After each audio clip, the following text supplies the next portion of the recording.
Y'all sit back and watch me speak. About to take over your screen. Talking bulls in 93. Talking mom, I'm on TV. Y'all know all I do is me. All I do is me. Y'all sit back and watch me speak. Y'all sit back and all I know, my money green. About to snap and make a scene. My cup off and make this free. My cup off and make them scream. Go back off for TMZ. Y'all sit back and watch me speak. Y'all sit back and watch me speak. Y'all sit back and watch.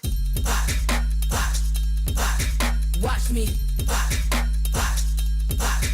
Watch me. Watch me. Sit back and watch. Sit back. Sit back. Sit back. Sit back. Money long, nothing on credit. I got style, don't catch no feelings. All this bread ain't got no lettuce. I got style, don't catch no feelings. Watch me. Watch me. Sit back and watch. Sit back and watch. Sit back and watch. If it ain't got style, I ain't with it. I ain't with it. If it ain't got style, I ain't with it. Look. If it ain't got style, I ain't with it. I ain't with it. If it ain't got style, I ain't with it. Look.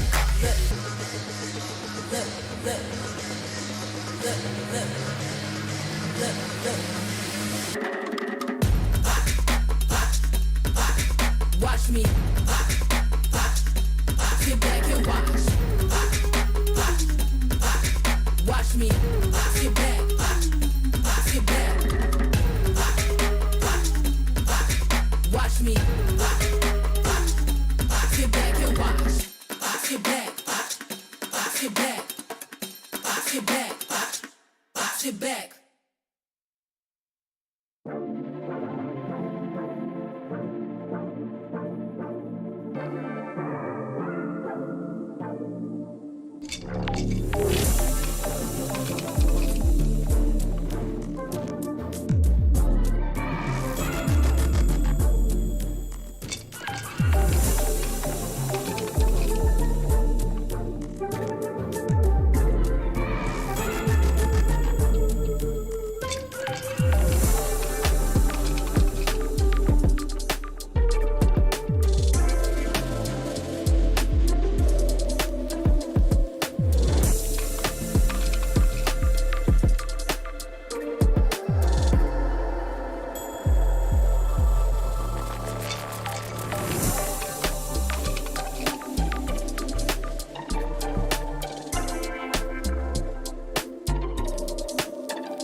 the world from the eye of the horse. If you Alexander the Great, then I am the Porus. Coming straight from the mud like I am a lotus. So हाथियों का बल कैसे सकेगा तू मुझे रोका? देख तू कैसे मैं लड़ूं, तुम लोगों से ऐसे ना डरूं. तरुण मैं जैसे मैं तरुण, पानी पे चलूं मैं जैसे मैं वरुण. चाहे मैं जीऊं या मरूं, जो करना चाहूं मैं वही तो करूं. आता है तू ना गरीब, तू बेटी चीप, जब ना कटे ना तेरी ये jeep. Better believe you're gonna bleed. Pick up a seat, get in your team. I'm the king of kings. Brother in arms in a battle. You all gonna die if you act like a vandal. Bring the realms to reality from every angle. This is the public service announcement from Mumbai to the rest of the world. I am a Raja. I am the Raja. भिड़ेगा तो उठेगा जनाजा ना. तू मेरी तरफ आना. आ गया तो होगा फिर तनाज़ाना. ये भारतीय भाषा फिर दुनिया सुनेगी ये तराना ना. 'Cause I am the Raja. 'Cause I am the Raja.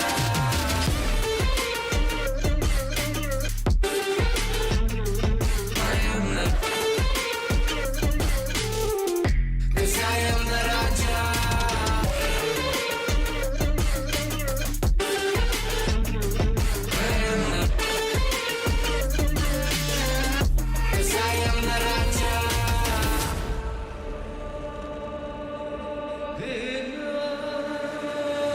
Look in my eyes, what do you see? I'm more than average man. I'm a maverick, I can grow flowers on a barren land. Break a mountain with my bare hands and step back and cause a literal avalanche. Should've been about us traveling. अष्टभुजाएं मेरी जैसे मैं tarantula. ना है कोई तोड़ मेरा जब से पूर्वजों का ज्ञान मिला. मेरे जैसा मिलेगा कोई ना तू और चाहे जो भी था सबकी कबर मैंने खोदी. क्या तुम लगाओगे बोलियां कम पड़े गोलियां. चंद्रगुप्त ने मौर्य या किला तू लोरिया. Come to me and you just gonna die. That's really a given. I am invincible and you are invisible. See, that's really a difference. Get out of my way or leave the world. The choice is yours. I don't kill my enemies, I play with them. That's what the toys are for. From Mumbai to the rest of the world, I am the Raja. भिड़ेगा तो उठेगा जनाजा ना. तू मेरी तरफ आना. आ गया तो होगा फिर तनाज़ाना. ये भारतीय भाषा फिर दुनिया सुनेगी ये तराना ना. 'Cause I am the Raja. 'Cause I am the Raja.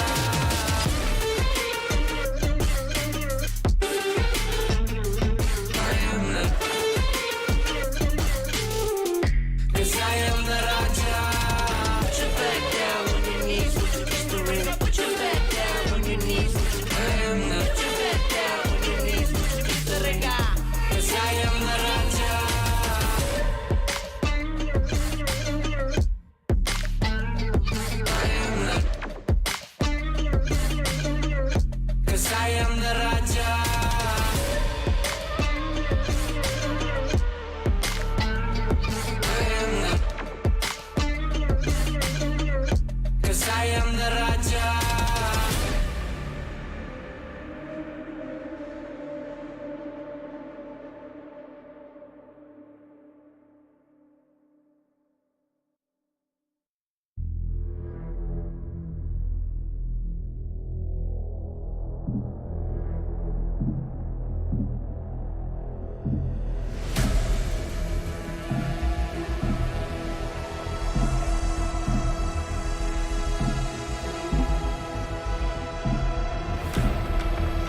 Nesta casa não tem porta nem morada,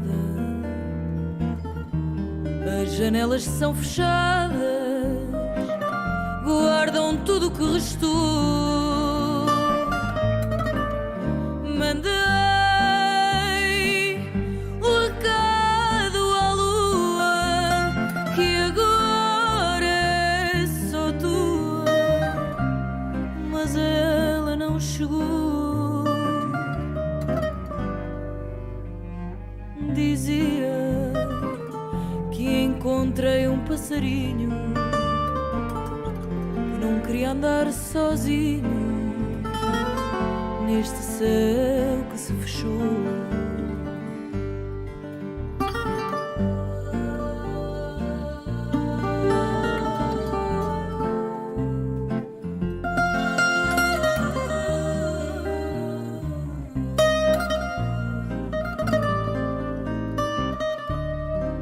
Nesta casa não tem porta nem morada, as janelas são fechadas, guardam tudo o que restou. Ladies and gentlemen, welcome back to VCT Ascension Pacific 2023, coming at you live from Bangkok. Naos versus Zexia. Philippines versus Thailand, but of course, for Thailand, this is such a big one. Defending home ground. But they're not aware of where he is! Here's a flag and wins! Times it so very well! 1v1 now. Rolex trying to play on top. Oh, it's not enough whatsoever. Back in position towards the site itself. Perfect timing though from Naos. Zero Pop gets that takedown tap, but it's not enough. Ja will rule and Ja will get those takedowns. The opportunity. XC gets the third, but Mojer lets it rip. It's just second nature to Mojer as Naos will take the map pick of Zexia away. On towards the side. Mojer though just down below and Mojer even with a transfer in the end. Pulled so much away from Zexia, but the firepower is there from Zero Pop.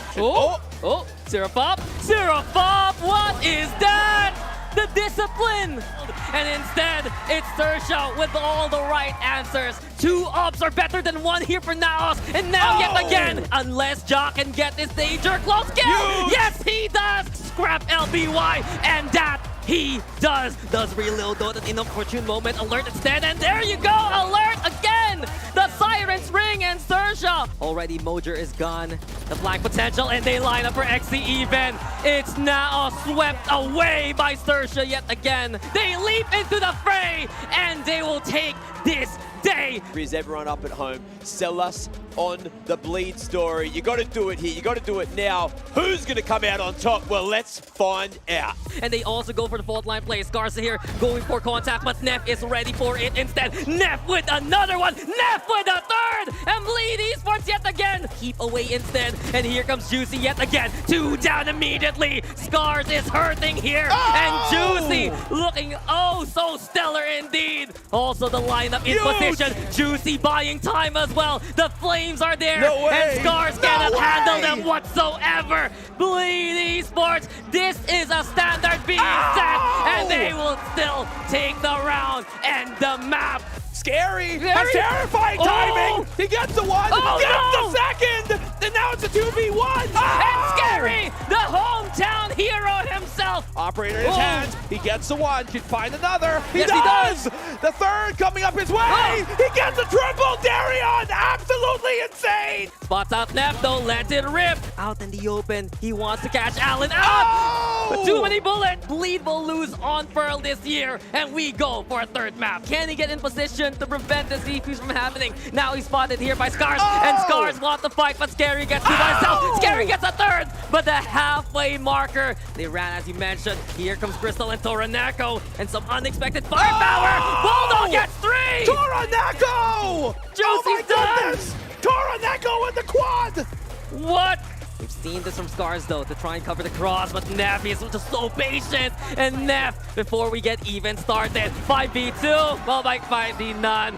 Bleed will make a lasting impression on the Scarz, and they will stain the record of such a stellar squad. It's Bleed who's flawless instead. What a way to do it here, Bleed. Bind is going to be that first map. You know, D plus Kia, they're on the back foot.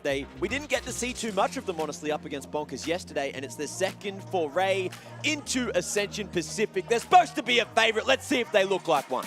The satchel up onto the top of the box, and then it's just absolute mayhem. D plus Kia pushing out together. They're watching the angles. They are completely surrounding this site. The only thing, though, is that they have left lamp somewhat open, but just as I say that, unfortunately, allow up on top, and the hot being shot out kind of confirms it.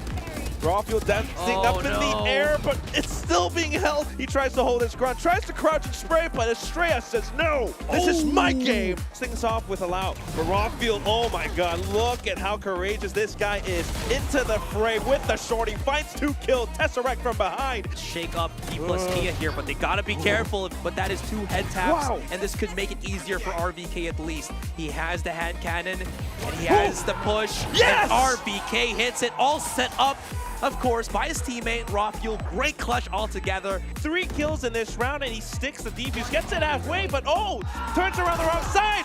Tesseract comes up huge with the double kill. And ladies and gentlemen, we're going to game number 3. RBK peaks, Aziz finds a frag 2. Estrella enters Veto, a quick double, and we're onto a one-on-one. Antidote drops down, and the noise has been heard. Estrella! Because now they know about this. If they hear about this, they're gonna start pushing in, but Rawfield, thankfully, trying to creep up in the right direction, but Rawfield allows still very much backside, and it's all up to Rawfield, but no! Allow cuts his head off with the knife. It is 13-5 for D plus Kia. Orangutan, unfortunately, have suffered their 3rd loss.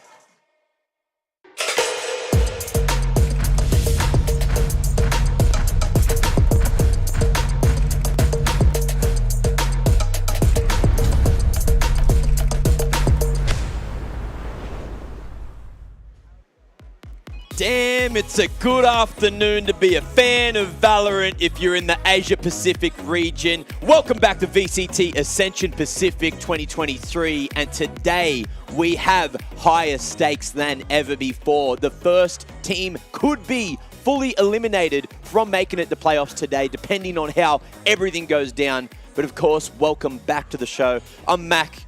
Nice to meet you. If you haven't been here for the last 4 days, look, you've been missing out on all the action, all the fun. And look, these two haven't been because they've been here with me for every step of the way. We've got Quack, we've got Asarai, bringing you all the exciting events that are going to be going down today, at least for the start of the day. Yeah, absolutely. Again, as you mentioned, there's a lot of things that is going down on the line right here. Even though we're still in the group stage, some of these teams are already on their final series, and after that, they can only hope that the other teams just don't do any better. Yeah, right. Just fingers crossed. But man, that was a long day yesterday, and I'm just like, wow, we're back in these chairs, and it's comfortable. And, you know, they've been supporting our backs. That's true. That's true. Shout out to Steelcase, of course. You can lock them in so you don't have to lean back. I can unlock it, but I'm not going to do it live just in case I go too far back and fall asleep because these things are so comfortable. But, of course, there is one team that is feeling extremely uncomfortable right now, and that is Fancy. If they don't win today, they are gone. They need to win, and then even then, that's going to rely on a lot of other performances from other teams to secure their fate in the playoffs. But let's talk about a lot of things, right? So Group Alpha is where things are a little bit more curious right now, and we've got 2 of these Group Alpha games. You know, Group Alpha finishes before Group Omega, so we'll touch on that a little later on. But I want to talk about 3 teams in particular because Zexia have the best head-to-head. You know, once they, say if Fancy theoretically go down, that's the only team they don't have the head-to-head on. That's the only loss they've suffered so far. So Zexia are currently in the best position to succeed. They only have 1 more game against Boom. Boom, however, has to play Naos today, then has to play Zexia, 2 very strong contenders in the group, and Boom have already lost the head-to-head over 1 team. So 1 team are actually in a pretty good position to maybe pull into that 3rd position, depending on, you know, how this first game goes for them today. If they can get this win off, then 1 team are 1 step away from securing that playoffs territory, and Naos as well. Boom into 1 team. From what we've seen, I feel like that's a pretty, an easy run in comparison to what Boom has to do. So it feels like Boom will have to excel and reach the expectations I heard Yes. leading into Ascension Pacific, which we haven't really seen yet.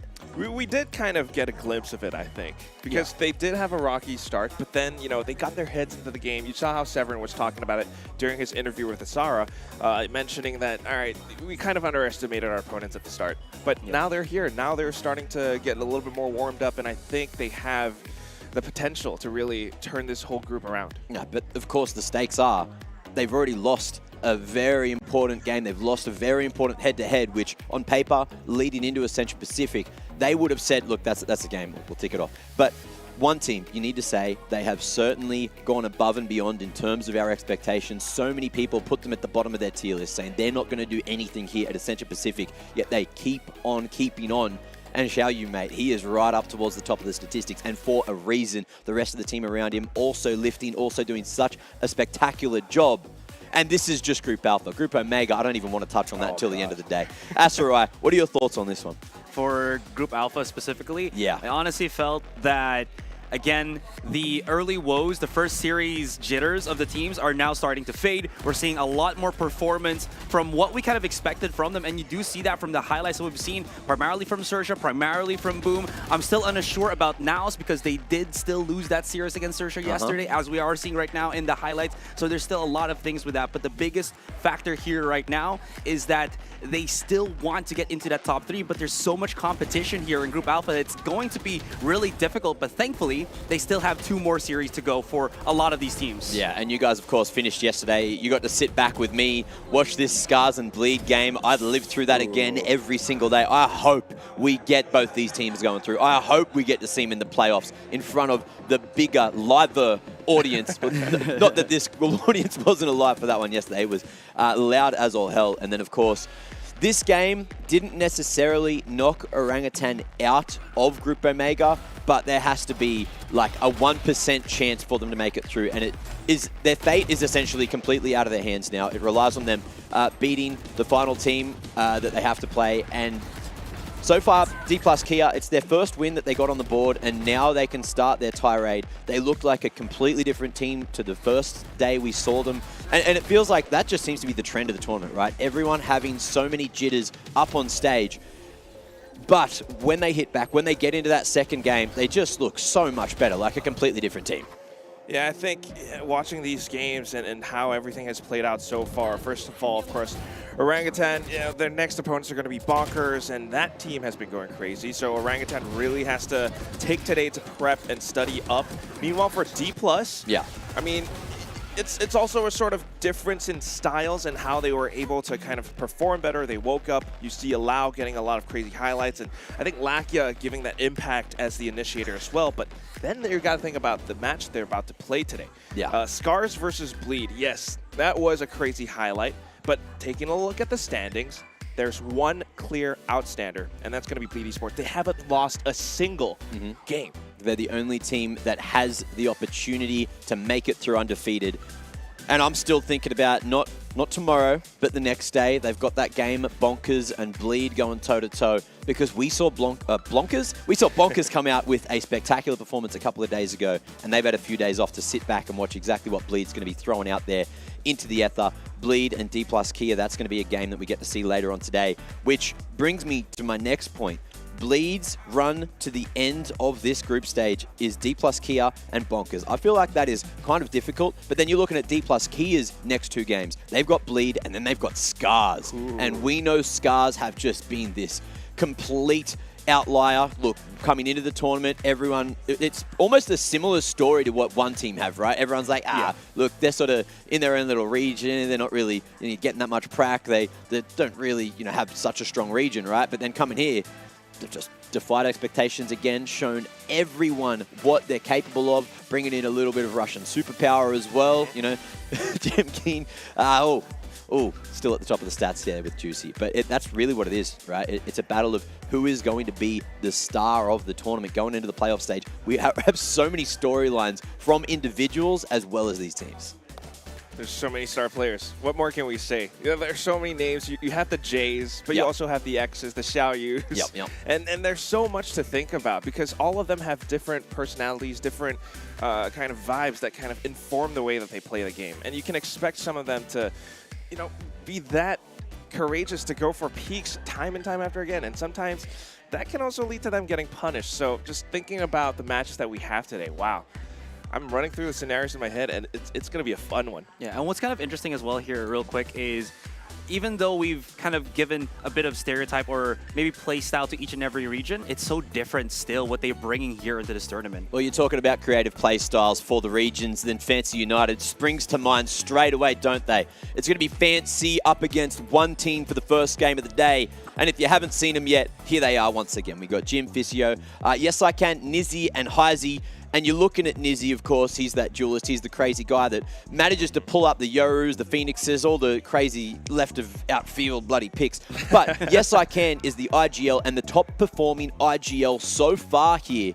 So you need to keep that in the back of your minds. It's definitely something you always want to keep your eye on, but at the same time, this entire team, yes, they run these innovative compositions, but they actually come from someone that we don't see too often, someone that doesn't show up on the stage. Yeah. In fact, he's backstage, and that's going to be their coach, Kawa, because this is the guy with he's the mastermind. He's the brains behind the whole thing, and he's the one deciding which agent they'll play. Nizzy, you know, you've heard him in interviews, and you ask him why he picks Yori, he's just like, I don't know, my coach said so. And they actually practice a lot of these things. Yeah. And it works out great, especially when they get to work off of information. If you look at some of these plays, especially when they last played against Boom on Haven, sometimes they had a tough shot at breaking onto sites, especially when Boom are playing very careful, very safe. Yeah. But other times, you have those executes. You have Yes I Can initiating some fights with the Dizzy, the mosh pit to deny area, and they managed to push all the way around the map that in this scenario, Berserks had no choice but to back off. And I can't wait to see what they're going to be able to do today up against the likes of one team, right? Because, of course, Fancy were able to try and push Boom, but that was when Boom, you know, they picked up the scraps. They were like, look, okay, we're underestimating a couple of these teams. We're probably letting our egos get to us. They pulled it back. They got humbled in that first game, and they managed to smash it out against Fancy. But yeah, as you can see, look, there's just so many names there that you can look at any of those individuals, and depending on the last couple of games, you can pick out specific plays. Everyone's having clutch rounds, everyone's having impact, but they need to have that impact today because their tournament lives are on the line. Yeah, it really is. So with all that being said, it feels like there's so much on the line once again here. If I would just maybe just look a little bit more onto the side of one team as well. Yeah. You're talking about how Fancy is incredibly good with how their outlying compositions are. One team, on the other hand, they have these meta picks as Mac was talking it, but they do it so well, especially with Xiao Wei and Yan Li's utility usage. It's been incredible. Again, we saw that one game from Yan Li, and you're seeing here one team. He was just like 14 kills, 19 assists in one of the matches that he was allowed to be played in by One Team Esports. Yeah, and you're looking at the lineup. The first thing I'm pointing out straight away, Xiaoxi's in, which means they're probably going to a map where we're going to see him be able to play his pocket pick, his specialty agent. And then, of course, look, Xiao, you need a shout out to him, of course. Third in the statistics so far, keeping up there with Juicy, keeping up there with my brain. My brain just shut off.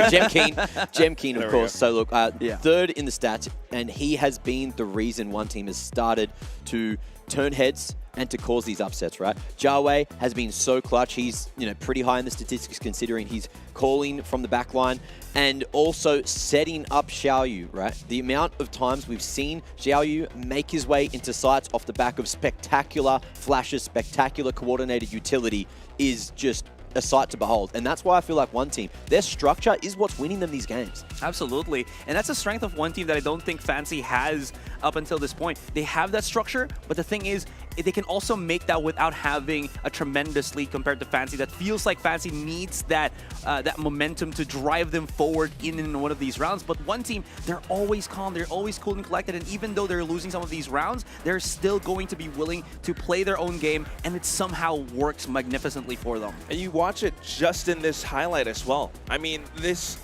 clearly shows that they have that potential to come back in the darkest moments when you least expect it, right? That was a 3-on-3 retake, and it was them kind of rotating a little bit, you know, late coming out from the A site over onto B. And they still managed to turn it around, and because you have, you know, Xiaoxi with the Viper's Pit, of course, and Winner, he's someone that has that versatility. He's that secondary duelist for a team. Yes, we talk about Xiaoyu all the time, but you watch this guy, and on the chamber, he knows how to pull out the Headhunter. He knows how to pull out the Operator, and he knows when to pull it out when he's maneuvering across the map. And the thing about that game as well, I just remember Winner constantly poking his head down a short, constantly just hitting insane shots. And you talk about Chamber, yes, it says Sentinel. Yes, he has one little trap there. Yeah, he's a duelist. So let's talk about it. Look, he's, at heart, he's a duelist. And he's also good for the economy as well. You can buy guns. You can do the same thing as a Jet, right? You pull out a free operator that is more powerful and has a slow when you get the kill. Precisely. It's something. But with that, it then lacks the other utility of other Sentinels, right? So it's the trade-off. It's the trade-off of the composition.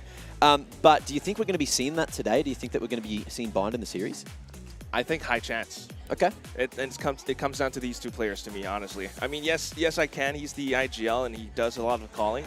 But when you look at someone like Winner, you also think about someone like Jin from Fancy United. Yes, Nizzy kind of is that primary duelist, and he does go off of Yoru in a lot of crazy picks, but Jin is someone who plays Jet and sometimes goes for that chamber, so expect that duel coming up.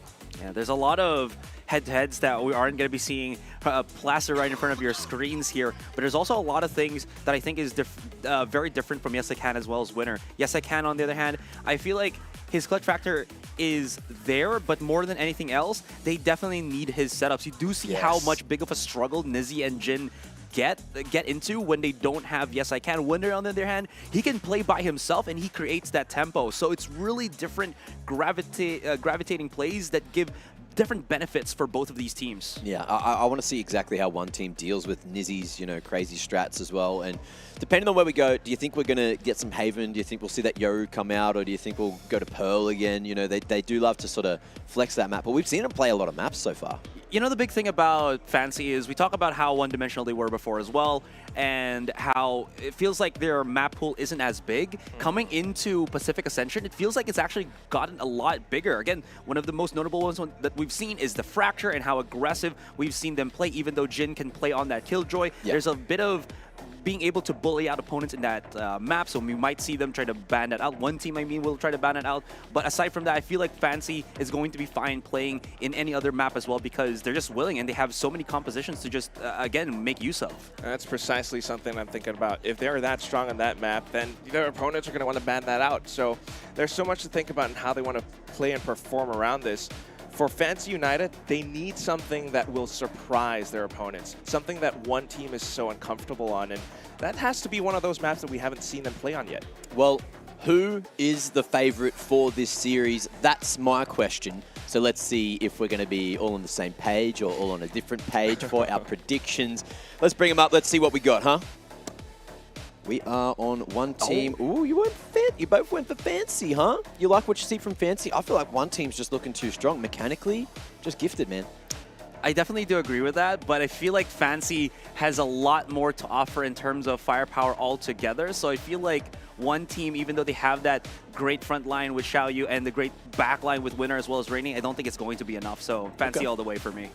Same here. I think, yes, one team are really strong. Yeah. I think they've got some great setups with the way that they play really passively behind the sites. But Fancy United is a team that is creative. So I'm expecting to see them throw something weird, something goofy into the mix that will really catch one team esports off guard. And if they can't adapt to it quick enough, I feel like Fancy United takes this all the way. The thing for me is I watched how Fancy played against Boom. And Boom, obviously, very aggressive, very up in your face. And Fancy wasn't able to deal with that well. They lost 2-0, right? One team are super explosive. They are so explosive and so coordinated. Everything I've seen from them is amazing. So I want to see this team that came in with no expectations at all to get yet another W. And that, of course, is going to be coming up just after the break, where we will find out the maps and welcome the players to the arena.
Oh, hey, welcome back. Sorry, I was just talking with the boys if this is going to stay a 5-horse race in Group Alpha or if it's going to be 4 horses after this series is done. Quack, are you okay? Did I catch you off with that one? Yeah, a little bit. You didn't like my You were charades? galloping. It was fun. I was galloping. You know how it is. Either way, look, maps aren't too far away. Where do we see this series going? Again, I think I want to see fancy. I want to see them get creative. I want to see a 2-0. Okay, but like in terms of the veto. In terms of Where Veto, we right. Well, like I said, I think it's going to be a map that they'll use to surprise one team. Because one team so far, when they get a good read on things, when they get an understanding of how you're about to play, they sit behind. They play so far back, and then they just go for a quick retake setup or something. And, oftentimes they are explosive with that coordination. So they really need to be surprised. If not, they might have their run with this. Yes. I feel like my favorite map that I've seen so far from one team has to be Every Ascent. Like, that's the map I've seen. The insane Every coordination. So I'm really hoping we get to see some more Ascent in this series as hopefully one team's map pick. But what's your thoughts on this one, Asura? For me, honestly, I just want to be able to see possibly Fancy bring out Jin again with the Chamber. I think it's one of the big factors there. If they can maybe gravitate this Veto into a position where they got him as a sniper, as I mentioned previously as well during out this entire week, it gives so much ability for the rest of Fancy to get that map control really rolling for themselves, and again gives Nizzy so much opportunity to play with his team and be aggressive as he wants to be. Well, I've had word. We are ready for this first series. We're ready to find out the vetoes, and we're ready to start Ascension Pacific for Day 5. Let's get into the fun.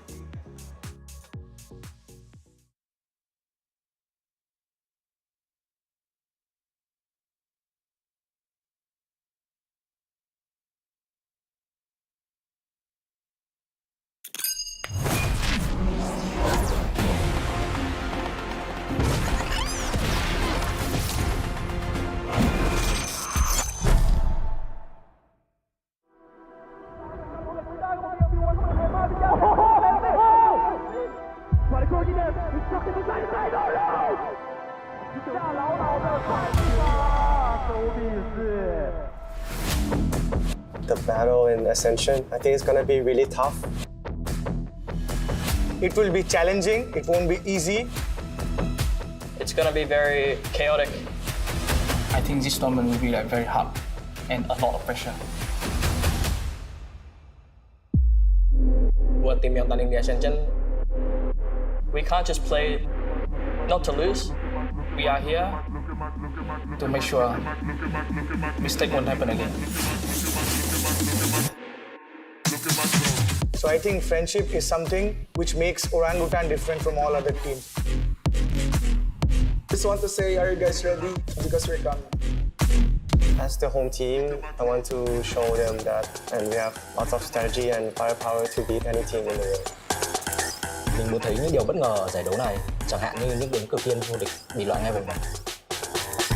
All the team here is a winner of their regions. I think this tournament will be very hard and a lot of pressure.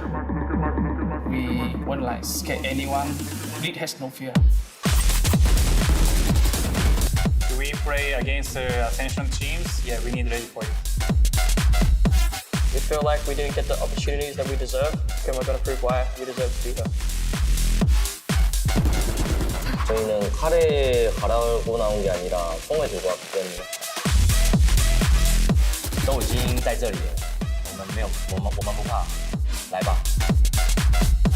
Karena kita itu boom, kita itu confidence, kita itu pengen mendominasi sini ini, dan kita tuh pede banget kita bakal angkat piala ya.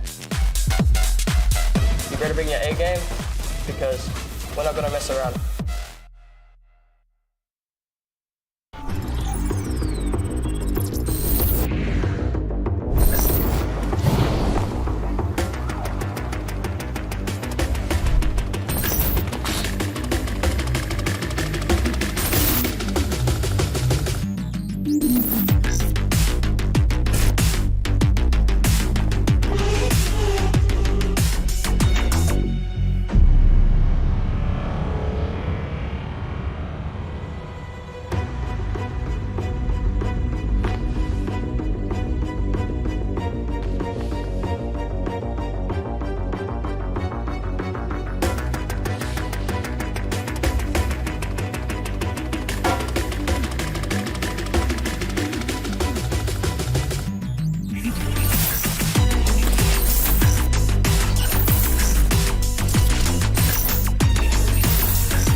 process for today's first map.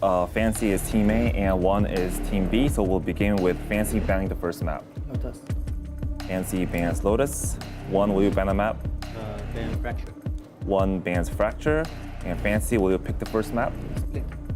Fancy picks Split. 1, can you pick the side? Defense. 1 plays defense, and 1, you may not pick the second map. Defend. 1 picks Ascent. Side for Fancy? Defend. Fancy plays defense.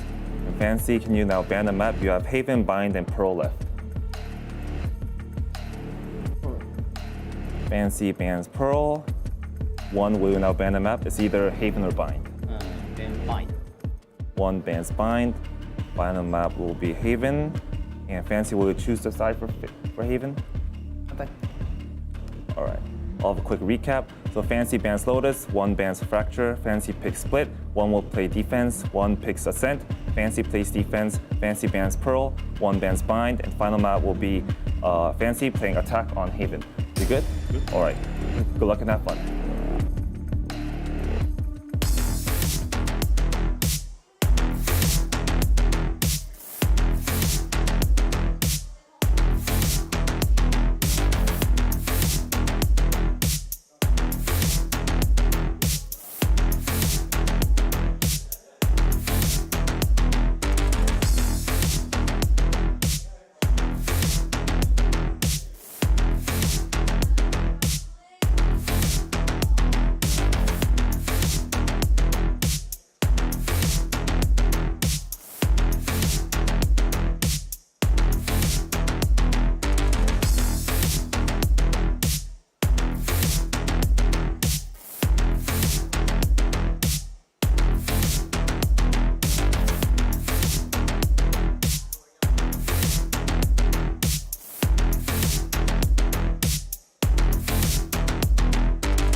There they are.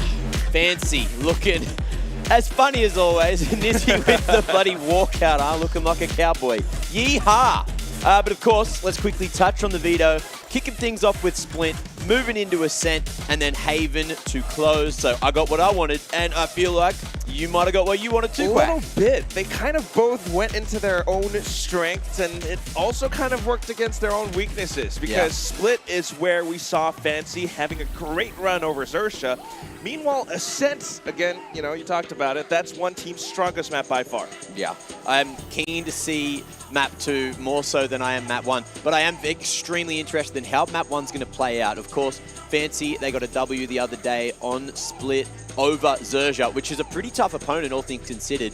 But then one team as well, of course, they played it here at Ascension Pacific up against Boom. They lost 13-9 when Boom decided that, you know, they wanted to come out with a big dub. Unfortunately for Boom, you know, it was one team that hit back on the next 2 maps. So we shall see if Fancy's going to be running something similar to Boom, but I don't think that. You know, we talk about the head-to-head between Yesakan and Winner. Is this the map where we're going to be seeing Xiaoxi be brought in? Because that means that it's going to be a possible head-to-head of the Viper mains of both of these teams. Fishio from, again, Fancy, and Xiaoxi from One Team Esports. And lo and behold, whenever Fancy actually plays on the Split map, it feels like there's always a lot more statistics being brought in by Fishio himself. Yeah, I think this is one of those maps where you see Fishio playing really reserved, and he's a great anchor for the team on their sites.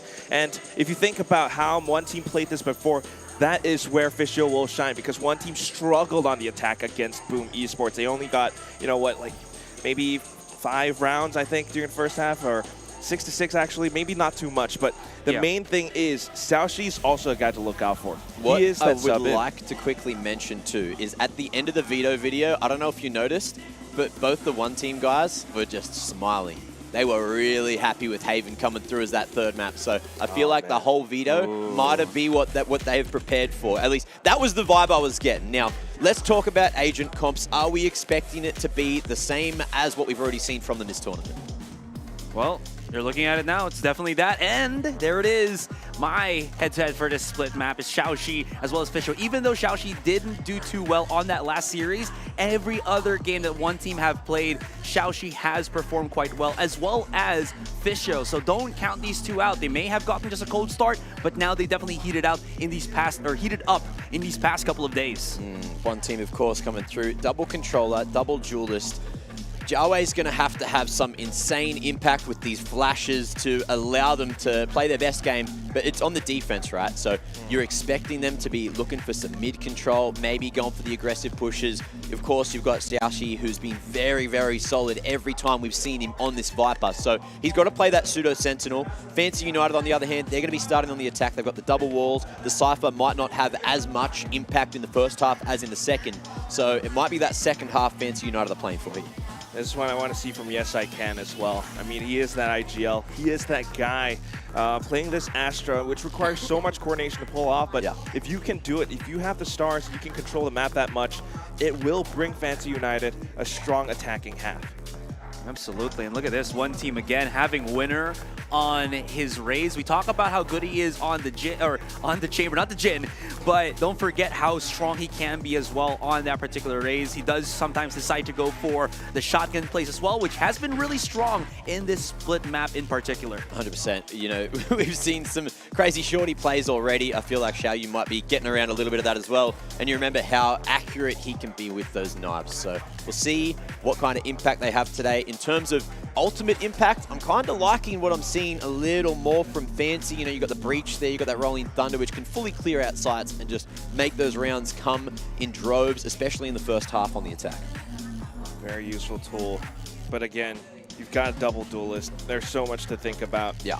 This team can go really explosive. Like you mentioned, Mac, when you have this double duelist working together, you got Xiao Yu, of course, and we can expect great knives from him. But Winner with that showstopper, Winner with the way that he satchels in, he can really crack them open. Well, it is time to jump on into the action for day number 5 of Ascension Pacific, and we're starting on Split, a map which has historically been defender-sided, but I feel like that is changing. Let's see if Fancy can fight for their tournament lives. It feels like this match starts off very divided. Split, I might even mention, because again, it's all on the line for Why are you laughing? It's really true. Thank you. I'm kidding. But yeah, it's very much definitely on the line, guys. Fancy, this is their last series in the Alpha stage or Alpha group, which means that if they don't win this, they really put themselves on a very, very precarious situation. And that's something that means so much to the Vietnamese sub-region, right? I mean, just not always having that exposure. I mean, this is one of the things that every team gets when they come to an event like Ascension Pacific. They all get to play against each other, and they all get to try and feel what all these different styles of VALORANT seem like. And for Fancy United, you know, we've seen this name so many times throughout all the APAC Challengers stages that we've casted before, you know, the past couple of years. But they never quite make the cut. You know, it's 1-3 right now. I mean, 1-2 right now. And it could be 1-3. If they can actually take this win, if they can make playoffs, that would mean so much to all of them. Absolutely, because again, the Vietnam region, it's... How do you mention this? It feels like they have so much talent, they have so much potential, but they can't break out outside of Southeast Asia, outside of Pacific. This is giving us a little bit more time to discuss things. And here's the thing, here's the kicker as well.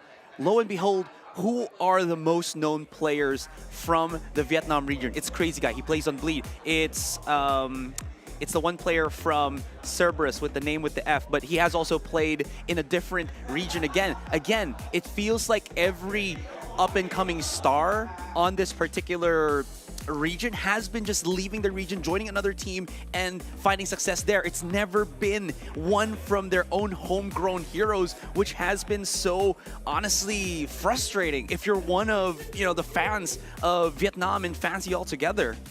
It's so much like, again, like this is the thing about APAC and a lot of the teams playing right now, because you have that talent and sometimes you instantly get picked up to another team. That's the story with Crazy Guy. And it works great for other teams, but you want something for your own country, your own region, and have that full representation. And some of these guys are a little bit new as well. I think Nizzy actually is a new standout player, and we're just seeing him and the potential that he has when he lands these crazy shots, when he plays these weird agents. The same thing can be said for one team as well. The only thing is that these guys are doing better. These guys are nearing the top of their own group stage, and they've shown us what they're capable of. Excuse me, it wasn't anyone that starts with it. I believe it was Kishi from Cerberus that has been playing in a different region now. That's on me, that's my bad.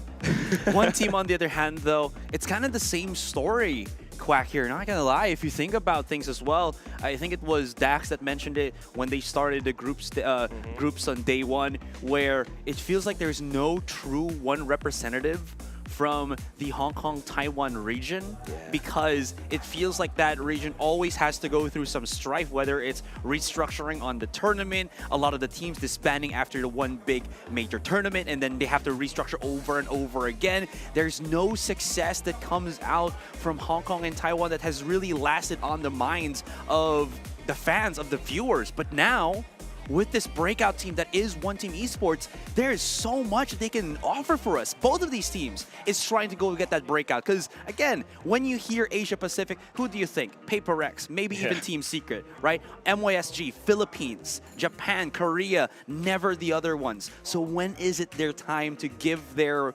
performance to the world? That's the question. It could be now, Asarai. It could be now. It could be this tournament, and that's what we're all here for. Because in Ascension Pacific is all about taking your place. It's all about taking your spot. And if you don't take it right now, you could lose it. And that's the thing about that's the thing that we have on our hands for Fancy United. Yeah, and again, don't forget, it has been mentioned before to us. We'll mention it to the viewers now as we are about to get into the pistol. It's 2 years of you being able to play in Pacific League if you are the winner here in Ascension. Big stakes are on the line, and Split could be the deciding factor here for Fancy, so let's get started. Of course, Fancy starting out on the attack. They're already looking for quick control over B. I mean, look at this setup. You've got the Toxic Screen, you've got the Astra Star, and he uses it to kind of get a little bit of cover with the curtain drop. Oh, trying to execute off of it, though. Jin kind of gets stunned up.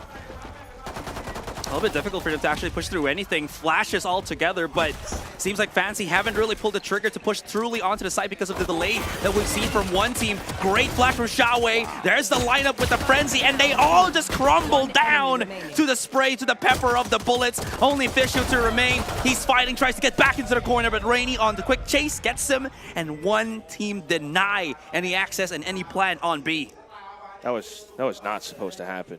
And you can watch the game plan, look at the replay, because Fancy United meant to execute onto the side. They meant to rush in, but they got stopped, all because of that one star, all because of that one stun and the pull that kept them towards the entrance of the site. And looking at how Xiaowei dueled his way out of this one. First of all, yes, the Hawk was perfect, and it really just blinds him. Everyone tried to hop over to hide around the pillar. Everyone tried to, but did they succeed? 100% not, which is unfortunate. Rainy also got a fadeaway shot there too as they were coming in, and he might be able to do more now with the Spectre, but hold on, Fishio, great on the refrag. This could be really good for him. They're taking damage, but the wall is still up, giving access to the rest of Fancy. We do see the long lure coming in from Nizzy. If he can get that timing perfectly and maybe not get caught by Xiaowei and catch Xiaoxi, excuse me, this is going to be perfect right now for Fancy because the plan is now done. Still obstacles in front of them though. Xiaoyu has been crazy. Oh! Marshall is still available. Just a tiny little fumble. It's not a big deal. They've got a lot of time, but here comes Nizzy. Trigger discipline. He gets a quick double. The second dick. Yes, I can coming up from below as well, but now going in for the fights. Nizzy's position fully aware. The spike has been tapped, and look at this positioning from Winner. Well played, and it puts one team with their second win.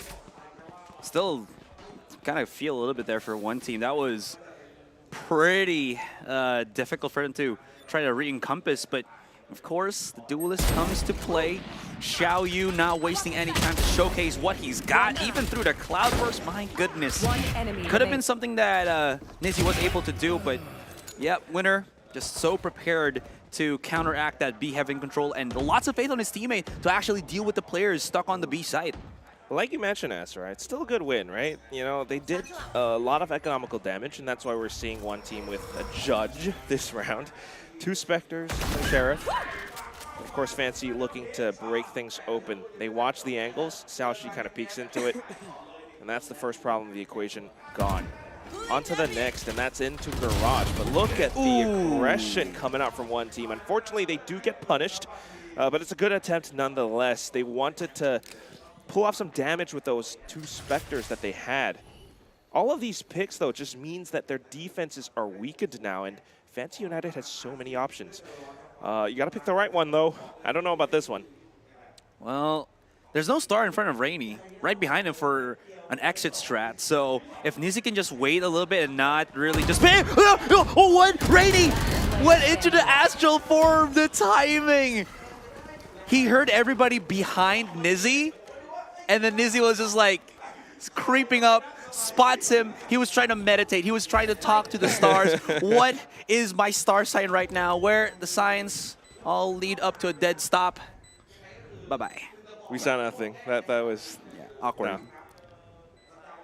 Still, if Fancy United can make it out of this round, everyone alive, that's a flawless win. That's good for their economy. And that's what I keep keeping my eye on. Jin is down to 6 HP. So it's imperative that he kind of stays alive. He's working around with his teammates, trying to escape. But of course, they've been spotted. And there's the shot, Xiaowei. A quick double, and then looking to die to the spike. Maybe a couple more kills, but yeah, they've run away too far. So not the cleanest of rounds for both sides, but still a win for Fancy United. Definitely. And how did it all started? Jin just getting the contact on top mid, just literally holding an angle, waiting just a little bit. You talk about how one team, they like to hold angles, like to play it slow, but when it's this kind of situation, bap, bap, you gotta be a little bit more quick on the reaction. And then after that, just a quick follow through on B main, absolutely beautiful. And then of course, just a weird contact on Rainy. He was not prepared for it. I honestly thought he was gonna get more impact, but just not really meant to be, at least for that one. Yeah. Saw the judge, but you know, it's okay. We move on to the next round. Xiaoyu has an operator, and this time he's the one watching the angle. So Fancy United has to be very careful, but the thing is, they don't know what we know. They have no idea that this angle is being held, and as soon as Fishio peeks out, he gets tapped. Oh, Xiaoyu's insane. And this is going to be great too, because not only does it lower the opponents that is Fancy United, you can already look at Rainy. He only has the Sheriff in hand, so he can't really play too aggressive. They've committed to him just having more stars to stop the push and give some kind of defiance from the rest of the team, with Xiaoxi already trying to double up with his teammate here. His co-controller does have the angle. There's the stun, but Fancy don't want to pull the trigger just yet. Well, they will now. I mean, they see the stars, and that's what I was curious about, because this is a very intentional play from one team. They wanted to go back behind, but without the firepower, Fancy United gets to walk away with this. Only 2 players left, Xiaoyu on the operator, and we've been talking about that paradox since yesterday, so I don't know if you want to save this thing. You kind of have to, because it's 4 players, and they're all tucked away neatly. But the one thing I'm wondering about as well is, has one team seen Nizzy yet? No, they know he's there, though. He's been doing it every past couple of rounds. And you see Winner just so aware of the push coming in from Nizzy. But even if he is aware, that's not the big thing, though. Even if they get the elimination on Nizzy, knock him out on mid, they still have to move their players back onto the B side. And the problem there was, you can already see it, Winner and Xiaoyu were just grouped up together, maybe hoping for that refrag and obviously to save the operator here. But other than that, the paradox continues, and Fancy, they've gotten some really good adjustments after they do lose that first contact. I just wanted to see if he would make it out with the rifle, but that's the power of Nizzy. You know, duelist player onto the Cypher now, pulling off huge lurks. It's going to cause a bit of confusion and paranoia for one team every time they want to rotate over. So this is actually working out very well for Fancy United. Absolutely, and don't forget, Nizzy has one of the best stats in the breakthrough games of Fancy. I think the first 2 series, he was the one that was always on the MVP statistics, even on a non-duelist. I believe that was the Cypher that he was also going on. And that's the crazy thing. Again, just the mechanics of it. When you're on the Cypher, when you're on the lurk, and you get those lurk kills as well, neural thefts are very, very easy to come by. And the biggest thing about that, ladies and gentlemen, gives so much information for Fancy. When Fancy know what is understanding and is knowing of what is up, they are able to make quick decisions that, as you can see, one team just cannot deal with. You're right. I mean, he got 20 kills the last time they played on Split, and that was against Zexia. Fancy winning 13-7. On the Sentinel, on the Cypher, he gets that kill lead. The next one up was Fishio, kind of like you talked about. So there's a lot of chances. Lots of chances indeed. I'm just looking at the players here, just trying to look at their facial expressions, see if there's a bit of pressure in the face of Fancy. Because even though, again, they're starting off strong, can never stop repeating the fact that this is their last series and they definitely need to get big things and big performances. Because the thing is as well, if they get any same score standings or same series standings to everyone else, they need to have better map performance as well as round performance to them for them to get upper, maybe even top 3 and into the playoffs. So every single round matters, but now, again, Xiaoyu on that operator. Good thing Nizzy has the spy cam though, so it actually susses out the presence of that off shot. And now they know perhaps the A site is the best spot that we have to go through. I'm just keeping my eye on the mini-map as well because Xiaoyu is repositioning so quickly off of that initial sound. Yeah, but the thing is, because they've already committed to playing 3 players on A, Xiaoyu can't really leave to go to the other site because also the thing is, you don't want to play an operator player without any support unless maybe he's so good that he's able to hit each and every of these shots. But Fancy have played so well that Xiaoyu just can't get a quick, clean shut-off. In any case, this is the perfect read from Fancy because they're going through mid. It's only Xiaoxi there, and still the rest of one team, where are they? Stuck on the A side, committing to the 50-50 hold on this weaker buy. And this is off the timeout. So a very great response. Yes, I can, making these calls, the mid-round adaptation after hearing the op shot. And they're just slowly cutting noise, creeping their way onto B. Now that they're closer, they go in for the set execute, and nobody's home. So they'll be able to get a free plant. Question is, will they be able to fend off these 4 pistols? Here, spike planted. Does sound easy, to be honest, but they're playing close enough that Xiaoyu could actually have some value with this operator. And don't forget, gets the 1 kill, he'll have access to his blades as well. Big flank coming in from the 2 players of one team. Look at the flank on B main. There is a trap there from the Cypher, so we'll see how this goes. But I mean, if one team wants to make something happen, they have to make it happen right now. Are they just gonna? They're probably just gonna split the 4-1 again. Actually, leave Xiaoyu to save the op and then just let the other 4 get the exits. Xiaoyu could save, and yes, if they surround all exits, they might be able to force Fancy either to die to the spike or to run out into the open fire They're gonna die! of the one-team players. So they're just tucked away into the corner. Hopefully the spike doesn't catch them. Oh, wow. It does keep them alive. Fishio now, hearing the footsteps, will be able to spray through. Nizzy here to help him out. Let's do this. And Fancy, cheers of joy off that one. I did not expect. It was just right enough that the event horizon of the spike explosion wasn't going to hit them. Right around and the edge. Because you don't want that loss penalty, again, you have to die for that next round to get the increasing incremental bonus. They had to still push them in. It actually looked like a good play for one team, and then when Fancy wasn't like, we're not going to have it, we're just going to tuck ourselves back here, you're going to have to push us, they did. Just awkward, just very awkward. A little bit. You can see that one team aren't feeling comfortable right now. So again, just trying to reposition. Xiaoyu trying to seize the initiative on Force Garage, but nobody's there. In fact, it's going to be Jin with the showstopper through, but the well-timed Seekers and the peek from Chao, it keeps them at bay. If only for a second. Nizzy comes in to trade, and we're back to a 3-on-3. The spike will be planted. I want to see Fancy United setting up some post-plant positions. Oh, Heisey is in such a good spot as well. Fisho, no need for him to use the Viper's Pit. He's not on the side itself. It's on A main. Xiao Yu. Oh, this is perfect for Xiao Yu as well. He has the tailwind, but there it is. Well, I kind of get it. You want to at least alleviate the 3 angles of approach. Xiao Yu going to get triggered up by the trip. No, not going to happen. If Heisey can get a pick, he's going to have access as well to his ultimate, which is going to be huge. Rainy on the swing right now, goes in, but Heisey deals with it perfectly. And again, Xiao Yu, the operator, has become an anchor that really just puts him down, and he can't really fly high above everybody else. And now they hear Xiao Shi just trying to save the Vandal here, trying to really try to save it as his opponent chases him down. But Fancy perfectly attacks and perfectly encompasses that round. Just a great way to hold. I mean, yes, that Viper's Pit, it blocks off ramps, it forces the issue onto the side, onto where it's elbow and screens.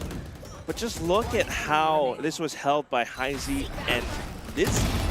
Because you have that trip, you have the aftershock, and it forces them to peek into you. And the both of them just watch separate angles. They've got each other's backs. Fancy United are working as a team, and you know we've been thinking about this for the longest time, right? With the operator, at some point, do you just toss it away, or do you keep on to it and try to find other forms of impact? Because so far throughout Ascension Pacific, unless you get those picks, it hasn't worked out too great. And people might be saying, always keep the operator. I will say in kind that teams here have been really good at addressing that. Also, again, the strength of Fancy, they do love going for the aggressive setup pushes to bully out teams on the back of the site. Xiao Yu, though, all right, he's heating up alongside Rainy here. And this thrifty buy is getting more value inside the Cloudburst. He hides. Inside the Cloudburst, he lurks. Gets back into cover first as he waits for Xiao Shi, and it's all down to yes I can. It's a game, a complicated game of cat and mouse, of hide and seek, and it seems like they were able to seek out the round victory. A smart play from one team. I think they anticipated this. And you know, we were just talking about that operator. The reason why I brought that up is because we know how crazy Xiao Yu is on those blades. And it's precisely these rounds where he's kind of unchained, right? The operator's gone, he's weightless now, and he gets to fly up and dish out those knives from up above. Those 2 initial picks completely stopped Fancy United in their tracks. They did not think that that was going to be there because it was a thrifty round for One Team Esports. So on to the next. Now they have to win. We're back on the operator, Asarai. Well, Xiao Yu, he's putting a lot of emphasis on it, and I mean, he just needs that one pop-off, and you know Xiao Yu can really feed off of that opening. So maybe it is going to be a possibility for them. In any case, it's not really that far off. No big leads for Fancy just yet. So that means that they're still trying to get as much value as they can on this mid-control, or on this first half. What's also kind of interesting as well is I feel like Nizzy's kind of slowed down with how he's been going for the lurks, maybe just respecting the operator a lot more and playing with the team with the setups, but now Fancy have to go for that different approach, and that's probably the reason why we're seeing the timeout here. Just, again, figuring stuff out and trying to do something different after the timeout. Yeah, because the question in your mind after such a round is, yes, we got that win. It was a thrifty. It gives us a reset. You can see Luke kind of talking to his team, One Team Esports, because that they need to kind of reassess and think about how Xerxia are about to approach this round. Xerxia are thinking, one team off of such a win, are they going to go back to the same setup? Are we going to see Xiao Yu on an op again? And like we just saw, yes, that is precisely it. And they're going to have to reposition around the map. You know, we've seen him trying to peek out of Garage. We've seen him hold the angle towards A, and sometimes, very rarely, on towards mid. But Fancy United always work their way around this. And it's so interesting to know how they're able to read such a situation like that because, again, it shouldn't happen. It shouldn't work. But maybe because the Sentinel's not there for one team, because they have to rely on contact, Fancy is banking on that fact, and they're able to set up so well with the controllers that they've had. And again, I talk about how Fischio and Xiaoxi are going to be the ones to definitely watch out for. Lo and behold, Fischio's walls have been very pivotal, actually, for giving that access for Fancy onto these sites. So that being said, Fancy have done a really good job at making you think about how you're going to approach the fights as defenders. Well, speaking of toxic screens and walls, this is now a very different one. Fischio kind of pulling off something similar from before, but look at this one from Xiaoxi. Gives them a bit of mid control, gives them a bit of maybe ramps control, but he's actually just blocking off A anyway with the Viper's Pit. So if anything, it pushes Fancy United into the B site. Maybe a bit of B Heaven as well, with Jin actually just rushing in. The rest of them out of Garage. They've got the Cyber Cage, and they're rushing to clear out backside, making use of Fischio's toxic screen to kind of gain control over this one spot. With all of this space, Jin holds up on top of Heaven, but unfortunately gets traded. It still is going to be a tough retake for one team, though. They don't quite have the numbers, and they don't quite have a lot of utility. Look at Fancy. They've actually just stacked the site, knowing that Rainy could actually use his Cosmic Divide to, well, basically separate the site, but you're already seeing it. There's no chance to set up. There's no chance for them to even set a good foothold on the B side. They just got pushed out. And the way that they held as well, right? Fancy United, 3 players all around the pillar. Anyone who peeks out. Again, it's the same thing that we saw in A couple of rounds ago with Nizzy and Heizi, all watching each other's backs. And this is something that Fancy United has tightened up since the last time we saw them play. The teamwork today is working out a treat. Absolutely. And that's never been the issue for Fancy. It's always been the issue of how they approach the fights. And once they put themselves in a spiral, they always play a lot more default, and teams are able to read that so quickly. But this time, it feels like one team, the shuffle is making one team guess over and over again. And Xiaoyu, he's been wanting to go for the heroics here every single round, but it has not worked at all. Yeah, he guessed wrong. He heard the noise and he thought he could punish them. Just wasn't quite able to expect it. Heizi actually watching the flanks, but now this is Winner finding the opening pick. I know exactly where you are. Is that going to pressure them to try to do something else? Well, Nizzy did pick up an orb here as well as a Neural Theft, so very big information. It pushes back the rest of one team a little bit, but that is perfect as well because you're absolutely right. Yes, I Can is here. He's already gotten the big lurks onto the B side. No need to over-push an alley because look at this. One team is so aware, but the thing as well is Yes, I Can is just holding himself off. If they push into this and don't expect him, he might be able to catch a catch. 1, 2, no! Oh my gosh, almost a conversion on Rainy. Thankfully, Rainy was just able to get a little bit of a sneak peek and deal getting that 1-to-1. Now he has the information. Thankfully set up as well. But the timing on the retake has to be good. They have to execute together.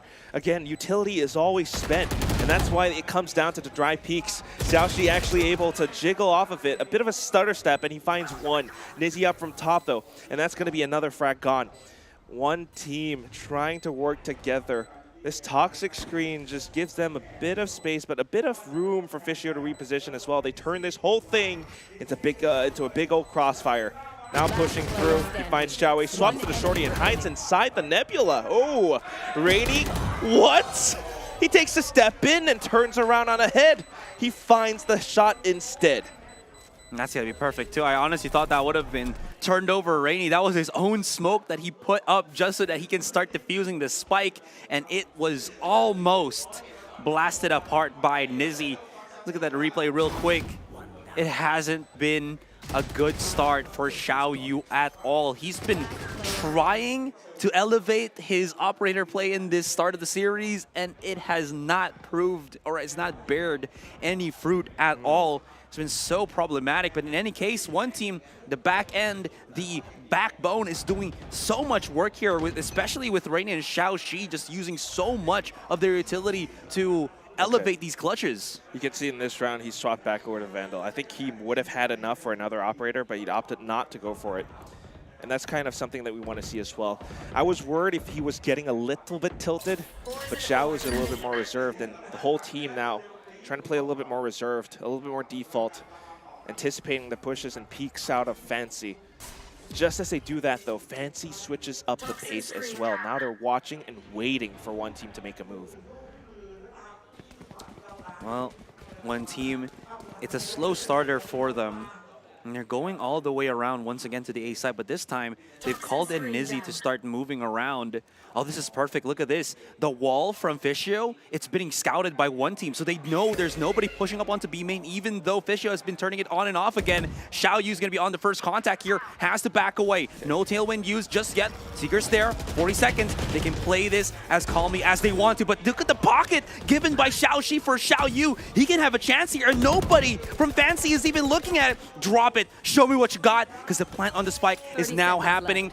He's waiting, he's patient, and he tries to explode, but it doesn't happen. Rainy though on the back of the site, able to get a kill. But Fancy's still able to get through this, and the opportunity for Xiaoxi is gone maybe, and he's down! Oh no! Only down to winner, 4 versus 1, and he still has to clear so many angles on this, well, outnumbered situation. Such a good idea, but slips through their fingers. And this leaves winner in such a tough spot, between a rock and a hard place. Wants to peek out, doesn't want to, holding for the exits. You can see Nizzy just kind of flicking back and forth on the spy camps in case he peeks out. Now we know where he is, but no frags, no punishes. And it's just going to be Fancy United collecting on yet another win. You talked about that wall. It was a good idea, but with all that timing lost, just the firepower, the sheer and raw teamwork from Fancy United, they take the whole site. And I think it's impossible to not point this out. Xiao Yu is definitely underperforming at this point. Look at how many rounds are gotten in. It's 10 rounds in. Xiao Wei is 10-8, and Xiao Yu is 4-6. You definitely feel the lack of presence from the man who has been getting the craziest of Bladestorm highlights in the past couple of series. Where is he? He needs to step up, because now one team, they're in trouble. I mean, he's had a couple of Bladestorm kills, and those were great. That was the one that brought one team to, the 4th win. They're back on another Thrifty, though, and this is where they kind of shine sometimes. So just giving Fancy United the site. Fancy now has to make a good read, a good call onto this. Wow, Nizzy's Trips has so much presence that they are now fully aware of the flank. Peaks slowly come into fruition. But again, Fancy United fully aware. They're just watching the back. Getting tagged up, but it's okay. We've got players up by Pillar as well. Off angle being held. Now Nebula propped up. Everyone has no choice but to fall back or stay and get shot out by those spams from the rifles. So one team has to completely turn tail, and well, we're going to walk straight into Yes, I Can. Rainy's gone. Winner holds to his rifle for another round. And this is getting hella complicated, because now look at this. Fancy, as they come into that next round, there's a bunch of ultimates that they have prepared, and others that are close. Just a couple of kills for Heizi, one charge for Jin. It's all looking good for them. Yes, one team are able to somehow weather the storm a little bit, get those couple of rounds in, but also that's one thing. Look at that highlight. It seems like Yes I Can, his lurks have actually been working. It's not the biggest of impacts in terms of like, oh, I got like 3 kills out of my lurk. No, 1 kill, but then the site garnered, gifted to the rest of Fancy. With these 2 wins, are we okay, Jin? He's going for the secondary operator. Wait, no, that's 3. That's 3 Aserai. Oh, they swapped it off. Yeah, we saw this with D+ yesterday too. Yeah. I mean, get the money. Why not, right? Sometimes you gotta splurge for yourself. Oh, Xiao Wei. Oh, Xiao Wei. No, not like this. You got the blind. He got sucked in by the gravity well, but nothing can deny Jin the satisfaction of taking down the Sky. Sky is not at the limit here. 4-7. I know exactly. Oh no, Nizzy also has the neural theft. Everybody exposed. Cover yourselves, because the site is going to be just basically infiltrated here by Fancy if they want to do so. And that was the whole game plan, right? Fancy with the ops, they were watching for those angles in case anyone peeked out. They must have heard a bit of noise, and that's when they decided to get the pinch onto Chow. Yes, Now the IGL gone. They're going to rotate over. Yes, I Can is onto the side, and he's been sitting backside for quite a while now, just calling that it's clear.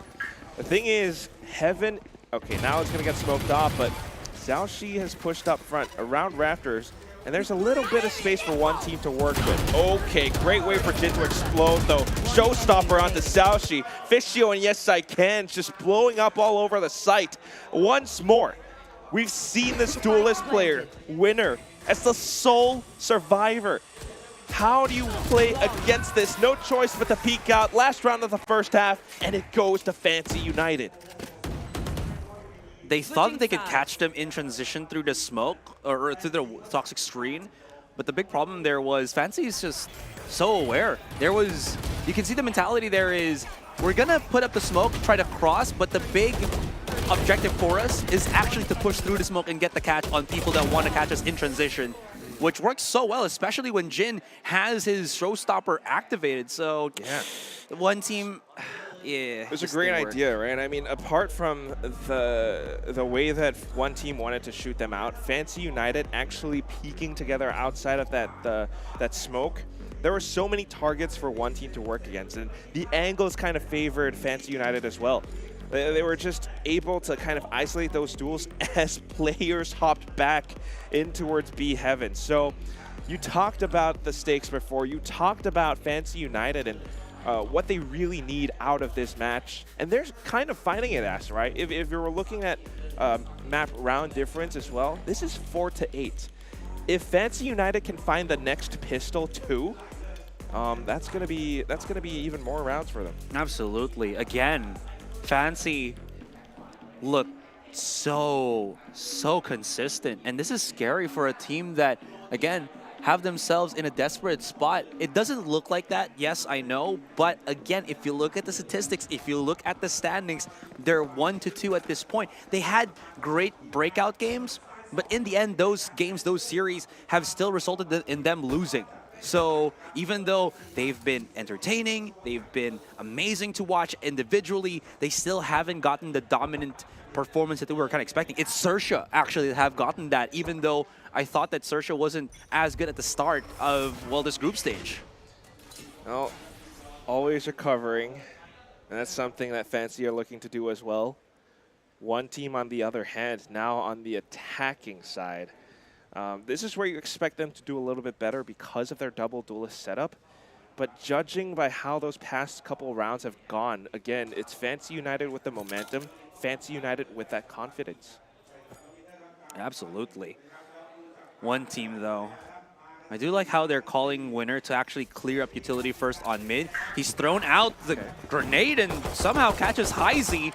That means only Fishio's the only one to remain here. There's no big help from the fault line, so they need to call scrambling into the site itself. And you're already looking at one team exploding as well as getting all the nifty little picks. And that's going to be the plant on the spike. Only Yes, I Can and Jin to remain. And they're not wasting any time here, Quack. They're pushing up. They're wanting to get the contact. Yes, I Can first on the pick. It's going to be good. And Jin's almost wraparound could have been good, but it's not really going to be enough. And looking at how one team plays post-plant, this is now both pistol rounds won by this squad.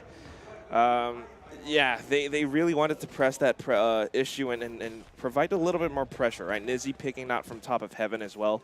But the thing about the B side is that you've got these three walls, these three spots that essentially, if they're all held, it turns into a triple crossfire, and it's so tough for you to retake against, especially Jin, if you don't have your paint shells, if you don't have your utility. Big mistake as well for Heisey for getting caught by the paint shells, to be honest. That was just Winner out of nowhere. Xiaoxi, though, in the corner, flashed out. He's trying to fend his attackers off, but that aftershock is not going to make it any bit easier. That means toward down, and this is some weapon pickups that Fancy can ultimately utilize in this thrifty round. Something that one team did not expect at all. They were playing, you know, with a slower pace from before. Spike planted. Just trying to creep up, but not expecting that many players in their faces, of course. So now Spike planted on B, slowly making their way through. Nizzy just trying to creep up, get whatever information he can. He clears out some of these angles. Just as he moves through, information gained for one team as well. A bit of presence from Winner and a bit of a peek from Xiao Yu. He's still on the other side of this toxic screen of his teammate. And now here it comes. Xiao Yu gets the pick on the Fishio. Although it was a good thrifty, can you do everything else? He hops off, and Xiao Yu finds the third frag. Keeps the win for one team. And similar story from before, just a bit of damage onto one team's economy. Definitely is. Now Xiao Yu waking up in the second half. He's gotten that 3K in the previous round and playing so much better with the rest of his team. As you mentioned, could do a bit better here on the attacking side with a double duelist, and it somehow is managing. Still, again, it was a no-buy from Fancy here, so this is where the true test now begins. All light shields on Fancy United's side, and that's something that we've seen them do. But of course, on the defense, they're looking for information, and look at the placement of these stars, Asura. A couple of just fake stars. Fishio's the only one to find the utility being utilized. Start pushing into A main, but there's a lot of committance with the Viper smoke, so they don't really want to push too hard and heavy onto it.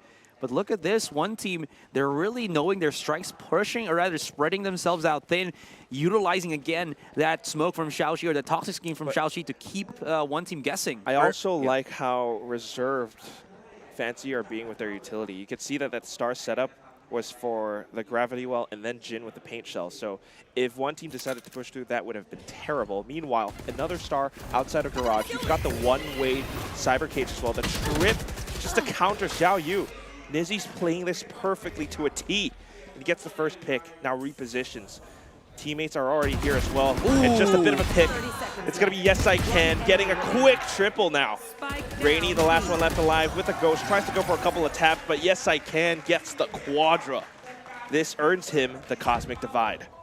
And that's going to be huge, too, on the retakes as well. If they can bait out more utilities from one team here, you talked about how Fancy's so good at conserving what they have. This could be really problematic once one team commits and they don't really have much to fight for in the post plant. And that's something that I'm looking out for in this round. You've got the full buys. Surely this is when you go for that full commit. There. Surely. Well, let's see how this goes. Fancy. Bit of mid-contact against for Winner. I wonder what happens when they drop the wall and he catches someone in transition, but not going to happen again. There's the there's the molly, or excuse me, the nade. We've gone through all abilities here, but no mid push yet. Oh, I like this. This could be a good punish for them. But then the smoke just been dropped in their faces. Gotta love this about one team, but it's turning expensive in terms of the skills that they've actually already expended. Yeah, I think that's something that they've been struggling with so far in this attacking half. Just not quite able to push through and get forward map control, because look at all of this utility placement from Fancy United. It's meant to block them off and kind of funnel them into the B site. Yes, we've got those cyber cages. They can always flush through them, and nobody's backside to hold them off this time. So Xiao Yu manages to make it behind. Winner now holding up around the pillar. Xiao Wei goes in with the Hawk. Oh, where? But being held up from under Hell and Heaven. Oh, we're dropping them down into the abyss. Xiao Yu not able to back up his teammates. Stuck behind sight. Down to 3 HP because of the explosion in his face. And Fishio just takes him clean off. Damn, did you see what Fishio did there? Absolutely nothing. And that's a good thing. He just held his back, and even though he was getting flashed, Perfect just retreat back into his own teammates. And I was wondering, Fishio's supposed to be dead, and then Heisey comes out for the swing, gets that frag quickly, and you know what was problematic there? Even though they got access to the back of the site, Xiao Yu could not push out. There was still the wall from the toxic screen from the Viper, there was still the smoke. They couldn't do anything to get into the site. So again, even though I mentioned that Fishio basically did nothing, he did nothing to the favor of Fancy. Oh, here comes the blades from Xiao Yu, though. Again, we've seen this before. Oh, no. And he had that same impact. He's being confronted with so much utility. Goes in for the updraft and a quick dash. Ooh, there's the first. But Nizzy just strikes him down. Now looking for the next. They continue to rush through. Heisey, Fischio, they're all turning this thing into a bloodbath, and one team actually comes out on top with the Sheriff face taps. There was no damage done to Xiao Yu, even though he's been thrown the whole kitchen sink. Stun, concuss, suck, the nade. He was still full HP there, so he was still pretty healthy to actually get a pick here. And don't forget, even though he was dealt with by Nizzy got tagged, and everybody from Fancy's just, no, screw it, let's just push in, get the picks, see what we got when, again, you turn off your brain and just go for contact, that's what you get. That's the full commit that you were talking about a couple rounds ago. And at the same time, I think it was really crucial that Rainy actually got the pick off of ramps. He actually held out towards screen for a couple seconds longer, expecting another peek out from Fancy United. So off of that, you eliminate another angle, and all that was left to deal with was Heaven up on top. So well played by one team with such a commitment. Again, you can never ever count this team out. Just when it looks like they don't have map control, they come back with a sudden explosive play, like what Mac was talking about. Now, timeout being called. It's like 2 thrifty wins for one team so far in this match. Imagine if the call for Fancy every time they lose a round is just to keep the mental of the players up and you know, still ongoing, not really I could see that trade a break, because it feels like that's been the case here. Their approach, even though it has changed a little bit, every single round mistake that they had, and this is one of the issues that we were discussing as well during the panel, right? Fancy, once they start to lose that lead, they really lose that lead compared to one team, because one team never stops their tempo, even though they are on that back end. So Fancy realizing this, again, smartly using their breaks in between to just keep themselves stable. You're absolutely right. I mean, there are some rounds, some maps where Fancy just goes off of huge loss streaks. But off the timeout now, Kawa, he calls for a set play, a set push, just to keep one team away. But look at this from one team as well. Luke, I think he had a game plan as well. He knew that there was going to be some kind of a push out of Fancy, so he orders all of his players to stay out back. They actually managed to bait Jin out, and then they take him down. A little bit overzealous from Jin there. He already knew that they were scrambling away from the setup, and he still tried to press through. I mean, it's good if you can get a pick, but you can already see one team was very much prepared to go for that encounter. And this is going to be quite difficult because now they can't really rely on the Raze utility. And look at how far back both Heisey and Yes I Can have just tucked themselves in on Heaven. Just waiting on top, waiting for that push in. Showstopper activated.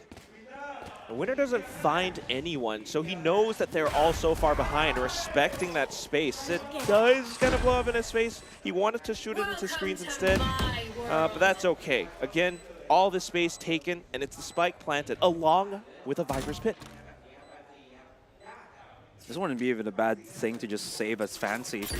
I mean, they're not really high up there in terms of money as well, but it still seems like they're going to try to go for that contact. Yes I Can has already used the smoke to basically split up A main, which just could be good. He's very aware, but this leaves only Nizzy and Heisey to start working on the side itself. But with the Viper's Pit, they need a lot more manpower with this. Nizzy's good for the one, but that spike is dwindling down. Hold on, what is happening here? Can start defusing it, and Xiao Yu is so far. How were they able to do that with such little players? The spike is about to go!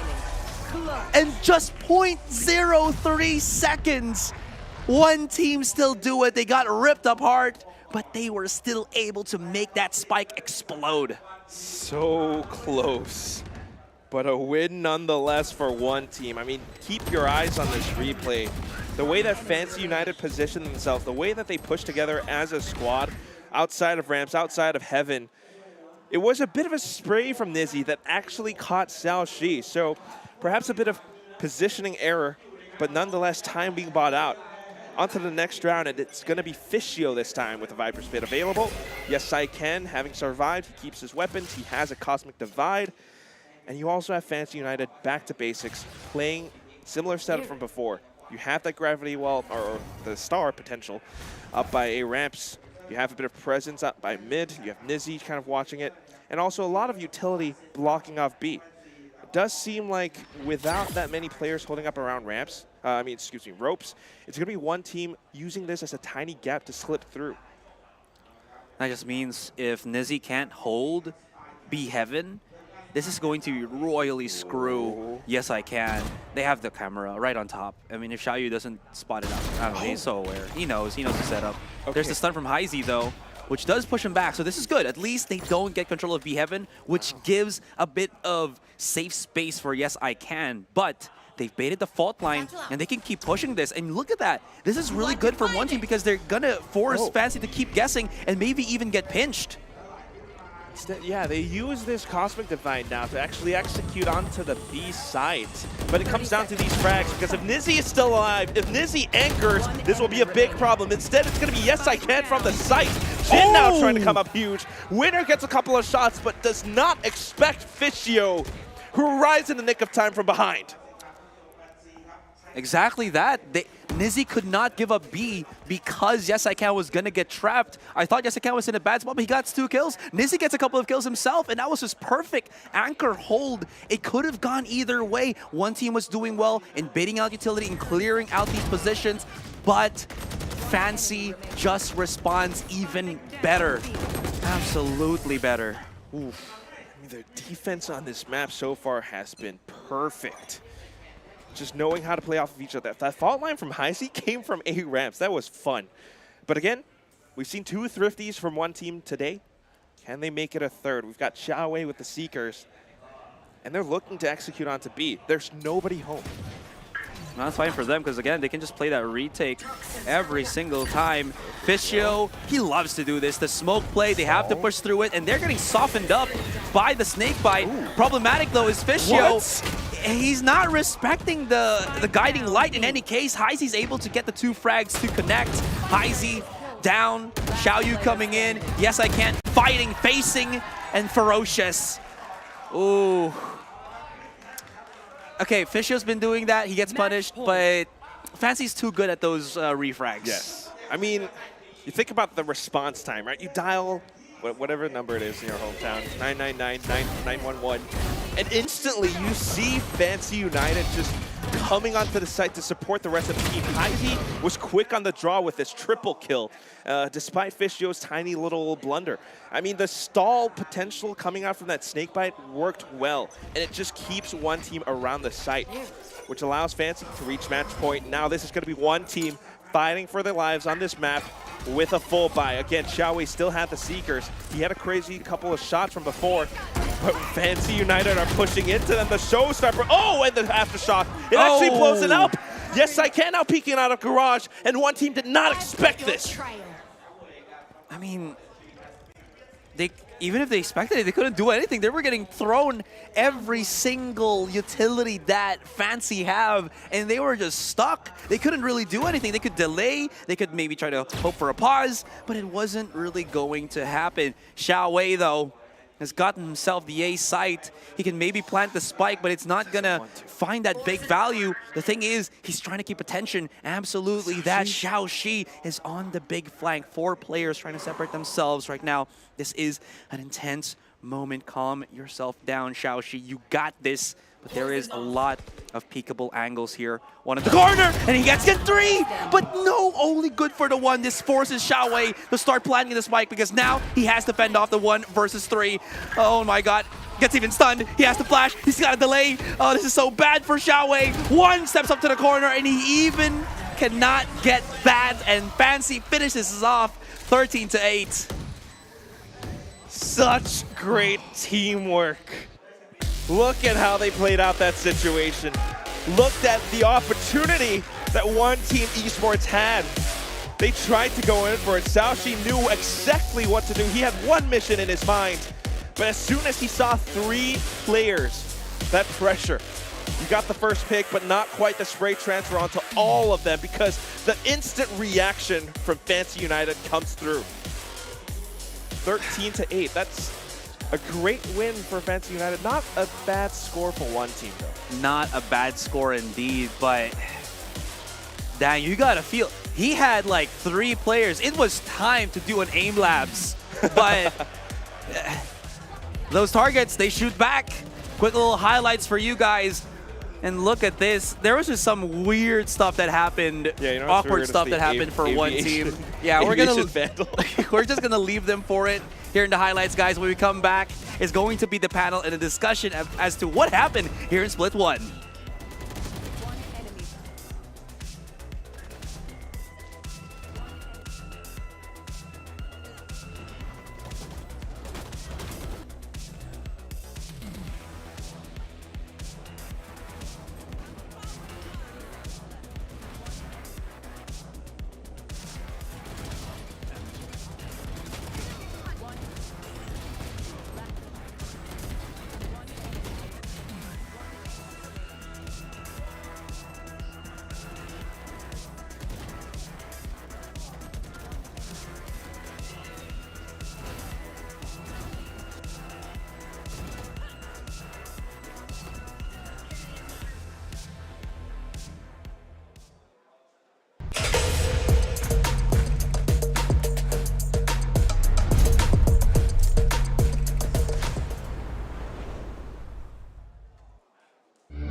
Well, Split was certainly a fun time for all the Fancy United supporters out there, and one team look a little bit slow to the party today, but of course, it's not just about Split, it's about the whole series and where we're going to go from here. And we'll see very shortly if one team are going to be able to pull this one back on Ascent, on their map pick. But first, let's break down Split, because Fancy United, they are here with a vengeance. They don't want to get eliminated today. Yeah, no way, no shot you lose this one, and they keep trying to fight for it. And you can see how much they've stepped up today. The way that they work together, the way that this composition works out, especially on the defensive side, they were able to have their run with this. Yeah, it was crazy to see, and I just feel like the notes I have, Xiaoyu just didn't have the impact we've seen out of every other game from him so far. And look, that double duelist, it feel like it just didn't get the value that you needed it to have with that lock-in. So moving into Ascent, I don't know if we're going to get the same thing. I don't know if we're going to go back to what's tried and true. But either way, Fancy United, we need to give props to Yes I Can. The amount of impact he was having all throughout Split then. Not only the thing I was even talking about in the green room, he's the IGL, he's the leader, he's the captain, he's the one making the shots, he's calling the shots, but he's also putting his life on the line, just drawing attention, allowing everyone else to find success. Yeah, and that's the big issue there for one team as well. It feels like there should have been so many more rounds. This game should have been actually closer than it was, 13-8. Could have maybe even like 13-11, maybe even overtime. But as you mentioned, Xiaoyu just couldn't find those highlights. He was forcing how many rounds? 3 to 5 rounds where he was on the operator. It didn't work. Let's put him in positions where he can play the poison spots, right? And then he couldn't hit those shots. It's just those coulda, woulda, shouldas, but it's just not happening for one team. And I want to talk about round 18 quickly. It was that late attempt at the retake where they didn't quite get the defuse. It was the last round one team was able to get on the board on the attack. But in that round, by killing everyone on one team, they ruined their economy in the long term and made that second half so much more simple for Fancy to close out the game. You saw the round after that, yes, it was a bit of a mixed buy from one team, and in round 20, they had nothing, and that put Fancy United on match point, which takes away so much stress when you get to that point of the game. Having a look at this as well, one team, 8 rounds. 2 of those were thrifties. They did not have much success on the gun rounds, so they need to try to fix that moving into the second map. I think that also comes as a double-edged sword, because I think, yeah, you know, you don't have that much success on the gun rounds. Maybe you get a little bit tripped up and a little bit stifled, yes, maybe sometimes because of that operator. But when you are just completely unchained, when you're just back to basics on that Sheriff, and you start forcing fights, they work together as a team and they manage to rush down Fancy. I agree, but when you win in thrifties, that's supposed to bolster your economy. Going into the next one, depending on how many people you have left, you can get yourselves a whole free buy. If you have 4 alive, you've got 4 guns get picked up, right? Theoretically. But that makes it so much harder to look at that stat, and that is why it has so much impact there. Now, let's start talking about Ascent. We are going to be seeing Fancy start on the defense, but so far, I've been extremely impressed from one team on the attack. So they need to have a solid first half if they want to find success and make a reverse sweep happen. Otherwise, Fancy might be taking this series 2-zip. Yeah, to be fair though, at least for one team, they have the better performance on Ascent if you compare it to Fancy. Every match that we've seen from Fancy here, they've actually lost to the other players in the alpha stage. So at least from statistics, it looks like it should be a good map for one team. Over the 2 games they've played, they've taken on Naos, they've taken on Boom. They've only won 9 rounds overall on Ascent. That's not enough to win a map of Ascent yet. Do you think that they're going to be able to turn that tide today? 100%. Well, actually, that's a little bit too far. I'm not entirely sure. 82%. Yeah? Yeah. Maybe 51%, something like that. A little bit more down the slide. I feel like it's tricky. I think they've got a shot given how they performed on Split. But at the same time, you just need to think about how they're going to counter the way that one team has been playing so far. There's so much game tape because one team has had so many successes, and that's what I'm banking on for Fancy United, right? They can study this, and they've got some crazy, wacky composition sometimes, and they must be able to find some kind of a way to exploit one team's weaknesses. I'm looking at, like, even though Xiaoyu didn't have the best performance on map 1, he still did okay, and he's had spectacular performances every time we've seen them on Ascent. And not only have they played it 2 times already, once against Zexia going to OT, and Zexia currently top of the group, you've got to remember that. They smashed Boom 13-6, and Boom's not a team you can take lightly. Yeah, and don't forget, this is a map where one team is going to be bringing out Yan Li once again. True. On those games where one team was pushed into 3 games, that first game, Xiaoxi was okay. Not really the best. Coming to game 2, Yan Li's there with the flashers. It's looking a lot better for one team. Xiao Yu's able to feed off of the flash kills into his Blade highlights, which we have seen so many times. And in game 3, that's when one team really goes ham at this. So maybe that's the strength of one team. They can really weather off the storm. If they can get into that game 3, it should be better for them. Yeah, I feel like this is going to 3 just from what we've seen overall. I want Fancy to prove me wrong. Part of me doesn't want Fancy to prove me wrong because I've predicted for one team. But, of course, I wouldn't be unhappy if Fancy made themselves a statement win here, if they got that 2-0, if they kept their tournament lives alive. That's when things get interesting if we start to talk about the standings and the tiebreakers, but I don't want to talk about that until it's a reality because right now, anything could happen. It's all up in the air. Yeah. But, you know, it's also how this theory or this composition could be up in the air as well. We talked about how strong Yan Li is and how he sets up for Xiao Yu. How do you do that when you're playing against a team that plays this weird double controller composition on a map like Ascent? You've got that Viper and an Omen. And then Nizzy is not on a duelist. He's not on the Cypher. He's on a Fade. Yeah, just swapping it up completely. I feel like that's certainly got to play on your mental, right? If you're playing a Cypher in map 1, you're playing a Fade in map 2, and then maybe you get to play a duelist going into map 3. Yeah. And look, at least they're confident today. At least they've got that first win on the board, which is crucial. It takes a lot of pressure off your back. You're like, okay, we just need one more, guys. Even if it doesn't happen on Ascent, which is a very bad map for us, we've still got Haven to think about later on today. I just wanted to add as well, if this is going to be the double smoker comp once again for Fancy here, remember how the issue there was Boom was just basically shrugging the smokes and just rushing into the site. So Fancy at least have an idea that if that keeps happening, they might at least have been able to talk over it, because that's the biggest weakness right now of this composition. You can feel a little bit threatened by the smoke, but if you have a competent duelist, a brave enough duelist, it should be working quite well. I just remembered as well, it was one of these games, I'm pretty sure it was against Boom, that is where we saw, was it Famous? That was Famous's huge game where he turned up. He turned up, 13-3. right? And we came up with the reason that was happening, right? With this double controller, you don't have that KJ. You don't have that util set up to stop anyone from sneaking into sites. And you know that one team are very good at getting into sites on Ascent. So I just don't see a world where Fancy United win Ascent if things go similar to that Boom game. Because the play style from one team here on Ascent is very similar to what we've seen from Boom. And that play style is something that Fancy United have not been able to deal with twice against Boom and against Naos. And now they got to do it against one team who, yes, they don't look the greatest after the performance in map 1, but we got Yan Li's dad here as well. He's here, and surely that's going to be enough to rekindle the spirit. Of course, Yan Li able to make his way in for the second map of the series. So at least Dad's going to be able to watch his son hopefully perform well. We love that support from family always. Yeah. But yeah, again, question, are they going to switch it up? No, they're going to stick to the same double controller composition. Well, one team's only coming in with 4 agents. I feel like that's an issue. It's a Killjoy still, just without the graphic. It's a hidden pick. It's a hidden pick. They've been given the advantage, guys. You haven't unlocked him He yet. didn't lock it in yet. There we go. DLC character. Beautiful. In comes the lock-in. Looks like one team ready. And yeah, look, the Metacomp, one team has been executing super well with it so far. Jiawei playing the Initiator and Yan Li, those flashes from the KO are what have been setting Xiao Yu up for success. So we really need to keep an eye on that and make sure that that one's working out. Fancy United, are they going to get caught off? Have they come in prepared? Were they ready for Ascent this time? Or are they just focusing on the third map? That's what we need to kind of focus on here. I hope they're not just focusing on the third map. I hope that this one is one where they really get to show us what this composition is all about. It's so weird. It's so interesting.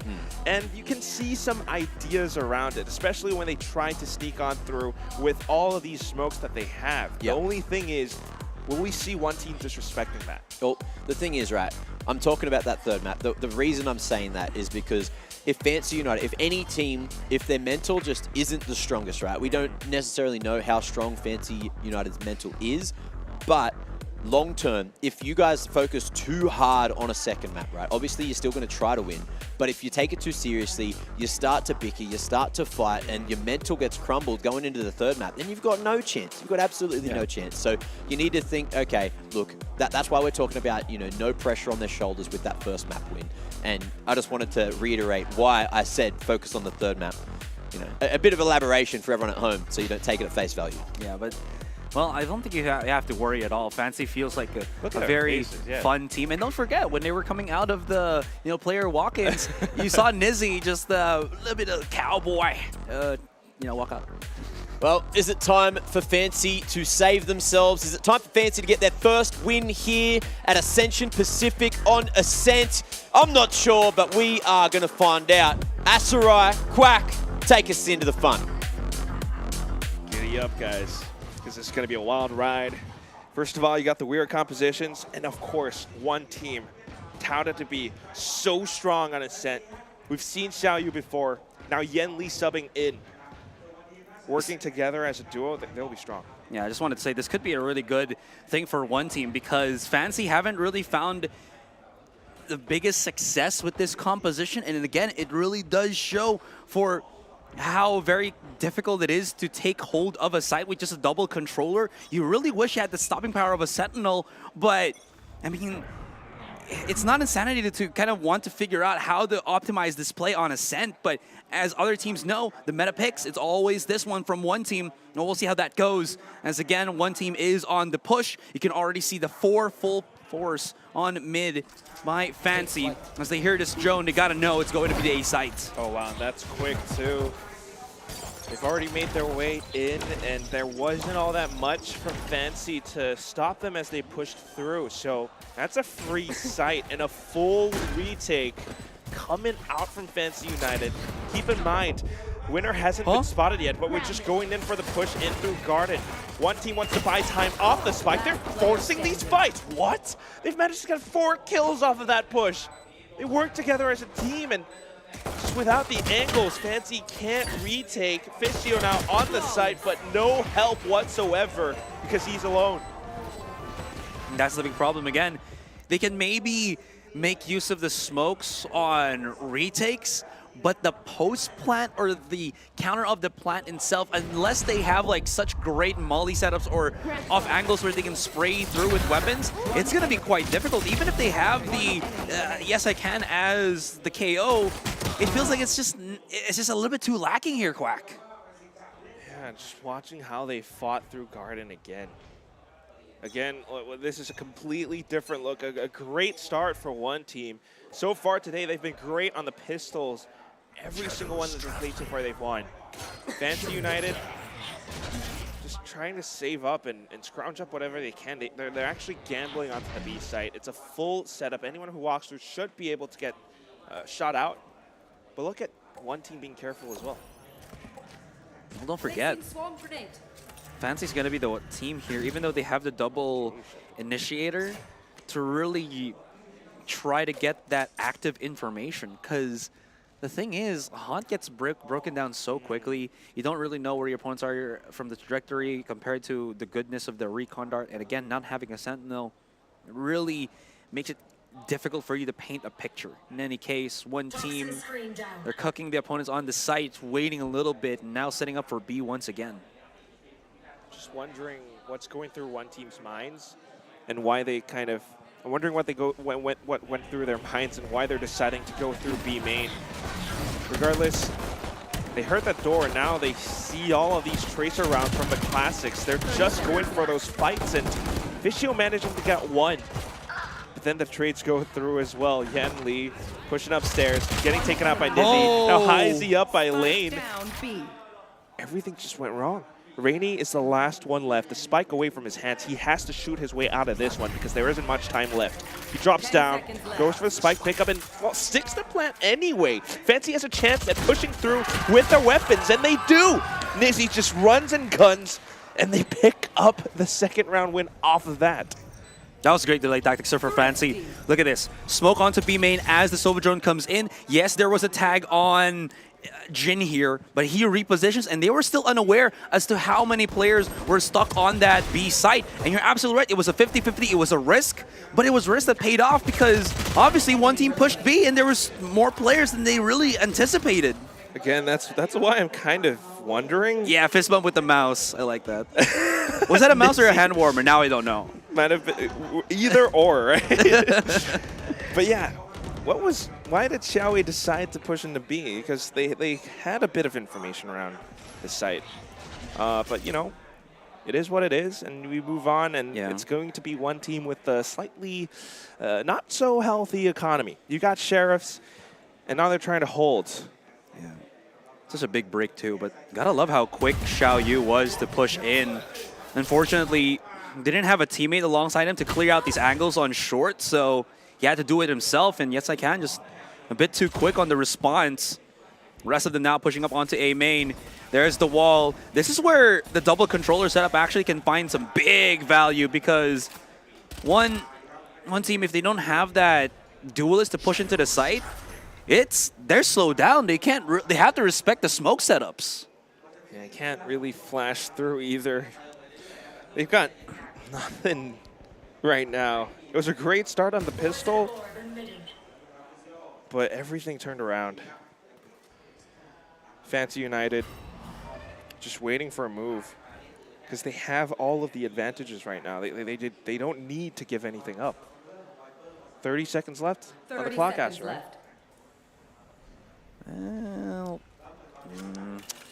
they're spread out. I think the play here is just to get a couple of picks and maybe alleviate attention from the A side so Xiaowei can march up to A, but since it's 5 players still alive for Fancy, they're not going to just over-rotate, to be honest. Timing for Winner is actually good, though. Could hit the shot onto Jin to open up the site. Not going to happen, but these hand cannons are really having some value right now. But again, as I mentioned, there's too many players, and they're not really fizzled by the positioning. Oh, that's smart. He can't plan it. No extra money for you. And yes, I can picks up a nice little 3K on the round. And because they kind of left him alive as well, just for a last second, playing it safe, you could see this discipline coming from Fancy United this time. Compared to how they played against Boom, and you talked about the score during the panel, you know, it's 13-3. This is now a Fancy United that inspires a lot of confidence. Jin purchasing up the operator, and it's going to work against 5 full rifles from one team. Well, I feel like at least Jin is different from Xiao Yu in the thing that Jin is a master at holding angles. Like, his patience and as well as non-jitteriness, this man does not have ADHD compared to like me. Like, you know, just have to keep moving my crosshair everywhere. But legitimately, just look at how he plays this one. In any case, because they don't have the goodness of like other initiators, he has to expend the tailwind a little bit, and maybe this delay of call to push anything from one team is actually going to help them out a little bit. Maybe 40 seconds have passed, now 50. And Fancy hasn't budged either.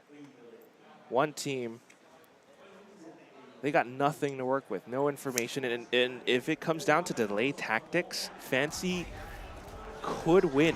Yes, I can now hearing something. Tosses the fragment onto A-main instead. A bit of a flash through from Garden, and he has to watch his back. Bit of support coming out through. Prowler out, flash tossed, and Jin finds the first shot. Yes, I can, just dancing back and forth around Dice. He gets the first, he gets the second. Jin coming out again. Winner hops up through, and I believe he's been spotted. He's been heard. Oh, Jin. Tailwinds away. 50 HP. Spike completely lost to Nizzy. You understand how difficult the positioning of Yes I Can is, right? He basically has to be on instinct and a little bit of quick response to deal with that. We're just looking at the highlights here real quick, but before that, he was able, yeah, look at this, to go from trees, outside of short, run all the way through generator, flash opponents optimally twice, and hold the angle on Dice, where he gets about like 2 to 3 picks alongside the rest of the team.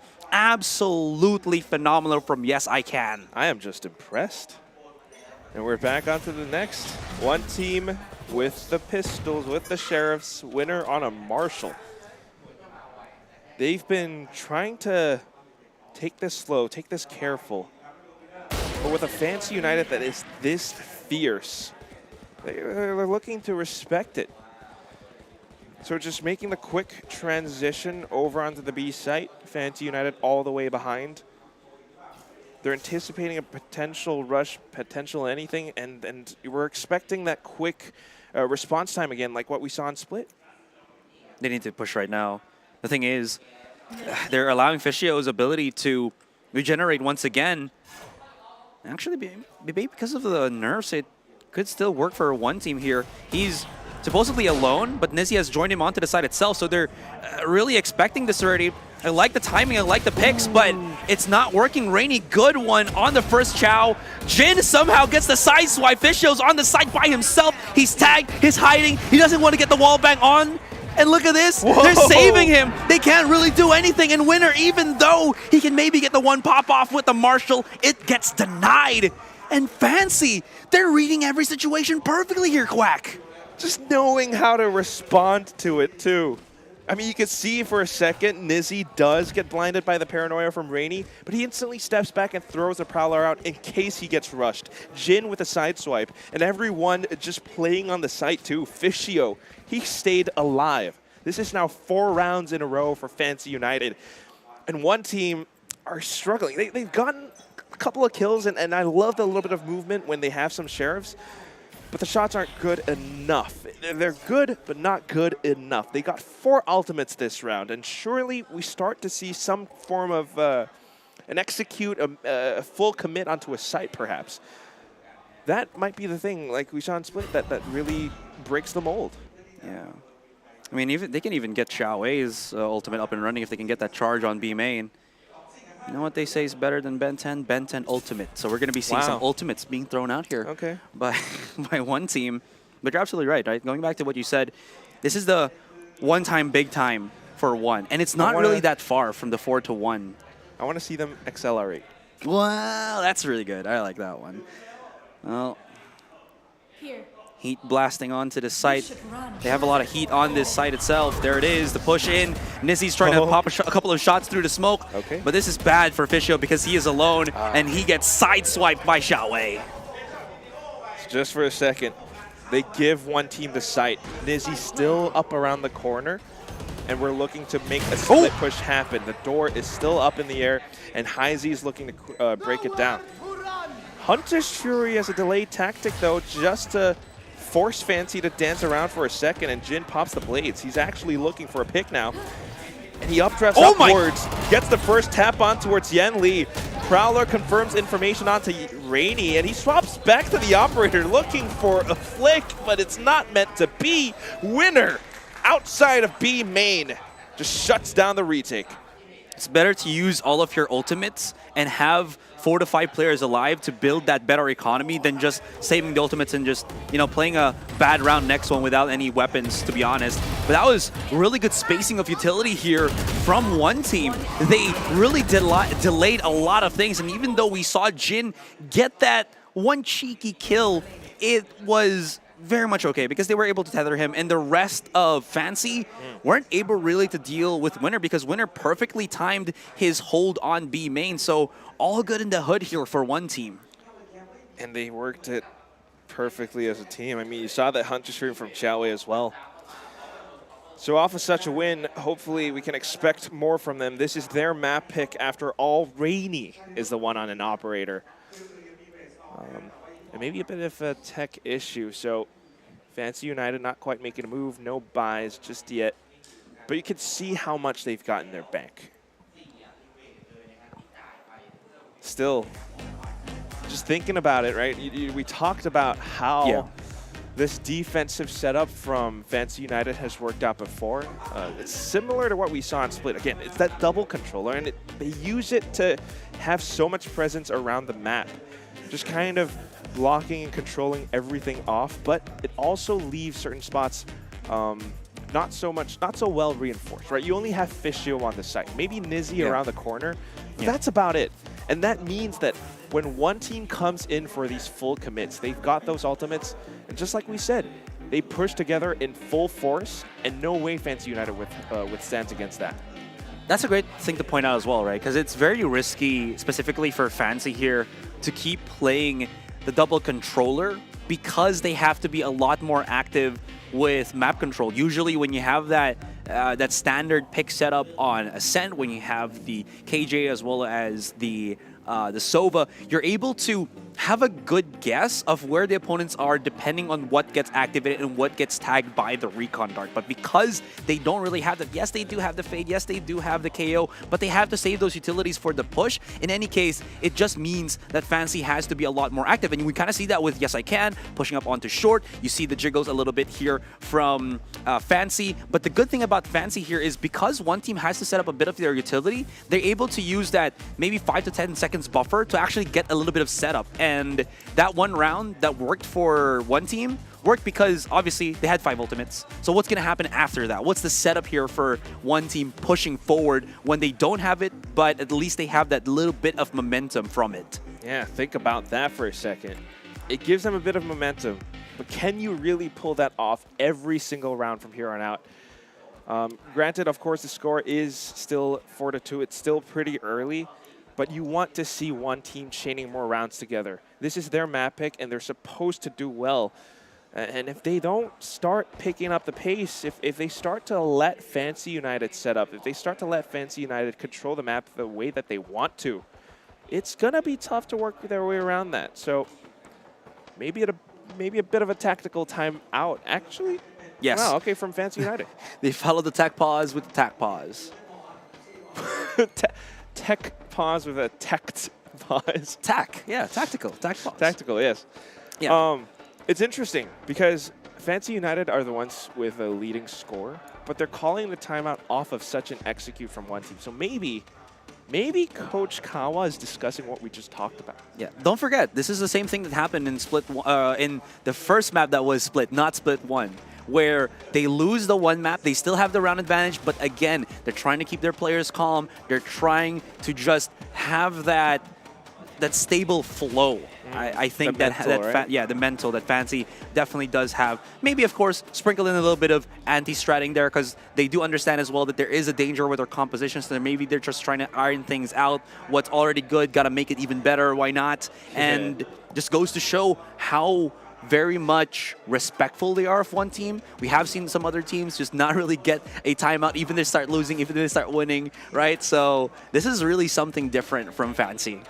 Yeah, I'm just really curious about how this round will go because judging by the loadouts that they've gotten so far, I think this is the first round that we're seeing an operator out of one team esports, right? Remember we saw that on Split and it wasn't too good, but now that one team is bringing it out on Ascent, you've got Rainy holding it, which is interesting. On attack too. Exactly.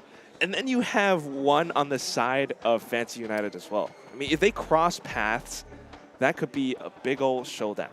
Yeah.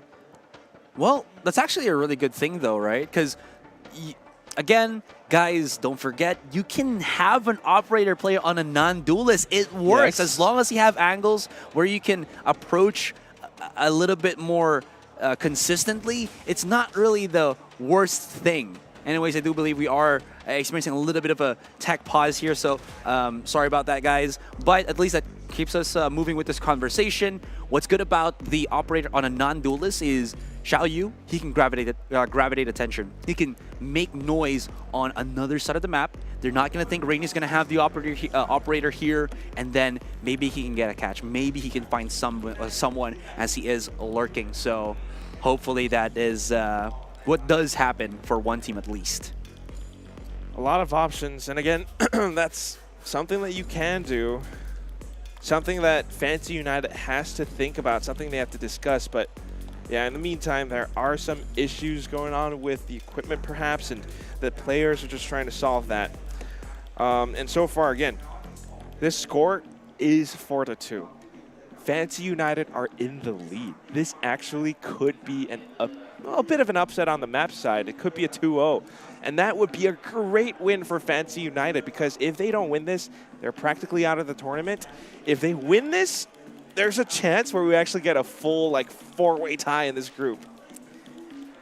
I don't want to say this is unfair, but this is like just the nature of, you know, having that schedule where you're the first one in and you're the first one out. In terms of like how many games you can actually play, you can only lay back, watch the stream unfold in your eyes, and you're like, oh my God, please, not like this, not like this. It's all about the numbers. But absolutely needing to just hopefully get that series win in. We're still trying to figure out what's been happening here, guys. So again, do apologize for that.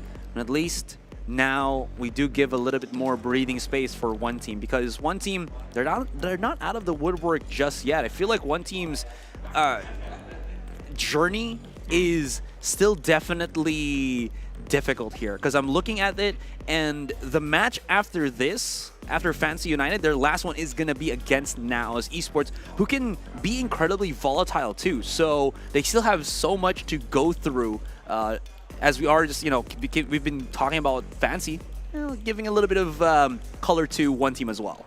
Yeah. Well, actually, I'm thinking about that. What do you think of one team versus Naos? How will that go?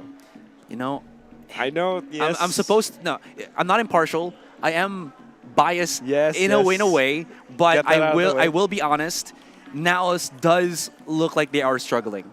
Again, it feels like they're having issues. It's the mental fortitude. It feels like it's the issue that Fancy has as well, where they can't, if they start to lose momentum, they really lose that momentum. But Fancy's great at being able to re-encompass that, while as Naos just doesn't. So big struggles there for Naos. That is something that happens, right?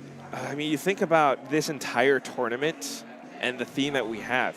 Yeah. You need to take your spot. You also have to earn it. I'll take your place. Okay, you could. You need to be one of those players that really has that championship mentality, that championship DNA, in order to succeed at such a high level. Maybe you ascend, maybe you win this tournament, but then you join those big boys up on the stage. You join the DRXs, the Paper Xs. And if you can't stand up next to them, you play in some games, and you start to just tilt. That's not gonna look good. Yeah, and you know about this because you're a Pacific League caster. Oh, come on. We're not doing this. We do this off camera. Oh, sorry. But you're absolutely right? Because again, Naos, and this is one coming from somebody that at least was able to watch their journey, you know, locally from the Philippines as well. When they got that win in the grand finals to get their spot here in Ascension, their players were all up in tears. Wits was just crying, sobbing again, with just the joy of having an opportunity to hit the international stage once again. So there's no lack of feel that they know that there is so much on the line for them. But the big problem is maybe that feeling of pressure, maybe that feeling of immense need of achievement is choking the Naos roster. Yeah, I'm not saying don't have emotion, but you really need to figure out how to work together as a team, how to you know, keep those spirits up. And that's something that I always love whenever you hear those teams up on the stage shouting and cheering each other on, and the fans as well. And that's what this whole thing is about, the entire Valorant APAC community. That said, though, I think this is going to be a tech issue that needs a little bit more time to be solved. So don't go away, guys. We're sorry about this, but you're going to have to stay with us a little bit longer. We're going to throw to a quick break, and then after this, hopefully, the game will be back soon.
Ladies and gentlemen, welcome back to Ascent. It's Fantasy United up against one team, and unfortunately, look, we are currently going through a tech pause, but so far, so good. And what I want to talk about is how good the read was from Fantasy United in that second round, bringing the classics, all five, stacking on the B site, playing to the tendencies, and obviously doing a lot of homework going into Ascent. So maybe, just maybe, we have a situation where a 2-0 could be on the horizon.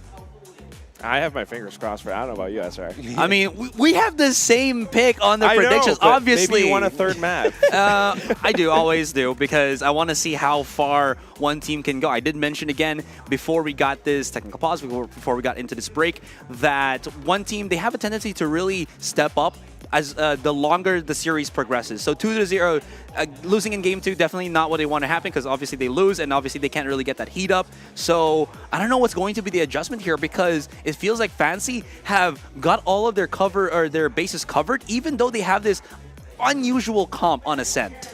I want to see how it plays out as, you know, everyone managed to work up that economy. Of course, one team, they've had a couple of opportunities, but it hasn't gone super well for them. But talk to me about the key points from Fancy that you've seen that's tickled your fancy. Wow, that's a great line. I mean, honestly, it's this entire team's setup. Yes, you have the double controller. Yes, it's a little bit interesting or odd at times, but look at how Yes I Can plays with his utility. The way that he actually, you know, tosses out the fragment to delay, and then also just flashing at times to really take those fights. Remember that one round on the A site where he played around the crates? Okay. Well, guess what? We're not too far away. It looks like we are about to get back underway. I'm seeing marshals. I'm getting as much info as I can from these screens. Wow. What's he doing? Where's he He's going? got a classic... We're comsats. Matt Black. It's called the Defa Ult. He's got lots going on. He's also just got no skins. Yes. I heard skins equal wins, so what's going on there? Fancy United needs to pick up the skin game for sure, but in terms of their performance, they don't need to pick up too much more. Just keep it going, easy riding, and it looks like we are very close to getting back into game one. Team aggressively looking at those monitors and the Fancy individuals, of course, just keeping those hands warm. It is relatively cold in here. I wonder what it's like just sitting down as the players, but that's something you guys can talk about right now because we are live. We're back to the game. Yep, definitely. Thank you so much for that one, Mac. As we get into the action once more, one team, they definitely have one more chance in this series. Feels like Fancy is breaking away. I know, again, it's 4-2, but the tempo, the rhythm is really building up ever since we saw that first split game. We saw it, and we're also seeing just a bit of presence outside of B main. I wonder what that spray was for. It doesn't really tempt all too much from one team. Look at how careful they're being, Asterai. Holding back in case there is a push. But really, it's just the angle being held by Jin. Meanwhile, the rest of the squad tempting fate outside of A. Oh, Heisey. Very different in positionings here. Is here on A main. He's just by himself. Does he have his ultimate to escape? Yes, he does from the shadows. So unless he gets flooded by a bunch of mollies, he should be able to get away. But yeah, I can feel your tension because right now Jin is in a position where it's a do or die moment. He doesn't have the tailwind prepped, but now he's just waiting patiently outside of B main for the quick little pick. It's the same thing from before. And it comes down to whether or not Jin makes it out of this one alive. Of course, Nizzy's right around the corner, but again, it's like what we saw with the execute from before. Oh, Cuts no. noise, but Jin lands the first shot, tailwind so quick, and that's going to be now Nizzy waiting for the haunt to send out. He will get information off of it from the shadows, from Heisey onto site. And everyone from one team trying to make their way through. They've spent way too much time rotating, so only 10 seconds left. The pressure is on. Choe still shows up, but then Fishio comes in to choke them out. A double kill and 5-2 for Fancy United. There was no read from one team, only setup, no way of knowing where Jin was if he had an operator, and Jin, bam, what a shot, what a way to start the round. And you're right, they just spent so much time cutting the noise, and again, cutting noise against Fancy with this composition is not going to work. They can always set up their utilities, their smoke so quickly that you're not going to be able to deal against it, and well, guess what? They weren't. And it's like what we saw from before. We were talking about this just before the tech pause as well. When one team has that full commit, that full execute, it surprises Fancy United. That was the one round where they picked up their second win. Fancy United with so much control, they just hold everything down. Yes, now the shot from Jin, he sees that drone, he's got support from Nizzy. He's waiting for someone, anyone, just to give him a bit of vision. And look at that, as they push back the forces on market, they start to work up on short immediately here. Yes, but of course, Fancy does have, as you mentioned, yes I can, there on the contact. His blade is just up by now. He can throw it here to get the catch onto short if he wanted to do so. No mollies just yet. They got the push in. Heizi's nowhere near on the site, can actually get away, but there's no smoke on the cross. What are they doing? They're going into this one absolutely visible to the rest of the world, to the rest of Fancy, and this is not good. What is one thinking about this? In any case, Xiaoyu on the site. He sees the barrel. Sees onto Heizi, maybe a chance, maybe a shot, which she does. Winner as well onto Jin. They can maybe re-encompass this Quack, maybe they can do it. 2 versus 2, it's not yet done. Spike has been planted, it's all about that retake, but there is the one grueling Nightfall to expose all of them. The push out, Nizzy's playing with his food, but it seems like it's not going to be just enough for Xiaoyu, caught underneath Rainy by himself and could not get away. What was the plan there for one team? It's a very interesting and odd attempt. It's a lot of faith on Xiaoyu and the rest of the squad, Rainy on the site. I mean, I'll tell you that much, because they know that Xiaoyu is capable of great things. Xiaoyu is capable of shooting out a lot of players. But when you watch how the entire thing plays out, there was a bit of a dark cover, one up onto Heaven and another one just adjacent next to it, because I think they actually wanted to get a lot more space. They thought that perhaps it was somewhat clear. They could have pushed up to pull off a flank, but it wasn't meant to be. Fancy United just has this map way too well prepared, especially against one team right now. It's 6-2 Aserai, and once more their economy is broken. It's kind of crazy to think that Fancy are playing like ants. Like in the way that you just poke one and then somewhere out of nowhere there's like 5 trying to bite you back, right? There was a little bit of that poke and prod onto short, and then out of nowhere, Jin's already there with the operator. And because they didn't get that smoke in, even if the KO blade was able to suppress Yes I Can, so he couldn't molly the cross, so they can still actually freely move onto the site, it was, again, visible galore for Fancy, and they're not gonna back away from, like, this is dry contact, this is dry swing, we're gonna win these fights. That's the main thing. I don't know if it's like just sheer confidence and wanting to go for those fights, but there was that very intentional dark cover from Rainy. So something clearly, you know, went the wrong direction for that play, but whatever it is, we're pressing forward. And look at this timeout coming through. I mean, Kawa is discussing a lot of plans for Fancy United, and it really shows that this team is very well prepared right now, and this could very well be a 2-0 unless one team turns this entire map around with the momentum on their side.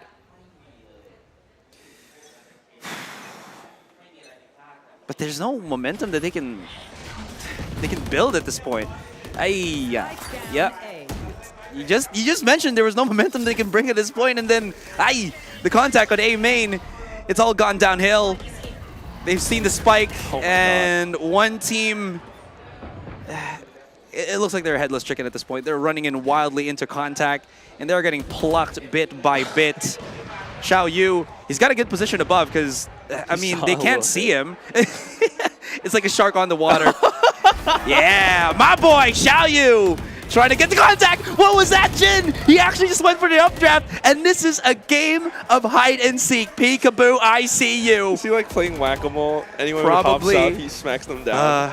It's such an awkward game too. Xiaoyu can't really pop a shot through the Viper Spit because of the Tracer bullets, so he's got to be careful. But, I mean, this has turned into a very wacky kind of situation, and you don't want to give Xiaoyu that bit of space.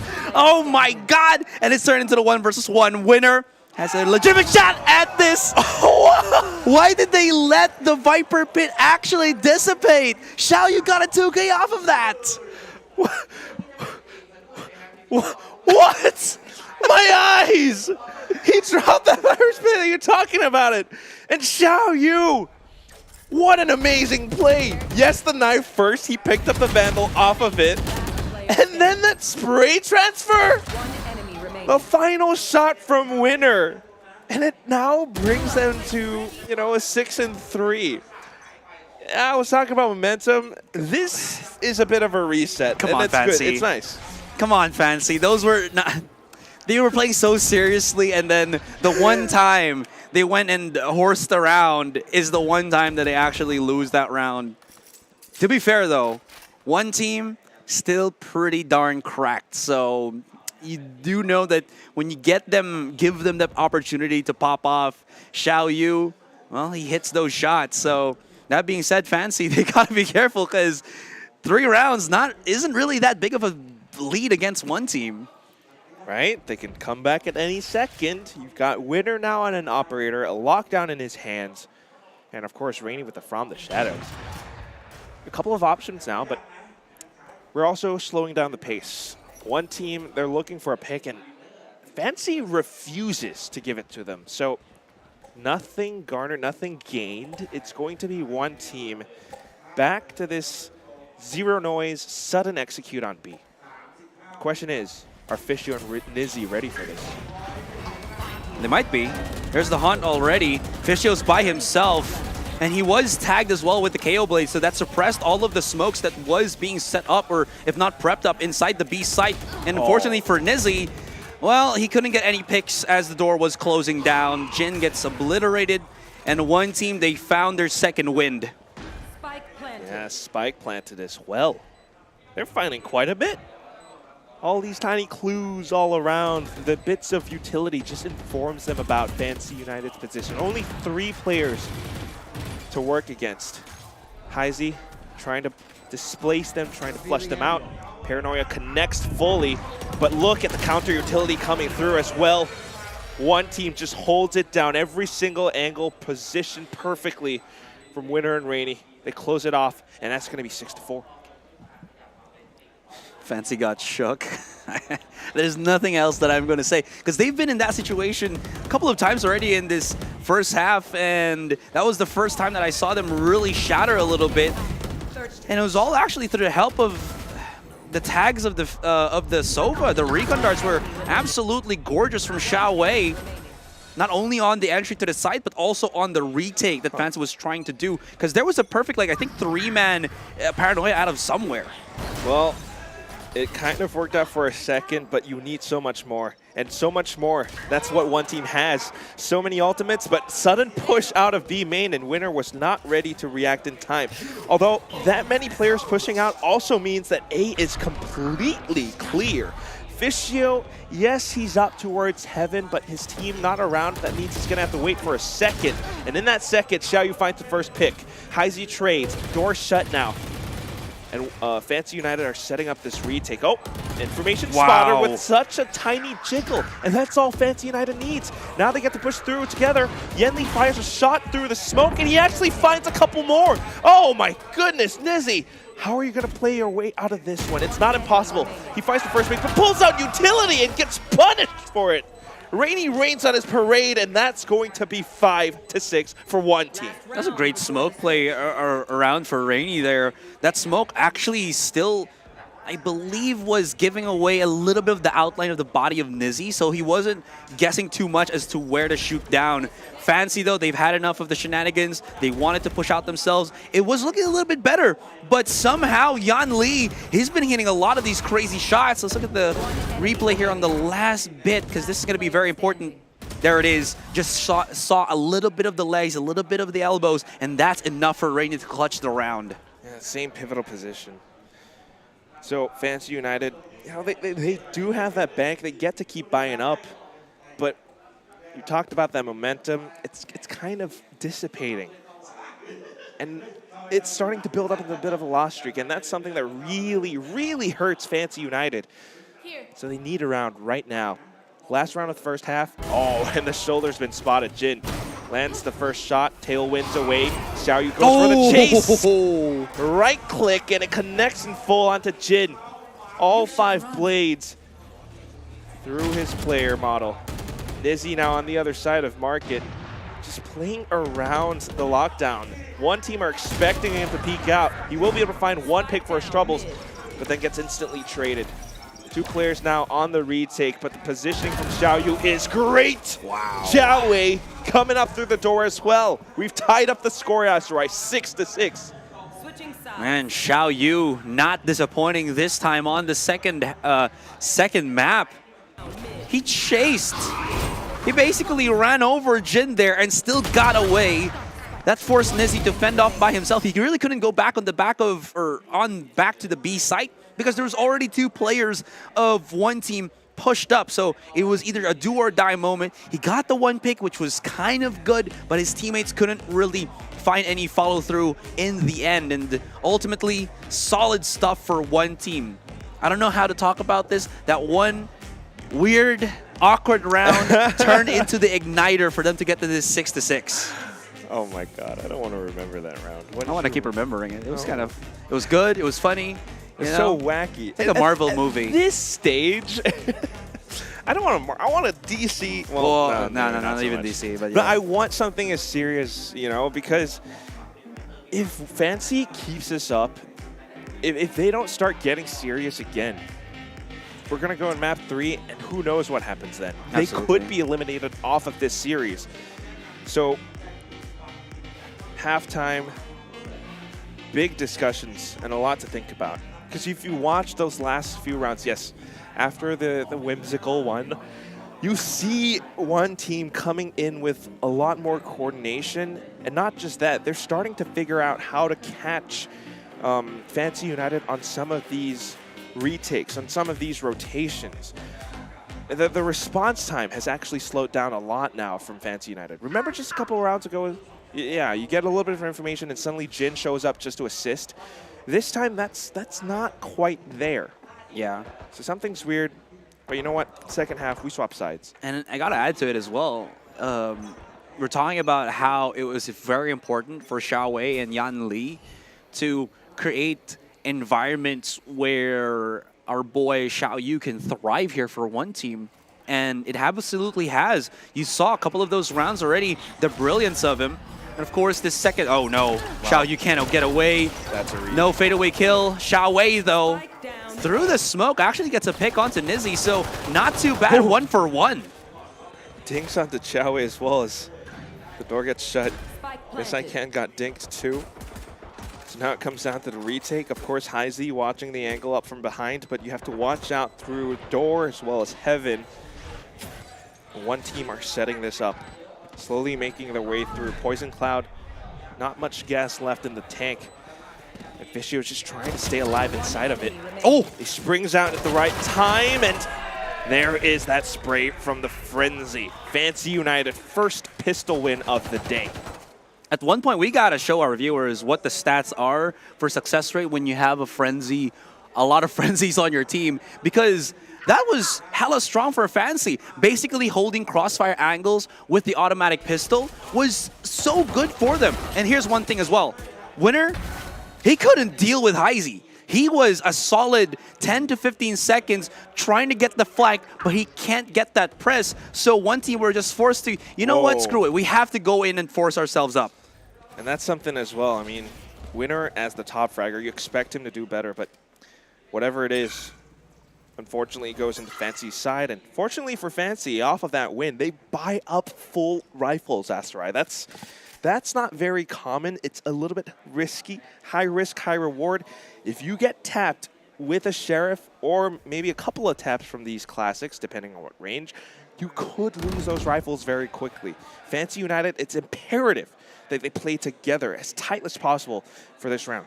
And honestly, they definitely are. You can see here, not really deciding to go to the B side, gonna go for this straight contact. And this is kind of good though, because you can get a lot more refrags in this tight-knit CQC through the A pinch. And it is working very, very well for Fancy. The smoke to give access to the rest of the members of one team. They're trying to jump in, but it's a fruitless endeavor, man. And this is a flawless victory for Fancy. Now I'm starting to see why they went with full rifles. Remember, you know, just several I don't know, it was like, what, 3 days ago? It's been a long ride. But the last time that we saw one team play against Boom on this map, on Ascent, it was all those punish plays. Yeah. And how do they start those off? They play with such passive and defensive positions so far towards the back of the site. Fancy United's entire game plan right now is to spray them out and spam those spots before they even get to punish you. And this is such a great like buy round for Fancy too, because look at this. Even if they lose this round, they can still buy up into the next. Yeah, and they can definitely win this round because they got those one-tap kills with the Vandals too. For one team though, I mean, they've got their rifles and now they're playing slightly more upfront. Xiaoyu coupled by Yanli. We've seen this duo work magic before, but Jin, he strikes down the first. Xiaoyu answers back against the counterpart KO. Rainy now holding the off angle, but it gets checked by Nizzy. Using the tiny bit of a gap from the Poison Cloud though, Xiaoyu comes up on top. Oh my god! Swings around on a swivel and gets Fishio, the third pick in this round for him. 2 left to go, and he could be online for the ace. Winner now with a bit of support from Garden. Hasn't been checked yet. Jin with low HP sacrifices himself just to, you know, plant the spike, a bit of a bait. And Nizzy watches for him. Question is, though, how do they position themselves now? Both inside of Hell. And this could go wrong really quickly. Xiaoyu playing behind Winner. And both sprays have to be perfect. And there's only one angle they could possibly be in. Oh no, the turret right behind the generator. And it kind of reveals so much. Nizzy! He just reacts, gets the first, instantly flicks onto the second. A quadra kill for the prodigy himself. 9-6 is the score. I don't know if Winner could have just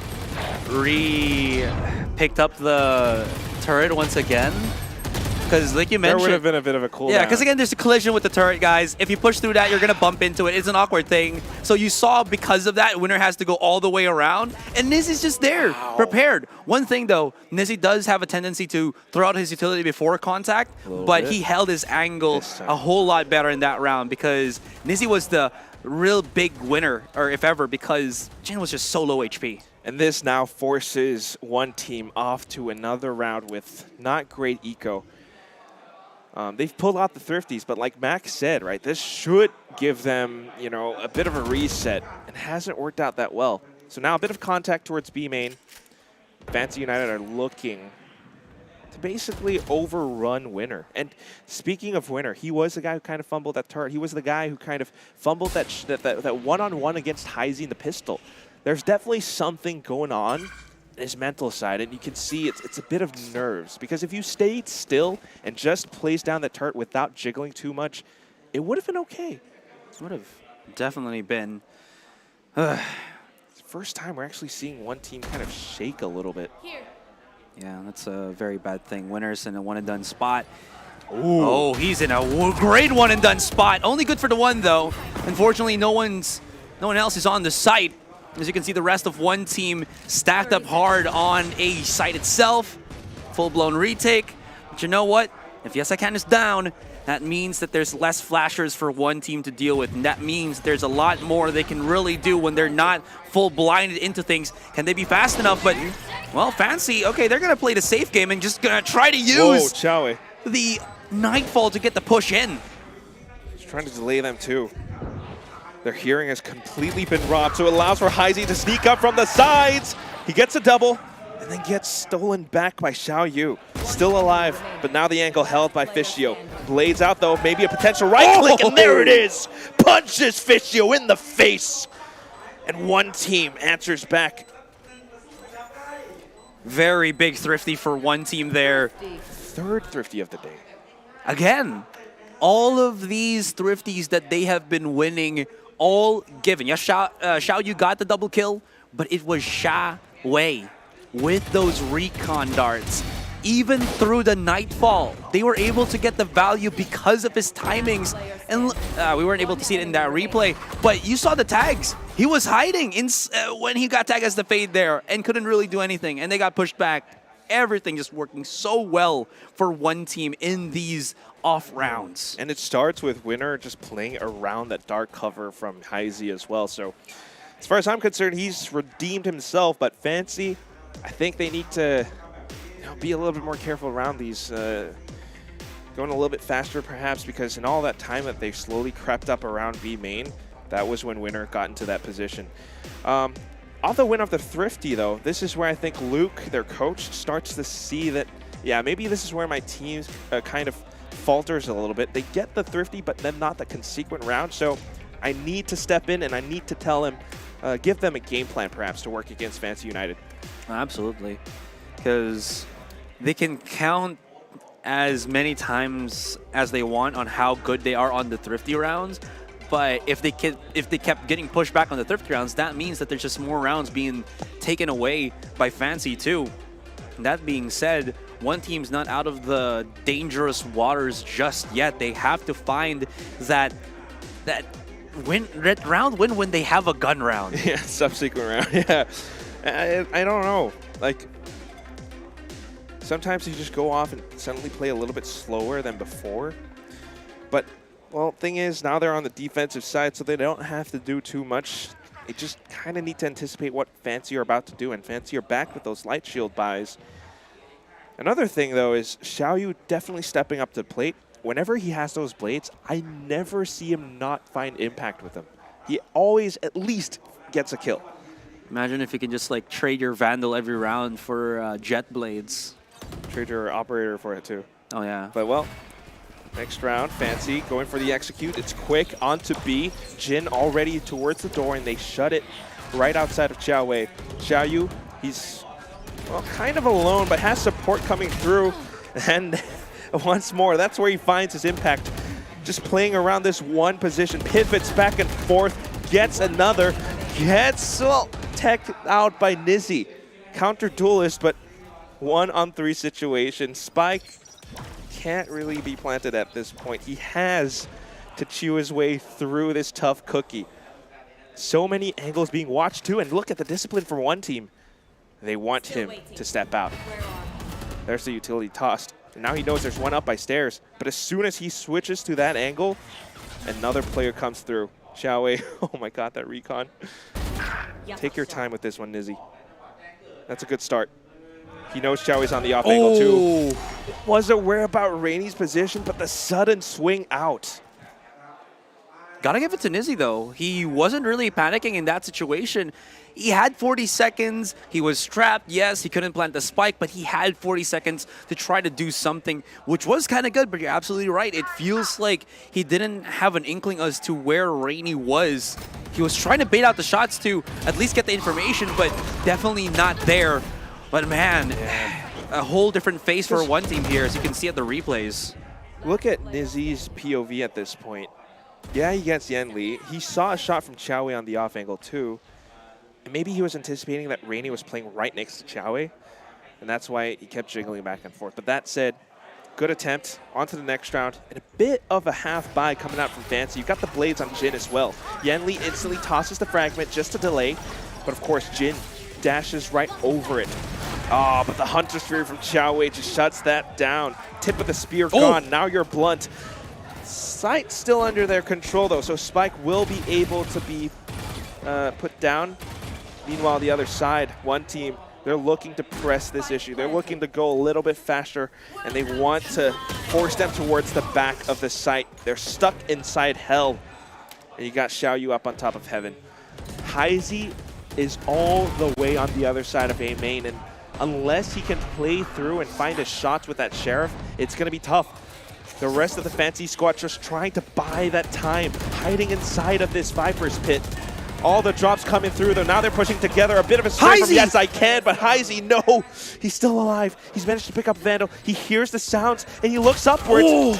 But Xiaoyu just plays a little bit faster, repositions, and sprays him down. Wow. That was a tense moment for one team there. They knew one majority, if not all, of the players of Fancy were stuck underneath heaven, especially when they got the pick off of Nizzy. But this was the big one. Yeah, he got the pick off of Jin, but it also got the double tag on the players of Fancy, making them even more susceptible to just random spray downs. So Really good stuff from Xiaowei. Truly one of the highlight stars of the one-team roster.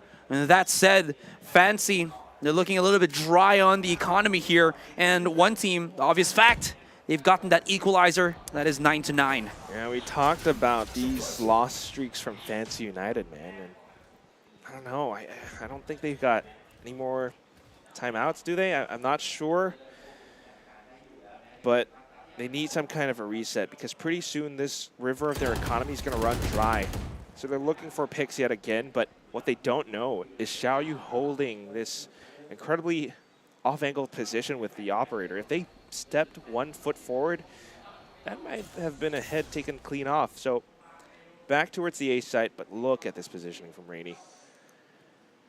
Oh, Yesakan's also low too, so they got to make his utility work for him somehow quickly enough. Rainy is in a spot where, again, he can go for that from the shadows, but they're reading the situation well. He's going to be able to get a catch onto 4, if not all of their members. They're not even aware of this, and Rainy's in the prime spot to just wait, hold on, trigger discipline. They haven't checked it out. Jin has gotten 2 on the side itself, but again, he's creating a little bit of that opening coming in from the flank, but Yesakan is good enough for it. 4 versus 2. Xiaoyu always explosive with the blades, but this time it's going to come a little bit short, so it has to be Winner alongside him, but Xiaoyu just can't find anything, dashing through the smokes, dashing through the air, and that is going to be the big catch for Fancy and the big fall down. I thought there was going to be a little bit more from Rainy. Got a little bit greedy on that one.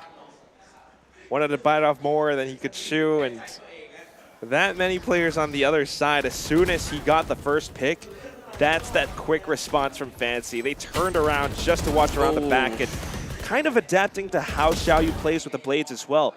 If he's up in the air and I play right underneath him, it's going to be tough for him to find that shot. So well played by Fancy, and they continue to keep this river flowing. Meanwhile, one team, economy not great again, and it's back to Sheriffs. Yes, the Thrifties are good. Can they make it happen one more time? Truly has been a nightmare situation here for one team. Okay, now they clear out. Yeah, now they know. Now they know to just be a little bit more due diligent with the jiggles here and whatnot. Gotta say though, Fancy, they do have their own setups with the double controller. You know how the issue with the Omen is you can't plug up everything? With a Viper, it's very much doable. But oh my God, how is this happening? What is the outcome? It's not supposed to be. This is a canon event, and one team are the ones that are making it possible. Nizzy, he's always good. 2 versus 1, not in the danger zone of the lockdown, so he's not going to get detained. He has at least good damage, but Xiaowei, where did that happen? Where did that hit? And it's going to be at a 10-10. The Thrifties just so damn good for one team. I need the replay. Pull it up. It just keeps happening that way. I was just thinking about how Fancy has the same setup, the same execute. Of course, simple, you dash in with Jin. They leave High Z on a bit of a flank. But with all of these happening on the site, one team actually finds so many of these Sheriff shots. And with the final one as well, same exact scenario that Nizzy was in just a couple of rounds ago. It's 10-10. Momentum has been swung from side to side. Can either team hold on to it? What? Oh, just to make them think of where he might have TP'd. Okay. Just sound cue baits. Goes to show how... You can see the ping on Wine, yeah. Yeah, exactly. So that's pretty good, actually, because now they're going to use a bit of time to try to check that out, but... Well, whatever happens, Fancy, they're committing to the push. Winner's in a position where he can really deal some damage here. 2 stuck on the side, actually make that 3. There's the Nightfall once again. The swing, the encounter, and yes, wow. I can. Pops off for the big 2. Hold on, Xiaoyu trying to be a bit tricky as he tries to go up on top of Generator, but that gets denied. 2 more, Xiaowei and Yan Li. Yan Li coming in through doorway, but he gets stumped on the entry, and that is Fancy once again back on the lead, but it's a push and pull back and forth fight between these two. The tides, man. Sometimes it's high, sometimes it's low, but this time, definitely flowing in Fancy United's direction. Tiny little micro adjustments in how they actually execute, and you can see that this time, it started off around Garden. You had Yes I Can tossing, I think it was a little bit of an underhand, with that flashpoint, and it blinds Yan Li.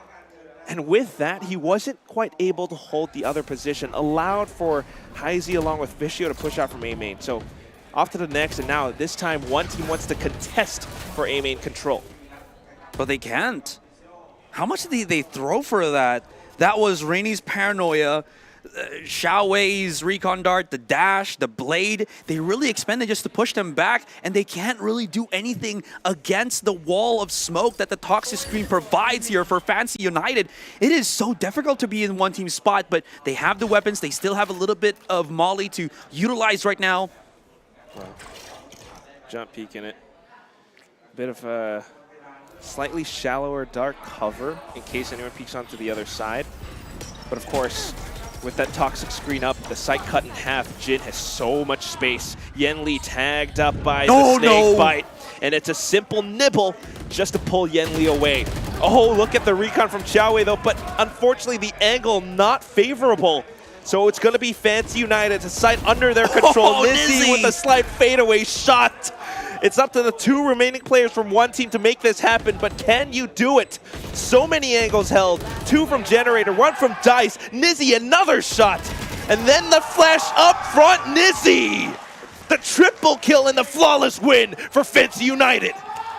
No, Rainey, he's able to overwhelm his opponents, drown them at some point, but there is a drought that Rainey and the rest of one team is experiencing here. They just can't get a win on their gun runs. It's all about the Thrifties. Maybe just give them the pistols and they can get this. I don't know, but I mean, they're under pressure right now. And I mean, okay, weaker bye for one team. Maybe this is the round. Maybe, but they shouldn't be under pressure because they have rounds in their back. They have wins under their belt.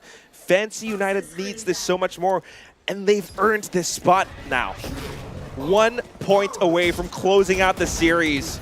And it's the same execute. This time, Rainey holds a linear angle, gets the first shot onto Jin, peeks out, and then the trades come through. Yenli was eliminated as well. Xiao Yu up from the top of heaven with a Guardian. Tries to find a tap, but it was not meant to be. So now sight under Fancy United's control. Dark cover just to block it off again. 3 players trying to get a little bit more space. They have to work with the Owl Drone, but look at the discipline from Fancy United again. Hiding all inside of Hell. The 3 dogs, the Cerberus off the site. Xiao Yu tries to dash in, tries to find a little bit more space. He knows they're in there, but the wide swing, Xiaowei up from above. The recon and the shock dart now. Heisey tries to spray transfer, but Winner with the Sheriff again taps it through.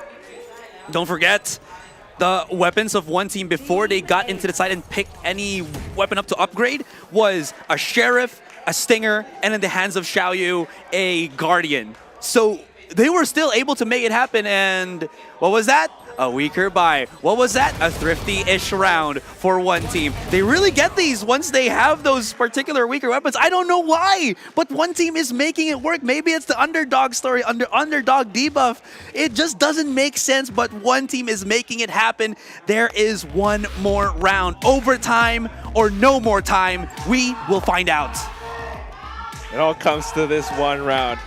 And just as it happens, they're shouting. I feel like, you know, I had to chant with them. Yes. But the timeout was called by Fancy, right? And yes, if you're a one team fan, you're cheering for them to go into overtime.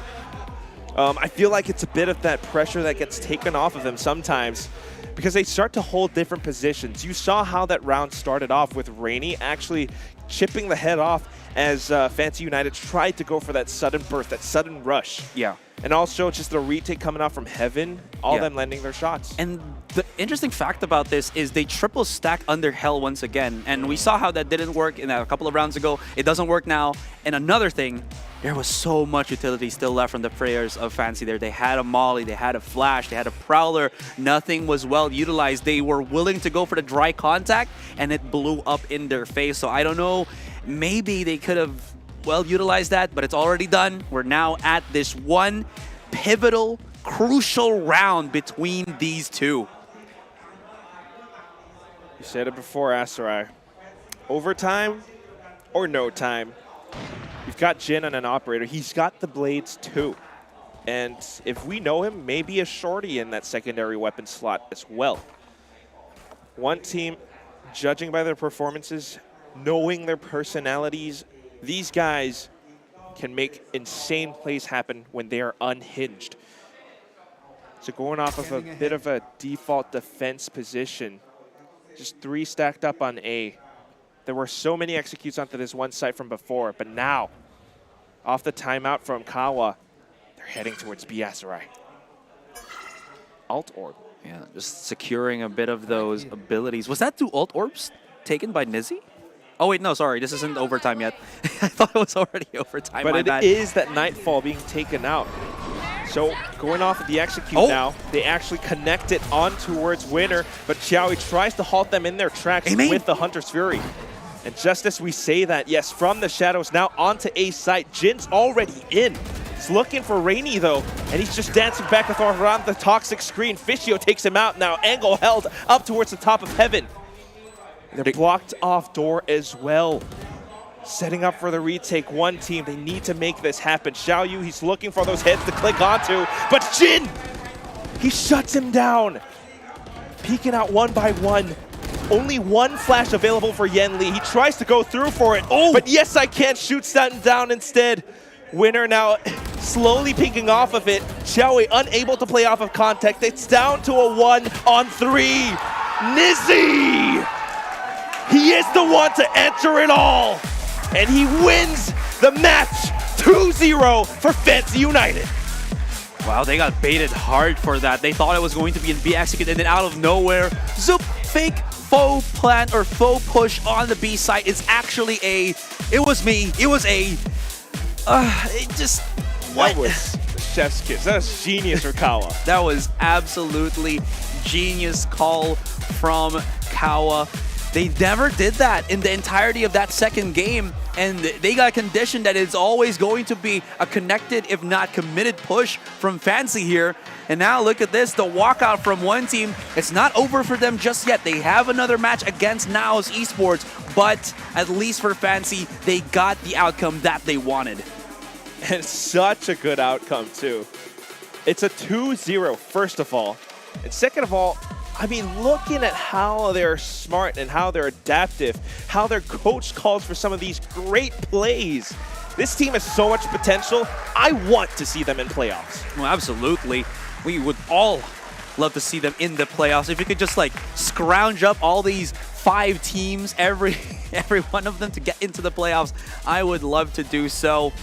Quick little gander at the highlights for the second game.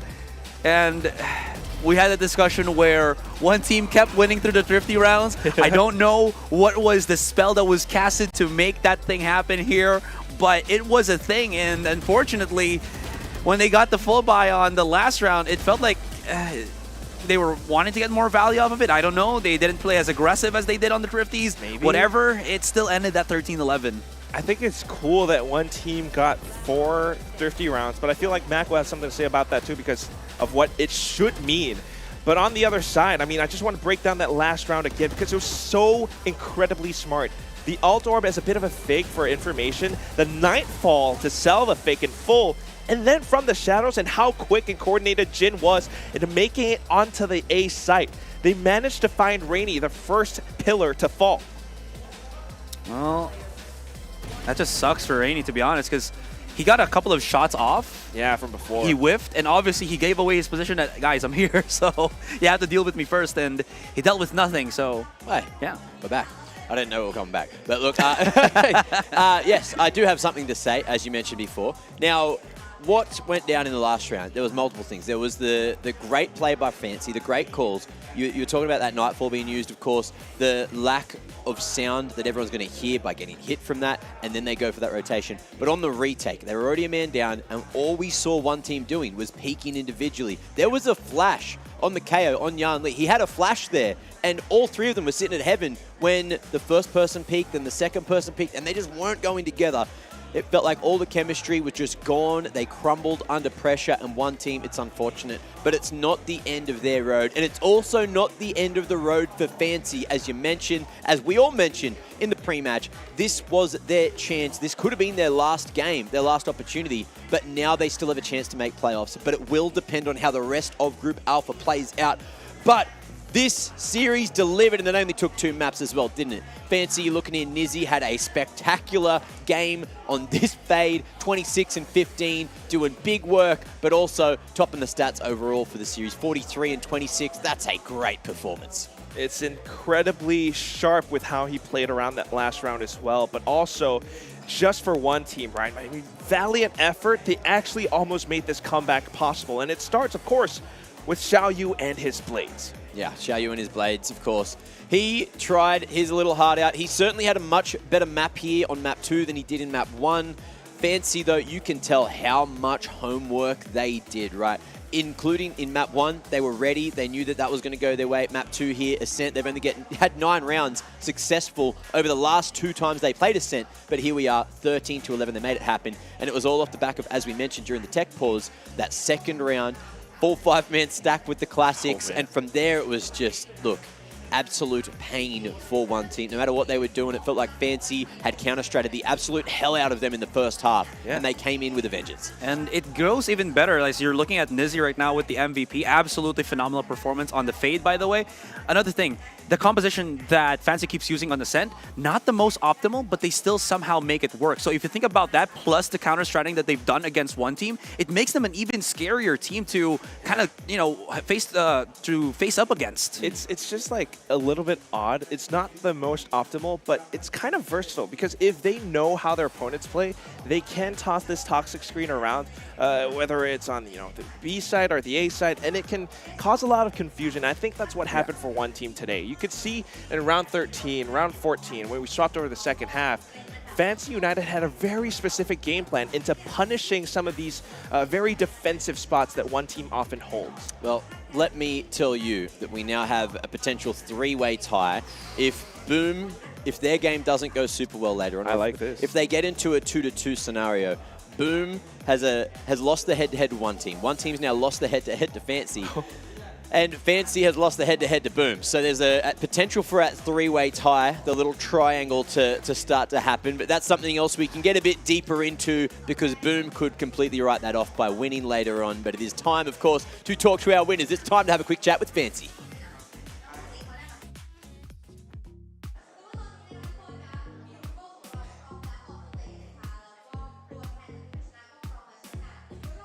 เอาละครับผมสวัสดีทุกคนอีกครั้งหนึ่งนะครับผมในวันนี้นะครับ and hello everybody who is both here and all the viewers at home. We are here with Nizzy, who just won an amazing match today for Fancy Esports. So Fancy United Esports. So I mean, I think a lot of us, you know, we've been watching their matches.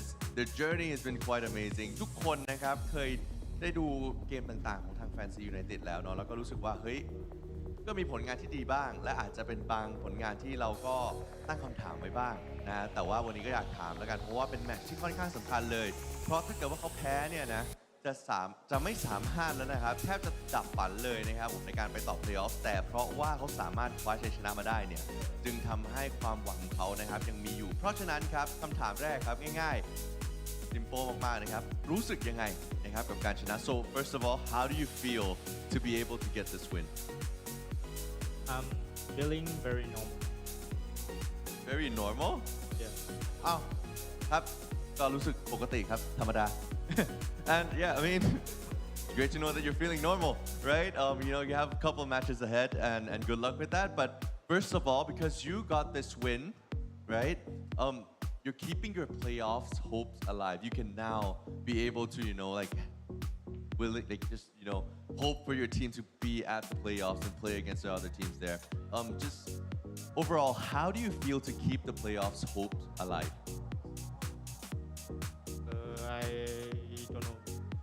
You don't know how you feel about it? Okay, it's okay then. นะครับก็ถามไปนะครับว่ารู้สึกยังไงบ้างนะครับผมที่จะทำที่ยังมีโอกาสที่จะได้ไป playoff เนื่องจากว่าได้ชัยชนะในครั้งนี้ไปนะครับก็ไม่รู้ด้วยนะครับว่ารู้สึกยังไงแต่ก็ไม่เป็นไรครับผลงานเขาดีนะครับปล่อยกันไปก็ได้ไม่เป็นไรนะครับ and of course last and final questions what do you have to say what do you want to say to your upcoming opponents for your next match be careful because I'm gonna wreck you guys. Okay amazing nice นะครับก็ถามไปว่ามีอะไรจะพูดกับผู้ต่อสู้หรือเปล่านะครับผมในแมตช์ต่อไปของเขานั่นเองนะครับผมมาแบบเรียบง่ายมากเลยนะนั่นก็คือว่าระวังไว้ด้วยเดี๋ยวโดนแน่นะฮะก็มาแบบเรียบง่ายเป็นคนเรียบง่ายเนาะ and yeah guys that is it and congratulations to you Nizzy and your team of course for winning the match and keeping your playoffs hopes alive but at this point in time สำหรับตอนนี้นะครับผมเกมแรกจบไปแล้วครับ we are done with the first match and I would like to just pause you guys a little bit we'll go to a break and we'll come back for game number 2Uninterrupted gaming with Grab Unlimited. Free delivery every day.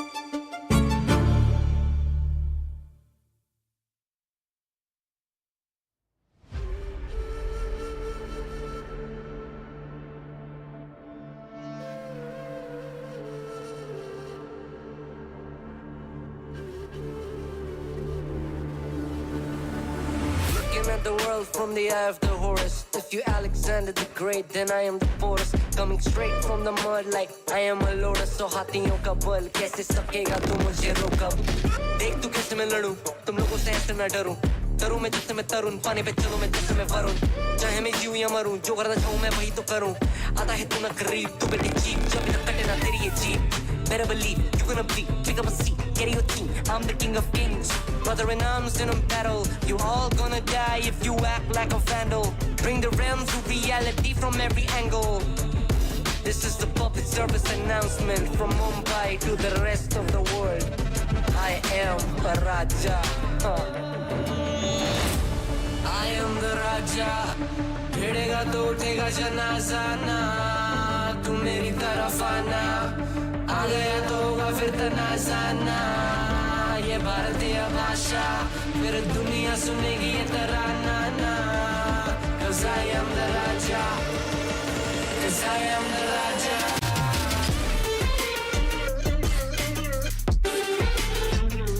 I am the 'Cause I am the Raja. Hello, hello, hello. Welcome back to the fun. We're having a little bit of quick draw today with the VCT Ascension Pacific casters. And me as the host, I'm the judge, I'm Mac. I'm joined by... Black and blue.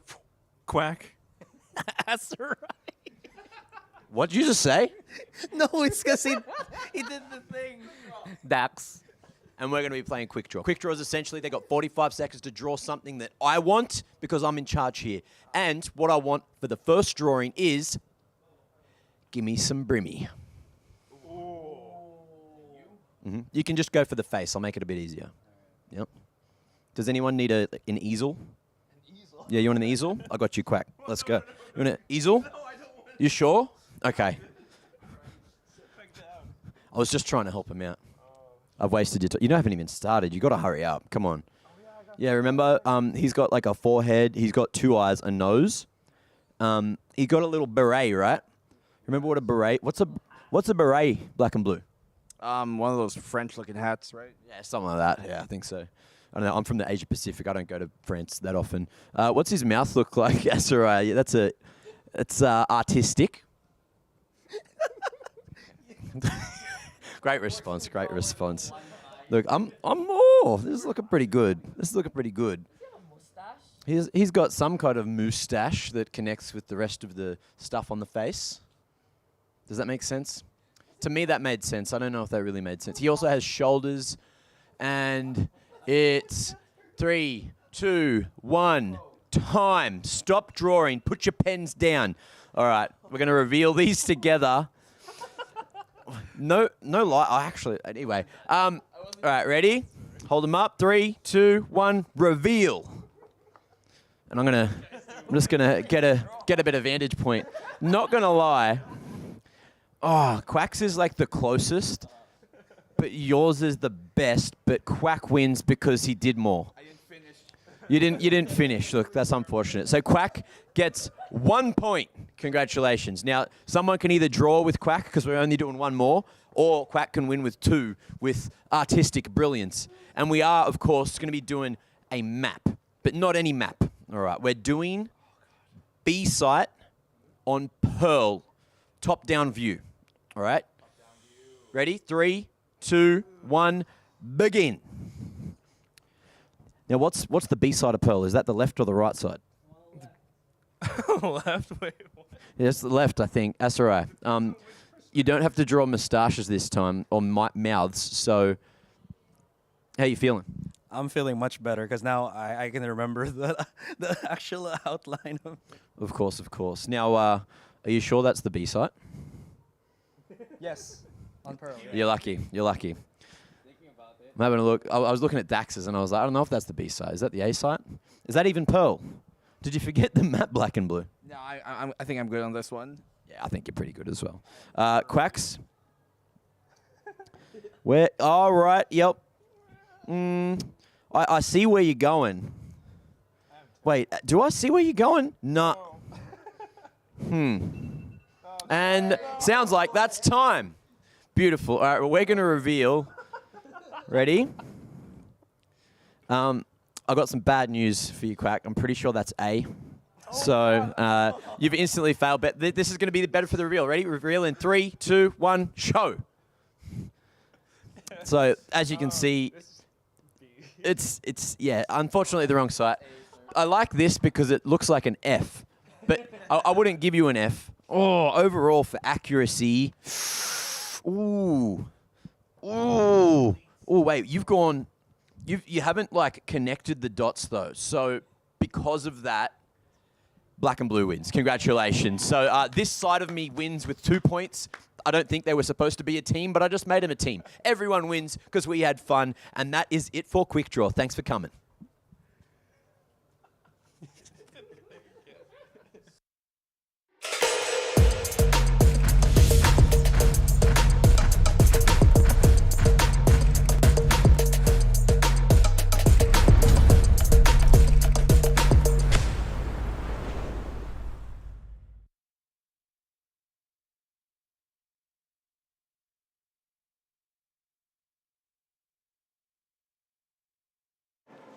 Ladies and gentlemen, welcome back to Naos vs. Boom. Game 2 of the day here at Ascension Pacific for VCT Pacific. And I'm joined by these two handsome individuals yet again to bring you all the action. We've got Asarai and we've got Quack. And we've got a game on our hands, which arguably, if we went back like 4 days and we had this game at the top of the group, you'd say it's probably the two favorites. Oh, yeah.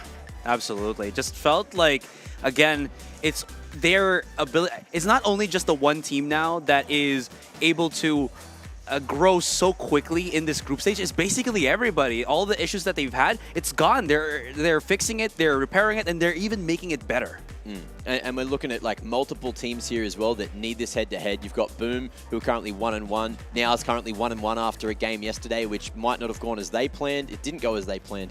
I spoke to them backstage before this game as well. I also tried to get a take from Boom, but I could see that they were heavily prepping for the game, so I was like, I'll let you guys do it. Naos were more chill. They did a lot of prep last night. But I spoke to them, and they said they just took... that they essentially choked, right? That's what their words were. We think we choked. We just didn't play up to the scratch, up to par. And look, going into today's game, they're going to be taking it extremely seriously because they don't want to underestimate any more opponents here in Ascension Pacific because their tournament lives could be on the line if they don't win this game. Yeah, and that's actually a good thing about Naos is they're pretty receptive to knowing that if they fail, they'll admit it, but at the same time, they'll do whatever they can to, again, fix that issue that they've been having. You can see this guy has got a lot of hopium and copium on his side. I mean, you know I do. That's the main thing because a lot of this is also a mental game. And for a team like Naos, yes, sometimes they start to choke a little bit, and there might be a lot of mental issues on their side. And someone might not be doing a very good job, but you need to come together as a team. And when they have that attitude of like really going throughout the night just to prep and to figure out whatever issues they have and then just hash it out. Yeah. I think that inspires a lot of confidence for today. It certainly does. Now, the other thing which makes Boom probably that little bit more confident is that one team just lost in the previous game. So they don't have to worry about that head-to-head so much unless we do see one team start to perform later on. But we're not here to talk about them. We're here to talk about the series at hand.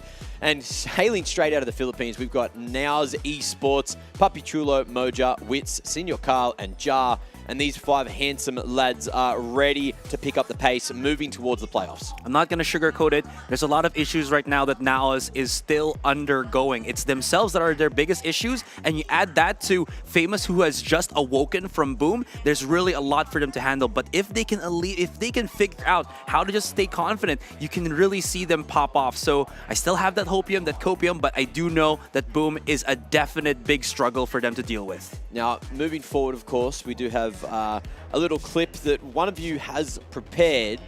Do you remember what this one is? Is it a Seraphot pop-off? No, it has to be Naos, but this was from yesterday, I believe, and this is one of those games where you get to see how Naos really plays. Yes, they suffered a lot of losses, but again, talking about how they hash some of these issues out, how they just reset mentally, going in for some of these positions as well. You can see that they're starting to adapt to their opponents, and they have that potential with the positions being held that much up front on the A side, and also, relatively forward on B side as well, right underneath Hookah. They can catch their opponents by surprise. They can punish them, and that is something that gives them a lot of strength. Yeah. I was looking at that and I was just going to agree and say, yeah, that's pretty cool. Yeah, that's pretty cool, Quack. Thanks for that one. Now, look, let's move the conversation towards Indonesia. Let's move the conversation towards Boom, of course. They had a rocky start. Then they managed to have a much better affair in their second game because your boy Famous turned up to the party and he looked spectacular in doing so, jumping so far up the statistics, but more importantly, netting them that 2-0 win and a head-to-head, which could come into play as we go further and further down Group Alpha's games. They have one more game after this, which is a difficult one. It's Zexia as the last game, and that's tomorrow. So every team, every game here in Group Alpha will be played out by the end of tomorrow.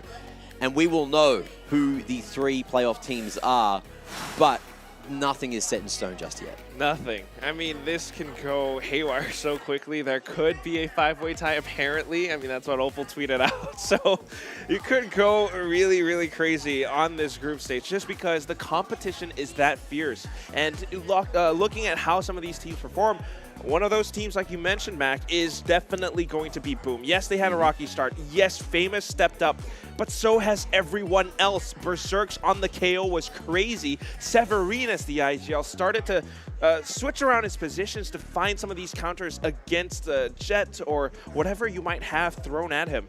Shiro as well with the initiation. This team was really strong when they last played against their opponent, the opponent that we just saw on the stage, Fancy United. I mean, that 13-3, yes, with Famous leading the charge, he got so many 20+ kills that, you know, opponents have to fear them. Oh, this is that highlight too. And this is what you talk about, everybody stepping up. Shiro had the perfect timing on the recon dart. Famous was able to play off of that. And this happened so many times that, again, the first series that Boom played was so different from the second series that they played. They just looked like a different team, a different dominant team altogether. Completely different team. That's what caught me a little bit off guard. That's what I wanted to ask them about backstage, but unfortunately I just didn't get that opportunity. You never want to ruin the workflow of teams when you can see that they are hard prepping for the game. You don't want to be the reason they've lost, or, you know, even just, you know, strike some nerves in the wrong direction. Even though asking questions isn't necessarily a bad thing. I mean, maybe you ask something that kind of like, oh, you know, that actually was an issue, and then you get this spiral. Could be. You never know what happens, right, when they're also laser focused on trying to win. So, yeah, that's about it. Well, so far, in terms of the performers, Berserk's still the best performer overall over those two series, and moving into the third series. Who do you think is going to be more impactful overall? Do you think it's Famous, or do you think it's Berserk's going up against the playstyle that Naos is going to bring? I think Famous. Because, again, he's first contact, and even though Naos has some pretty good set plays, they can get caught by that initial pick. And you saw how good Famous is in just being able to dish out that damage, dish out those kills, whether it's on the rifle or on the operator. He's always good for it. So they definitely have to deal with Famous first. And I don't know how good Berserk is today, but at least that's their first wall that they have to go over. And who are we looking to... Now this is who we're looking towards. There we are. These two, Blaze King and Papi Chulo. Quack, save me. If we're tossing the name Famous out there, I think Ja is someone that we want to think about from Naos because he's that duelist. But for me, I wanted to zoom in on these two players because Blaze King, first of all, is, you know, noisy. He can taunt his opponents, and that could be something that gets into Naos' heads.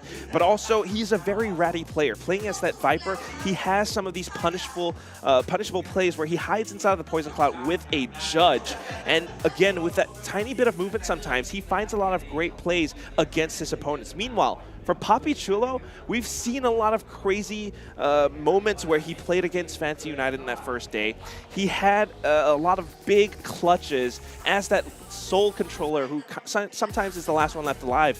And I want to see more of that today because that wasn't very present against Saoirse yesterday. Yeah, well, if Wits is the IGL and the one that calls the shots for Naos, Papi Chulo, I feel, is that solid pillar that is always calm, that is always cool, that is always collected. And even though he's not the most explosive, he can perform. And maybe that's a very good thing for Naos here. They need to be able to keep calm their nerves, which, again, as you mentioned, it was their biggest issue in the past couple of series that they've already played. So if Papi Chulo can be that extra lead for them and also get those clutch rounds in, it's going to be a great, great advantage here for Naos. That's it, right? Look, if it's the mental that was the issue yesterday, not necessarily what was happening in the game, then you know they're probably not going to let that happen again, or at least they're going to try their hardest not to let it happen again. But of course, let's see how we think this game's going to go. It's time for the predictions.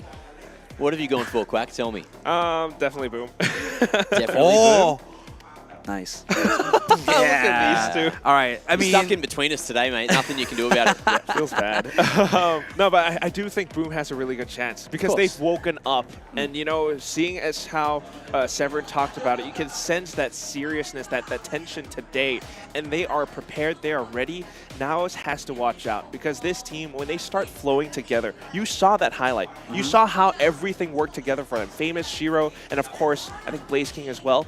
That's something that is very hard to counter. And if Naos isn't prepared, they might be in trouble. Absolutely. I predicted Naos here because I feel like there is an outcome out of the thousands and hundreds of thousands that could happen where they got a chance against Boom, and that is my hopium right there. I've laid out the facts where they have a shot. They have to just keep their cool, their calm and collection to be able to get this win. I know that Boom is very outstanding, and I feel like firepower-wise, Boom is just higher there, but there is a reason why Naos is here. There is a reason why they are the representatives from the PH scene, and it's because of their resilience. It's because of their teamwork, and I believe in that, and that's why I predicted Naos for this series. And for me, I've just spent way too much time with all you Filipino boys. You just sold me on it. You said, Naos, they're so good. You know, got Dax and Black and Blue all day yesterday. You know, they were just harping on it. Oh, how goes the Philippines, man? I'm like, yeah, it's pretty good. Why is it good? And then they told me, and I was like, oh, it actually sounds pretty good. It sounds pretty good. Bias casters out here, biasing up the host. Sorry, guys. But I do think it is, I honestly think it is like a bit of a 50-50, right? It's the series that allows us to find out the consistency and who is looking more consistent leading to the end of the group stage. And you need consistency over this week, not only to convince me, to convince them too, but to convince everyone at home who is the best team leading into playoffs. Because in Group Alpha, it's certainly a lot closer than we ever anticipated. And then you look at a Group Omega, it seems like, yes, it's heavier towards the top, but any dog can have their day. And it feels the exact same way here every single game in Group Alpha. It just goes back and forth all the freaking time. And there is a reason for it, because this is APAC and this is the amount of talent that we have. You see Fancy United. Yes, they stumbled a little bit against Boom, but then they beat the team that beat Boom on the first day, and that's going to be one team, of course. And Boom, I mean, yeah, they had that rocky start, but again, I think mentally they've reset. Same goes for Naos. Yeah. This will be a very, very explosive match. I think it's almost impossible now for Naos to lead at the end of the group unless Zexia goes horribly wrong against Boom tomorrow. There's just so many different outcomes, right? We keep on harping on it. But now that Naos, they've lost a head-to-head, a very crucial head-to-head to slot into the top 3. This match is just that much more important for them to try to lock in playoffs. Absolutely, and because the power levels, as you mentioned, in the Group Alpha is so close, it's just, you don't know what's going to happen. Yeah, and look, it brings us one step closer towards the match. I don't know which maps we're going to get, but fortunately we are about to find out. We've had Opal backstage, or one of the other admins at least, having a chat with the players to do the veto. So we'll now begin the map veto process for today's second match. Boom is Team A and Naos is Team B. So we'll begin with Boom banning the first map. We ban Fracture. Boom bans Fracture. Naos, will you ban the map? We'll ban Haven. Naos bans Haven. Boom, will you now pick the first map? We pick Ascent. Boom picks Ascent. Side for Naos. Defense? Yeah. All right. Naos picks defense. Naos, will you pick the second map? We pick Pearl. Naos plays Pearl. Side for Boom. We pick defense. Boom plays defense. Boom, you may now ban the next map. You have Bind, Lotus, and Split left. We ban Split. Boom bans Split. Naos, will you ban the map?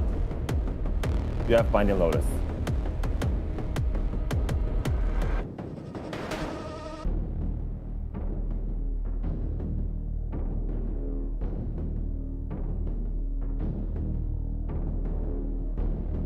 You have 30 seconds.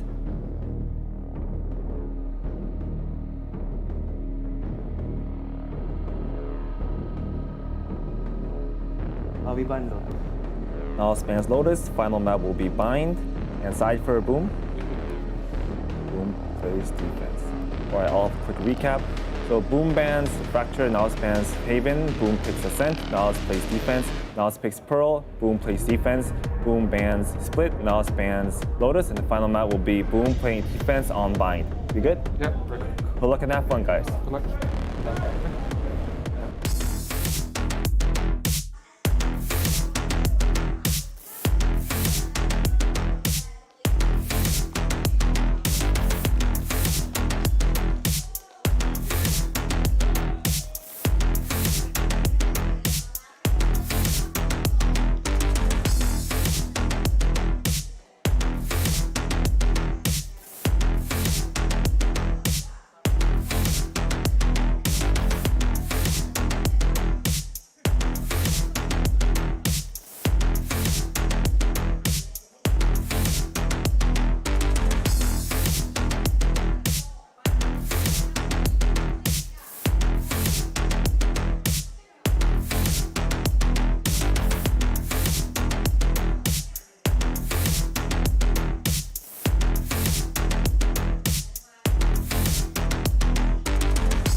There they are. Both these teams looking like favorites in the group and trying to play like such as well.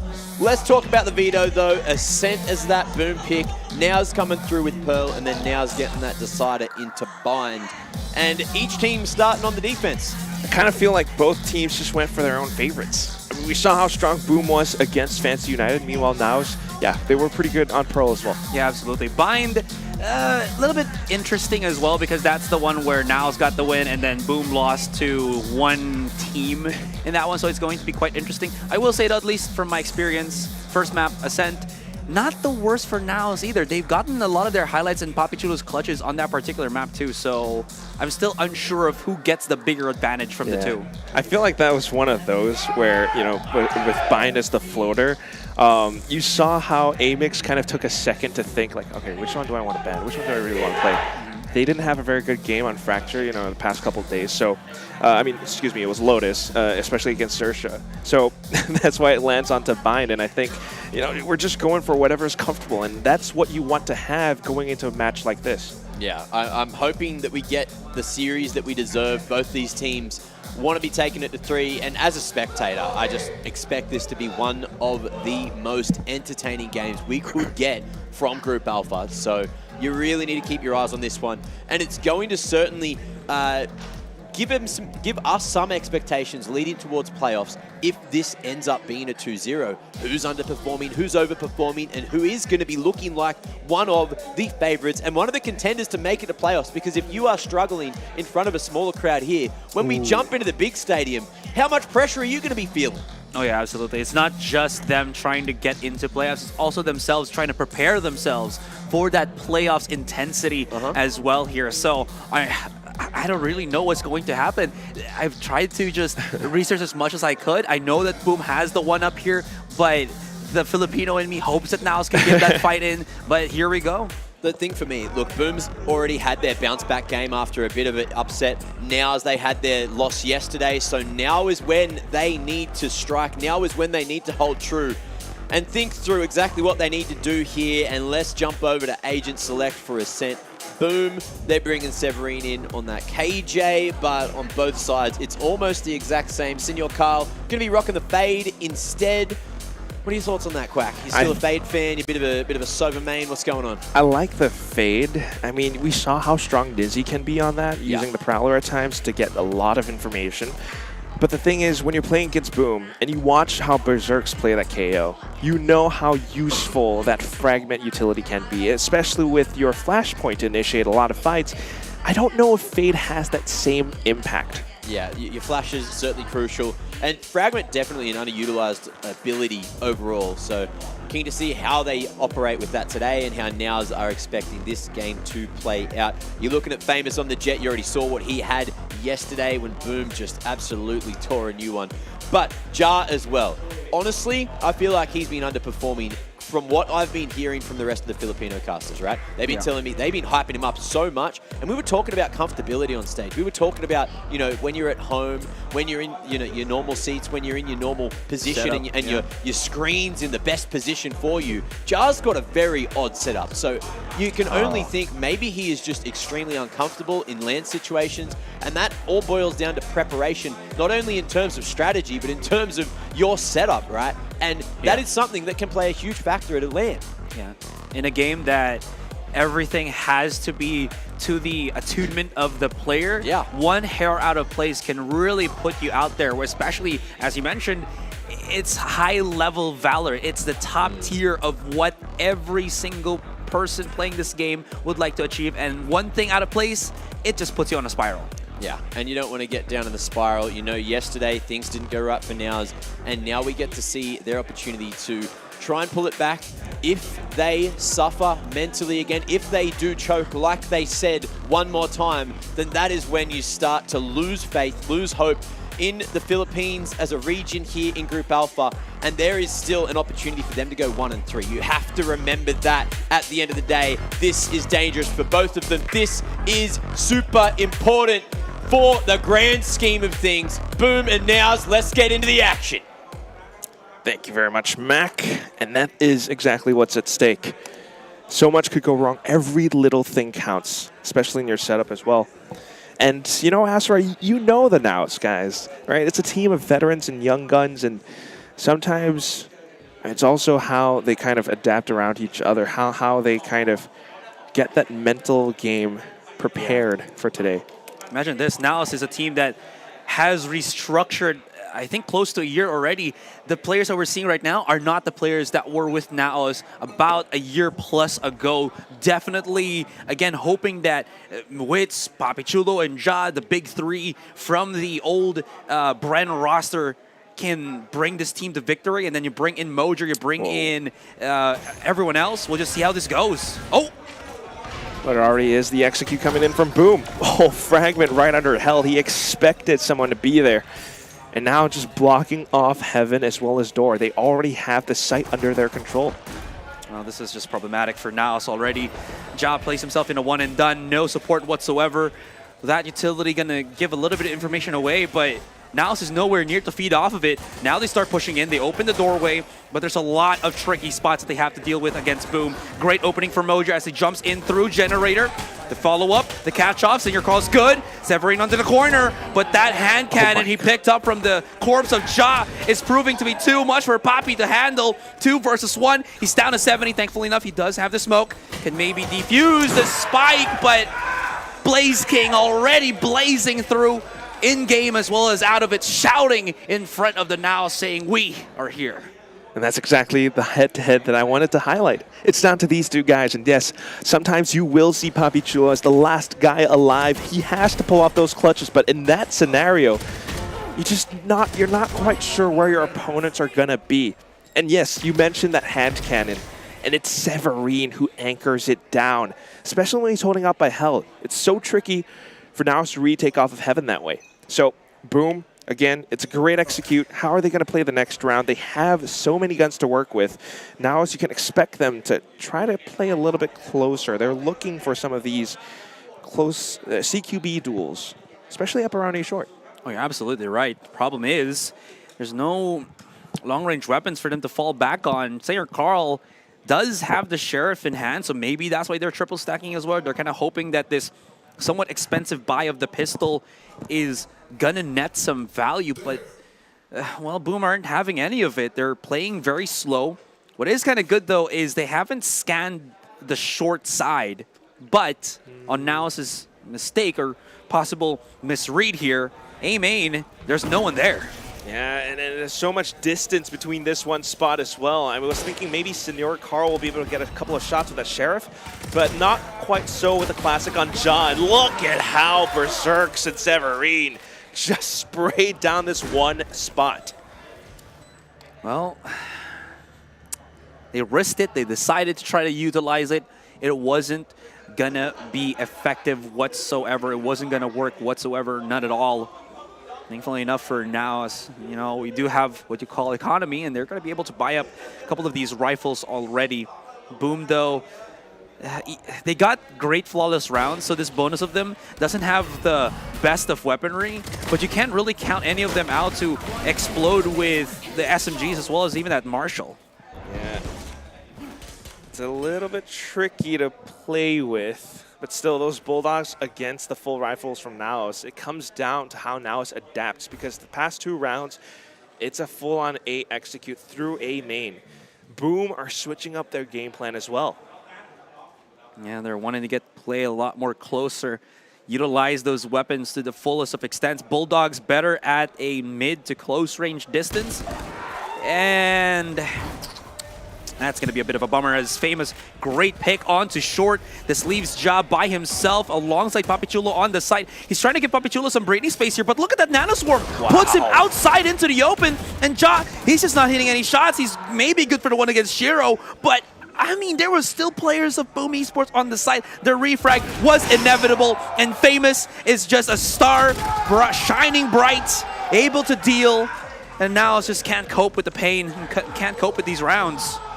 Just everything. This is the bonus round picked up by this very vocal squad on the stage.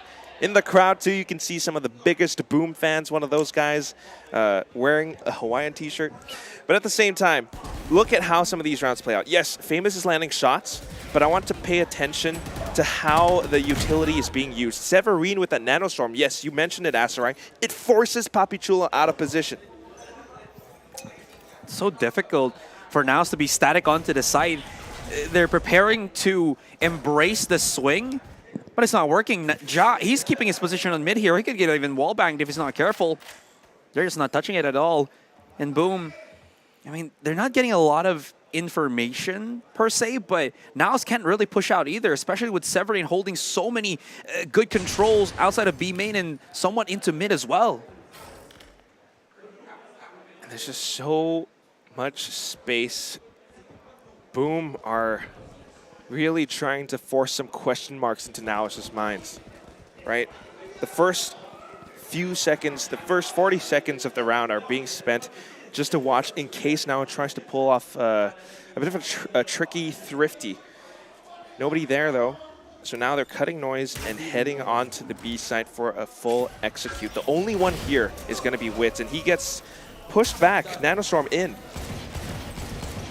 I mean, I don't know what to tell you. The timing of the recon dart is good enough that it does get a couple of tags, but Naos can't really play off of it. They can't hit the shot. They can't really go for a punish. They can figure out where Boom is, yes, but it's just hard to really retake this. In any case, Boom in such a great spot. They've just tucked themselves as a 5 full on the back of the side, and Naos don't know about this. They're going to try to clear every single corner, but they're going to waste a bit of time for that, doing that too. But they need to be careful. Still with the pistols, I mean, just get whatever you can. But here comes Berserks, holding the angles from back lane. Wow. Oh my god, spray transfers onto the third. Mojer will be able to fight back, if only for a second, but then here comes all of that contact. You saw the recon, you saw the push out of stairs. And again, Naos were just unaware of just, again, the play style of Boom. They didn't have any map control. They took a very long time trying to go into for the site for that retake, especially that they got slowed by the smoke and the mollies. There was just really nothing that they could do at that point except for just, again, fall to the players of Boom. It's such a good play right now as well, at least for Boom, and this is precisely why they picked this map. Having read how Naos plays it as well. Still on the light shields though for Naos, and they are trying to find something, anything. It's going to be Ja with the operator as he sneaks out of the dark cover, finds a shot onto Severine. Backs up now, and you got players up around stairs. Oh, they passed by each other. Mojer spins around. He actually catches him on the 180, flicks, and your Carl, the double spray. Mojer, the final nail in the coffin, and it puts Naos up on top by 1 round. Finally, a solid round there from Naos. They heard the commitment of the null command. They heard the utility setup being done by Boom Esports, and they just put themselves in positions where they can really get that advantageous angles on. We'll see it on the replay real quick. Look at this. Mojer just making it easy, showing to us what he's got on the range and even in the game. And then, again, just hiding sneakily inside the opponent's smokes, make him such a difficult opponent to deal with. But of course, with Boom having such a big lead, they still have so much to try to work with. A lot of money too. Famous with the Blade Storm, not using it yet. Severine with the lockdown as well. What you really need is a bit of space. And Ja is the one who can deny that. He's got the operator, and he's looking for that pickoff. Oh, a bit of a jiggle peek, and he just clicks at the right time. That recon dart from Shiro, a little bit shallow, not able to flush out Ja. That's going to be a big help for Naos here. Rest of Boom. Now, they're slowly encompassing. They haven't lost Blaze King, so he's giving his smoke support so that you can see Severine can creep up a little bit. They're now going to try to go for the dry peak, but Ja is very much prepared for that. Sova Drone is there, but even if he gets tagged, you can always just dash away, and they still have a good control on the A side with Papichulo holding the cross through trees. He anticipated the 0 point as well, so he's actually going to back off in full. But this is interesting. Severine sneaked up towards middle. 30 seconds left. He calls for the team to actually continue to push into the A site, knowing that perhaps Ja has repositioned. Flashpoint out, and it's going to be Berserks getting the trade.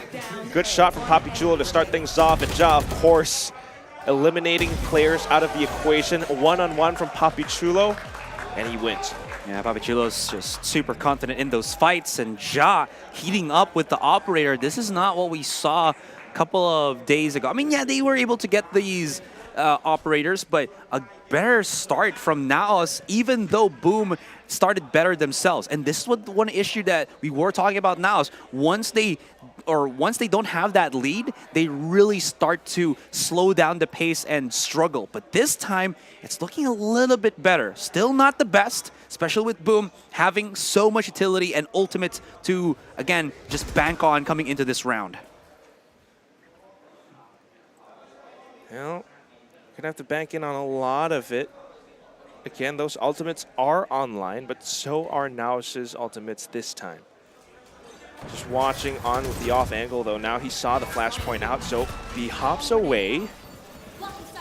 And then the dash in from Famous. He's looking for a bit more space to work into the site. Opens up the door, though. That's going to be from Wits. He turns around and he just spots out Sanira Carl. Both lockdowns in place. A Hunter's Fury from Shiro just to counter it. Attacking lockdown does not detain anyone, but it does buy a lot of space. Spike will be planted, but the positions are already online. Papichulo, a quick swing, and he takes out Famous. Severine now hiding inside of Logs, anticipating the push out at any second. Watches the angle like a hawk. His teammates right around the corner too. Ooh. Severine punches them out, and the ticket will be ripped apart. Berserks with the double kill to end it. That was so awkward, too. There was one player on the B site that wanted to go back on to spawn from Naos, and he was tricked up. He was trying to play through the cloudburst of Famous. It dissipated, and it caught him off guard right there. Senior Carl and Famous was just so ready for it. Yes, both Killjoy lockdowns were expended, but Shiro had his ultimate to break Naos's, so there was no real fear of them pushing into the B site and getting detained. And then again, there was just this weird transition where they wanted to hold the site, but they couldn't. They tried to escape, but they got punished, and Naos is once again in that very tricky of a situation. Yeah, and you look at how they hold those post-plant positions as well. That's why it's tricky. You've got one up by Stairs, Severine up by Logs, and you got Berserks all the way back Boathouse. So many angles being watched where you have at least two players eyeing down one angle together. And that's something that, you know, really outnumbers your opposition. So now, timeout called now. They haven't been able to retake that successfully. They need to find a way to either come it more successful with the retakes, maybe making use of utility to flush people out of position, or perhaps to go on the offensive, right? You're defending, sure, but if you prevent your opponents from even getting the spike planted, you might be able to, you know, rewrite the story. It's very wishful thinking, I think, right now for Naos, because, again, the big issue for them is it feels like Boom Esports are one step ahead. You know, they're going to try to play on the site. Boom has setups that flush out everybody on the site, and their timing is good enough that, or actually great enough, that Naos can't really feel comfortable trying to get those picks, trying to get that hold off. And then when they try to play a lot more aggressive, Boom's still prepared for that. Where is Naos' foothold in this first game? Well, we saw it a couple rounds ago, right? Naos found a couple, and it all starts with of course, you know, bits of utility coming through and Ja's operator. So it's that opening pick that really gives them a lot of confidence, a lot of swing in their step. Ja actually dashes out, and I think Boom is very, very aware of this. They're waiting for the turret to find contact, but okay. He anticipates Severine's position, crouch sprays the heck out of that guy. So opening pick found, and he actually continues to push out front, but Famous, in all that time, pushes out of Stairs and finds a quick double. Papichulo, though, right around the corner, comes back up. Berserk's now finding the frag through as well. And then the spike gets delivered over onto B. Ja! What a position! Both teams seemingly swapped sides, and it gives Naos the numbers advantage. It's very chaotic. No shadow of a doubt there, but thing was, they weren't able to spot where Shiro was with the spike. He held out his position, didn't really go for the punish, so they had to guess where the spike was being delivered, transferred here by Boom. Big problem right now for Shiro is it's a 1 versus 2, and it's Papichulo and Ja, the biggest factors of the Naos clutch factor. We'll see how this kind of pans out. As Shiro, he's in a spot where he can really explode. Doesn't get the pick off. This could be good for him. And Papi Chulo swings out just before he could really position those shock darts. Great clutch, maybe? Yes. In the time? Okay, plenty of time, plenty of time. I thought it was, I heard it beeping a little bit more, but it's good, but still very chaotic. Somehow Naos manages to get the round. And I like this from Naos. That is that steel-cased confidence coming out from Papi Chulo. In those one-on-one duels, yes, he had the number, he had his teammate right next to him, but he knew exactly when and how to swing, especially up against Shiro. Despite, you know, being tagged up from before, that is what you need to win some fights. And with that win, they hold on to their ultimates. And I want to see how they're going to work their way around this round, because from before they actually pushed out. This time, holding it safe. They saw that 0 point on the A site. So they're kind of playing up around heaven. Null Command gives Boom Esports a lot of space, though. And Naos has no choice but to respect it. Well, it's not too bad, because if Naos just play this calmly and make sure that there's no cracks in the retake as they push in, no off angles to deal with.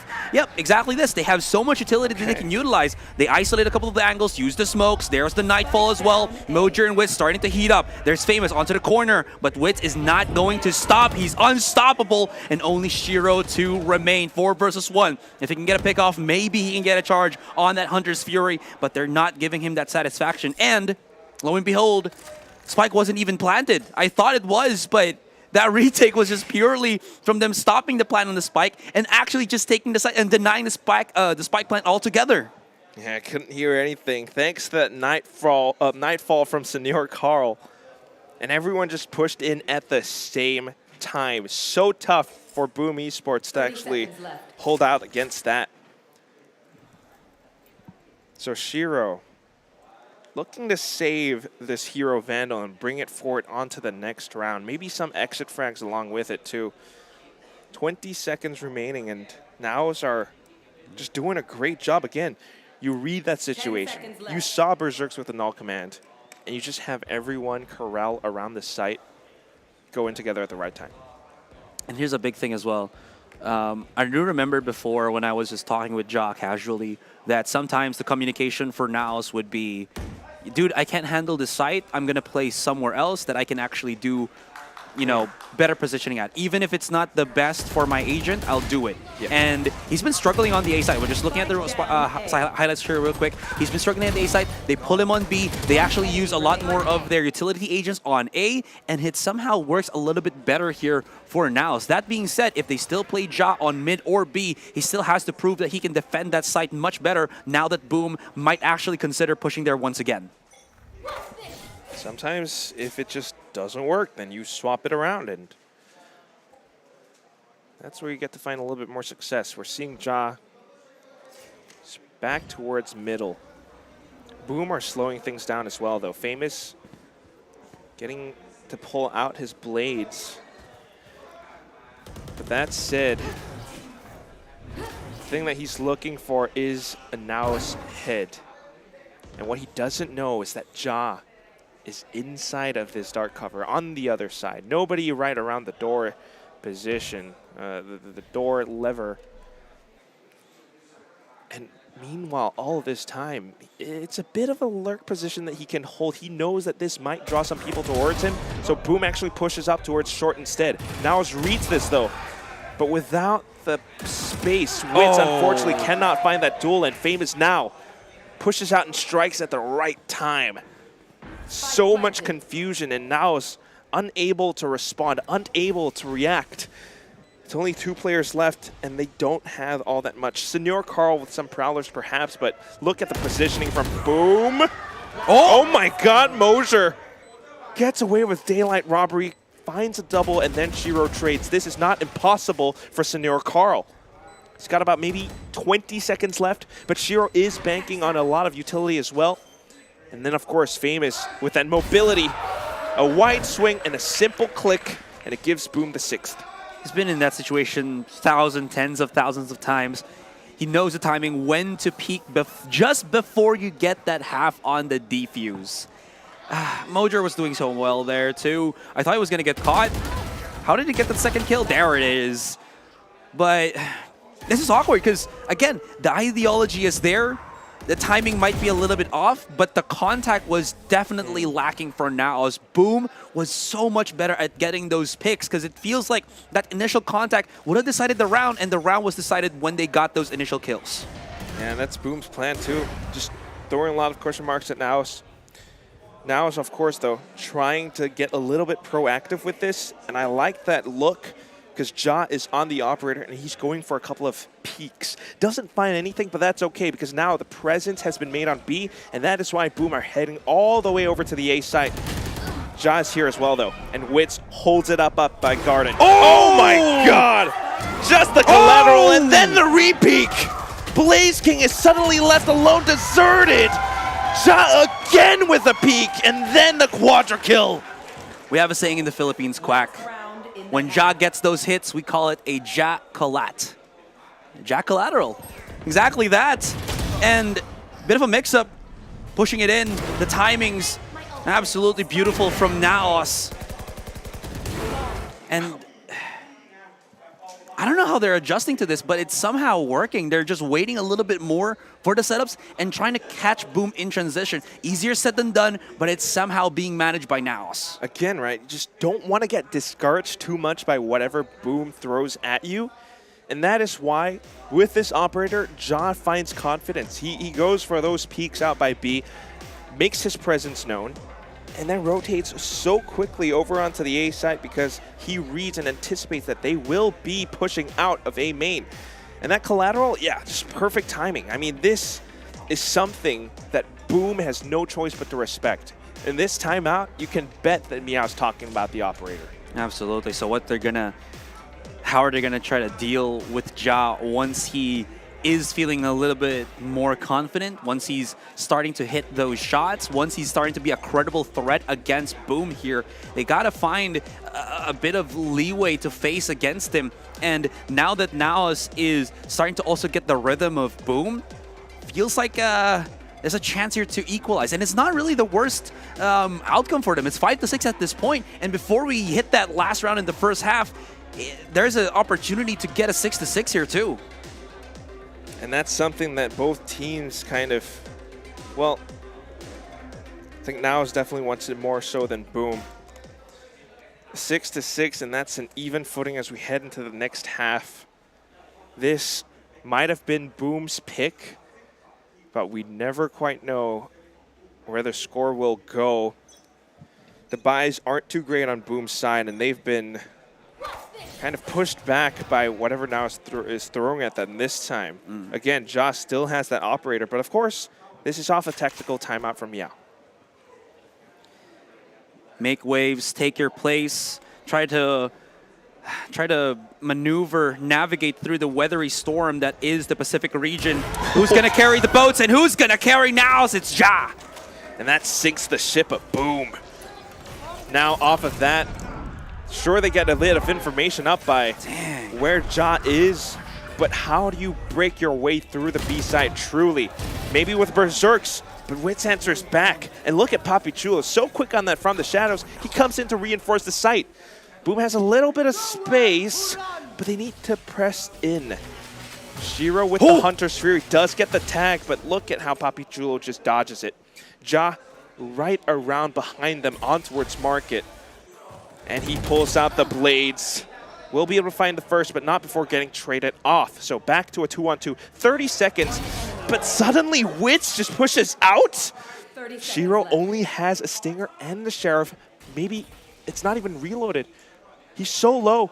It has to be a great headshot. He gets the first tap, but Wits comes back in with the burst. And there is that 6-6. There's a bit of a moment there where Boom had actually a very strong control.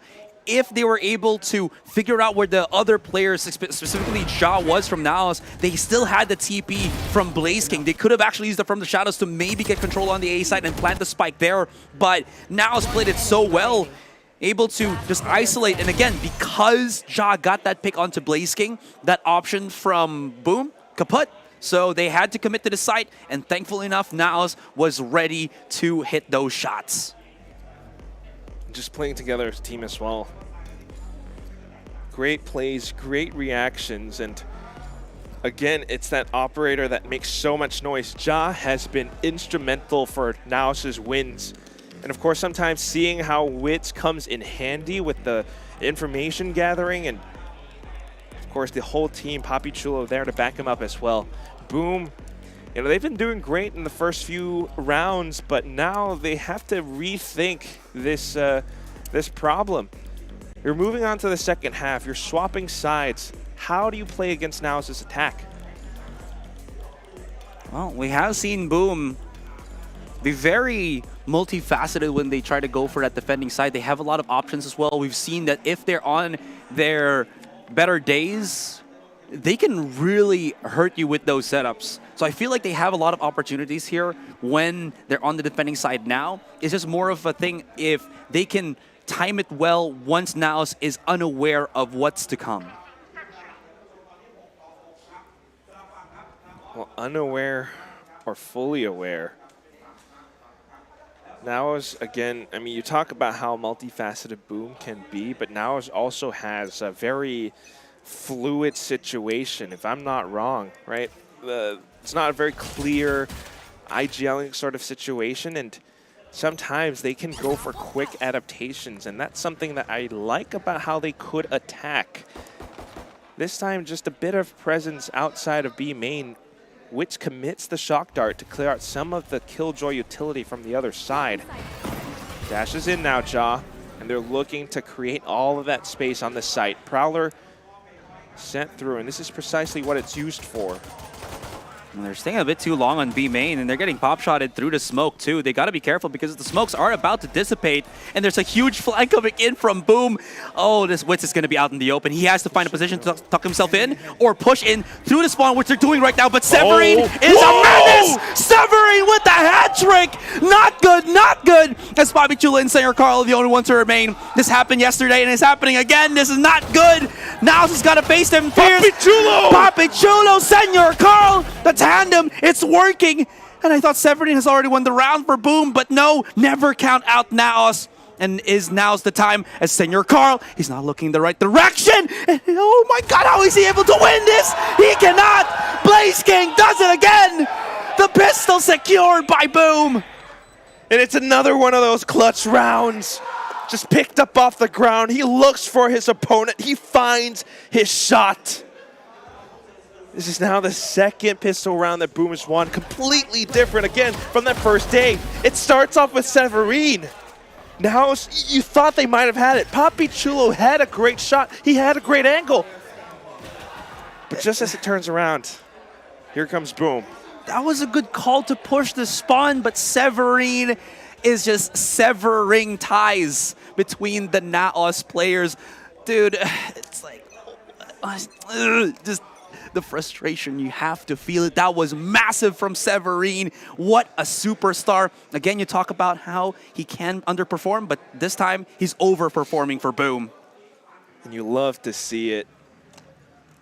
Off of that win now, Spectre's in hand. Maybe a stinger on Shiro. But they're just waiting for Naos to push through. A bit of A-main control, and kind of leaves a gap out by Guarded, but here comes Shiro. Oh, whoops! He turns off the drone, but just a little bit quicker on that trigger. Still, the spike being delivered on through. Senor Carl just holding the position. And the pushes come out of heaven. Oh. He actually finds a shot onto Famous. Did they read this? Now they have an option to go over to B. The thing is, they couldn't really push the A side because they know that A main was still occupied by Boom since Papi Chulo dropped down there. So knowing that they don't really have better angles at long range, they had to risk somewhere else, maybe catch the one-off players of Boom here. The contact on spawn was that contact they were looking for, and this works in the favor of Naos. Still, that was so much confidence on just a lone Senor Carl to find that pick if someone was flanking. And he did get it. Now they have the guns. Of course, Boom, they're going to have to try to retake no matter what. But Ja gets the first tap anyway. Berserks. It's 4 players that you have to go up against. Motor's full HP as well, and he just goes in with confidence. Run and gun, you get the thrifty. Naos, 7-7. This is a very equal game. Like, there is highlights upon highlights on every single round. Both of these teams know that pressure is on. Maybe now it's a little bit more because they're not as strong as Boom in terms of the standings in the group stage. But you're seeing a lot of very quick plays and a lot of very fast executions that Naos is able to feed off of. And look at this too. I mean, Naos off of that win. I mean, they had those. They picked up those guns, and they're just going to hold on to them. It's still Spectres, and they have so much in their bank. It doesn't even matter though, because look at how they play off of each other. Leapfrogged in towards B main. Severine gone. Potentially the B site, but they don't overcommit. They definitely don't. They know that there's a tricky spot right now for Boom where they're just going to be playing close contact. So now they got the first pick. They're asking for the next place to actually start pushing in. And if I'm not mistaken as well, Blaze King has used both of his dark covers. So right now they're trying to play tricky with the positioning. Blaze King could do some damage here, but Naos read the situation perfectly. No more smokes. It's all clear sightings. They can go for the push in. But look at Famous. He's got the Marshall. There's a chance. He's looking to make some shots happen, but look at the discipline from Naos. They're waiting for his Cloudburst to dissipate. In that time, though, Berserks does get into position. Again. And then we go for the ring around the Rosie. One thing you got to keep in account, though, is going to be Ja still pushing up front, still around the corner. Senor Carl, this confirms the rotation, but then strikes Ja. Famous. At least take out one player, maybe. But no matter what you can get now, it's just not going to be enough. Again, Naos has so much money. Maybe the best thing that Famous can hope for is just a couple of points towards his ultimate. Yep, that'd be, that'd do. But can he even achieve that? Here's the question, and well, Naos not really even giving him any form of respite at this point. Yeah, that was just a weaker bias from Boom here. Naos, even though it was hype, even though it looked really good, it still isn't the Boom that we know can really threaten a team. It's the time when Famous can buy himself an operator. Is he going to be able to do that here coming into the next round is going to be the important question as well. I don't know if you want to go for it, especially when your opponents are buying up on Spectres, because you know how mobile they're going to be with it. So instead, it's going to be, all right, a simple buy. What you want to focus on is Shiro with that Odin, because he could tear through walls, especially up by the B site, maybe with the retake up from Heaven too. Now it's just being careful about this. They know it's a full buy that they're playing against. If they can take this round, it will be huge for their momentum. Oh, it definitely will be. And the biggest thing about this too is they're on Spectres, and a lot of their opponents are on 25 shields, half shields. So contact is a little bit more digestible here for Naos. Look at this. They smoke themselves, or were smoke off on A main and actually just go for the cross. They still have plenty of time, but that is smart. Did this actually get a tag? I don't see it from Berserks. In any case, they're still scrambling away. Seems like they want to go back maybe again to bamboozle Boom here. But they're setting things up. Do they have enough utility to flush out both Berserks, Blaze King, as well as Famous, who are very much prepared for the push? The only flash they have is Papichulo, and if he lines it up perfectly, he's going to catch Berserks. He could catch Blaze King as well. Here it comes. It goes through. Only connects onto Generator. So Blaze King's still alive, and he's prepared for this. He's watching for them. But then the Spectre at close range, it tears through his face. Famous up top, unable to work against Ja. He picked up his opponent's Vandal, and now he's looking to cause destruction. They have the sight, and the last two players from Boom have costed too much into this round. They're going to go off for a save instead. Wow. We talk about the issues that Ja was having. He was jittery. He admitted it himself. But this time, he is stable, he is constant, and he is running rampant on these sites. Good follow-up, though, from Naos. But again, you still have to respect Boom that had such a great positioning with everything. But they played in their utilities quite well and even swung with the Nightfall in really good succession. In any case, there's two players, they're hunting, they're wanting to take away at these weapons. Is that the smart decision? Whoa. I'm not sure. They do find they do find Shiro, but Severin is still here, and he is wiping out the rest of Naos. Do take note that this is a bonus round, so they're feeding him round kills as well as Shiro, which I'm not a big fan of, but they wanted to make use of their, throwaway guns. Yeah, because look at their dude, 9,000 on John. You can buy whatever you want, man. Meanwhile, for Severine, of course, with those couple of frags, he picks up the lockdown, and that could be something that Boom uses in their retake scenarios. Shiro, of course, as well with the Odin, but I don't know if they can buy it again. Still, the main thing that you want to focus on is take a look at how many rounds Naos has just won in a row. This is big momentum, and they're looking to carry it even further. Exactly that. We talk about how, again, Boom have really solidified that Ascent is their playground, but you know what? Two can tango, and it feels like Naos is able to step to the rhythm. Blaze King, hot damn, this guy is just on fire, so vocal, so strong. Anticipating the flash through, but Berserks, not yet done. There's still one more lurking inside the shadows, and that is Shiro. Hoping that maybe he can get a catch off of this, but he's backing away and asking for reinforcements first. There's two players on the cross right now, but they still have the sheriffs, and they still could be a losable round for Naos. As Shiro, what a drive-by. So strong, so good.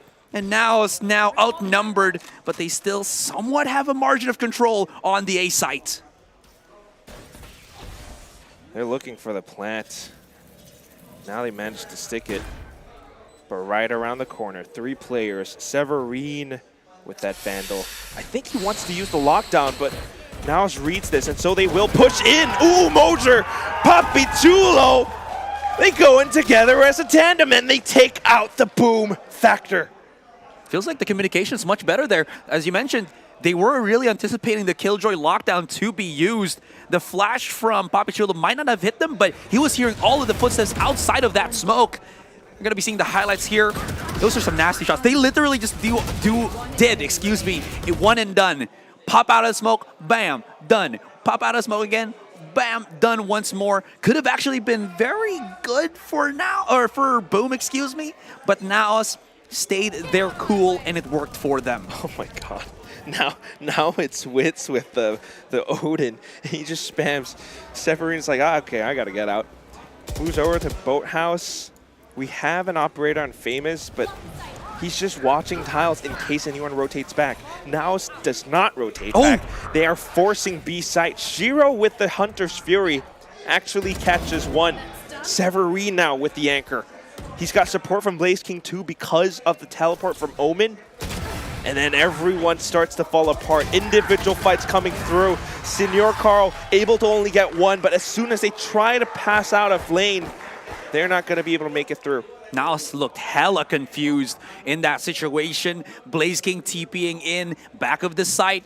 Ja not able to spot out Severine as he was just tucked away again at the back of the site. And look at this.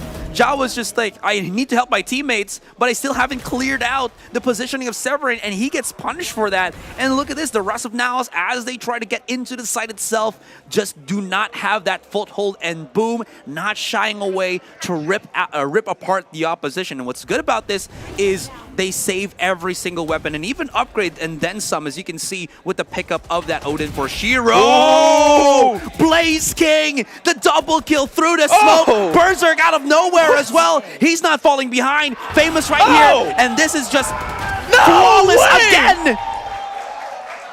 2 rounds in a row, and boom, they've cleared out the rounds. God. Are you hearing this, guys, in the chat? I wonder, I don't know what he's saying. We have audience cams. At least we can hear, you know, the loudness of it. But again, just look at how this round plays out. Naos are trying to push through, and Boom just gets such a good read on it.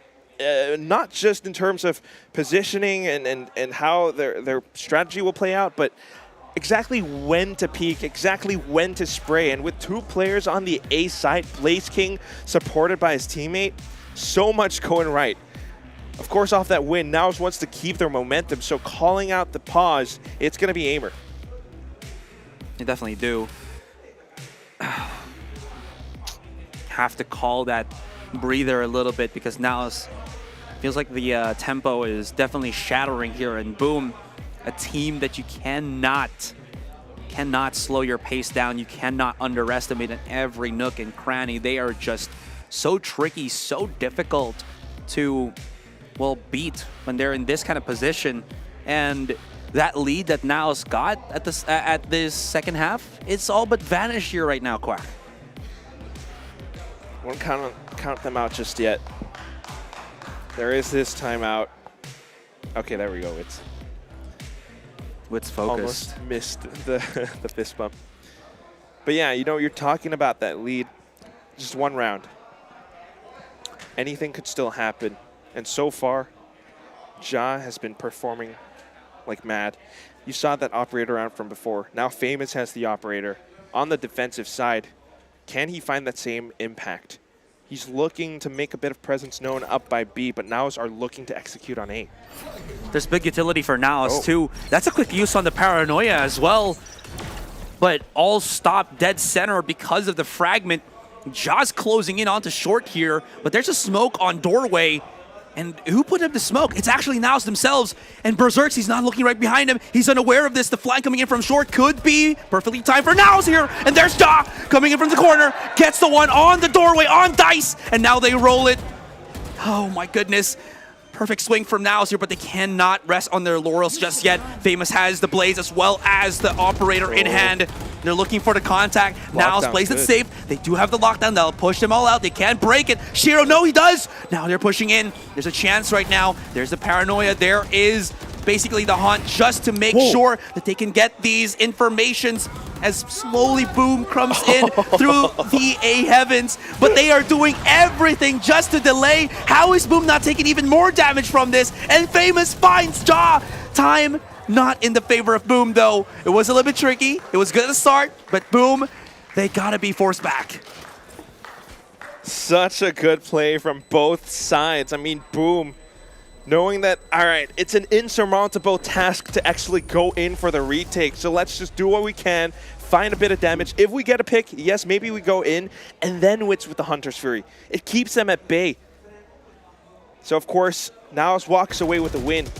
But let's just take a look, take a second to think about how Naos exactly managed to break their way into the site. I mean, this was such a smart play with getting out that early round presence onto its A main, the Paranoia. It just forces Boom to go in for those spams, and just as soon as Ja heard those reloads, he went in for the peek. Yeah. Was it because of the Paranoia as well that he was able to just run up through short because Berserks couldn't hear anything? Possible. There's a possibility to that. Well, in any case, that setup play from Naos has given them a closer portion to their goal. Famous still has the operator. Ja, is your spider senses tingling? Is this a canon event?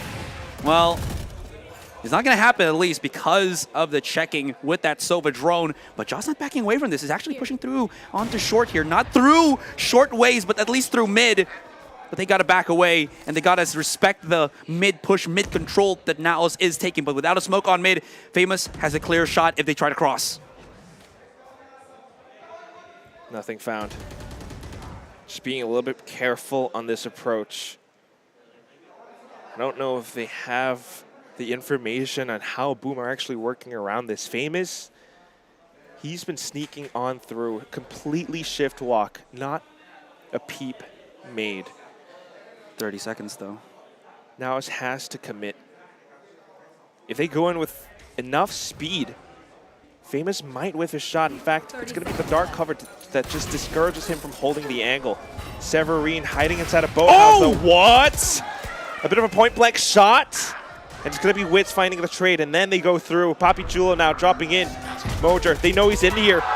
They take him out. Severine, it's lights out for you. Good night, but Zero, what a ping. Swaps over onto a rifle. This is not impossible for Boom. Working off of Blaze King's Paranoia. They start to sneak in. Look at the positions held from Naos, though. One boathouse, again. One under crates. They're watching every single one of these angles, and with the numbers advantage, it's going to be a little bit difficult. So the spray, just to bait out perhaps a bit of a peek, but it just confirms that nobody's inside the dark cover. The clock is still ticking. Shiro goes in, but unfortunately gets traded out. Wits with the off angle, finds the double spray. Naos reaches match point. That was a smart play from Boom, though. Ultimately, didn't still win them the round, but they were making so much noise on the entryway via the stairs to condition Naos to select there. And then they cut noise, try to go to fast lane, and it didn't happen. Altogether, it was just a great pinch. The thing is, they were very much aware of severing. You might think that why they would check him, why were they aware of it? It's the KJ utility that popped off on the B side. It made sense. They had to clear it out. It was the one angle that was left unseen, untaken. So, pretty good. Other than that, good starting picks for Naos. Yeah, surely he was somewhere around the site. So just being a little bit extra cautious. It was a great play, and with that earning match point, Boom now has to take 3 rounds in a row just to turn this around. Those rounds that they just played were rather expensive, so I don't know what they can afford in this one, but it's a good call from Meow to call the timeout. So many things to consider because Naos have been playing a little bit more careful, a little bit slower on the attack. Yeah, and their pacing is dictating the movement of Boom as well. You do see Boom having to respond because they can't really do anything else. And Naos isn't giving them that opportunity to take a clean shot off. I was mentioning how Famous has that angle on mid. He can take a shot, but then again, nobody is going there. The reads from Naos feels like they're in total sync here. That being said, Boom, they're not far off from forcing this into overtime as well. Timeout is now done. The call or the countdown is beginning, and in a matter of seconds, we're going to see if we're going to play a few more rounds or is game 1 in the hands of the Filipinos. Very well might be, but again, Boom not backing down. They've got enough to buy up. They have an operator on Famous as well, along with the Blade Storm. Very useful and effective tools, but like I talked about it, like you mentioned, Asterai, the pace at which Naos are playing, it's dictating things. It's turning things around. There isn't any information for Boom. In fact, they kind of banked in on the A site. If anything, maybe they're going for a retake play. Hiding up by the top of Pizza, they might be able to get some vision, but it's easily blocked off by Papi Chulo's dark cover. So a free site for Naos. The thing is... Oh my god, Ja. He's underneath them. Oh, he's inside the dark cover. He gets the first. Famous finds one as well. And then instantly they go back. Hiding on the site. Famous still needs an angle. The operator, he's up on top. So if anyone peeks out, he might be able to get the flick, but it whiffs. Naos now fully aware of this. They play carefully around the stairs. Ja is just trying to play hide and seek. Oh my god! The right click though in the cloudburst. Ja! He was taken out, and then Shiro with the double spray. Boom, stay alive for one more round. That's a problem here for Naos. You do see it already. They were a bit afraid of the possibility of that retake, especially when Berserks has the null command. They're very much aware of how strong the contact is when Berserks and Famous are still alive, especially when Famous still has those blades. They expended pretty big ultimates, but what else can Boom do? And they do it flawlessly at this point. Look at this. They're just able to isolate so many fights, and look at the combination between these 3 players. Shiro, Berserks, as well as Famous, able to feed off of each other so incredibly good. And that was a very intentional play as well, just going in for that retake, giving them all that space. Now completely baited into the B site. On to the next round, it's the light shield, so Boom sending a better shot. They're playing further back as well. Now's actually rushing into A. Paranoia and Dark Cover sent down, and Boom. Blaze King tries to sneak in the corner, but it gets spotted out by Senor Carl instead. Now positioned around Heaven and Garden. Boom tries to set up for the retake, but it's not going to be easy. Mojer right around the corner. Oh, look at that sidestep from Severine. It is good. He's slippery like a snake, but still, that operator from Famous, can you find an angle? Has to peek out first, and he watches onto A main. Maybe his teammates will cover and move. They'll look out towards Hell. A bit of a fragment, though. And actually, Shiro catches Papi Chulo instead. Wits now with a recon bolt out, but he has to turn back around, and it's going to be Boom! Exploding on the site. Here comes the bang, and here comes the boom. Kaboom goes the dynamite as we see the Indonesian team fortify themselves even more. They lose one player, it doesn't matter. They still have enormous, if not great, ability to retake a site. And it is so awkward for Naos here. There was no one holding the A main cross, so everybody from Boom can just waterfall on the top of heaven and basically catch them as they come, or as they go drop in. The big problem for Naos here was they saw them dropping in, but the smoke or the cloudburst from Famous gave enough cover that they were just able to keep pushing through it and somehow managed to win the round from that. It's not all over yet, though. Boom still has one more to go if they are pushed. If they are to push into overtime. Severine has the lockdown, and I'm sure Naos is fully aware of this. They're looking to switch up the pace. Ja has the blades, and maybe possible to cut and divide. Boom are actually recognizing all of this, and they're playing so safe, so far back. They get a lot of information that B is clear, so now pushing in. They were prepared for this. Ja is the first head gone. The rest of Naos now making their way through, looking to get the site, looking to get the spike planted. You have to be a little bit aware of how Naos plays around this. They often leave a player far behind, and that's going to be Papi Chulo now, right outside of A main. Around the Hunter's Fury, though, Mojer presses up. Berserks makes it a trade, and then Wits. Oh! Famous. Punished up front. Berserks is aware of this, and so is Wits. He dodges that first bit of contact. Allows for Berserks to sneak in. The only one here is going to be Scenario Carl, but he's very much alive. Gets the first head, and then eliminated by Blaze King. Trades from these two teams. Oh! And then the spray from Papi Chulo! Wins the peek off his contact. Naos! They close this map out 13-11. Overtime denied. That was tricky. They had to play individually, and as a team together, they need to hold individually their sights, and they need to play as a team together to hit those crossfires, and they did. Wits with the miracle play on A short. If Famous got in, you know that he's going to be able to push this round into overtime, and somehow they managed. Ja dropped down by Severine. They push up into heaven. It was looking a little bit dire, especially through Shiro's ultimate, but somehow they managed, somehow they encompass, and somehow they get the first game. I think that's right. It was that last second, that last 2-on-2. The way that Papi Chulo read the situation, they had the spike planted, they had the advantage, so just to spray through the dark cover and then Wits to play off of it. Such a great game, so many trades, so many great plays from both players that we kind of have to break it down with Mac after this break, so don't go away. There will be more explosive Valor action. Boom and Naos map 2.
Y'all sit back and watch me speak. About to take over your screen. Talking bulls in 93. Talking mom, I'm on TV. Y'all know all I do is me. All I do is me. Y'all sit back and watch me speak. Y'all sit back and all I know, my money green. About to snap and make a scene. My cup off and make this free. My cup off and make them scream. Go back off for TMZ. Y'all sit back and watch me speak. Y'all sit back and watch me speak. Y'all sit back and watch.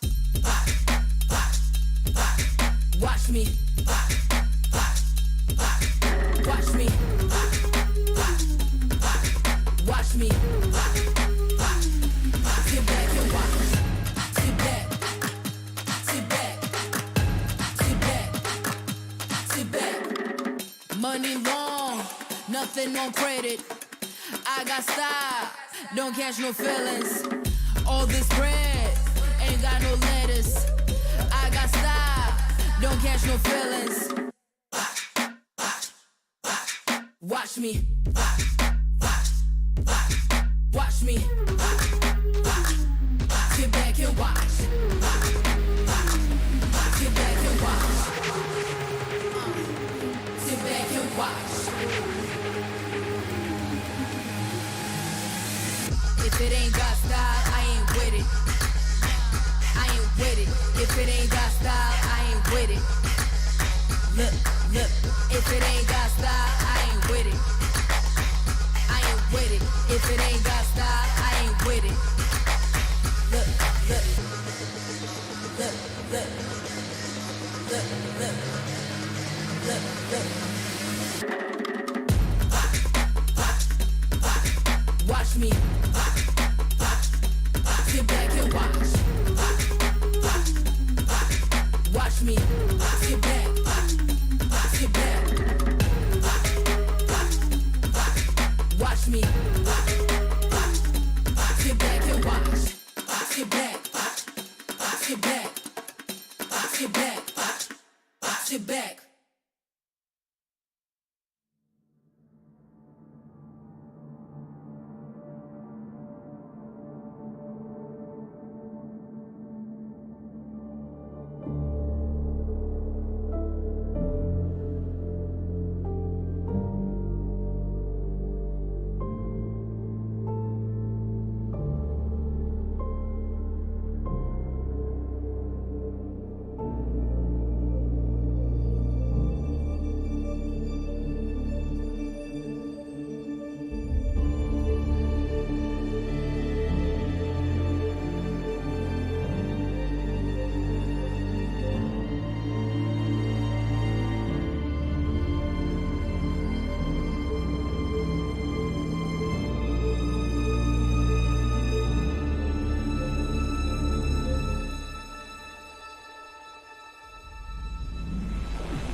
We got that game we wanted. Entertainment purely being displayed there by Boom and Naos. And boy, howdy, I was right into that one all the way to the bitter end. Naos keeping us on the edge of our seats. And they did it in style after a very terrible start to the map. You got to remember, it was 0-5 at the start.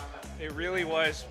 Oh, excuse me. I forgot about that. It really was, but they came back, and that's the thing. Now they are so adaptable, and they started to make some of these changes to their pacing, especially on the attacking half. Boom struggled to come back, and then they finally did, but at that last moment off the spike plant, Naos played it well. Yeah, definitely. And the biggest factor here, I think, would have to be Ja, who really has woken up in this particular series. Yes, there were so many issues that they had to deal against Boom, as you mentioned. Yeah. Severy was popping off. It felt like it was not going to work well for them. But there was that one round that clicked, and somehow they were able to bring it back. It was close, but you knew that Naos had a game plan that was there to help them win. Yeah, we highlighted it as well before we went into this series. Ja's been mostly missing for a lot of the series we've seen out of Naos so far. So it's really good to see him performing like this, like we know, and like we heard that he could. Now, 24-18, pretty decent scoreline, but the thing that I mainly want to highlight is in the mid-rounds, Naos kept on finding themselves in disadvantageous situations. They kept on losing a man advantage, even if they got those opening picks. But from the man disadvantage, they were able to have superb late round calls, superb chemistry, and always able to bring it back. Maybe not always, but some of the time able to bring it back, and enough that they still won this map. Have a look here, you're looking at the first kills. Now there's multiple times where they lost the first one, but it's more about the mid-round, which isn't really reflected here in the stats, but I do have a single round at least to bring it back for you guys. I think it was a 3v5 in round 20. That's when Naos were 2 men down and still somehow managed to snag that round. Round 19 as well, 2v3. That's when Papi and Moja decided to sit in that smoke. They knew that that lockdown was coming and managed to flood into tree as that was used. But they were Boom were not expecting that push at all. So multiple times, and even towards the end there, you saw it. I think it was a 2v3 right at the end that ended up winning the round, or 4v5 rather, after losing that pick. So all of the most crucial rounds allowed them to have such a strong economy through the game that they were able just to keep on buying. And I feel like that is where Boom just didn't win it this time. They weren't able to do enough damage to Nao's economy in the long run. Yeah, there were a couple of rounds with Famous on the operator as well, and just not quite able to find that impact. Yeah.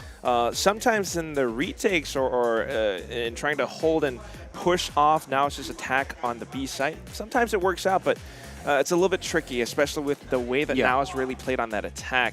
For me, I think round 14 was actually one of those great ones because that was the thrifty win where they really started to pick up on that momentum. Yeah, honestly, I couldn't pick any of the rounds because it felt like it was just a back-end... The whole thing. Yeah, the whole thing was just incredible to say at the least. Again, Boom were so prepared, but so was Naos. Again, I keep going back to Job because he's such the big factor here. If it wasn't for a lot of his contact plays, remember that bonus round that he got? It would have just blow up in the face of them, but they were able to do that, and then Naos, they were able to feed off of it. Their mid-rounds, their adjustments, all just kind of fell into place pretty well. Yeah, I'm looking here as well. Jar able to open up 7 of those rounds, only lost 3, so took 10 of those duels, and overall, that is a pretty good success rate for any duelist on any team. But let's start talking about the second map of the series. Let's start talking about Pearl. This is also Nao's map pick, and they get to start on the attack because we can see here, Boom, they've gone for the defense. That, look, it's getting a little bit more defender-sided, but I'm still a pretty heavy believer that it's an attacker-sided map. And from what we've seen, if Jar continues to perform like we just saw, then Boom could really be in trouble. The one thing that I'm thinking about is, yes, Jar's performance is crazy, but Naos' Pearl is also something that we've already seen in Pacific. Boom, you know, I think maybe they let this one slide. They banned another map instead, and now it's picking this something that's their comfortable pick. Boom kind of has maybe a little bit of prep that they can use. Yeah. We haven't seen Boom's Pearl. That's the thing. Yeah, and don't forget, the scary thing about this is Boom still has some incredibly aggressive players, and Pearl is able to really showcase the way, just basically how well you can be as aggressive. We still have Berserks. I think we could be looking at Boom. I'm looking at the stats here real quick, where they actually like to play the Harbors. That plays well into the play style of the rest of Boom Esports here. Now, also on their hand, a little bit more control with the Astra. Yeah. So not sure how that is going to go, but both of these teams have definitely showed what they have on the Pearl map as well. I am a big fan of watching that Harbor on the Pearl, so we'll see if that's selected. Look, everything we've seen so far from both these teams, they are sticking with what works. They haven't really had any crazy picks, crazy strats up their sleeve. They're mostly just playing their game and just trying to play it well. And that's exactly what I heard.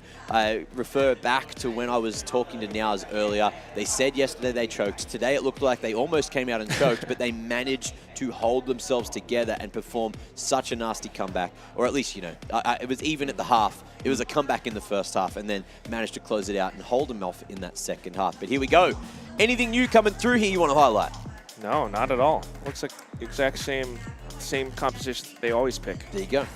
Yeah. So it's all going to be down to how this execution comes through. Famous, look, him and Berserks, you look at them in that first map thinking, yes, they had a decent amount of impact really early on, but it was the likes of Severine who ended up topping the scoreboard for him. And I feel like that's an issue, right? When, look, yes, he's a great player, but there is more talent on this team. And if they're not firing on all cylinders, then Naos have a huge opportunity to close this out in 2-0 fashion. I will say, though, to counter here for Naos, they're very weak with regards to playing inside smoke. Sometimes they'll try to play inside, plant inside the Astra smoke, yourself and then just get caught. And Boom Esports is a team very much known in playing in such chaotic situations. So because we have the Quadra Smoker from both of these teams, it's going to be quite a bit of pollution inside of Pearl. And I don't know if Naos is prepared for that. I hope they are. But that is definitely a definite concern here that I have at least seen from them coming from the PH split. Maybe a bit of a challenge for our observers as well. But again, this is why my eyes are trained onto these two controllers. It's going to be Blaze King and Papi Chulo. Papi Chulo came up with some huge clutches for the Ascent side. Blaze King, you know, sometimes there, but I didn't feel that impact as much as I did for Papi Chulo. Now, I need to highlight as well, I've seen some very creative and very successful uses of the Reckoning every time we get a Harbor. So that's why I'm a little bit excited, because you know just how much of the map gets devoured by that thing. And if you're not moving, then look, you're in trouble, especially if everyone's running at you. And that's how I've seen it used, especially aggressively, especially on those retakes, just clearing out a bunch of space, forcing people out of the corners.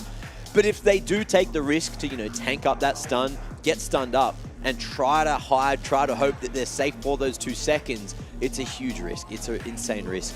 You have to be super sharp. Obviously, the concussion, you can still get that first bullet accuracy. Sure. It can still allow you to have impact. But if you want to have that second shot, if you don't have that first bullet accuracy, and you're a bit of a sprayer and a prayer, you better be praying, because, look, if you're a Boom fan, I feel like you've got to do a bit of praying too right now. You want this, you need some Pearl in your bag, and Naos, they are looking to assert their dominance. They very well might do so. Thank you, Mac. Boom. So many fans with us here today.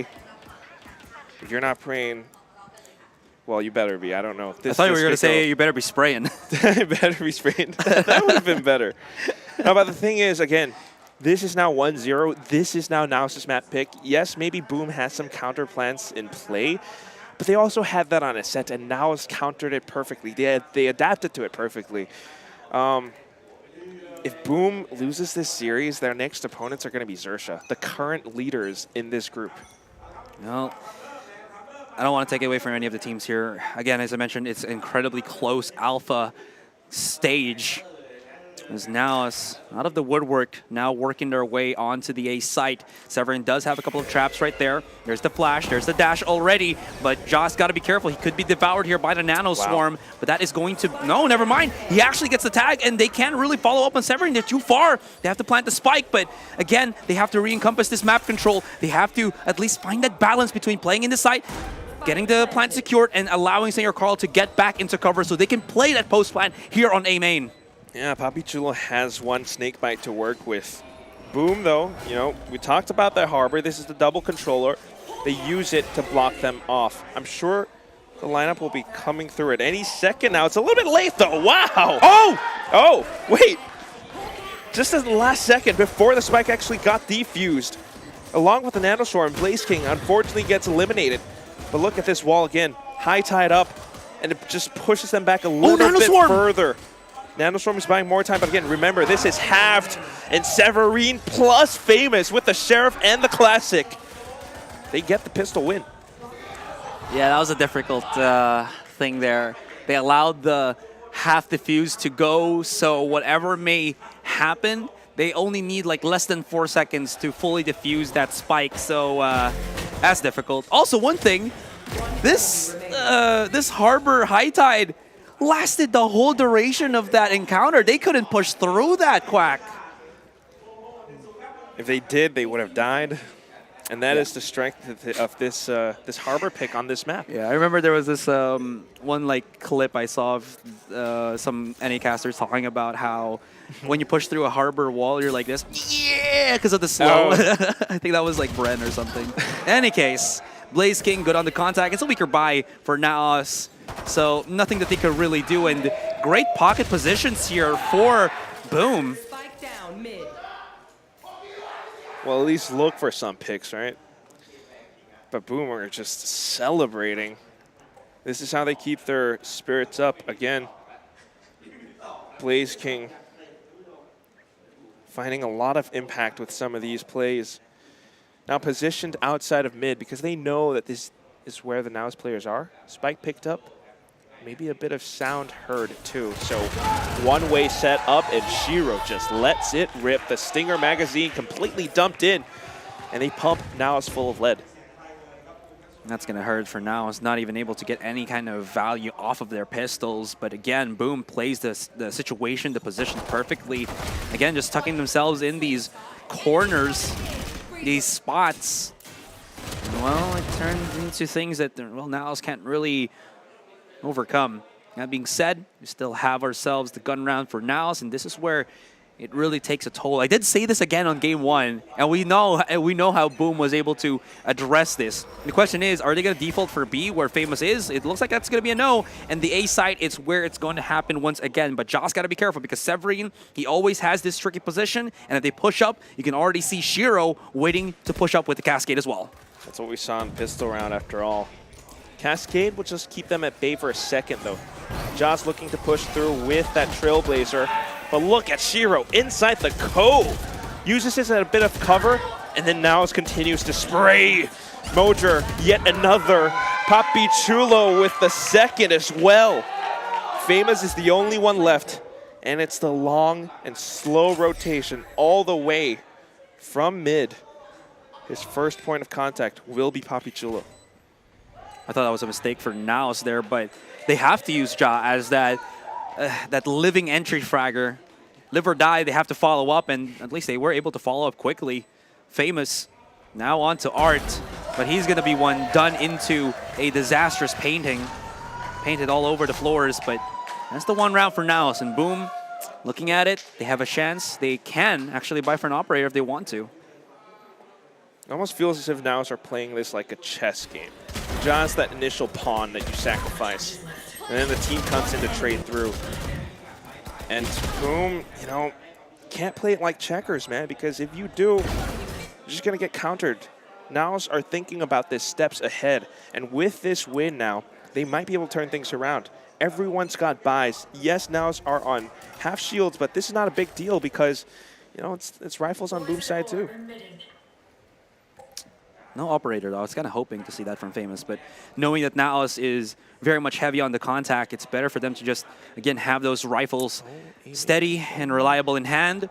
Aggressive push through A main here. Naos is going to get found out on Art, and they don't really have any pinch play against Shiro, who does have that control into A main, so if they push up, they can't really keep that open. But Wiz has got to go for a flash because now they're about to go for the swings. And your call does have the angle, but that is the perfect as 5 players actually exposed. But Naos punishes. Naos gets it. Shiro will get smoked out. They know something's up there because the dog? No, what the dog doing? Papi Chulo, not gonna happen. And Shiro does not push out. He respects it, but he has the reckoning, and the high tide comes in, the stuns. This is so chaotic, and Naos has to recompass. They can't stay on the side because of the ultimate, but no, Center Carl fights back. He's not yet done. Blaze King is right here, and they're playing the Electric Boogaloo, the dance of death. And Blaze King gets it through the wall bang. Beautiful stuff. But Witz is so fast on that re-peek, and Shiro has been pushed back. They absolutely know where he's positioned. And does he have any more utility? He's got the Cove, he's got the Cascade. He can at least try to get a little bit closer, but time is not on his side. Ooh, and he gets spotted by Witz a mile away. Nothing that he can do, and nothing that Boom can even try to, well, try to result out. Just an attempt to play around the stairs. I mean, he had no choice but to push and find an angle. Naos played that perfectly. Again, holding those angles, they saw Shiro first. And you see how they actually try to work their way around the map, right? Going through middle instead, Boom trying to get control and information up around A main. But all of this is red from both sides. The flash from Berserks, and it just gets dodged so quickly. And that is the technique, the skill that these players have. Onto it, it's going to be an eco from Boom. Famous is looking for a couple of heads with his Marshall. But unfortunately, nobody will be policed right here on B long. Judging by how Naos are playing around the pillar. Maybe a bit of a tag onto a couple of players, but that is about it. They could have continued to push in, but all right, instead opting to rotate back. That might be a mistake, especially when they slow creep up, because Famous is bringing the Marshall through A. but it's a two-way streak here, Quack. They also, rather Boom also has to guess where the push is going to be. A little bit of contact onto A main, as you do see Berserk's trying to run away. The push up onto mid. KJ utility is still active there, so they got to be careful about the push, but here it is, the pinch coming in. A lot of utilities being expended, and Berserk's, he's pushing through, but he can't see anything through the Seekers. That Judge is encompassed and inactive in this one as they get the pick onto Berserk's. Now it leaves up to Severine. Gets concussed by the Nova Pulse. And he just repositions. The spam from Famous is good. Actually takes Mojer out. Finishes the job. Snakebite now coming in from Blaze King from behind. Tags them up. They are fragile. They are weakened. And Blaze King pushes in. Oh my god, Witz still playing inside the cove. He thought he was on the other side. Blaze King fires up. They have to be careful. Again, Blaze King, Famous specifically, if he has that Marshall, he is still a big threat. Big thing, you saw that tag that he got onto Ja, which put him on like 1 HP. Mojo was already halved. It's so not good. And look at that. The follow-up from Severine, because he was primed up by Famous, absolutely beautiful. And you're correct at that point where Wiz was just thinking, through the wall.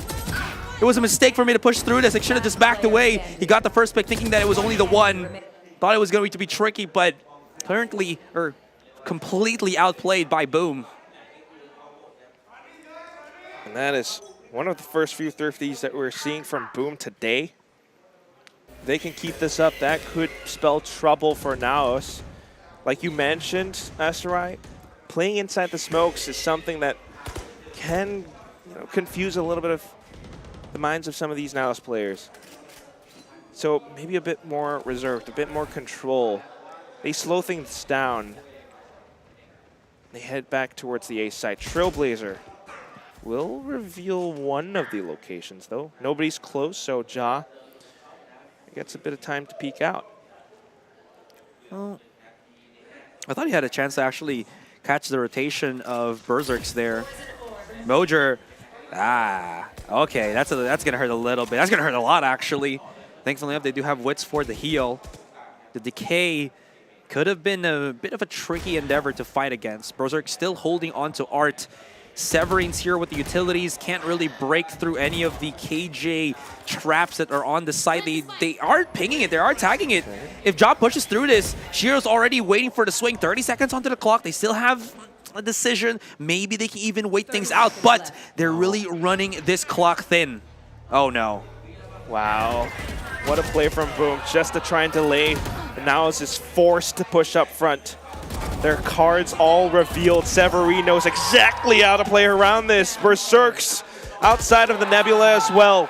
Blaze King having that presence from before. Comes up. Double kill, 4-2. What was that? That was perfectly placed though, as like to delay everything that Naos was trying to do.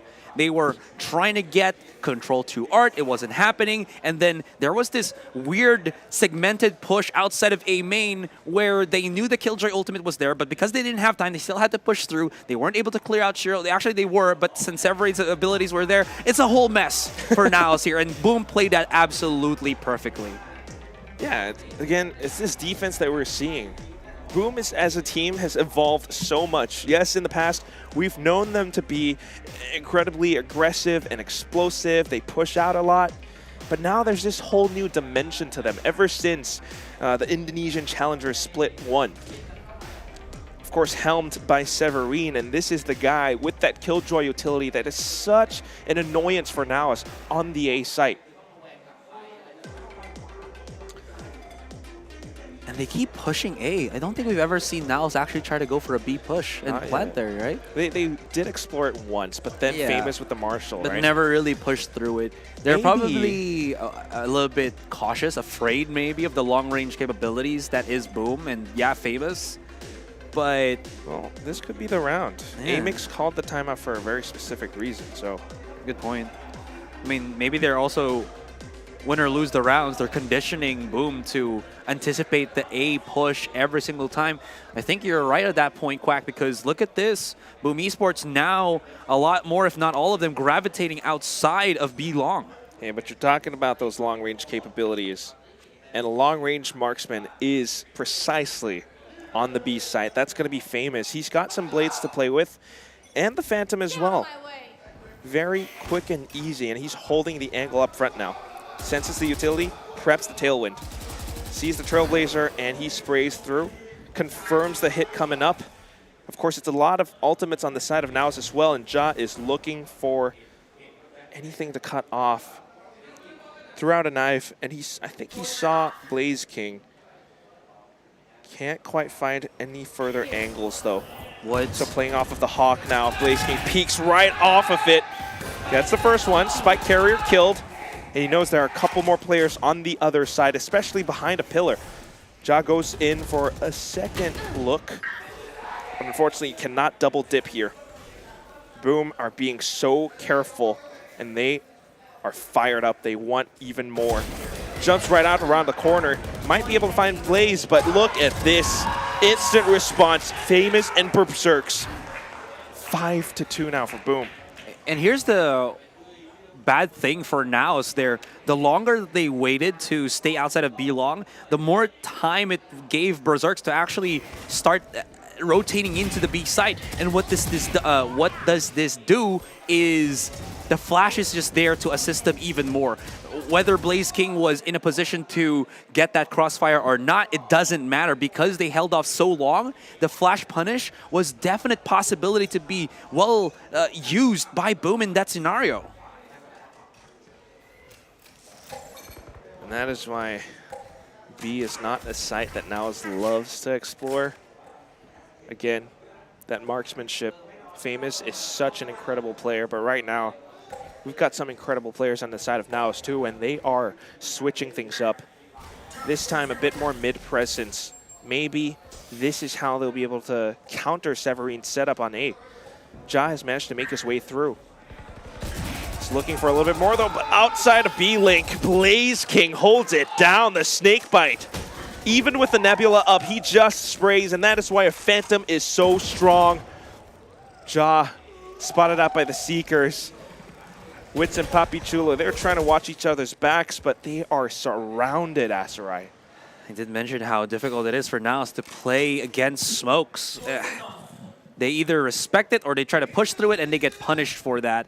There's just that fine-tuning that they need to do, and it hasn't really worked out in their favor. Blaze King smartly just tries to go for the jiggle. Wow. Yep. Spraying through the smoke. It's as easy as that for Boom here. It's all down to wits. There's way too many angles for him to encompass. There's way too many opponents for him to try to do anything in less than half a minute. Uh-oh. He does have the spike, but they're already waiting for him there. Look at this. He's going to push into a waiting Shiro. Knows that a Cove is there. So it's either save the weapon or try to go for the Hail Mary. But this Hail Mary ain't full of grace. Unfortunately, a lot more faith on the side of Boom. Shiro just getting all of these plays right. Boom are controlling the map. And it's just tough. Again, you see this happening out around mid. The presence was confirmed. Blaze King knowing how to toss the snake bite off of it. And then that spray through the smoke as well. You talked about those smokes, Aserai. You talked about the defensive setup from Boom, and Naos really needs an answer. It hasn't worked out, and even after Amix's timeout. Also, I gotta point this out. There's no star setups from Senior Carl that gives them any meaningful contact in the site itself. Usually when you see an Astra, there's bound to be a gravity well or a couple of the smokes that can be placed to block out vision and again, to get them that meaningful map control or zone control on each of these sites. But I'm not really seeing it. The default may be there for Senior Carl, but the dynamic setups definitely not available here for Naos, and it's making it incredibly easy for Boom to just counter-strat them purely from the lack of abilities setups available here for Naos. You're precisely right. And it's just difficult. They're using Papi Chulo's Toxic Screen for a bit of annoyance around B, but that's completely negated by Famous and his positioning now. Fully aware that it's going to be an A hit. 4 players from Boom are just waiting. Strike while the air is hot. Ja pushes in, and that's going to be Blaze King finding one. Instantly traded. Berserks comes back through as well. Blaze King outside of Flowers. It's just a bit of a sidestep, and it's enough to eliminate Ja. Papi Chulo puts up the big green ball of gas, though. And it just gives him so much control. Blaze King is waiting for assistance from Famous. So he holds up around the off angle in case anyone steps out. Mojer's mission right now is to protect Papi Chulo. Comes out around the right side, but oh! Slightly mistimed. If you stay ready, you ain't got to get ready. Famous knows how to play around this too. But Papi Chulo comes up with a big brain spot. Wow! He steps out of it, snake bite on, and the acid burns. Blaze King now aware though, but just dancing around back and forth. Papi Chulo! Sit down, Blaze King. Smart plays from both sides. That last point, Blaze King made noise so that it would have pushed someone in the direction of Famous. Papi Chulo, understanding that noise, again, here's the footsteps, know the decay is there, times the snake bite perfectly, and because he still had to get pushed, because his opponent still had to chase him down, he only had to win that 1v1, and he did it perfectly. What an absolutely high IQ, Einstein-level Valorant plays from both sides. And hopefully, with it being from both sides, maybe Naos starts to find a couple more rounds too, but look at the setup from Blaze King. He is having none of that. Viper's Pit and tries to control, but Wits don't see him. Steps in. Trailblazer though, he tries to trace. Blaze! But look at this leapfrog, the cover and move. Senor Carl and Ja. They managed to take him out. Now a bit more space, ultimate gone. There's only Severine on the site. Berserks maybe up around connector, but with this lockdown, oh boy, no choice but to go back around Art. Boom has to respect this lockdown, but Severine watches the angle anyway. I don't think they really had to respect anything because the thing is, they had the nanoswarms, they had the reckoning. Why is Naos pushing for this? Are they hoping that maybe Senior Car gets the plant so they have the wall up? That's wishful thinking. And this wishful thinking is going to be their downfall. Papi Chulo somehow gets through, but it's not going to be enough, not even close. Shiro and Famous shut it down, and now is punished once again. They had one good round, and they thought A-side is theirs. Absolutely not, Quack. It's just going back and forth again. These waves are pushing and pulling, and you see how it plays out. The way that they worked against Blaze King's Viper's Pit was so good at the start. Papi Chulo, even with a little bit of sharp shooting as well, but some tiny misplays, right? Trying to commit into the site. Severine's utility, Severine's set up. The nanoswarms just burns them completely. So with those kills, Severine's got a lockdown. And now Naos, economy not so great. We're back to Sheriffs. Papi Chulo able to afford one hero Vandal. How do you use this? It's the same toxic screen towards the B site. And Boom just knows how to play around this. Again, we've seen so many A site pushes now. They try to make it a bit of an A split, but Boom knows how to work off of it. Look at the positioning from Blaze King. Look at the positioning from Berserks. Shiro, and of course, Severine. They're going to push through this. Do they have the flash from Wits? He's all the way down mid. And there's the push. Okay. Contact as soon as they heard the guiding light come through. And they even get a push through Art. I was about to say, maybe you could use Papi Chulo's wall to help encompass the A-side push. But that's not needed. It only made Boom second guess. They thought that they had the opportunity. They thought that they had the opening, but it was a far dream. It was a mistake. It was a mystery. However you want to call it, that Thrifty is Naos' to bear. That is for them to claim. So many 50 rounds today, Asarak. That it does. That it do. And look at how they actually play around this too. I mean, after having faced this same setup from Boom for so many rounds, just off of Sheriffs, they finally managed to have a good guess about where these players will be positioned. Suddenly, though, we're headed towards the B site. And Boom are playing around this spot as well, trying to read Naos' game plan. Poison Cloud allows them to cross, but little do they know, Famous is just waiting to punch this ticket. He spots the hit, gets the tag onto Senor Carl, looks for the second shot, but flicks upwards onto Ja instead. Oh! He gets the shot, it connects, but Senor Carl trades as well. Mojer with the spams. Shiro tries to push them back with the wave. And here comes Blaze King with a bit of a spray as well.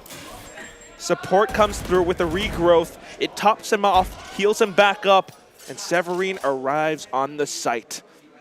Papi Chulo and Senor Carl, they're backing off for a second. Are they leaving any chance or options for them to actually push up onto the B site? That was messy. The flash has been thrown out by Berserks. They hear this, and they immediately start pushing in, but don't be fooled. Blaze King knows about this kind of trick, and he's waiting for the push to actually come through. Drops down his smoke, sees it. 30 seconds, it has to be the commit, and they're just basically calling everybody. The thing is, Naos have to get the kills first before they start planting the spike, but this wall is lasting forever, Quack. How are they supposed to push this? There's the Senor Carl wall, but that snakebite is delaying so much time. This has to be a 1 versus 3. Someone has to plant, and someone has to try to go for the clutch. They gotta do something, they gotta do something. Berserks. Oh, the Killjoy lockdown. Oh, the one-way timing. Oh, are they going to be able to get out before they get the tag? No! It's a fiesta! And there it is. Berserk claims his meal. The stab in the back. And the end to the first half. 8-4. Boom, get it. With the lockdown giving them the round. Straight up beheaded.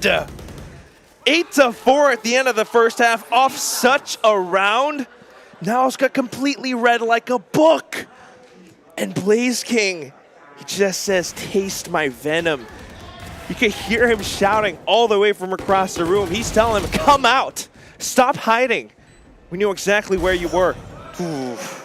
They tried, though, Naos. We talked about that Senor Carl Cosmic Divide. It gives them the plant, but just not enough time to back off. Yeah. The thing is, if you hear your opponent throw out a Sky Flash, if they're smart enough, they also know that that Sky Flash means that, you know, they're waiting for us to get that information. All you got to do is just hold on to the site. Blaze King was there. He was so ready for it. And now it's kind of played into the trap, to be honest. I know that they are risking pushing up onto A with all the KJ traps there, but they were also risking going into B where the Viper utility was still active. So how are they going into to beat that when they didn't even burn out any of the fuel of Blaze King? That's the big issue. With 30 seconds on the clock, they're really thinning the line on the clock, and it's a big risk that didn't pay off for Naos. A little bit unfortunate. Sometimes just trying to go for some of these gambles. Because you could see, yeah, there was that guiding light from Berserks, and while it didn't find anything, Naos kind of thought that they could double back through, and also they were very kind of concerned about any potential flanks, because of course Severine had not been spotted at that time. Whatever the case is, this is now 8-4, second half. Oh, nice fun fact. They might really always play 3 maps. Yeah, they kind of really want to do that today. Your last pick is going to be Bind. I mean, Boom, they're not too bad on Bind either, but Boom is, yeah, I get what you mean. You got to be very careful about this. If you can, you should close it out now, and that is why they are pushing this. They are playing aggressive with this. Up B long, looking for a player, and it actually funnels Boom over onto the A site. Mojer should be prepared for this. He's got a lot of utility. In fact, a similar setup to what Severine has. Okay, he's got to play this safe because he still has to wait for the rest of Naos to arrive. That stun didn't connect, so maybe he can find some damage with the pistol, which he does. Blaze King, though, not falling back. But where did Blaze King get the 3K all the way through A main? Oh no, what is happening? Papi Chulo, 2 versus 1. Knows that one should be at the site itself. Can start tapping that spike, but he does. Oh, he's not even looking at Berserks. He's not even looking at Berserks. Wait. Thankfully, he's not knocked down, and he can start defusing the spike out the open. And Blaze King, Papi Chulo, he could have just had the spike. He didn't. He knew his opponent was an A main, but he still swung the angle. This match is just pure pandemonium, Asterai. Blaze King is heating up. I mean, he has been on fire for the longest time. And then just with the flank up around A main, 3 heads gone. All that confidence, Papi Chulo taunted into peeking. Second for this map that Boom has won the pistol now. Actually, Boom has won every single pistol today. Of course, though, Naos did turn things around when we were on Ascent, so can they do it one more time? Well, they're hurting their chances here because a while ago, at least Boom wasn't like 9 rounds before they can even hit 9 themselves. So the pressure definitely felt at this point. Big flanks coming in from Naos. As you do see, Boom, they have the setup to push up on the A site. No fear needed as there's no KJ utility whatsoever. The timing is... that was a bait. Blaze King is so good at baiting his teammates' utilities. And look at this. He's getting fed so many of these kills. They're not going to be able to pick up the Phantom. There's already like 3 people guarding it. Ja as well as Papi. Okay. All right, Papi, I see you. Come onto the corner. Come into the swing. That cascade makes it difficult for him to anticipate anything. And Boom Esports dominating Pearl over and over again. It's just so good. And a little bit unfortunate for Naos because they didn't have all that much to work with in the round to begin with. If you look at the minimap when this starts off, you had Famous actually dashing all the way through in towards Secret, in towards Flowers, and he calls it clear. There is nobody, and Blaze King instantly knew, all right, they are flanking. All I have to do is to peek out and then dump my entire magazine. 10-4, Naos buys up. And they desperately need a round. Well, this is the reason why we say Boom is definitely on the higher chance of probability for winning this series. They're just so good. And Naos, who struggled to get any form of map control on attacking side, is so different here. Senior Carl, he has to push through that wall, but he's decaying. Okay, hits the shot somehow. Senior Carl lighting it up. Not yet done. 2 placed on B. Ja helping out his Brody out. It's not too bad just yet, but Boom can still access the site through that cove. Senior Carl down to 46, gets destroyed. Ja by himself now has Mojer, but the trades are still pretty damn efficient from Boom here. And Shiro can't count him out. Blaze King somehow still has his ultimate, and this could still be pretty winnable. Wits, what does he want to do? Does he want to risk the biscuit, push through this while Papi Chulo is coming in through B-Long? The Viper Spit makes it very interesting, very intriguing and difficult. And because of the reckoning, he felt that he needed to force himself up, and Papi Chulo, he's got to be the anchor. He's got to be the pillar. Thankfully, he is. Destroys the Viper Spit, but time is ticking. And Shiro, oh no, Naos, they're overextending. They're not waiting for the flanks, and they're trying to go for the heroics where Boom, they're the anti-heroes. They're the antithesis of this Naos team. Just when you thought they kind of lost this round, right? Senor Carl holding up B-Link. It was a great play, a good crouch spray. But then comes the push from Boom. And just Blaze King popping off. That Viper's Pit turned it around. And of course, with that final duel, Papi Chulo, despite all of his great, impactful performances so far, down to the last one-on-ones, it's not what you need. You need a lot more than this. And I'm looking for someone on Naos to put on a cape. This is now a Boom Esports that has reached far behind, well, not far, but past double digits. And again, I'm sorry, it feels like Naos, they're trying to create these set plays. They're trying to keep it simple as well, as we saw in the first half. It's all about that contact. It's all about trying to encompass things. Stop the push of, or just stop Boom in general. But that first half, it was so one-dimensional that Boom wasn't even sweating, to be honest. This second half as well, when Naos are the ones trying to retake the site, it feels like they're playing inside Boom's utility. You saw the wall there from the Viper. Sanger Carl was playing through that. Thankfully enough, Famous was whiffing a couple of the shots and was able to back away.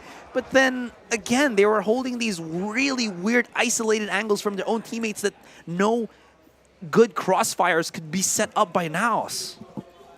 One might also think that that's because Boom are finding these tiny gaps with the way that they're pushing through mid and trying to create space on the B site. Now back to a bit of a default. You can see during that tactical timeout, Severine was actually talking to his teammates as the IGL, telling them, all right, don't push out something. I feel like they're actually trying to anticipate a lot of plays from Naos. Question is, has Amix broken this chain? Has Amix figured out a brand new strategy that Boom Esports won't be able to read? Well, same new setup. Viper's Pit blocking A.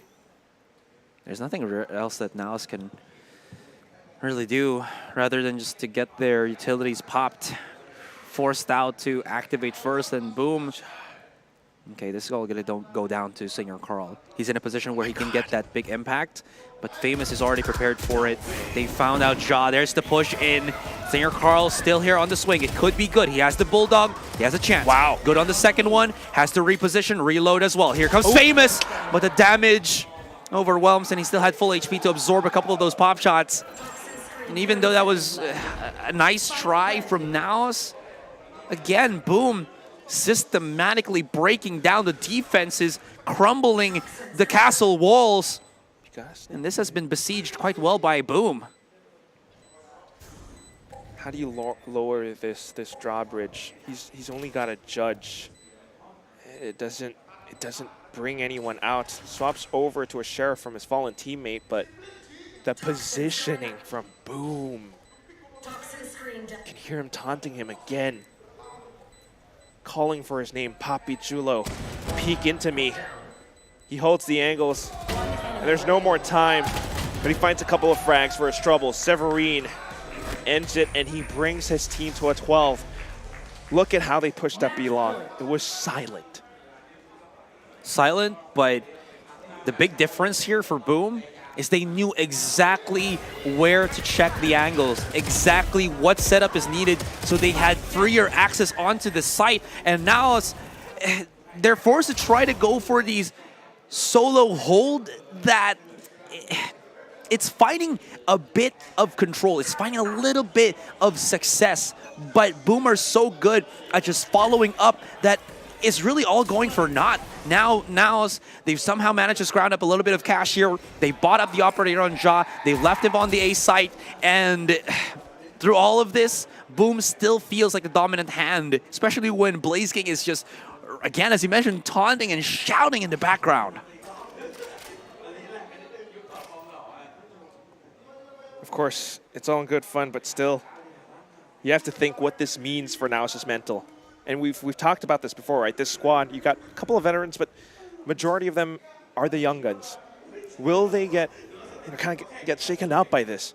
Because again, LAN experience is something that not everyone has. You need to be an experienced person in order to know how to play against this. You need to steel your mind, turn it into a case where you find a lot of confidence. Still, Boom.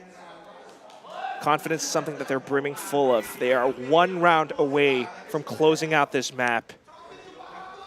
And that's precisely what they're looking for. Burning down the timer, though, Asteroid. It's 30 seconds remaining. They have to make a move really soon. Yeah, they're trying to make the best case out of a bad situation. You can see how many pings Naos have actually placed inside of sewers because they know that they gave it up.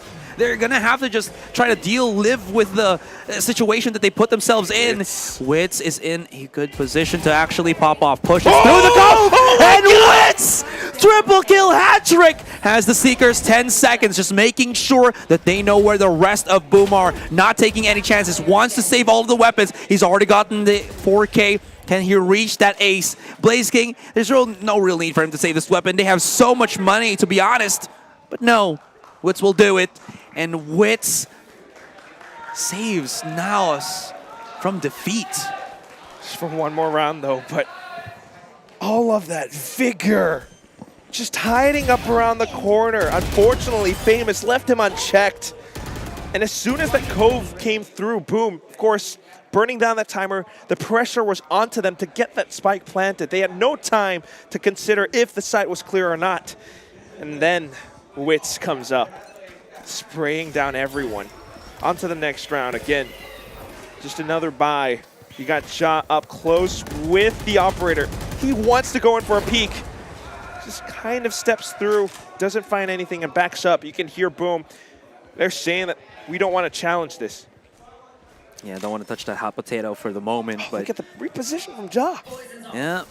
The big problem here is, though, even if he repositions to B, he's going to be playing a safer spot because he doesn't have that dash anymore. So unless Ja is just that good at the first contact, this reposition might not be enough. Oh! Okay, I set up the pace, I set up the necessities, and he's able to pick it up.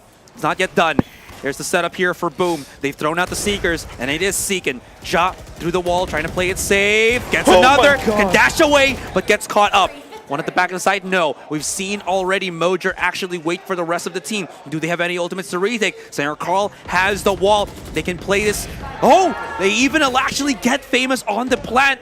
Still, plant has been pushed up. Very winnable for Boom. They gotta be careful. Berserk is heating up, but not hot enough. Because that is going to be Naos securing the victory. But it's a long road ahead. 6 rounds that they have to need. To get this into overtime. Still, though, it is a good splash of cold water just to calm and cool things down. In fact, Naos, if they can keep this up and find themselves in a very calm and steady pace, they might be able to come back all the way. Because look at Ja. Yes, there was that presence on A, the quick rotation, and we were wondering about it. He doesn't have that tailwind anymore, but he still got those 2 shots. Boom, we're not expecting for him to rotate that quickly around. They definitely weren't. And again, even if they were aware of it, Ja was in a position where he had to make something for himself without that dash. He had to put himself in a position where he could catch Boom before they could catch him. And thankfully, it did work out in the end for them. But the thing is, it's a long, grueling process. There is so many rounds that they have to deal with. And to be honest, the map control of Naos isn't really the best. As you can see, they're really relying on these initial contacts to kind of maneuver Boom into spots where they're more comfortable, where they're more willing to fight them. But Boom, once they realize this and start pushing up mid, it could spell disaster here for Naos. I don't know. I mean, just before we went into the timeout called out by Coach Meow on Boom's side, you could see that their economy wasn't too great. And there were some rounds before where Boom actually did try to re-explore mid again, and they took way too much time.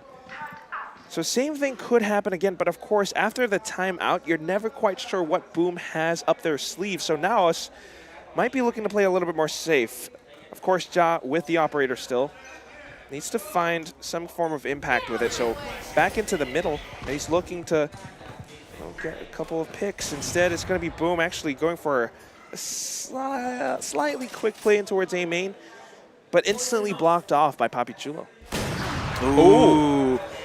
Ja this time didn't actually peek out through A main. He's just waiting for someone to try to at least peek through that, knowing that the Blades was active from Famous. Approach is good. And now Boom have lost a lot of their firepower. Shiro still does have a Phantom in hand. I don't know.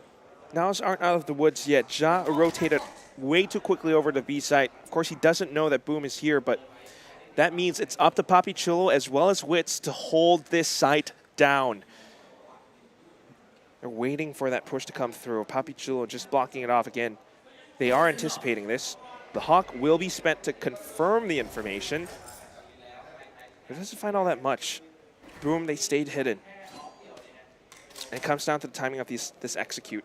Shiro, he's the only one with the Phantom. The rest of them on Stinger, Berserks, on a Frenzy. Shiro gets tagged up.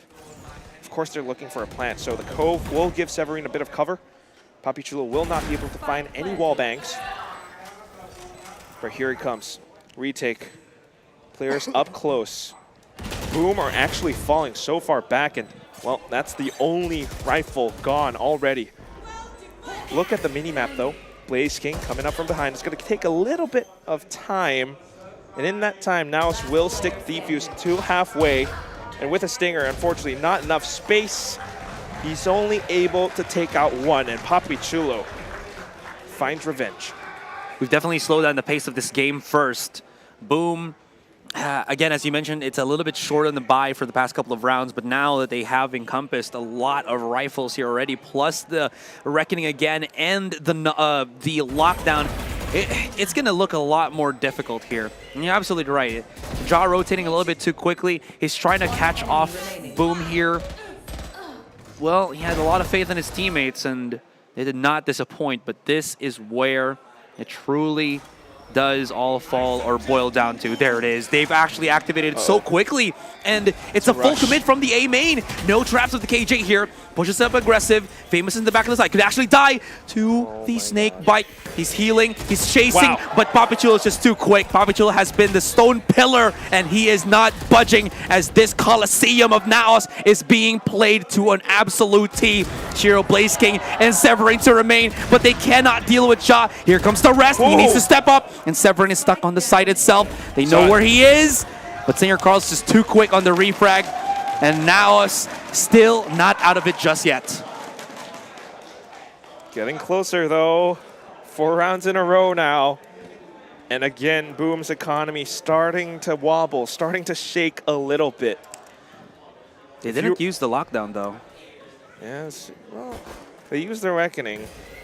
Mojer has his lockdown, so Naos are just being very, very careful about this. And I like this look on them because as soon as the ultimate came in, they knew, all right, this is a very good chance that this will be a rush. So they respect it fully.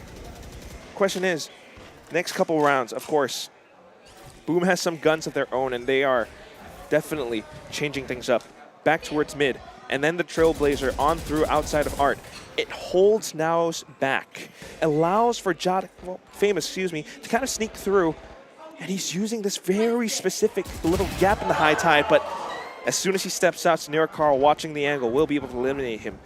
The rest of the squad now, no choice but to rush on through, making that B split push execute. Mojer is prepared.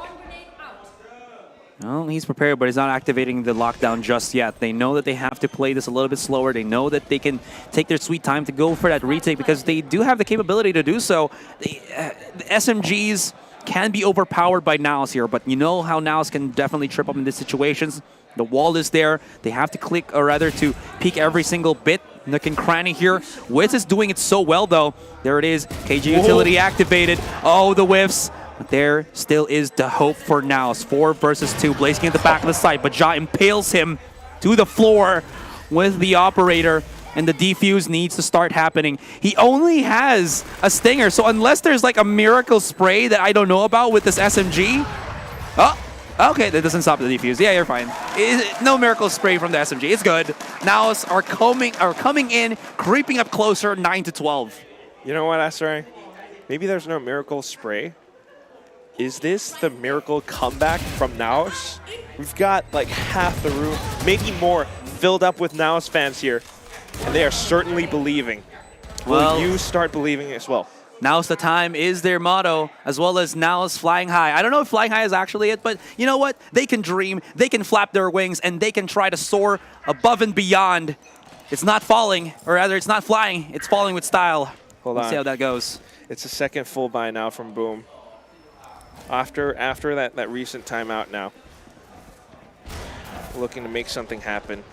Similar-ish high tide, but without the gap this time. So Famous can't quite really sneak through, but he's trying to pull people to this one spot because guess what? The rest of his team are making their way up the B site. There is a little bit of Killjoy utility. Yes, Mojer is watching the angle, but Toxic Screen from Blaze King is available as well. Yeah, there's going to be an important or an emphasis on where the plan on the spike specifically is, because if you look at the utility that Naos have, they have the lockdown as well as the Viper's Pit. Blaze King does have his own, so that's going to be crucial as well. Now they push right in. You talk about the KJ utility there, and it doesn't really matter because Mojer just got caught by Famous out of nowhere. Whoa. This is not good. Ja is down. What jiggle peak angle was that from the high tide? Sayer Carl wins through the wall. What is happening here? Trade after trade. Berserk's at the back of the side. Blaze King coming through his Viper's Pit. He's trying to be tricky, but Berserk is also alive. Seeker for Seeker. This is not looking too good for Naos. 2 versus 2. It still is a retake scenario. They have the spike planted down. They gotta defuse. They gotta look through this. Papichulo answers back. This is such an intense moment. The wall has been spread up as well. Someone has to start defusing the spike, and it's a game of cat and mouse, of hide and seek. Singer Carl is good for the one. Severin this side. Papichulo is trying to chase, but the wall gives cover. Papichulo, oh my god, he gets it! Time! He has time! He gets it! He has the clutch! And he prolongs the life of Naos. There it is, 10-12.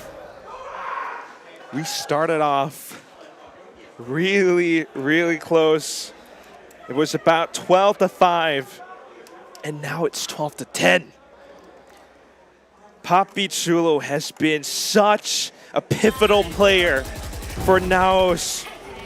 Look at how he puts up the Viper's Pit. Look at how he plays around this. Knowing exactly how another Viper player would play. With the way that he jumps forward, back, and all over the place. With that shorty. Yeah, you can see out of it. You can see the support staff for now. It's like, ooh, what was that? Oh my gosh! I was actually, I was already like preparing myself for game number 3, and then that happened. Ooh, what a series! What a day this has been. Off of that round, still, it's going to be Boom into a bit of a half bye. Despite all those amazing comebacks, a single mistake is all Boom needs to close this out and push us into map 3. So Hawks traded, and Boom are looking to execute onto A. It's a full rush outside of Art. Witz is fully aware of this, so he backs up. He's stunned! Aided by Papichulo, but still, all they need to do is to time this push correctly. They've managed to allow Boom through, but all it is just sandwich them onto the site. Witz and Papichulo, they spray, but here comes Boom! They've picked up some weapons, and now this is very possible. Mojer, he's got a bit of a lockdown. Ja outside of Art. I don't know if Boom is aware of this, but now they will be. 2 players back-to-back, supporting each other. Boom are waiting for them. Just timing this. There's the first pick. Lockdown doesn't find anyone. Maybe a single player, but Ja has to work against every other opponent with the first shot, and Blaze King! Here comes the Boom!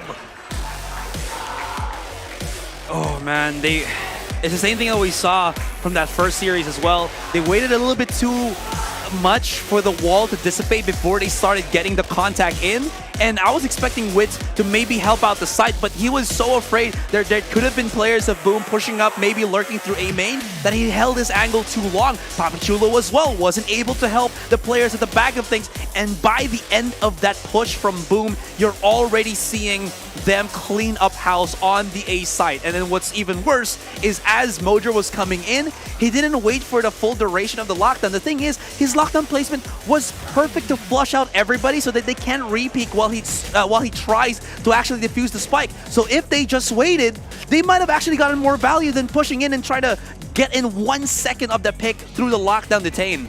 I tell you what though, Asarai, even with that, it was so close. 5 rounds in a row, they almost made it a comeback.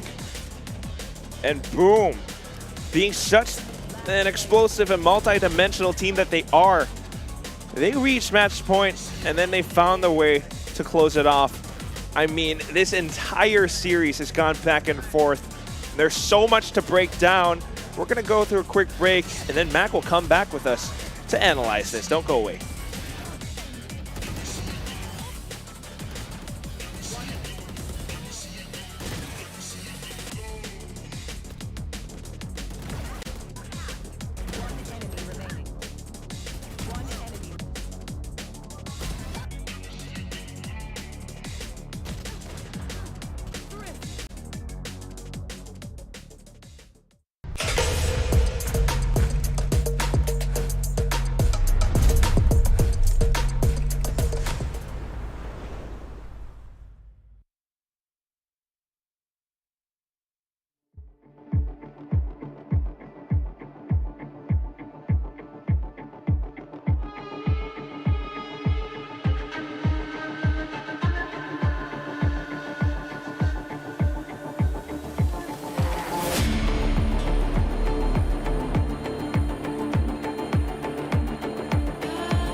couldn't have said it better myself. And boom, there it goes. Quacky boy, mate. That was a nice little ending to the map. But of course, boom, it was almost a travesty of a map. The comeback was so strong from Naos, and I was sitting here believing. I sat down, it was like 12-7 or whatever, 12-4 or whatever it was at that point, and I was thinking, this one's done, this one's over.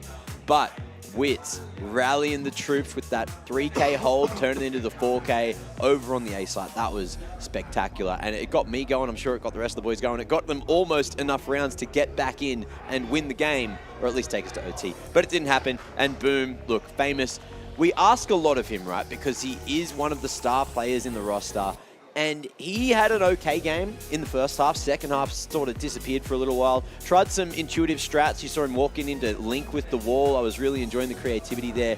Using the harbor, allowing it just to create that artificial space. Didn't work for the most part. But then he popped off in the round that counted. The final round, the one that mattered most, the one that got the map across the line. I just wanted to add, it feels like this entire second game, there was no real chance for the Jet players to actually pop off because of the fact that the smoke setups were just too good. So it really relied, as you can see here on the head-to-head stats, the Vipers to really bring in the tempo. Yeah, it was the battle of the Vipers, battle of the controllers, and you saw it as well. What round was that? I think it was 22, 21, 22. It was round 22 where there was both the Vipers pits. They were walking in one another. There was also the Cozzy going through the middle, and it ended with the shorty in the hands of Papi. Oh my lord, that was a round to remember. But that's why it's exactly these two players, you know, Papi Chill and Blaze King. They are both the MVPs. You saw in a lot of the first half, Papi Chill, he put himself in some situations when with one-on-ones, and he kind of dropped them. But then, on towards the next half, he started to come back up. He found his vengeance, and it especially came up in that moment against Blaze King, knowing how to play around that Viper's Pit. Yeah, you could see both teams, of course, heavily playing for the retake. It was mixed results on both sides. After those post plants went down, only one clutch coming through from Naos, and I believe that was the Papi clutch we just spoke about. But look, let's start talking about the next map. I want to forget about this one. We're back to best of one territory, essentially. Forget about everything that's gone down.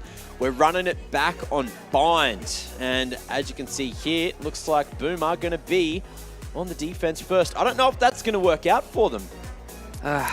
There's also a kind of interesting as well, because Bind is one of the few maps where you actually have a hope to see a chamber come out from Ja here. He has been known as one of the best operators from the Philippines, and having that agent, having this map allow him to do that, is it going to be a strong point for Naos or a weak point for them, knowing that Boom also has a pretty nasty setup on Bind too? And what's interesting about Naos on Bind as well is that the Sentinel player, Mojer, who was on Killjoy for the past couple maps, swaps over onto a Raze. So maybe a tiny bit of roll swap, but both these players are cracked aimers, cracked enough to go for such a setup. It begs the question, is Boom ready for this? Because if you look at past statistics, this was the map which Naos beat Zexia on, and Zexia are Boom's next opponents. Yeah, and if you're thinking about that, you're talking about Boom as well. Last time they played this map, that was when things weren't going right up against one team. That was that game where they won split and then lost the next two maps in the series. And I think that one still might hurt a little bit. They would have 100% gone and looked back and said, what went wrong? Because they fixed it in that second game. They fixed it in the second series that they got that win on. But they need to win here. They need to win now if they want a more solid hope at making it into the playoffs, or at least securing a position in there. It's not going to be easy. Yeah. I mean, just thinking about it. Again, they played this the last time against their opponents in the grand finals of Indonesian Challengers.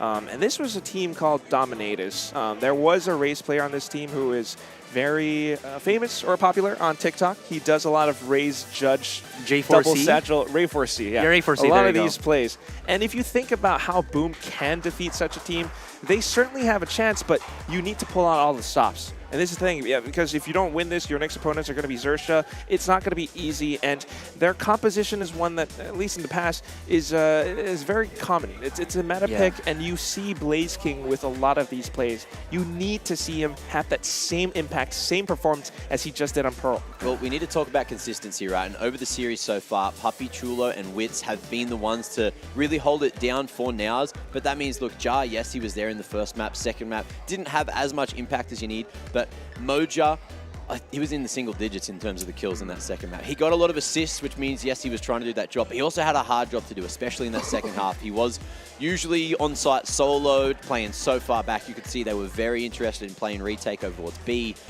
And he needs to lift. He needs to rise to the occasion, because if Naos want to take their place, if they want to take this win, it needs to be an effort by committee. On the other side of things as well, Berserks, he's had an extremely quiet day for Boom. If he starts showing up right when it matters, then this might be easy for Boom. Yeah, the biggest thing here for Mojer is his playstyle has drastically changed throughout his lifespan in Naos. He was so explosive before. He was actually doing double satchels with shotguns before, but Naos has tempered himself a little bit. And maybe that's not a good thing here, because they need someone explosive to entry into the site. And if Ja's not going to double duelist alongside Mojer, it's going to be tricky. It looks like we aren't going to have too much of a change up for Naos. They're keeping the chamber there for Ja, so keep your eyes on him. Mojer as well. Look, he's on the race, so he really needs to pop off. That's a bit of a change up from the KJ we just saw. And a bit of a change up for Boom Esports as well. I mean, same composition, same picks all across the board. Yeah. But, you know, you were talking about Berserks, and now he swapped roles with, well, not roles with Severine exactly, but he's onto that control. He's onto that Brimstone. Meanwhile, Severine is on that Sky. Yeah. He could set up for his teammates, the duelists especially.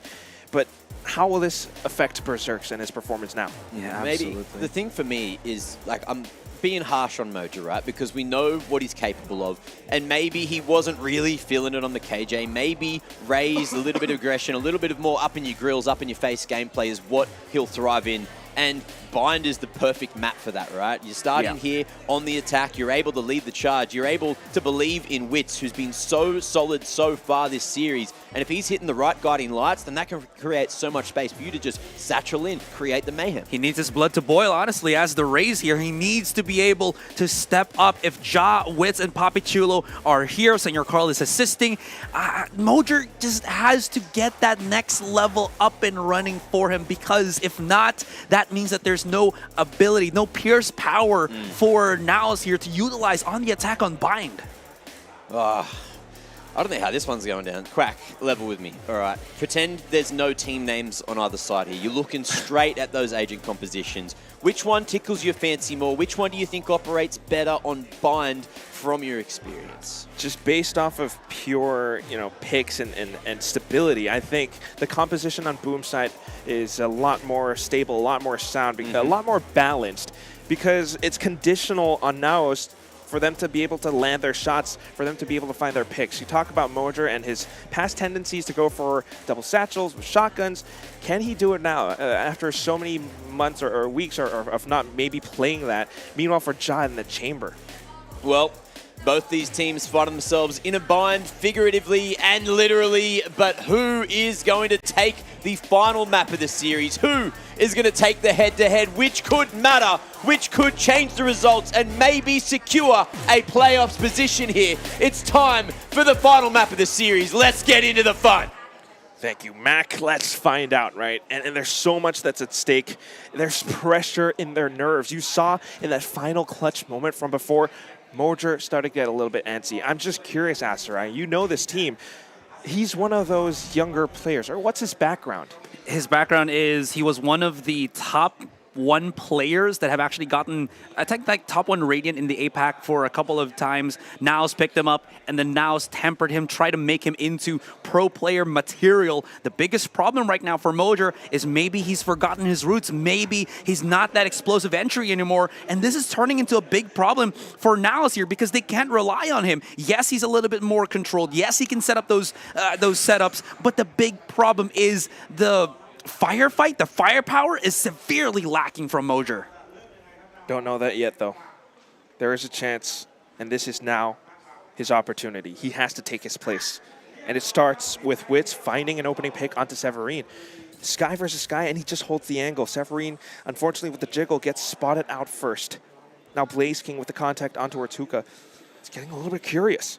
He's actually pushing out and peeking along with a teammate, surely, but he gets only a double. Senor Carl answers back. And now this is the B site split open. You've got the Sky Smoke, and it is placed deep enough to fend off Shiro and Berserks. The only way they can push off of this is to just go for a Hail Mary. You even have a Snakebite and an Incendiary, so just playing up around the edge of it. Another Sky Smoke. And Berserks is trying to use this to create a little bit of space, but look at how Naos are positioned around this. They expect them to peek on out. They are outside on the other back end. They're waiting for this. Oh, yeah. And with the arrow shot out. Oh! Pushing in together now. Despite being spotted, Ja, Senior Carl, they're watching from both sides, both ends, and Naos picks up the pistol.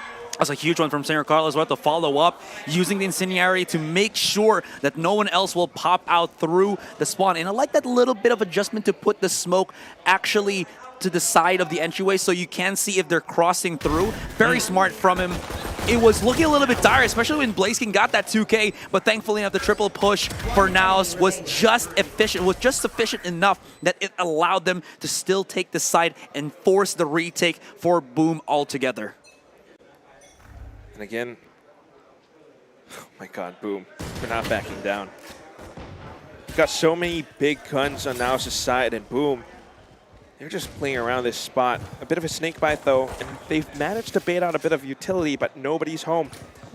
So backing up instead, you've got one player around the B site, and that's Severine. He's in hookah, holding the off angle. Naos are taking it slow. Yeah, they don't want any mishaps to happen here. They know that there is that close range stack, that Boom can set up, so they're doing their due diligence right now, Quack, and making sure that every single angle has been covered, has been washed up or checked out. In any case, they're using now their setups. There's the abilities. Nice molly, or rather nade though. Oh, Severin is in a position where he can really deal some damage here, and he actually hits Mojer. Thankfully enough, Mojer's good for it. Nano, Shock Dart to the back of the site. Shiro lights it up. And the flank comes through for Boom. It has to be dealt with by Poppy because now he's about to hit the swing. Sees out two, gotta be careful, backs away. 4 versus 3. Wits helping out his teammate, not allowing any isolation from Boom to push through. And right now, Naos is still a little bit aware that spawn could be compromised. Berserks onto Hookah. Slow but sure. Naos can't really lose any of these weapons coming into the bonus round. They have to save as much as they can because they know how threatening Boom truly can be. But this time on the pistols, it's not really going to matter. Not too much. Good hits.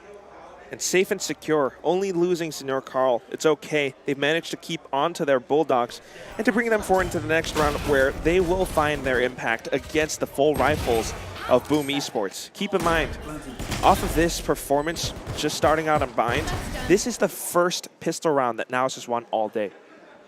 Absolutely. It's a good sign. Absolutely agree with you on that. Statistics looking a little bit better for Naos here. And you're absolutely right. They also have been, like, what, 5-rounded by Boom before they can even hope to maybe get a round of their own. So this is at least an interesting start for Naos. Boom, though, very, again, just collected, calm setups on the back of the site. They're repositioning very quickly, too. Was that both of the Brims using their stem beacons? Yes, they did. They're repositioning quickly, and Naos is running all the way to the B site. Swapping around positions. So Naos might be able to get the drop on 2 unsuspecting players from Boom defending B. Severine is having none of this, so using the Trailblazer to check and get information. I don't know if he saw Ja just around the edge of that final second of the dog, but Naos are playing it safe. More jump and jiggle peaks. I think he saw a glimpse of Ja. And henceforth, Shiro, along with Blaziken, set themselves up. 40 seconds, gonna have to try to do something here, but Shiro, oh, it's gonna be a cleanup. Yeah, he was able to get a pick, but it's all gonna be futile. 30 seconds, might as well just get a fade away. They line up, maybe there's some chance there, I don't know. But Boom able to weather the storm. Perfect use of utility, perfect scouting, and a little bit of a misplay here from Naos for taking too long, because the problem there is, at least if they got themselves maybe 10, 15 more seconds, they could have at least used the TP to rotate out. Even though we saw Berserks hiding outside there, it was still at least a possibility. See, that was the key word, right? It's the scouting. And yes, Berserks was up in the corner, Blaze King along with him as well. But what you really see is that execute kind of falling flat. Mojer double satchel in, but not much support apart from that. So easy picks for Boom. And now they're looking for the same bits of information again. Confirmed outside of B long, and Severin is ready. But now they temper it back down. We're going to go back towards Hookah. Papi Chulo just kind of holding out the flank, holding out a bit of a lurk in case anyone tries to overpeak. And the same Trailblazer deployed from Severin, trying to scout out more information. They have to be careful about this because TP nade throws is a thing. If they overcommit to this, Hookah's going to be a blast zone if they're not careful. Molly setups have been utilized, but it's a fake from Naos. Look at this. They're repositioning onto the A site. They've left Papi Chulo here, but again, it's not going to fool a team like Boom. Still, the setups are there. The smoke to at least separate the rest of Hookah, or U-Haul, excuse me, and now they have the site, the front of the site at least. Famous is still on the corner here. He has a positioning to maybe push out if he wants to. Shock darts definitely tagging down Wits, has the back into the corner. Smoke's about to dissipate, and the post plant is now underway. Well, the more experienced duelist, Famous, just tucks himself away inside the corner. Naos doesn't care though. Papi Chulo along with Wits inside of Lamps, they deal with their own problems. It's going to be tough for this retake to go through. Blaze King and Severin just don't have the positioning, don't have the space because of Naos' hold. So it's going to be that save, maybe a bit of an exit frag, but so far, so good. Look at how Naos played this post plant.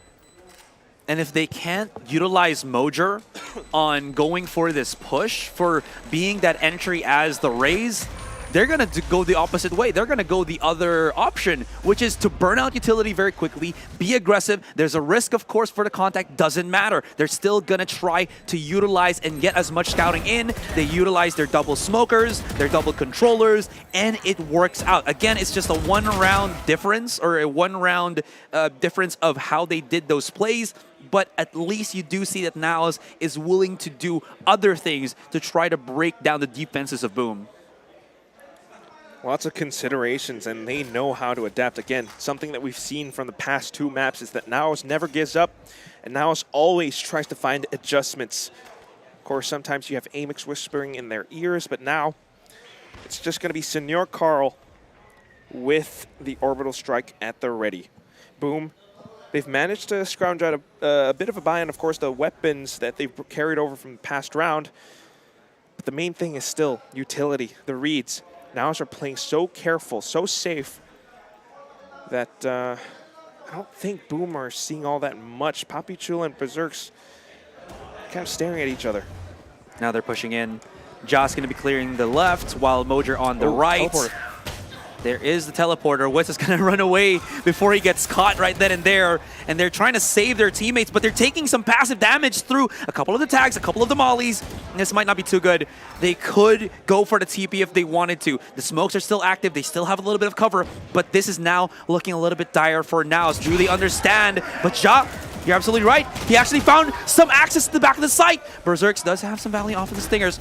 Spike will finally get planted, and this is too much of a mishmash, to be honest. I'm confused as to where the players are. Now that we see a little bit of breathing space, there's a lot of the players of Naos all the way through U-Haul here. They're being pushed, they're being prodded, but they are not backing away. They're looking very defiant. Wits has control on short, but he's got to be careful. Severin on the flank. He's unaware of this, and Severin is about to hit it. Wits is not looking in the right direction, and Mojer out in the open as well, and he's being toyed by Severin. And Papi Chulo with 5 HP, and he's going to get overwhelmed. Naos committed, and Naos will get gutted.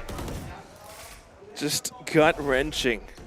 They had the plant, they had the site, and with the way that they managed to push through, you would have expected Naos to come out with this round.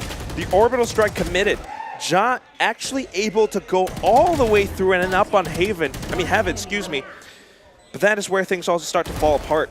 Boom knew how they were positioned, and Boom, with Severin at the helm, comes up from behind, strikes them down all in full. It's 2-3.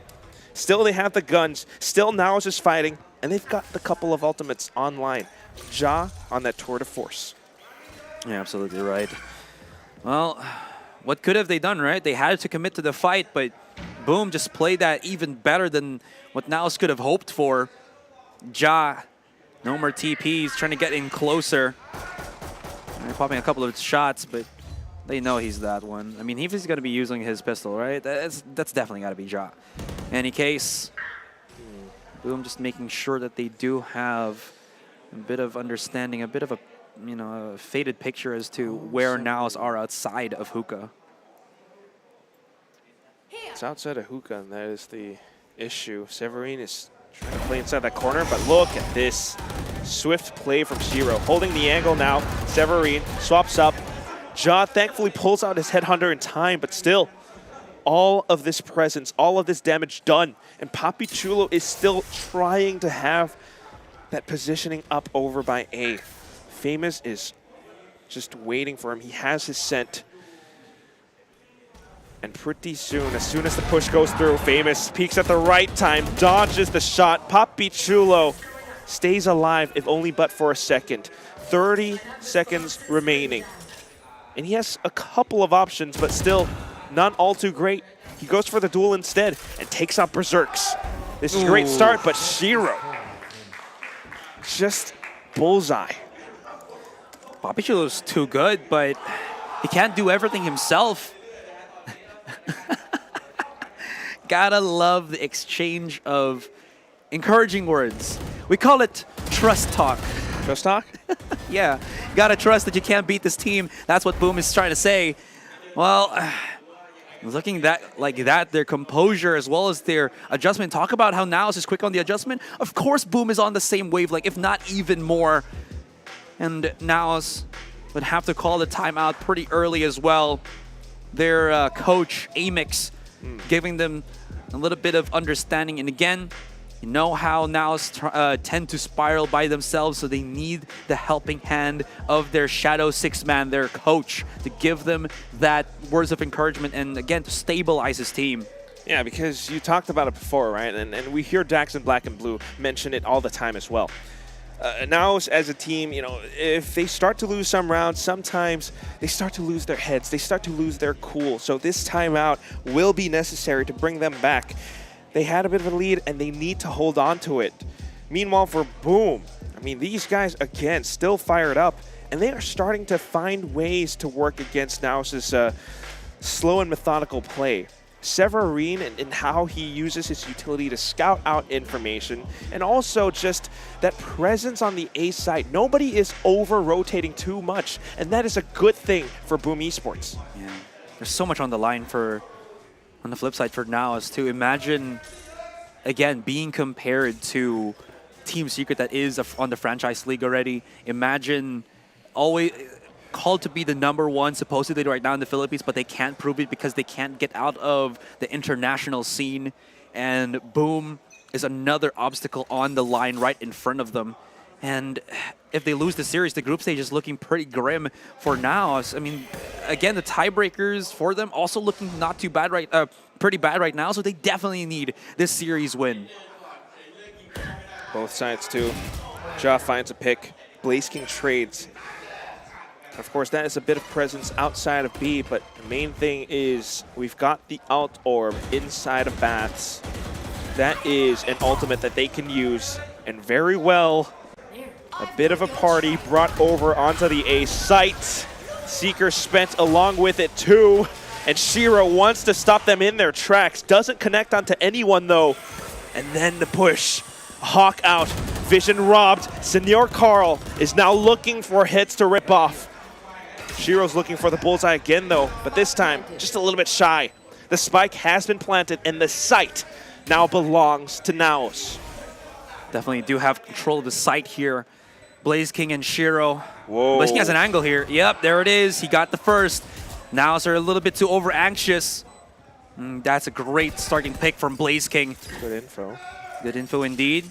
He still has the snake bites to force him out in the open, and what is Naos doing? Boom is able to just isolate these fights bit by bit.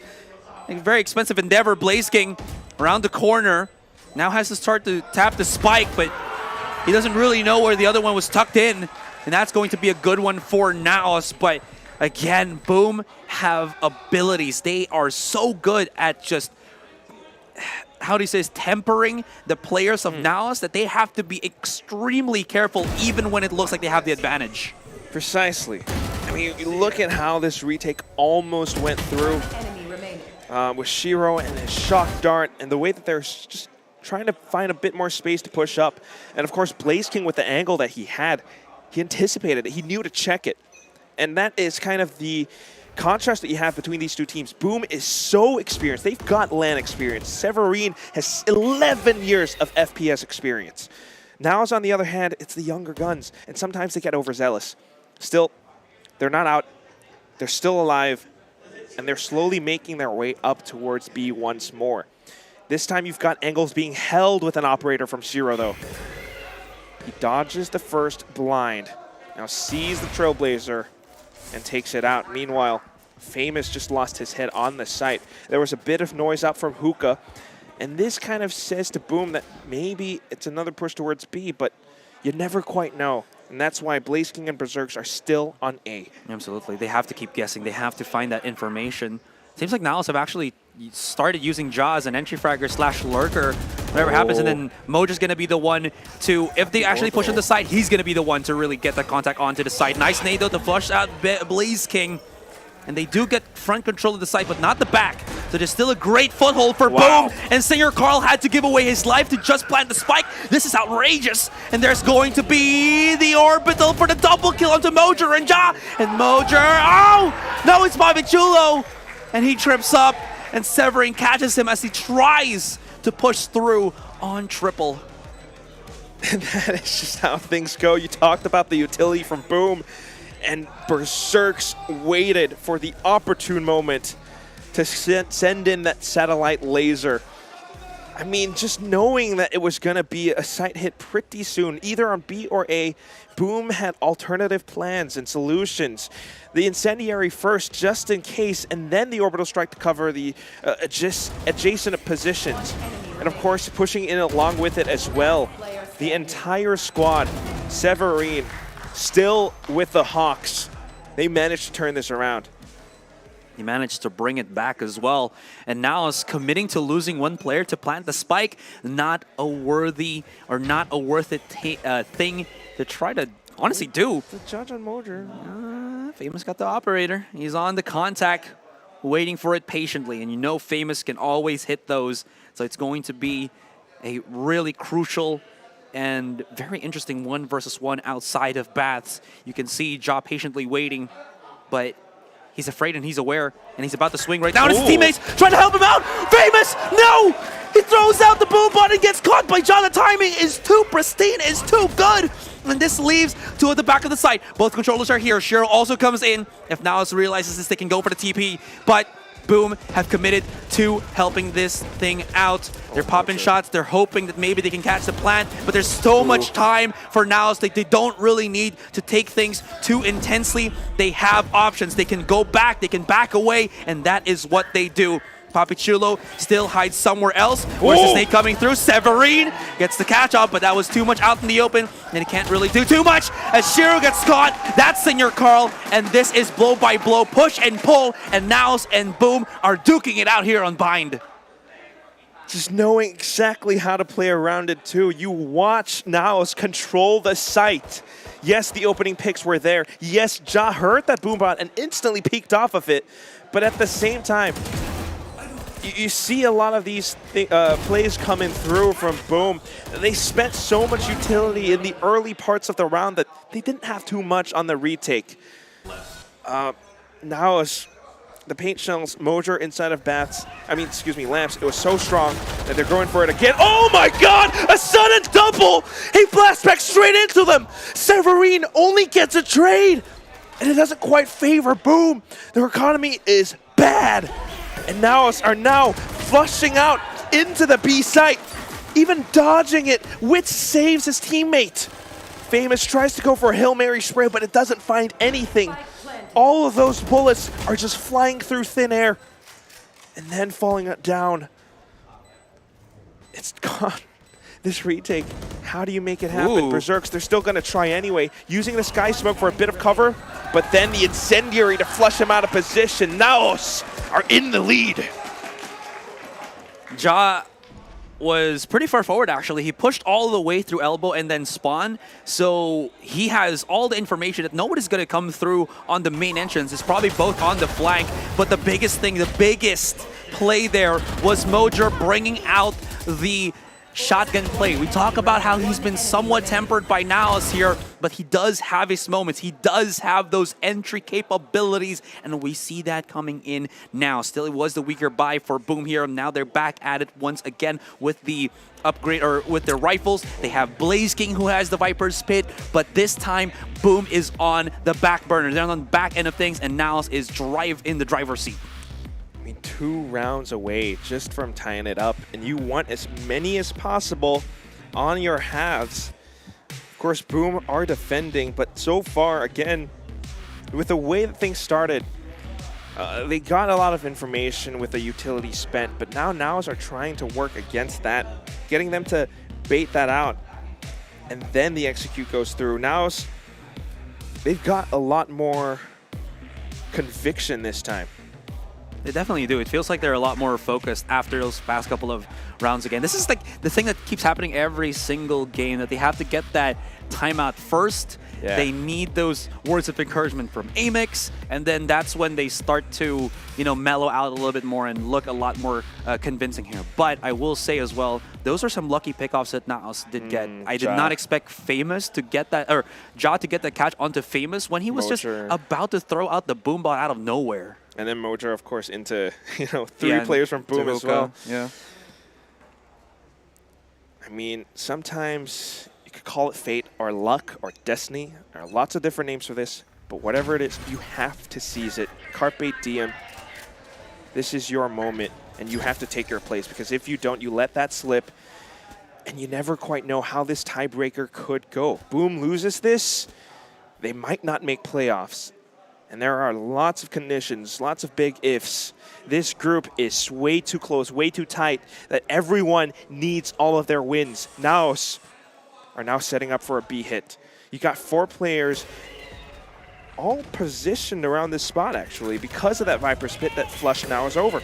So here comes the hit, a bit of a hawk, but the Sky Smokes block it just in time. Famous is still alive, and he's seen Mojer, but his position has been revealed through the smokes as well. Wits connects the shot. Berserks takes his place, and now comes up from behind. Does Naos expect this? There is that bit of a Viper's Pit. He pushes at the right time, but Papi Chulo punches through. 2 players left, and it's the same story. Blaze King, he's arrived on the scene, and Severine's right from behind. Tries to go in for a spray to bait out the push, but he's not good enough. Wits holds it down, and he brings Naos to 7.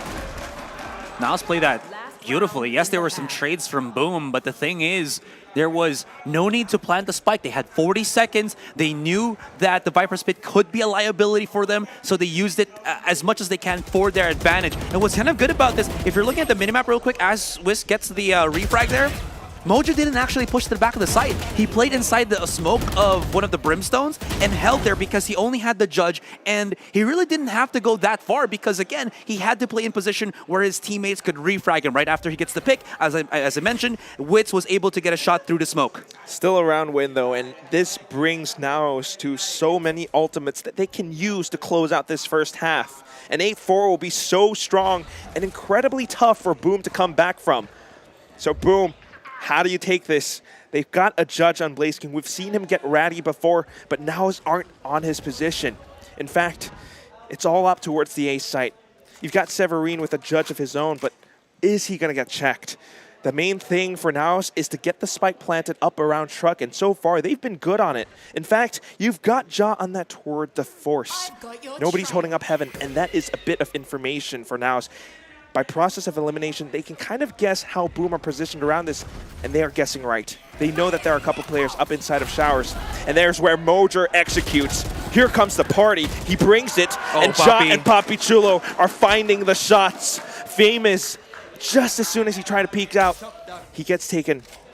It's going to be Shira and Blaze King again, 2 players only from Boom in a big retake. The numbers never favor them. Blaze, He's played this angle before, but this time he doesn't have the range. It's up to Shiro. So off with the first pick, he pulls out the Hunter's Fury. Tries to connect onto it again. Blaze, he's just looking for anything. But again, the angle being held. He baits out the shots. One left in the chamber. Ja lands it at the right time, Shiro. And now the slow field in play. Blaze King has no option. This round is as good as gone. Definitely is. There's no time. Doesn't want to get any more exit frags for Naos here, even though that's the last round. And Naos, they brought back confidence to their front line. Ja and Mojer looking fantastic on their entries. That was perfect use of the double satchel into the showstopper. Even though Famous was able to get a little bit more contact, he was able to deal with that. He wasn't able to deal with the extra player, Papi Chulo, coming in through Bass. You can see here, it was also awkward because, as he mentioned, Blaze King, he wasn't able to pick up a weapon, so he was just holding a judge that entire round. And what can he really do? His teammate Shiro only has the Guardian, so unless there was a smoke they could use to cross, unless there was something that they can use to close the distance, his weapon was very much null and void. Precisely. I mean, this is very, very painful, but you know, you talked about it. Yes, we need to see those timeouts, and sometimes that is what gives Naos their wind. Maybe sometimes it's the third map as well. Sometimes it's also a little bit lacking from Boom's side. Keep in mind, those rounds that they just lost, 4 in a row to Naos, by the way. A couple of rounds ago, they actually had a timeout from Meow, and they didn't find that impact. We had Blaze King with a Viper's Pit, flushing Naos over onto the B side, but Naos used that timeout to find a counter plan as well. And then that last one in the first half just kind of fell flat. It felt like a bit of a desperation play from Boom. It's not working out great. This pistol needs to go their way, because if they don't find this, that could be it. That could be Naos potentially making playoffs and maybe Boom dropping out. There's so much on the line. I know that we are in the group stage, but that only means that you're trying to secure your slot for the playoffs. One spot. Well, 3 spots for this. Well, yes, but one spot to ascend. Sorry. I thought we were still talking about the playoffs, but you're absolutely right. 1 spot to ascend, 1 spot to get into the Pacific League, to get that 2-year contract. That is incredibly, incredibly huge accomplishment if any of these teams, or one of these teams, can make that happen. Let's see. Well, Boom already starting things off with a lot of space. But look at Mojer inside of Lamps. Oh! Just headshotted through by Shiro. Famous now close. And that leaves 2 players left. Boom. They start things with smoke and mirrors and also just a lot of firepower pushing through. Okay. Which is good for the first contact with the Headhunter. Papi Chulo now has to start sandwiching things. I know it's a 2 versus 4, but they have to do something. Look at this 3-man push from Boom. This is overwhelming Papi Chulo, but somehow he still comes out on top. Time not their friend anymore, it's their enemy, so they have to start running in, but it's not going to be enough. Papi Chulo just can't find where Shiro is, and even though he can basically break through the entirety of Boom, that spike is ready to implode. A fadeaway 4K, but the round in the end, the second half, started by Boom Esports. A great win for Boom, but nonetheless, despite the 3-man push, that's just a target-rich environment for Papi Chulo. With those 4 frags, that's 4 points away from his Viper's Pit. A very useful piece of utility on the defensive side. Again, Boom, they play through time, they play through aggression, and this time it works out. But they need to keep this up. We're thinking about how so many of these players have that experience. Papi Chulo is a guy with experience as well. Oh yeah, don't forget that you talk about the players of Naos being the young guns. Well, there's a gun for you, of course, given to by Blaze King. Mojo trying to get back into cover, but no chance. Blaze King presses on the advantage. Singer Carl somehow tracks down Famous, but again, this A site is already given up. Wall, smoke, covering, shrouding, and Blaze King still pushes in, and he pays the price. That does drop the Spectre, which could be something, but Berserks, he's just too good. He's just great on the follow-up. And Boom Esports giving that little bit of gap close, bit by bit, round by round. Yeah, of course. We were looking for Berserk to pop off. On the control, it's a little bit different for sure, but still good for the duels, still good for the shots. You start things off with Naos, of course, on a pistol, so Ja just tries to find whatever pick he can get. But Blazeking with that Spectre, I mean, this guy, he's out for blood, and he pushes all the way through in. Yeah, he might have lost his Spectre in that Sky Smoke out by Defender Spawn, but it was also information for the team. So now, next round, he managed to pick up another one from his teammate, of course, and it's going to be Naos with the full buys. If Boom can pick up this round, that would be great for their momentum, but it's not so likely. The paint shells deployed to kind of flush people out of position, but instead, it's just going to be used as a ploy. Double satchels in, and then the shots from Severine. Boom, they've managed to plant their flag on the site. Now it's trying to make their way through. They push from the teleporter. They try to find a couple of shots. They've got Hookah, and the paint shells will be able to explode onto Severine. However, it's been smoked off. You need to push out from the other sides now, or you're just going to burn down the timer even further, and that's Boom's entire game plan. B-Long is being watched by Shiro. With these weapons picked up, however, I guess Naos will just opt for the save instead, and this means Boom has picked up that bonus win, Asarai. Yeah, they picked up the bonus round. They've picked up the, basically, again, just the gap close on those rounds itself. There was no chance for Naos to really retake the site 3 versus 5, especially when Boom have such great control and farther angles where they're picking stuff up. Okay, Shiro, that's going to be even more expensive for Naos here. I mean, yeah, to be fair, they're really not going to buy up into this round, but 3 players with a rifle is obviously better than 2. The big factor to this as well is they didn't respect the double satchel from Famous. Like, Papachulo stayed in the site hoping that maybe he can get some catch off on the players stuck at Hookah for the moment and Wits, but the quick rundown of Boom on the B site was just too much for them to handle. It's a bit of a delayed push too, because after the double satchel, Severin peeks off. So Naos has a lot working against them. They're still going to fight fire with fire though. Peeking out of A short, trying to get a pick. Ja doesn't quite find what he wants to, but his teammate will instead. And this weakens Boom's approach. They only have 1 pair of smokes to work with this time. Berserk's out. There's only a toxic screen up around the A side that they can use, and this isn't necessarily the best play. In fact, it just informs Naos about how Boom might want to set up. So Ja is waiting for a push outside of Bats. Meanwhile, Berserk's, he's got utility. And if Boom does manage to push through, you can expect a lot of that to rain down from the heavens, and that could very well discourage the spike plant. Here it comes. Famous, he anticipates that push, so he peeks the angle instead, and Senor Carl will come back through. He picks up the Vandal from his fallen foe, excuse me, and that's going to be now the angle held. Being able to push up a little bit further, but the spike still taking away.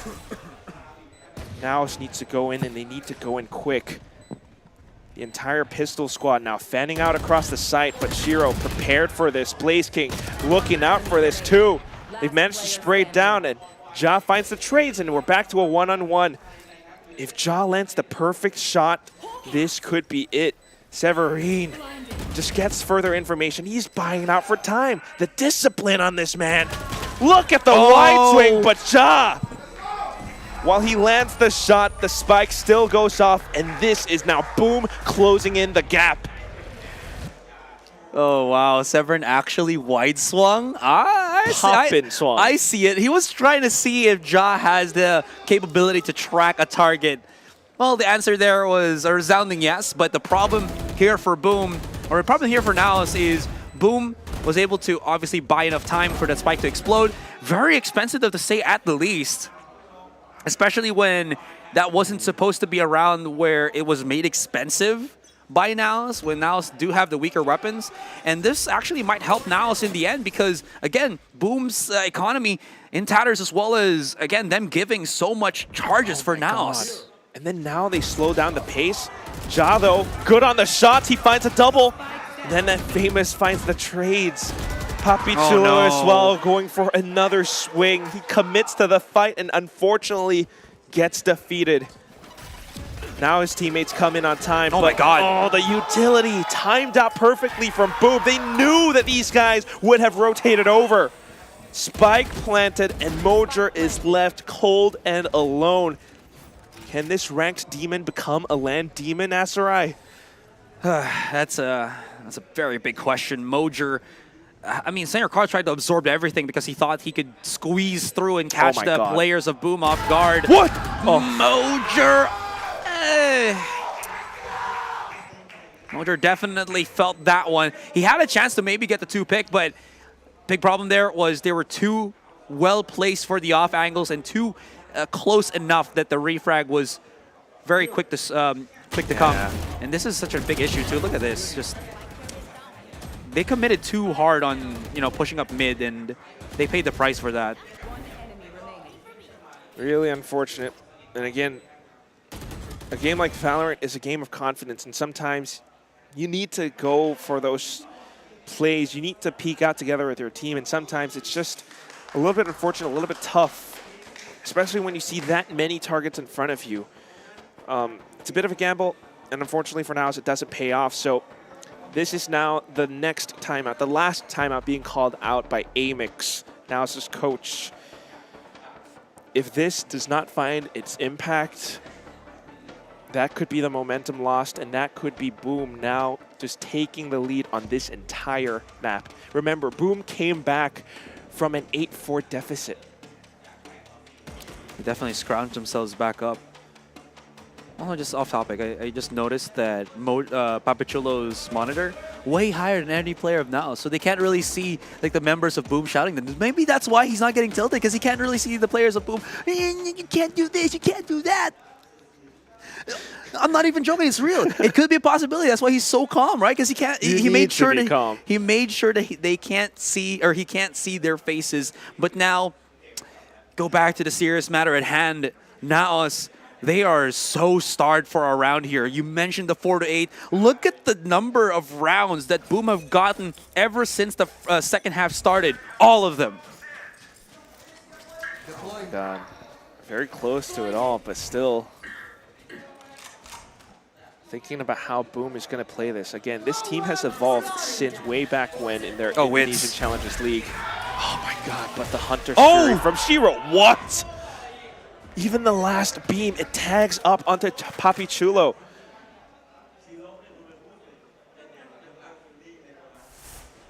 Mojer's already... Whoa, wait, what? Okay, he wanted to go for the safer cross, waiting for the wall of Papi to help him at least get that... again, transfer through so that maybe they can start moving up to the A site. This is going to be so important for Wits to hold this angle and for his teammates to hopefully hold the angle on the A site. He's actually taking back the rendezvous. Blaze King has been hit the shot. Wits got to be careful because now they know where he is. The smoke is right there. He's backing away. 40 seconds. Mojer pushing up onto mid. They can always TP. There's a little bit of an angle here. There's a showstopper, but Papi Chulo close in hand. He's going to get caught out in the open. There's the ultimate, but Señor Carl gets two. There's the wall bang. Mojer, where did it come from? With the showstopper, with the flank. How does this happen? You usually see the backstab with the Blaze, but not with the rocket. And it just brings the party over onto Boom. Impact found off of the timeout, and you just see how they exactly read this play. Well, there might have been a pick outside of B. Naos just baited and rotated over onto the A side just as quick. And Ja with the tour de force as well. Mojer up from behind. Boom were unfortunately beaten to smithereens. It's not over yet though, because Boom has bought back up and they've got some ultimates to work with. They got the money, they got the utility. It's a neck-and-neck fight, 9-9. Ja has the operator. Wits trying to bait out. There's the nade. Shouldn't really hit him. Seeker's activated, and he played it perfectly. Famous thought that he had the dogs out, but it was Ja that was the true dog in the situation. Biting, barking, and just gnawing at the targets. Has another rundown through onto B long. If there is an unfortunate soul that peeks through this, Ja might be able to get a hit. Smoke actually placed by Boom themselves, maybe to get control onto Octagon here to isolate, separate many of the players, but B-side is still pretty much encompassed by the players of Naos, and through all of this, Papichulo has actually activated his Viper Spit. And that just funnels Boom into the teleporter. Mojer as well as Senior Carl have been up around this position for the longest time. They knew a teleporter play was at hand. Perfectly countered. This leaves Boom with only 3 players left. 30 seconds left in the round. 30 seconds They left. know not to go through the teleporter now. But if they do go through Market, there would be Senior Carl. If they go back straight into B, they've got to work against the Viper's Pit. This round is nigh impossible for Boom to win. So it's going to be the save instead. They have to think about their economy as well, because look at this, pretty much in tatters as well in this point. And they're not at that level yet where they have that max loss bonus, so they can't really anticipate that, or they can't really expect that they can buy into that next round, excuse me. So a save is the only way for Boom here. It is so razor thin. The margins for both of these teams is on that level where one slight mistake is going to cost them the round. And still, I mean, if you think about it, Boom could very well lose their lead and momentum. But this is the strength that Naos had after Amix's timeout.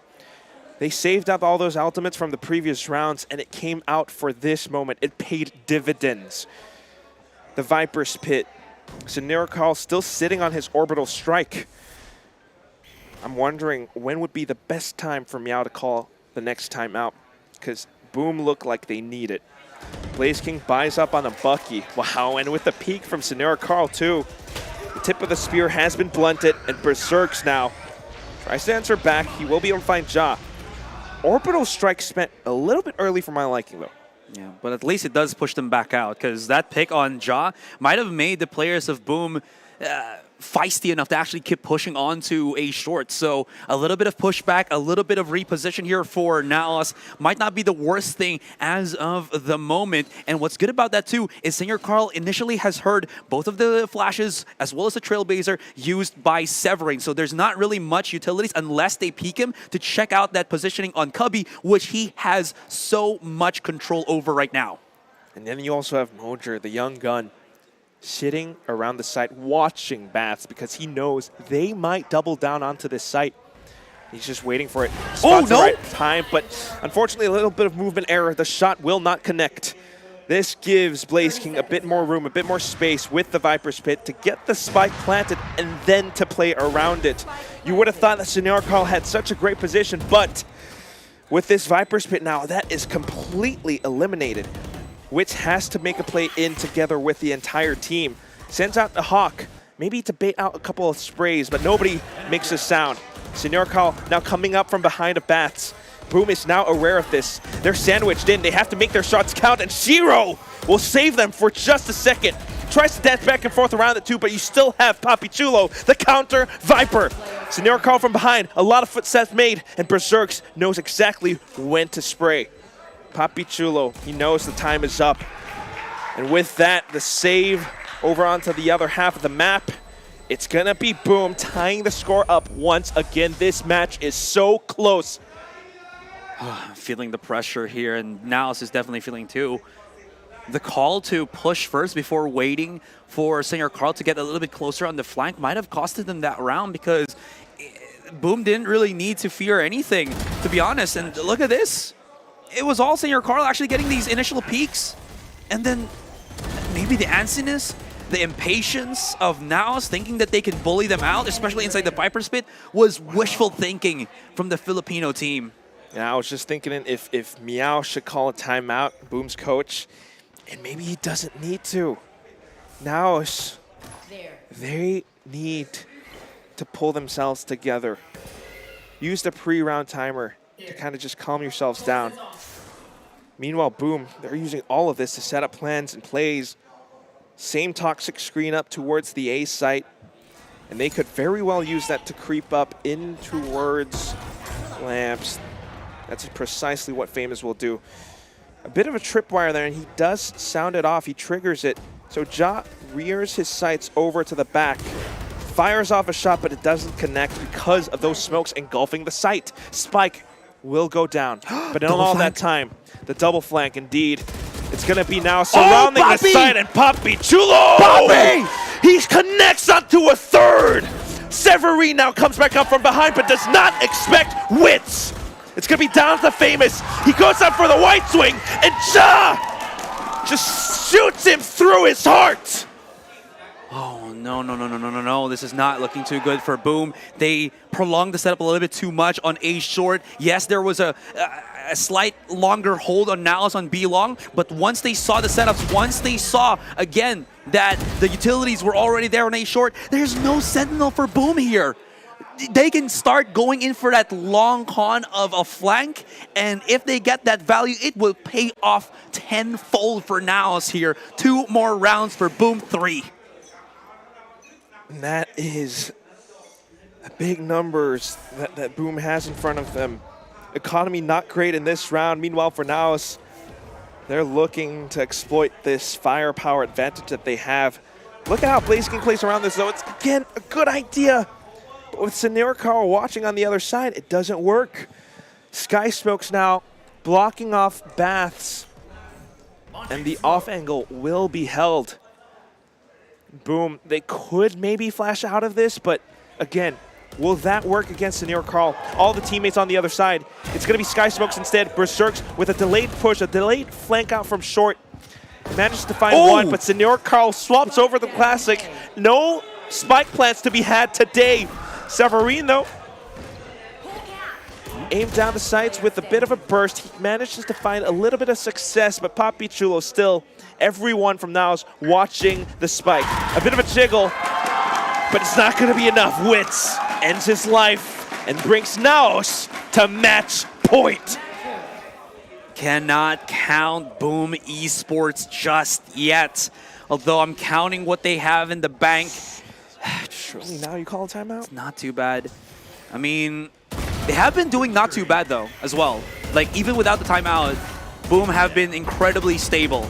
So this one, when it counts the most, when it needs the most, this is where they need to hear their coach's voice, his resounding words of comfort as well as strategy as to how to bring this back. A little bit of a pause on the timer. I'm not sure what's happening here, but does give a little bit more leeway. There we go. That's the proper timeout. Meow. I thought it was like it was being a little bit longer, but sorry. Anyways, the breath. Yeah, that's what I'll needs. take it for you there. Yeah.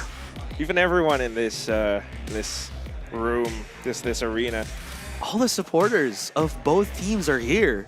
Yeah, this is very full arena, actually. But that's the thing. So for Boom and Naos right now, of course, the coaches imparting their wisdom. But for Naos, so far so good. Their defenses is starting to work out a lot better from before. Looking at how Ja kind of holds up around A short, and of course, Senior Carl, who's such an anchor on the A site.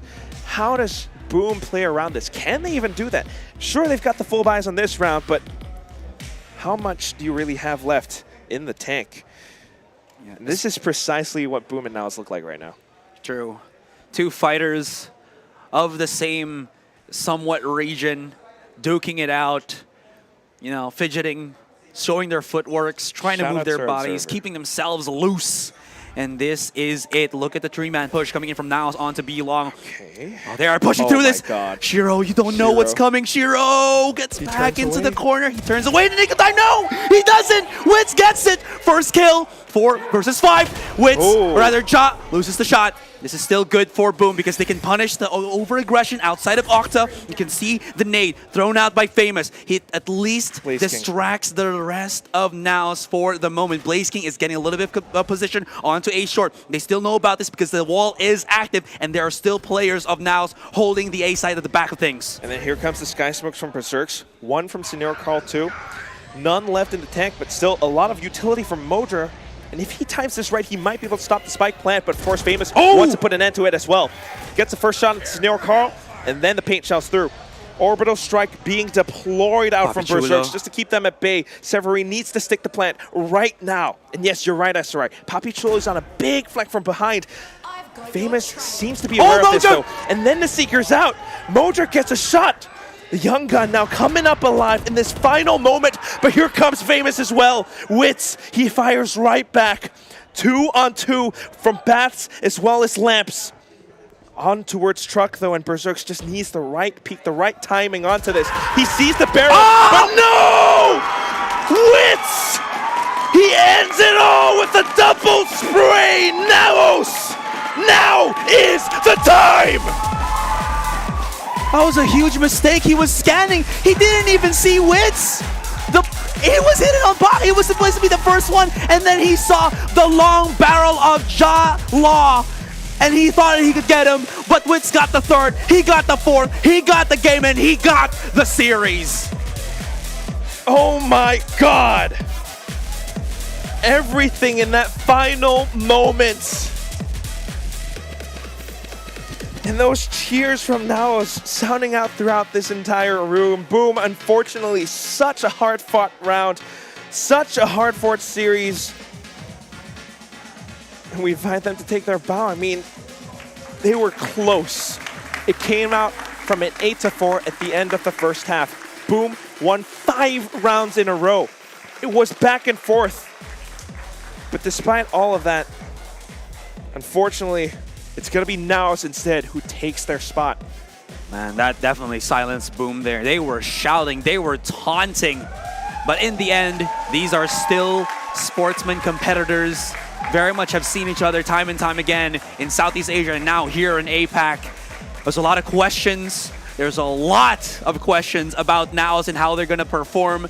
And they did exceedingly well against a Boom that was awake. Yeah. I mean, you just have to think about how everything has played out so far today. Starting things off on Boom's map pick. They kind of let it slip. And then on to the next one as well. I mean, Naos on Pearl, you know, with the harbor that we had from Shiro, a lot of impact from both sides, and it was very close throughout the entire thing. But on towards Bind, especially Bind, is where he had a lot of explosive rounds, a lot of pushes and peaks, and maybe even a bit of a step up from some of the players that, you know, were a little bit quiet from before. Mojer. Yeah. He's a name that comes to mind. That was interesting too, because again, I thought the timeout would have been to address the B-long push that Naos keep doing. That's why the flank was always there for like the past 2 rounds. And then Shiro just out of nowhere uses the drone. Everybody leaves him. He gets dried out into the open. And then that was the start of the downfall. Imagine if they still had Shiro. Imagine if he was still there to help out the team with the reconnaissance, with the clutch capabilities. Mac, what was that series? My heart was pounding for both sides. The fans were so passionate here in the audience watching that towards the dying round. So many close ones, so many clutches. But what it came down to was Naos just abusing the protocols of Boom. The amount of times where they just decided, hey, we are retaking, we are flooding, we're going dry, and they're just disrupting any plans that Boom had. Yes, Boom was pretty damn good at taking those sites, especially in that second half. But the retakes, Senor Carl, I'm looking at him, right? You remember that round? He just ran through those smokes completely dry, said, follow me. And there was no chance for Boom to communicate that he was coming, that the freight train was just whacking him with that Vandal. This man, he's my MVP, even if it wasn't his performance that won him the game. I mean, Boom really had no idea. You talked about those protocols, and Boom, you know, it's again this new style that they've picked up ever since they've evolved from their Challenger series. They come in here and they're trying to play a little bit more careful, a little bit more safe, and that's why you see that Owl Drone out by B-Long as well. But it's precisely in some of these where you find those nuances. And now I think, you know, maybe it's Amix, and he really cracks those strategies wide open. Oh, there you go. He did come through with the highest ACS, so he's got that MVP in the back pocket. Senor Carl, a little shout out to him. Puppy Chulo, though, 2 KD in a series this close, or in a map this close, rather. This man was insane as well, putting up many multi-kills throughout. Jar, stellar performance. Moja, he dug deep. He was the man we were questioning going into the third map of the series, but managed to pull through. Used some very intuitive blast satchels as well, mind you, while the series was going through. And then, look, it feels so bad for Boom. Shiro, so many multi-kills, so many 3Ks, 4Ks, just trying to find that impact, but it wasn't enough to get the rounds across the line. And look at this. Oh my God, yes, the Boom, first they were kills. playing from the back foot, but it still wasn't enough, right? Look at that. These stats are skewed as hell. That's like almost 3 times whatever Boom has. In the first kills, of course. Yeah. I'm speechless about that one. No Thrifties this time, interestingly enough, but oh my God, what an incredible rise up here from Naos. And on the flip side for Boom, I think it was Mac was mentioning it, that it was having issues, Famous, but yeah, there was no issues whatsoever from the side here of Naos, especially Senior Carl. Overall, Senior Carl, look, takes my MVP, my heart, and takes everyone else's MVP apparently. So Naos Esports got to be happy with that. And I have a stat for you which is now relevant as hell. There is now a 1 in 4 chance that we are going to have a 5-way tie in Group Alpha because Naos won. So it relies on a few things. I don't have all the statistics, but I will write them down before we jump on into the next series. Yeah. I just wanted to throw that one out there because that is spicy. And that is also a bit of a headache for a lot of the admins out back. So we'll see. We'll see how it all goes down. But fortunately, we do have tiebreaker protocols in there. You know, shout outs to Boom. You could see their stats were pretty good across the series. But yeah, Famous, he ended up, look, actually everyone across the board on their team was pretty much even in terms of the KD shared results throughout the series. But in terms of ACS, Famous, again, just didn't have that impact. He had some big rounds. He had some very important rounds, especially on Pearl, which got them across the line. But then they just weren't here on Bind. But we need to focus on the positives. We need to focus on the winners. And it's time to have a chat with Naos Esports about this big dub.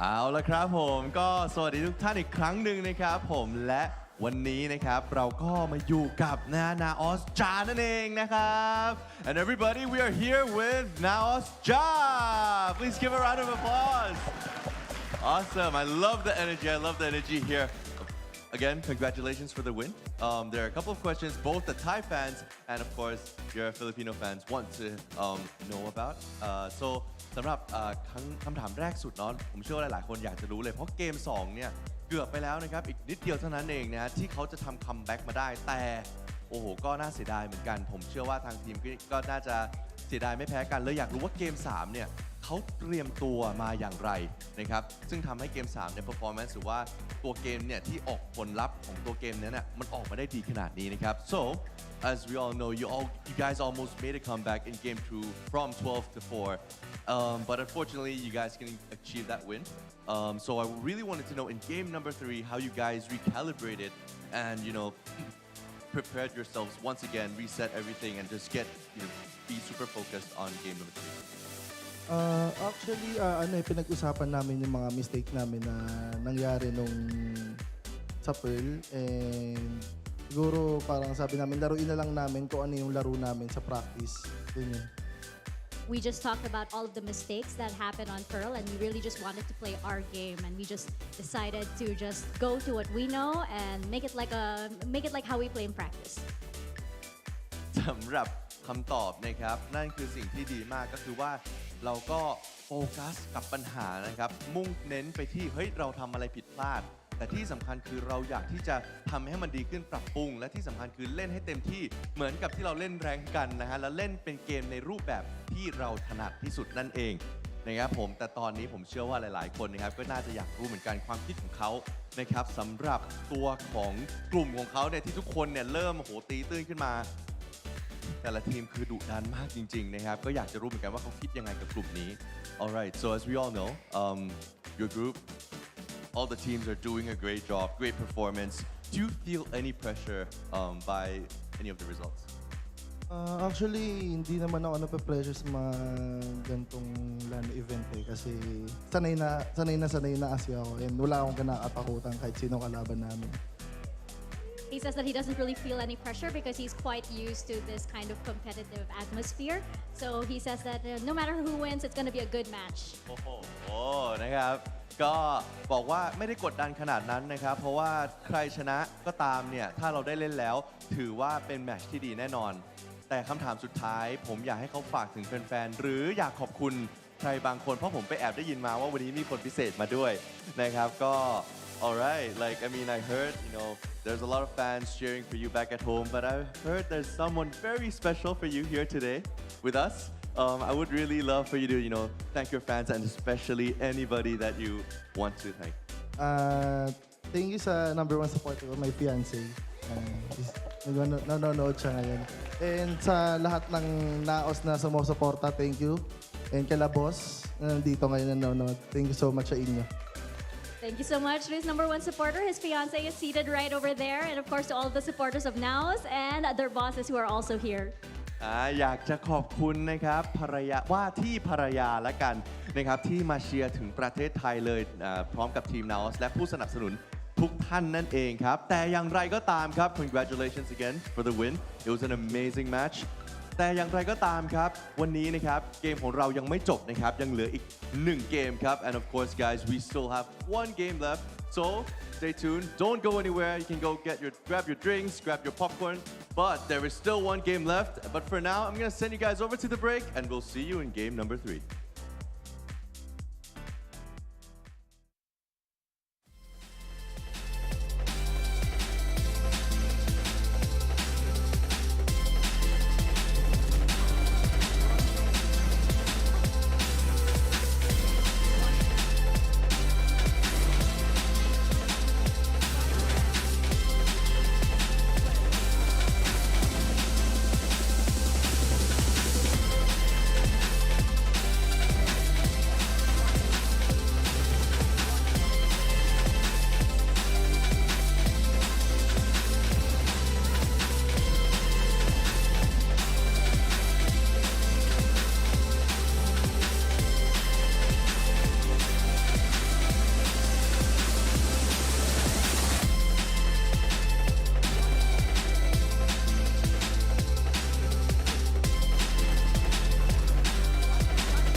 Uninterrupted gaming with Grab Unlimited.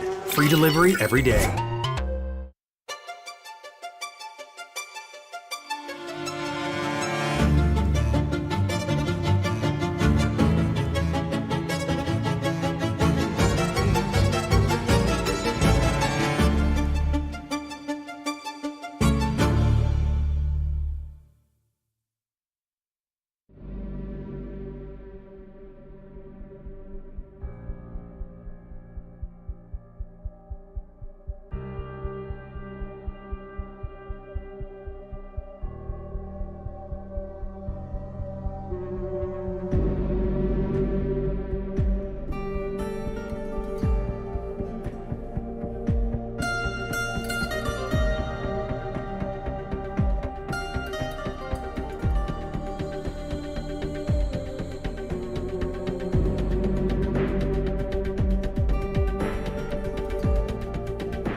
we spoke about how high the stakes were. For a few teams today, one of the teams fended off elimination when Fancy took that earlier dub, but this is a chance for a team to win, and if they do, a team not even involved in this final series of the day will be the first team eliminated from Group Omega. And I'm joined by two more handsome gentlemen to bring us all the action for the final series of the day. We have Nico, Black and Blue. Ooh. Oh, and then Dax. You can call who us. is also Dax. Yes, that's me. First name, IGN, same kind of thing. You're looking still fresh here, Mac, though. You've been here all day, though. Thanks, mate. Thanks, mate. Look, you guys are looking beautiful as always. I hope you enjoyed your day today because we're getting into business. We're getting into the serious, the fun stuff.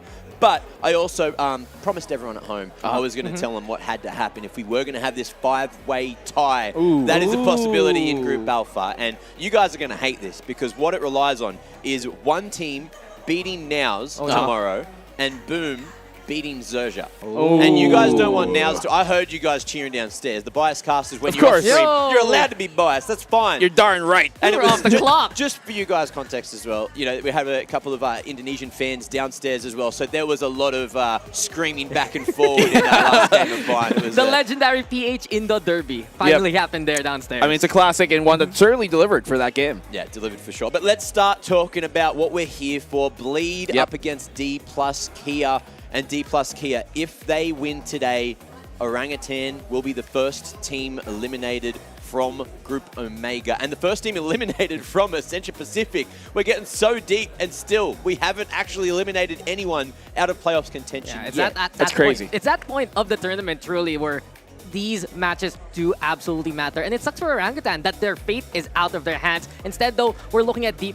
if they can actually recover the way that we expect them. This was the matchup that was promised as soon as we saw the groupings, right? Yeah. Everyone was looking forward to Bleed Esports versus D+ Kia. I mean, it was promised, but will D+ be able to deliver here? They were the team that we were kind of touting to be the other super team versus Bleed that we got up here, but it turned out to be Scarz to be one of those teams that we ended up being surprised by. Well, we've got Bleed back again, and also the top performer of Ascension Pacific so far, Juicy, that's him in the middle, still rocking that 1.4 rating, but now things might start to get harder for them. D plus Kia really changing their tone yesterday, so we'll see if he's going to be able to sit at the top slot of the statistics. Darion as well, you know, very immaculate performance yesterday, and Crazy Guy leading at the helm, calling up the biggest dubs we've seen so far. I actually had a chance to chat with Juicy earlier. All right. He was saying that they weren't super happy with their performances in the last two series. They feel like they're better than what they have been showing here. So expect today to be a huge day for Bleed. And isn't that the thing we were talking about yesterday before their game started? It's not necessarily just about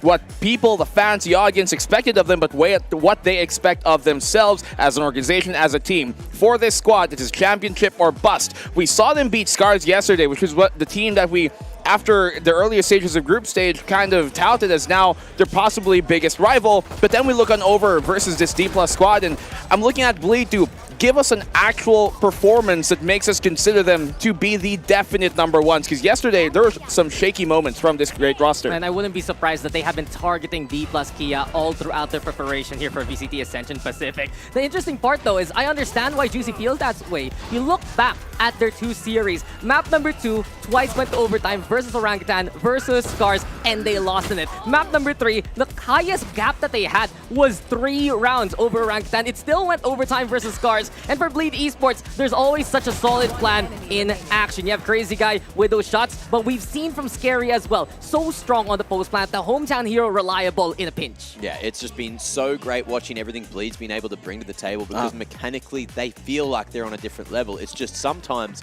macro-wise, they just haven't been gelling as strong as we want, and they've lost 2 maps so far. That being said, they are still undefeated, and they're looking to continue that trend today. I mean, you're seeing the star power really come into the fold. You see a bit more, I guess, less intricate kind of compositions and ideas being proposed here by Bleed, but able to make it work out just because of the individual talent that is, you know, core of this roster. And what I'm looking to see here today, especially as we talked about, we did see that 2-1 versus Orangutan, just haven't yet pulled out a performance that was indicative of what a champion should truly kind of be here, especially one that was looking to be as dominant as people expected them to end up not being right now. You know, in this discussion, guys, it just feels like even we know that this isn't the full power of Bleed Esports yet. Yeah. They are here to get better. They are here to up the standard of APAC. And with such a star-studded roster, we've already seen for Juicy a few of those moments where it was a bit of a struggle, but he's still top-ranked anyway. Well, we're talking about teams that might have been a little bit shaky to begin with, and this is a perfect example. D plus Kia coming back yesterday with a vengeance. And look, the IGL on this team, you got to look at him as well because he's the top performing player for the team, Australia, managing to put on a spectacular performance yesterday. So you're looking at him, you're looking at Luckier, you're looking at Exi. These three individuals are the ones that have been popping off, allow a pretty decent performance yesterday. This whole squad, when they are playing their best Valorant, Bleed could be in trouble, especially if they don't bring their A game. Yeah, and that's the interesting part about D plus Kia right now. You look at how their 3-map set works out. They bring out the D plus Kia way on the first map, and then against what we saw on Orangutan, it was a struggle in Haven. Tesseract absolutely pop off, put some trouble there for D plus Kia. And what we've seen so far is, now that they're getting tested against different regions, especially in Group Omega, the rigid playstyle that they've had, the very set play oriented, it's being stifled by certain aspects that you see in other regions here in Ascension Pacific. This is where I noticed that some of those rat positions, they're very effective, the off angles, and when someone pops off and just plays against the expectations of D plus Kia, that's where they struggle to adapt. Yeah, and one of those aspects is being, you know, a bit more free-flowing nature that we see from some of the other teams here. The matchup stylistically from most of the Korean teams, like what we got here in D+, compared to something like Bleed, is going to be a big problem, I think, when you look at the end-all and the macro of it. So how will they be able to adjust? We have some players here have some great performances, and if you look at the player like Lakia, it's a story for him once more of attaining that T1 slot that we've seen from him in the past when you went to Masters Reykjavik. Can he get this team back to the promised land? Well, the thing about D plus Kia as well, you know that they have that extremely slow play style. We saw it yesterday, worked to a relatively good success up against Orangutan because they were ready for all of that aggression that was getting thrown at them. So, Bleed, you know that they are very intuitive. You know that they are very smart with their Valorant playstyle, and they are able to adapt on the fly. They are one of the best teams in the region, but are we going to expect D plus Kia to adapt to deal with Bleed? In that aspect, I think it's not as likely compared to Bleed Esports. We saw the versatility of Bleed happen, especially against Scarz. Map number 1, so tactical. You would see the initial setups of Crazy Guy towards the tower and Fracture, and it just stifles the push from the Japanese roster. But when it got down to it, on Pearl, on Lotus, it was just absolutely a slobberknocker there, just fighting each other to the bitter end. I mean, I was just going to say, hey, we got a head-to-head. You keep saying what you were saying. I realize we're going to. All I was going to say is I have to disagree. I think the adjustment here from D+ is really one of their biggest strengths. I think as the tournament goes on, these guys are going to get better. Yeah, okay. Sure. That's it. I just like disagreeing with you. You really want to disagree with me, don't you? You were just smiling, Dax. I thought you had something else to back up on that one. By the way, look, Scary, Exit, these two individuals, you know that they certainly can pop off. The controller players, they've been solid on the Omen. They've been solid on the maps that we've seen from them so far. And look at their stats. They are almost exactly lined up. There's like 1 or 2 points, 1 or 2% in each of the difference makers here. Scary, though, you know that he's made a huge name for himself around our region here. So, who is going to be the scarier one today? I think the path here is scarier for Scary specifically because you look at where he was coming into the Now Talent roster, former Search, he dropped from that squad to join this Bleed team, right? Because he believed in what this team could do. He believed they could make it through Ascension, so there's higher stakes for him to not make it through considering where he already was as compared to where XZE has come from. Look, I'm going to disagree with you. See, I can do it too. On the other hand, XZ has been that diamond in the rough that has been basically been brewing in the Korean scene. He was an MVP for Split number 1. He was part of that Version Strikers Academy team from way back when, and he's such a linchpin to the plans of D plus Kia. Without him, many of their executes don't actually work out the way that they want. He's always reliable in their backline, reliable in a clutch moment, and for such a young gun, he's very effective at what he does. Well, has that swayed your predictions today, Dax? That's the question I'm putting to you guys because I don't know, do we have any D plus Kia believers here? Not on the desk. I think we did in terms of the talent, just not...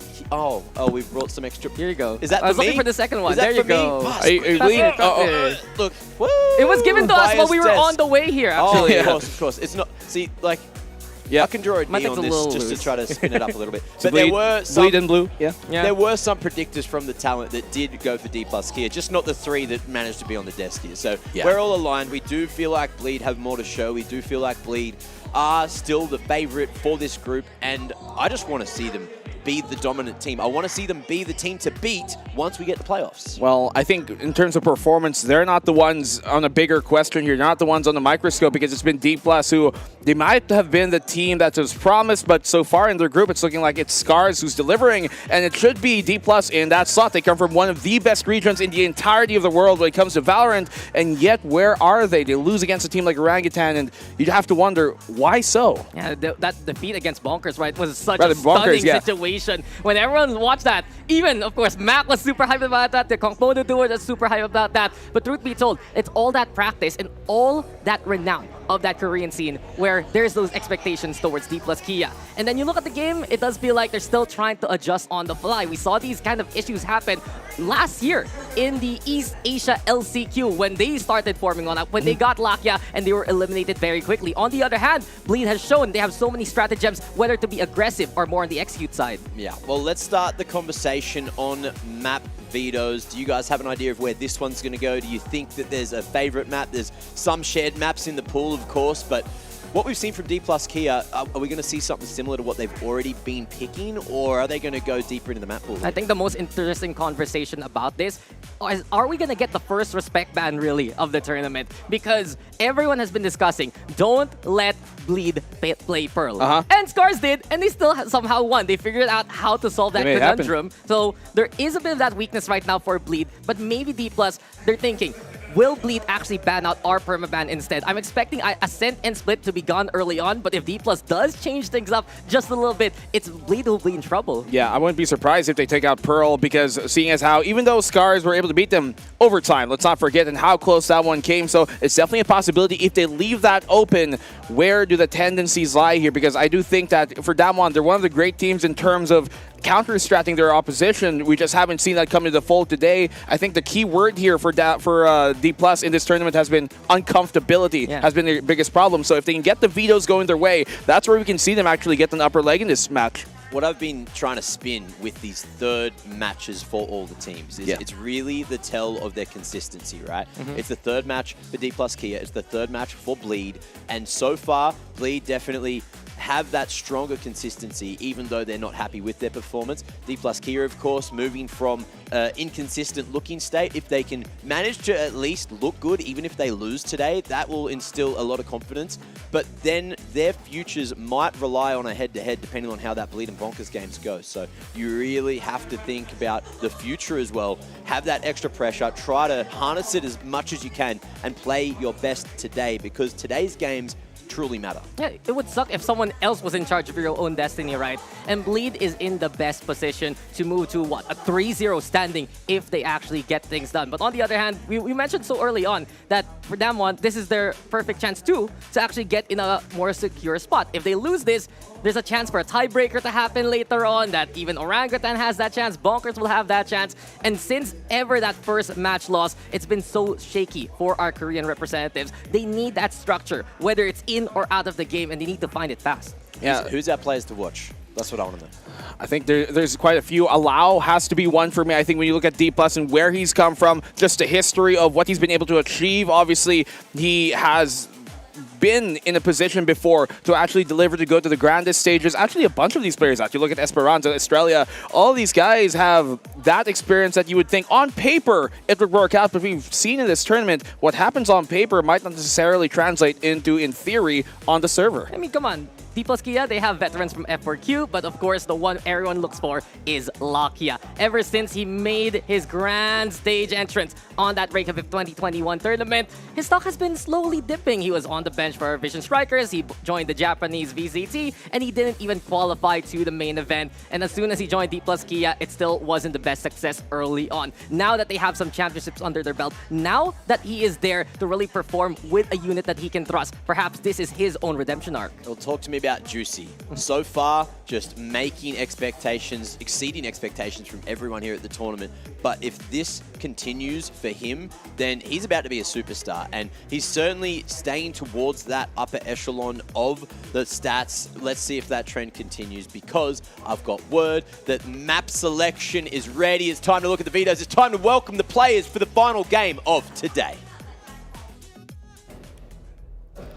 Okay, now we'll begin the map veto process for today's third match. So Bleed will be Team A and DK will be Team B. So we'll begin with Bleed banning the first map. Ban Ascent. Bleed bans Ascent. DK, will you ban the map? Power pin. DK bans Pearl. Bleed, you may now pick the first map. Pick Fracture. Bleed picks Fracture. Side for DK. Okay. DK plays Attack. And DK, you may now pick the second map. Lotus. DK picks Lotus. Side for Bleed.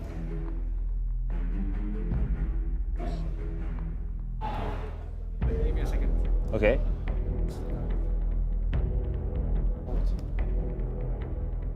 You have 30 seconds. Pick Attack. Bleed will play Attack. Now Bleed will ban another map. You have either Haven, Bind, or Split. Ban Split. Bleed bans Split.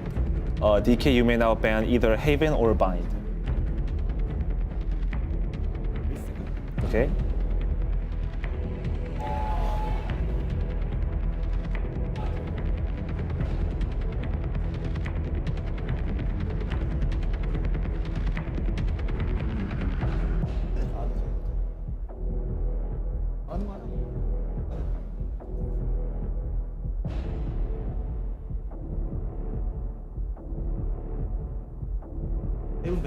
Haven ban? All right.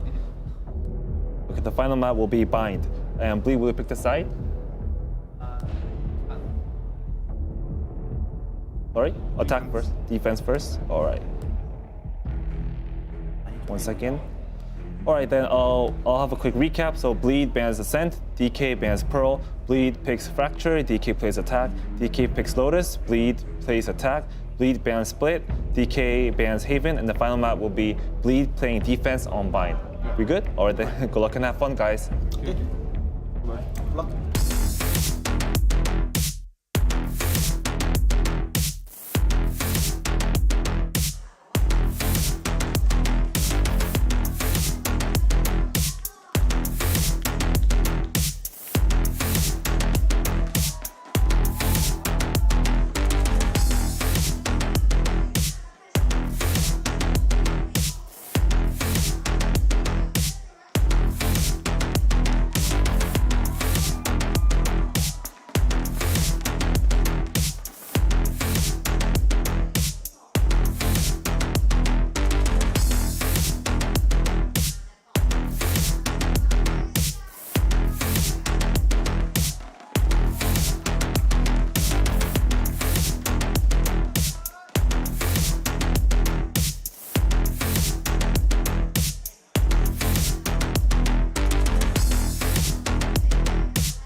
I just feel so intimidated every time he walks out on the stage. It needs to be said, he's a big, scary-looking man, but I know he's soft at heart, right? He has just so much experience. He just brings this aura to the stage. And of course, I'm talking about Perry, not Legia. But I caught you guys off guard with that one. This series is going to start on Fracture, so let's start talking about how we see this agent select going, where we think it's going to be played. So far, one rep on this map with an L up against Bonkers for D+ Kia and for Bleed. it's been 2 wins so far. A bit of dominance over Scarz with the 13-5 dub, and then Orangutan got a little bit closer, but that was on the shaky day. Yeah, this is an interesting map draft, actually. I do feel like overall, D plus Kia has won the map selection. They have gotten rid of Pearl, and it's Bleed who gets rid of Split for them. And looking at the first map itself, this allows D plus Kia to play in a bit more of a familiar style. Black and Blue mentioned a while ago, their problem here is that unfamiliarity, the unpredictability of the other regions. Yeah. Now when you look at Bleed Esports and how they played Fracture against Scarz last time around, it's always about that counter initiate. So at the very least, there is a bit of territory for D plus Kia to begin with, especially as they start on the attack. And if you look at the maps that we have in this series specifically, when D plus do the best is when they have information gathered beforehand, when they're able to anti-strat, because that's one of their biggest facets, the most important factors in a series like this. And every single one of these maps went the distance the last time. We've seen that, at least for the most part. Lotus went into overtime. We saw as well Bleed here playing against Orangutan, and that one also went the distance. So there's definitely a different key here, but you see the agent select, and I hear some oohs and ahs. I just love seeing Neon. They slapped it last time up against Bonkers, and it wasn't super successful, but let's see if this playstyle with the Neon, with those faster rotates, of course, is going to work up against the likes of Bleed. And Bleed still going with the Sova on Crazy Guy. We've loved it every time we've seen it. It's not meta at all, but the man is just making it work. He just knows the angles. He's so great at getting those darts, especially for the retake. And with the shock darts early on, it also gives them a bit of an edge. On the other hand, D plus Kia, their Neon executes are strong. They're solid. And the reason why they lost against Bonkers wasn't because of their initial executes themselves, but just how well Bonkers was able to play that post plan, how they were able to find these off angles, go for those clutch moments courtesy of RDW. And for D plus, it has to be those answers that need to be seeked right now. I mean, I know a lot of eyes aren't juicy, but I think Neff was really the crucial player in that series versus Scarz. And when he goes on over to Lotus, that's where we're going to see him come in big. But on this breach here, on Fracture itself, a lot of their play of Bleed really surrounds themselves around where he's positioned and how they can initiate with his utility. Looking at Xe as well, man had a decent series yesterday on that controller role, and Australia, if he can keep on lifting, keep on just getting the boys ready, then this is when things are going to get a little bit dicey for Bleed. But every single time we've seen Juicy on this raise, on Fracture, he has delivered a huge W. He's delivered statistics out the wazoo, and I'm not expecting any different this game. Expectations at an all-time high, which means they're set up to fail. I mean, I think it's definitely going to be a difficult matchup here. We would have never thought that D+ would be in this position, but when you got players here like Estrella, like Esperanza, as I talked about, you just gave us a great performance yesterday versus that OGX squad when they needed it to the most.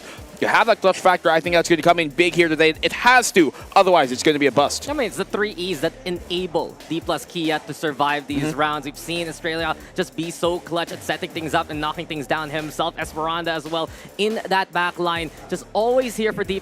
There is a plan after that initial outing. And just those steps of planning, just those steps of tactics, they need to prove it right here, right now versus the best that SEA has to offer. Well, these were the 2 big teams coming into the group. They were supposed to be the weight at the top. They were supposed to be the big dogs, and Bleed have provided so far. But can D+ Kia prove us all wrong and hit back harder and serve up Bleed their first loss? Let's find out. Yeah, the evidence must be made by D+ Kia.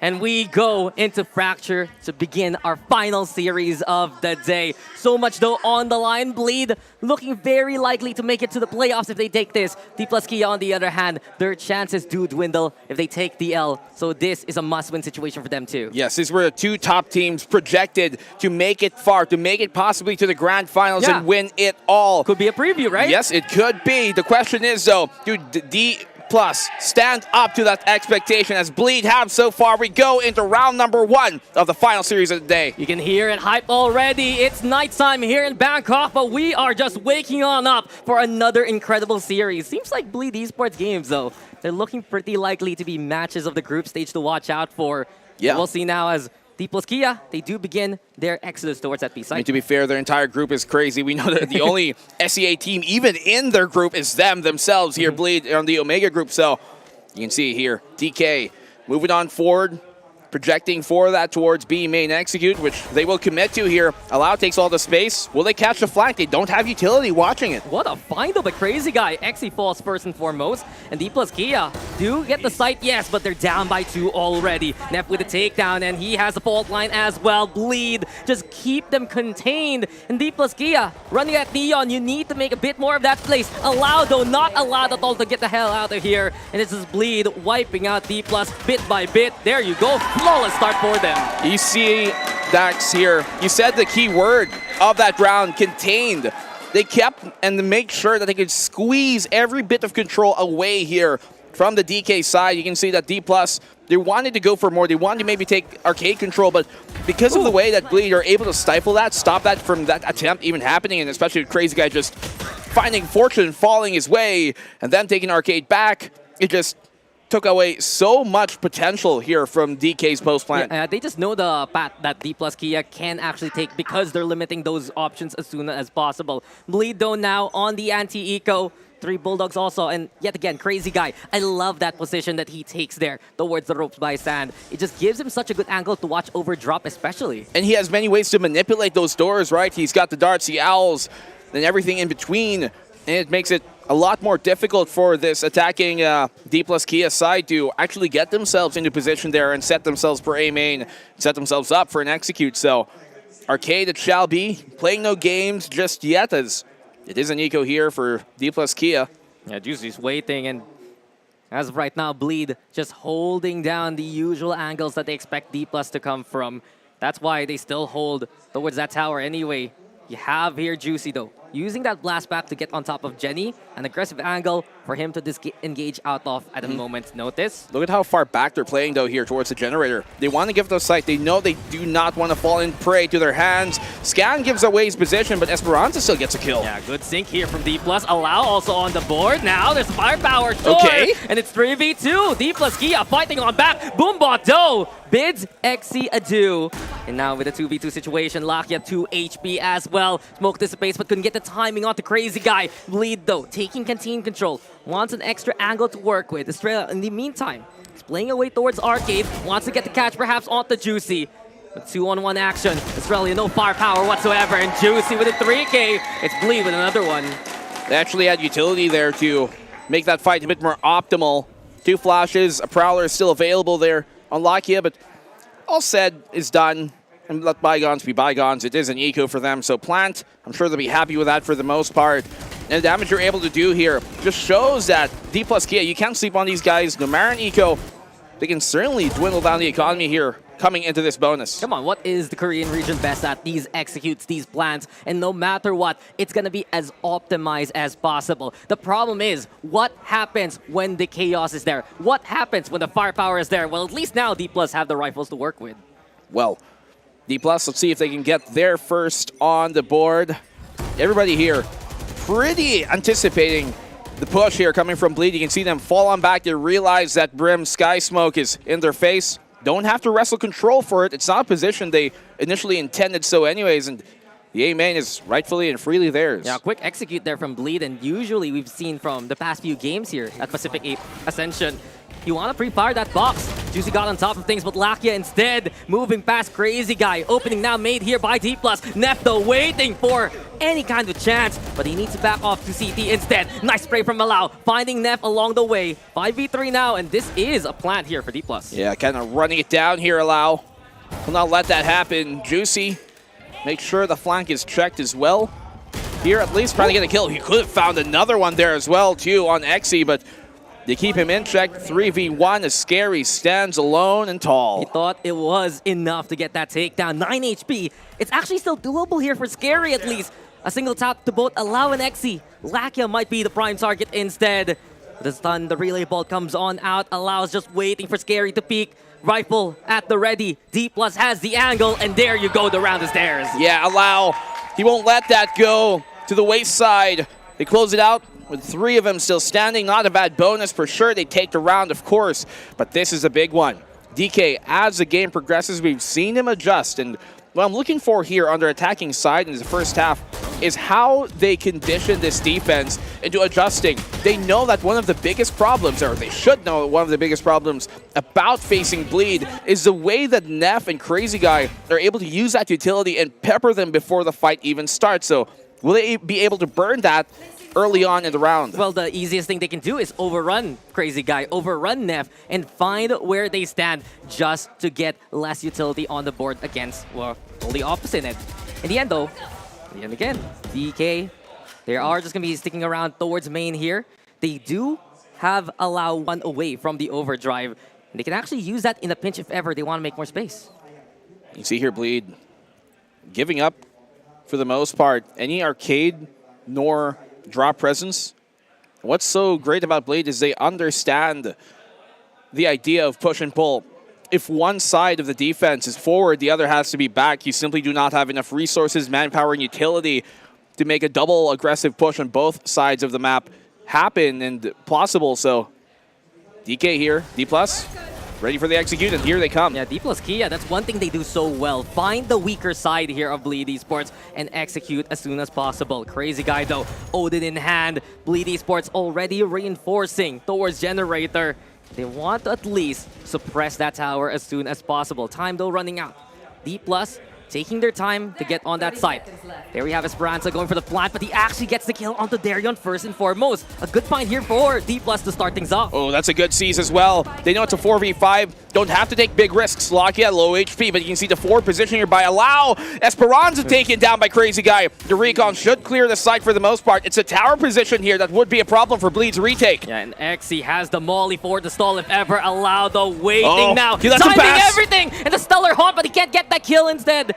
Bleed still alive with 4. Neff now getting in position towards the site. It's difficult though for Bleed to try and go for the defuse because his utility is awaiting them. Lakia already with the takedown. Great setup courtesy of Australia as well. Juicy though answering back. 3v3 for now. Scary on the board. And here comes D+ now trying to fight. Crazy Guy though at least shuts down the ultimate. But D+ will still win out the round. Yeah, no time. Gonna cut your losses. They keep the Odin and they still got the Rolling Thunder moving into the next. But you see there how DK, D+ Kia made sure that there was a lot of redundancies that could work in their favor if ever anything went wrong. If in case Allow goes down forward, they had a trade ready. If in case they lost too much time, they got the molly on the spike. There are many different points here that Bleed had to take off those check marks. Otherwise, it would have been impossible, and it made it super difficult for the retake. Yeah, plans upon plans. They're like a travel agent, basically. No matter what, you're gonna get to your destination. And D+, they have their sights on the site yet again. Now they go for a bit of a split. As Bleed, they're gonna try with the Odin still. They have a Bucky and Scary at least, and I'm really looking forward to if we can get an aggressive, proactive play, courtesy of Juicy and Neff if ever. Well, it seems like they might have picked the right site to do this. You can tell D+ Kia kind of flirting with the idea of coming here towards that B main side. Early contact made by Neff. But I don't think that signals here to Bleed, rather to D+ Kia, that this is going to be the strong side of the map for Bleed. They're pushing forward. You can see them wanting to maybe get the pick off with timing. Ooh. The stun comes out. Perfectly timed for Allow. Yeah, D+. They have the lockdown, sure, but they're just trying to reel in anyone who wants to fight. Esperanza, though, crosses through the flames anyway, and Allow is there already looking for the execute. 2 down to his hands. It's all up to Crazy Guy. But D+, they set up a trap, and Bleed fell for it. Yeah, this retake, no real chance from Crazy Guy. Can maybe save up the Phantom once more and keep his KD quite nice. But the more important part is D+, better instincts there, and that wasn't even telegraphed. You can tell that they expected a possible late push for that lockdown specifically by the time the halfway marker of that lockdown timer basically was going. And no, Xe, he's ready! They expect it. They know what's coming, and that is exactly how D+ Kia plays. Any kind of opportunity, any kind of possibility, they're going to look to predict, and they're going to look to be ready for it. Well, in this case, the anticipation of what's to come, having the right read, one of the biggest strengths of D+ Kia, as we talked about, and imagine a win here for this squad will certainly rectify whatever woes they've had these past few days. Yeah, it puts them in a better spot on the group standings as well. Only really going to be competing against Scarz as well as Bonkers in those situations. Can D+, though, continue on with their own streak? They've won 3 in a row. They imply presence towards B main. There's a different kind of action, though, happening on the other side. Lakia also waiting for anyone to come his way. Nightfall plus that Rolling Thunder. 2 big waves that I'm not too sure if Bleed are going to be ready for this tsunami. They do have lots in retaliation, though. Orbital being a big one. Hunter's Fury for the post plant, of course, would be big to force them out of position and go for the retake. But I think here Bleed, they actually did a smart thing by pushing for that drop. We've seen the lurk here be something that they've been aware of a lot of times, and now they clear that out, they can focus on this A main hit. Yeah, but D+, they had an idea, an inkling of it. Rolling Thunder brought out instead here by Neff, and we hear the Hunters here as well. They want to get the catch for free, and Lakia is the first victim. Good damage done onto Allow as well. Stops the push of D+. Also all the way on the other side, Darion doing the same thing. And sends here D+ Kia into a scramble, which allows Darion to get the pick on the weak side of the map here. He does have a duel against Esperanza. They trade out 1 for 1 on either side, but it's all onto Allow. And no matter what he lets through here, it should be a Bleed round. If D+ wants to make all the possibilities, Bleed will at least be ready for any kind of reality. They checked out towards that drop. They had the ultimate to still fight back towards Hall. And when D+ funneled in towards B itself, it was Darion waiting. Here we go yet again. The firepower and the tactics here of Bleed looking sound so far. Well, the way as well that Bleed were able to actually adjust to what D+ were doing. You see there, that crazy guy, not afraid to use that Hunter's Fury to stop D+ Kia in their tracks whenever the execute does come from that A main position being a big one as well. If they can consistently stop the pace here and modulate the pace of the game, that's going to be a big thing that I think is going to make DK really struggle in this matchup. And this is the beauty of running that Sova. You can see just a single Rolling Thunder, you're stuck already in a hallway, you're stuck already in a corner that you can't get out of. And so with that slow effect too, you're just dead to rights to that Hunter's Fury. 9 takedowns now for Crazy Guy. We know he's an incredible shot caller, an incredible player, but lately he's been dying early. Good to see him top fragging so far. Juicy though, showstopper towards the turret, and D+ will just back away. That's a feels bad. No choice. At that point, you just want somebody to get the turret dealt with so you can push on forward, but you can see DK, they're really trying to use that space in their favor. D+ Kia is going towards the A site. The utility here by Bleed, though, on that Killjoy by Darion. It's prepared and ready. Nightfall out. Nobody confirmed on the site. Yeah, they're far enough to actually stay away from the Nightfall. This is where Bleed is adept, measuring that distance. The smoke, though, in the way of drop. Esperanza trying to keep an eye out. And here we have the Nano Swarms as well to try and at least protect that spike. Yeah. Orbital Strike, though, the answer here. Bleed now with the pick. They have the advantage on the retake, dropping on down to force that contact. But it's all about Halls and main here for DK. The Molly's there, and the flank courtesy of Allow looking possible. Rolling Thunder, that's the answer. Esperanza with the takedown here in the corner. He still gets a kill anyway. 3v3 for now, but watch for Allow. His timing needs to be impeccable. The Orbital Strike, though, scary, sacrificing his life for the half defuse. Can Bleed get away with this? Allow coming on in. Crazy Guy. Trying to deny any kind of possibility. Crazy Guy all alone. No chance, no shot. It's DK's round. And what a post plant here by Damwon, by D+ Kia rather, making sure that they don't get themselves pincered. You see how strong the Sans retake of Bleed on that A side was. They put the entirety of their effort into making sure that Sans is theirs. And so D Kia, they know that as a D+ squad, they are aware of that strength here, of the retake of Bleed, and so they play on back. No smoke towards that Halls, towards the A main, and it allows DK to play off of each other, even with a Rolling Thunder, and Esperanza getting a huge kill at the front line. They look so comfortable here for D+ Kia. This is what I was talking about. Moving into Fracture, Bleed plays a little bit differently compared to maps like Pearl, compared to maps like Lotus, where they're looking for more contact.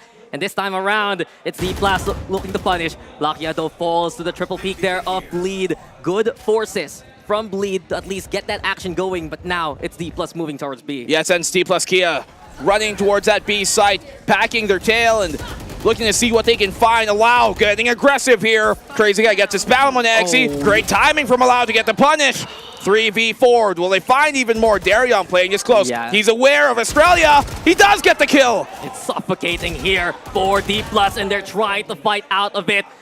At the very least, Allow made the opening, but it's now all alone himself. 1v3 situation. Allow looking for any kind of targets. Neff and Scary are there though. A good takedown from Allow. A second one, but no, it's not enough. Juicy with a pain shells too to help him out. It's a 4-4 scoreline. Bleed tie it up. And those are the two duelists coming to this tournament that we are also trying to be hyper aware of how they will play. Juicy, Young Prodigy, Allow, also more of the same, what we've seen from him in the past on the New Turn squad, what he's been able to do. And now he's trying to bring it here, but in this case, Juicy just had the information, lower HP on this guy, but you see the amount of space that D+ Kia were able to take because of Allow being on that front line. Yeah, Allow, he saw that his team, they got stuck in a plastic bag. He pierced through at least to play towards spawn and catch that Crazy Guy. It's just not enough in a 1v1 duel. You know that Juicy is a very, very scary target to face off against. A good scan also now, courtesy of Crazy Guy. Initial intel here for Bleed, knowing the fact D+ are playing towards halls here. They got the lockdown here, Esperanza. They can utilize for this push. Yes. Esperanza. I love to roll it because these guys are keep it rolling so far. Lockdown on either side, though, is a real important thing in terms of ultimates, the shuffle, and how that can work out. But Bleed, establishing their strong side of the map here towards A. D+ Kia, you can tell they feel it. They can smell it. They rotate out towards B, but same idea from Bleed. And as they clear out the entirety of the bridge towards Arcade, they should know where this hit is coming. Quick rotations to limit options. They're already just going through the map. Courtesy of what? Trial and error. Yeah. Figure out where these guys are coming from. Lockdown now, the call in the play.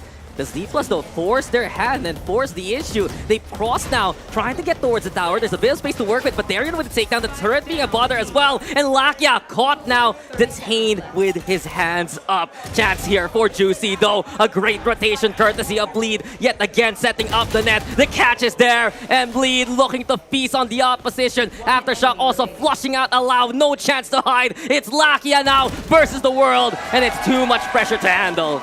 They contained them once more, and literally there, Dax, you can see how much space they bought. That lockdown was not necessarily for any kind of retake potential, but to make sure that on that quick rotate coming from D+ Kia, that they specifically are not going to be able to play aggressive. They're not going to be able to push towards Generator like what we saw from Allow. They're not going to be able to push the Canteen here, go for the wraparound, and that just bought so much more space to keep them contained. And when they have all that for their sake, now Scary and the rest here of that squad here on Bleed can wrap around, swarm them, and catch them when they're least expecting. Yeah, that has to be a timeout for D+, and there you go immediately.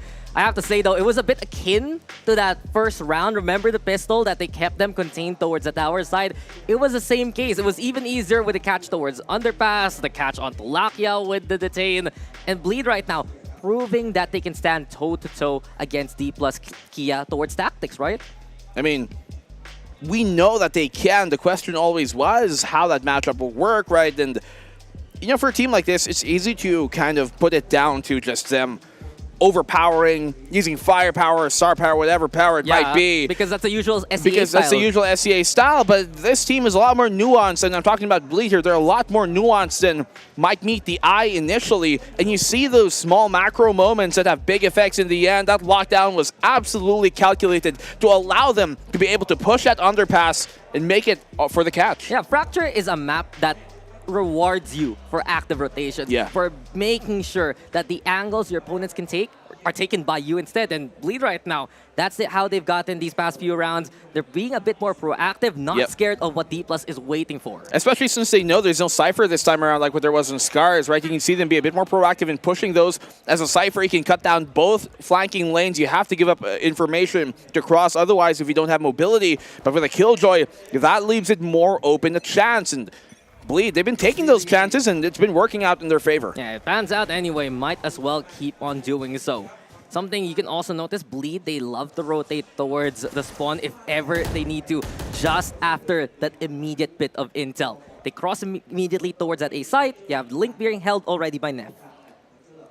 They do have the Thunder Fingers, as I like to call it here, from Allow. That's true. To make their way into the site if it ever does become a problem. Into your established Bleed. Do not want to fall prey to the sudden execute here of D plus Kia. If they aren't all progressively pushing actively, then they would wait rather back in towards the spawn.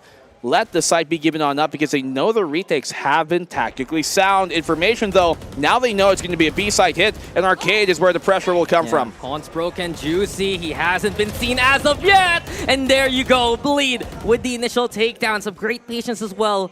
Looking for the timing versus the fast lane. D+, they still are gonna force this side. Go for the plan, try to equalize, but Juicy will blow up XC2. 4v3, the lockdown's there. Yeah, that will buy them some space and some time. Nobody really pouring out with Allow. Allowed Juicy to get that kill for free.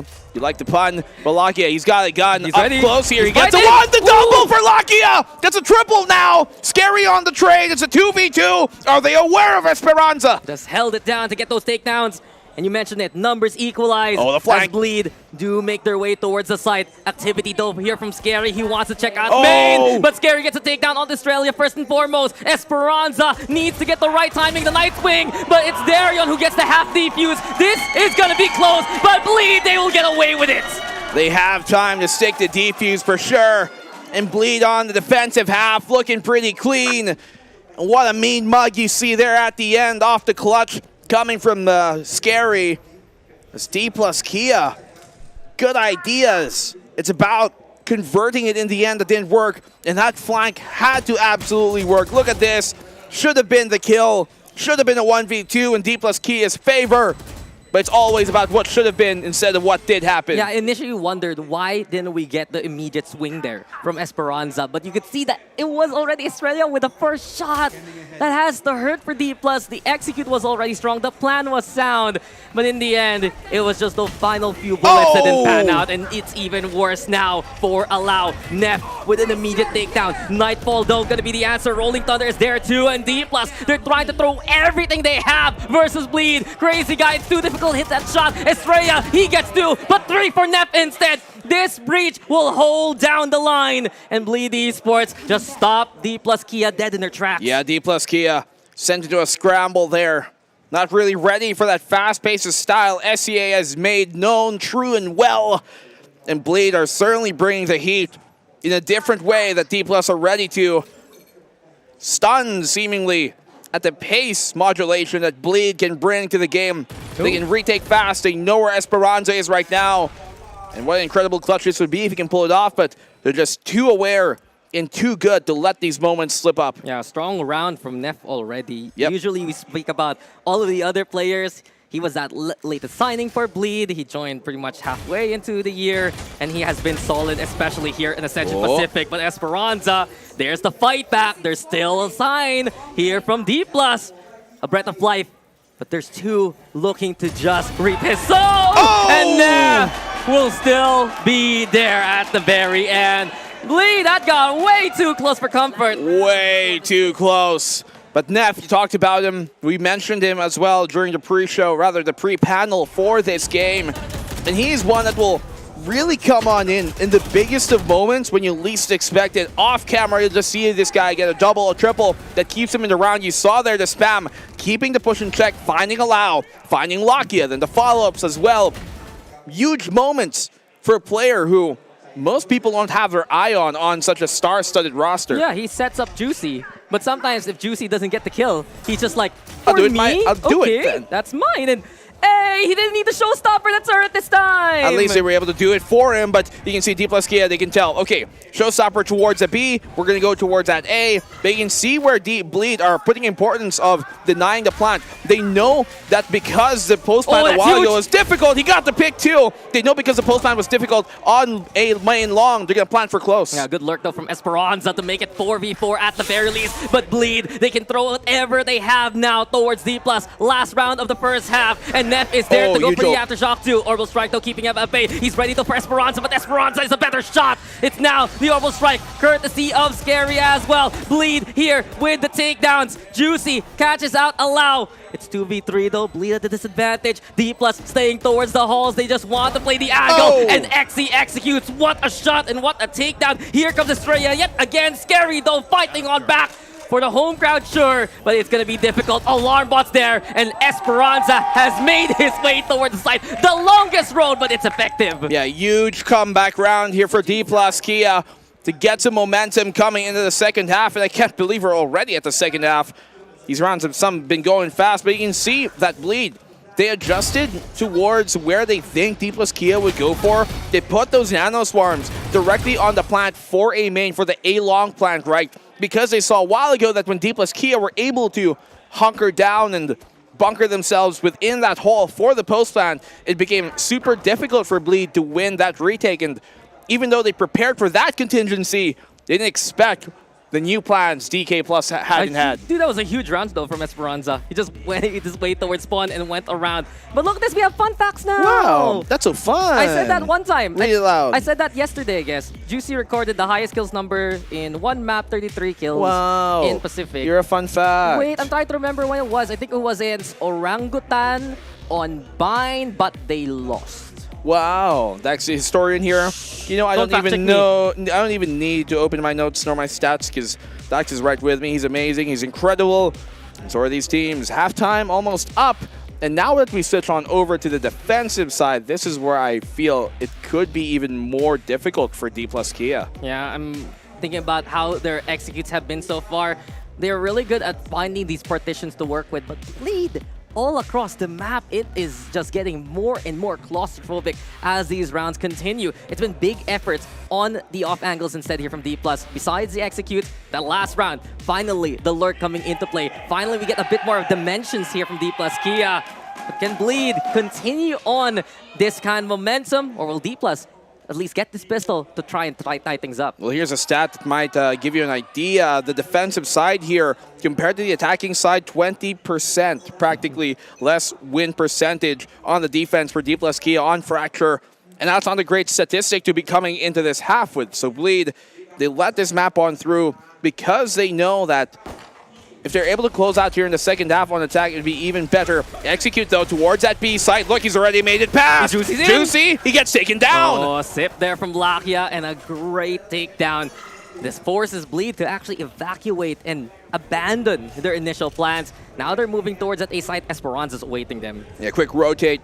It's going to be on Esperanza to buy them some time, to let the defense of D+ Kia get into position to try and deny it, or maybe even go for the retake here. They go on in, they flood on in, and Xe! How sexy that was! A triple for him! The frenzy! That's all he needs!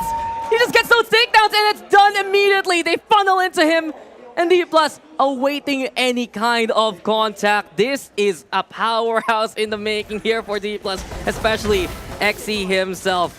What we've seen so far for D+, this defense will rely on those kind of anchors, Black and Blue. Well, that's exactly what you need here. A big-time player making a huge play. When Esperanza allowed, they're going to lead the charge, but that hypes up the rest of this squad to get themselves going. D+ Kia, huge opening pistol round. Bleed, though, not dissuaded. A-side it is once more. Yeah, might as well, right? Just go for the full send on effectively a full eco. Juicy's the only one buying a different pistol. Estrella here, holding close now. Anticipating the push from Sands itself. The doorway being controlled by Bleed gives them some options to work with at least.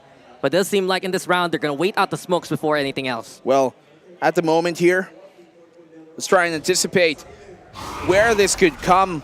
Because you can see there, the pinch on Juicy is not going to work out in their favor. So what is the option for Bleed? They seem to want to go towards the B side. They leave Darion here to maybe find a pick, but he gets found, and that just swindles down their numbers. Yeah, it's so meticulous here from D+. Great timing from Bleed, at least, to try and play as soon as the smokes were gone. But even better holds, even better positions here from D+ Kia. And there's just no chance for Bleed whatsoever. 1 HP with a classic, even Scary can't do that. Yeah, it's going to be difficult, even for a player of his caliber. D+ Kia doing a good job of damage mitigation, not allowing too many members of theirs to fall prey to Bleed on these type of eco rounds where they can look so formidable. In this case, the bonus from D plus Kia should be one that's a bit more approachable. Optimal scenario, everybody stays alive, and that they do.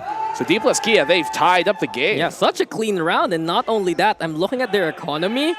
I think Lakia can just buy on up as well with one of the Bulldogs. If he wants to go for a rifle, maybe so. Just the firepower there from D plus, and it's such a big upgrade from what we saw against Bockers. Now they're a lot more sure about the angles that they hold. They check whatever they can. They realize the options of these rotations for Bleed, and they're coming to collect. Well, gotta pay the postman when he comes. Mr. Postman? Otherwise, he won't deliver your mail next time around. Ah, that's why I got that little notice under my door one day. Oh, really? No, that was me. Oh, I was not gonna say, you owe me 20 bucks and a coffee. Okay, that's true. Yeah. I actually do. You actually do owe me a coffee and 20 bucks. I can't believe he even converted it. In the end, though, now we'll see if Bleed can convert into a rifle round here.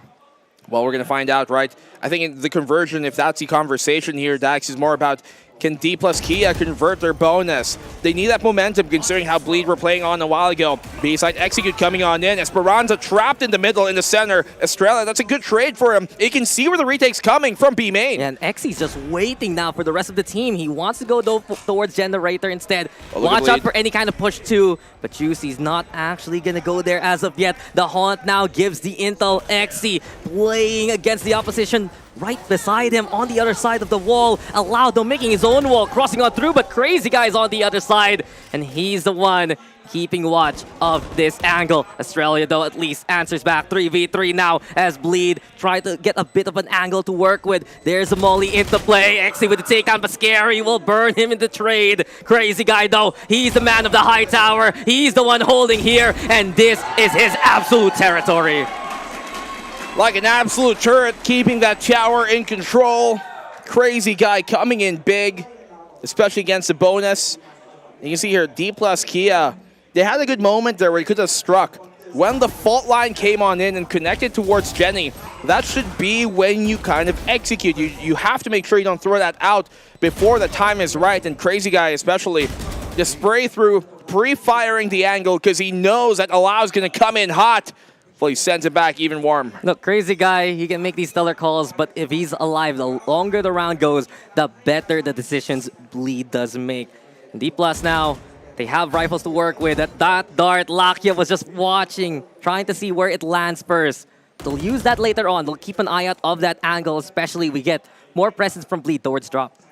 Well, in this drop position here, Bleed on that attacking side, they have the upper hand. I don't think D plus Kia are too aware of this. You can see here that Lakia is coming on in. They take the orb. So now DK know.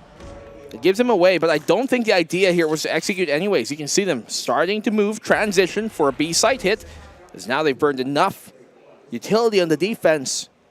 That's going to make them even more hypersensitive to any movement that Bleed does. Yeah, Smoke's out though, and Lakia actually, does he know? Oh, the Prowler did the takedown!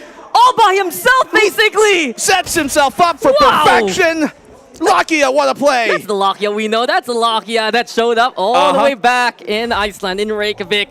And a stellar start here for D plus Kia. Now then, Hunter's Fury gonna be the call. Crazy stun. Guy trying to find the angle, but he's searching, and he can't get the target. Australia on the inside of the smoke as well. And D plus Kia coming out of the woodwork. 4 already for Lakia. Monstrous in this round so far. Crazy Guy. You have to give it to him. All alone in 1v3. 12 seconds left. The Haunt's there, and Crazy Guy, he doesn't want to give the highlight. He's giving up the round. Lakia, incredible player. And what a play from the start. Gets a pick with a Prowler. And he hunts him down one by one. D plus Kia convert the gun. And they take and tie the game up.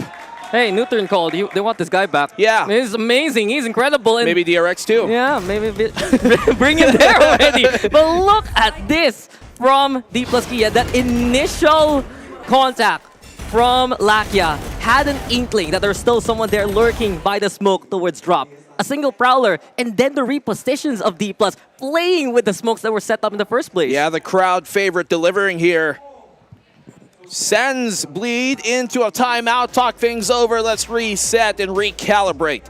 For the meantime, though, I really like how D plus Kia, on their few defensive rounds we've seen from them, have been, I've used the word mitigate a lot, but I think it's the real most, I guess. Don't worry, we've been using the word allow a lot in many contexts. Well, his name is Allow, yeah, but it's, many contexts. It's one of the most appropriate things here because the way that they're able to at least minimize the amount of control and damage that Bleed are able to do on the attacking side has been incredible. You see it obviously come in from Bleed's defensive side with the Hunter's Fury and all and how they play against that, but I think the way that D plus Kia have not been using necessarily only utility, but just positioning as well in general, taking that space and occupying power positions, that's what's been working out for them on this defensive side.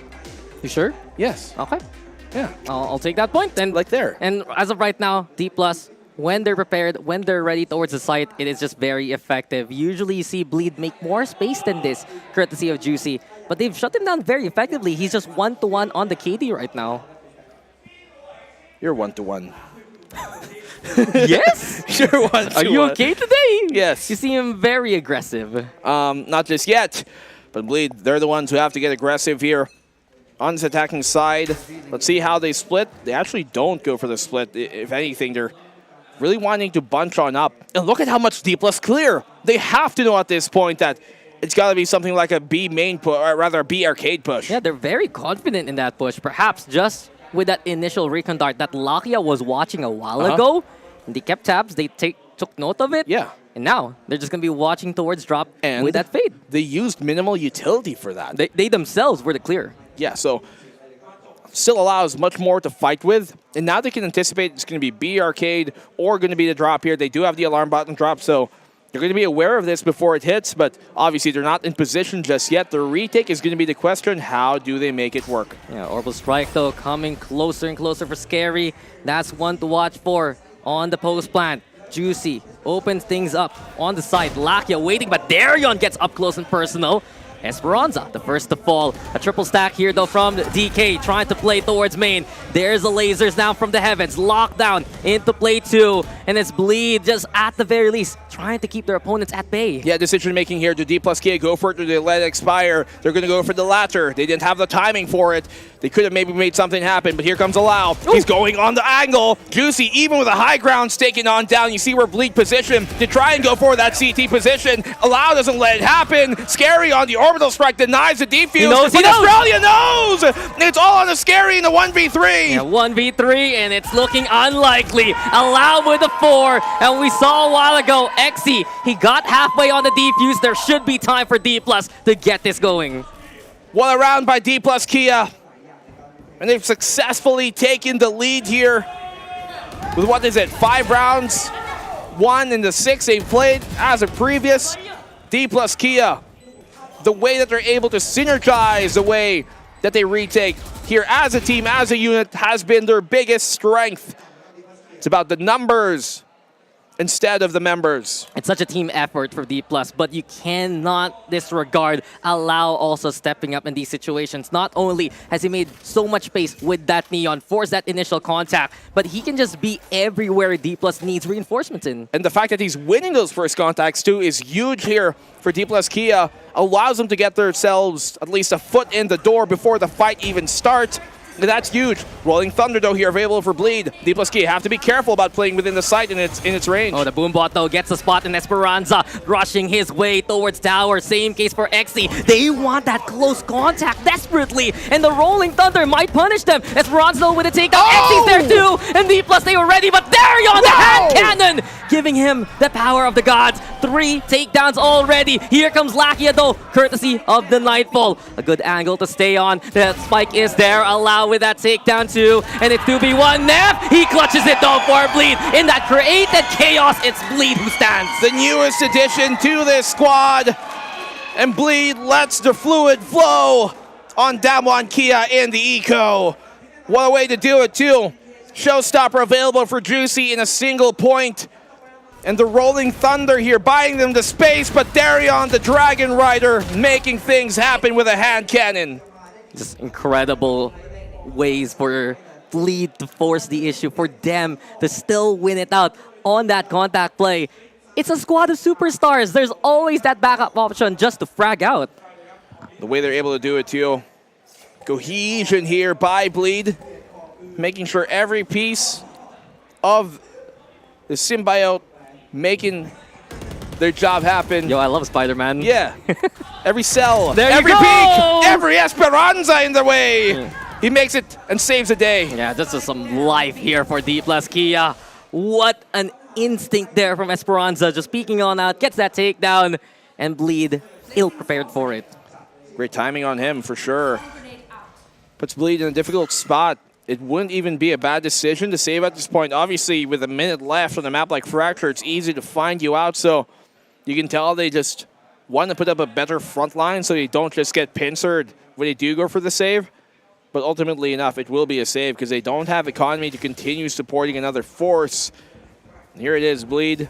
Spike out of their hands. Round is done. Kia hold on to the lead. It's just difficult here for Bleed to get these executes going. If D+ is immediately there swinging at a timing that they don't expect. Usually you expect Juicy to make that kind of space, to get in there. But we've seen so far, D+ has conditioned them that they need to support Juicy more so besides just the smokes. The angles taken here by D+, they get risky, but they're very much in tune to what Bleed wants to do in the first place. Well, what Bleed have been trying to attempt here is that dry contact early in a round, can play a bit to the expectations of D+ Kia. And D+, the anticipation of that fact, their timing, their reads, instincts, all ultra. Wow. I mean, this is what we expect from D+ Kia. This is the performance that has been their standard. And we always talk about Bleed Esports. It's win or bust, right? Championship, or AKA basically, you get to the Pacific League or it is all for naught. I'd say it's the same case for D+. It's always that revenge arc versus DRX. It's always just the region that they're playing in already. It's their home territory, and they want to be on that stage too. I mean, on paper, these are the two teams that when you look at their roster, who they have and where they've been, it stands that they should be the two up there at the top. The Recon perfect, the Haunt completely keeping Darion in check. And now they simply overrun. Bleed going for the A-side execute. Yeah, great clear from D+. They've been doing this for a few rounds already. And now they get the catch on the solo endeavor of the Killjoy. The plant, though, looking to go down towards that A.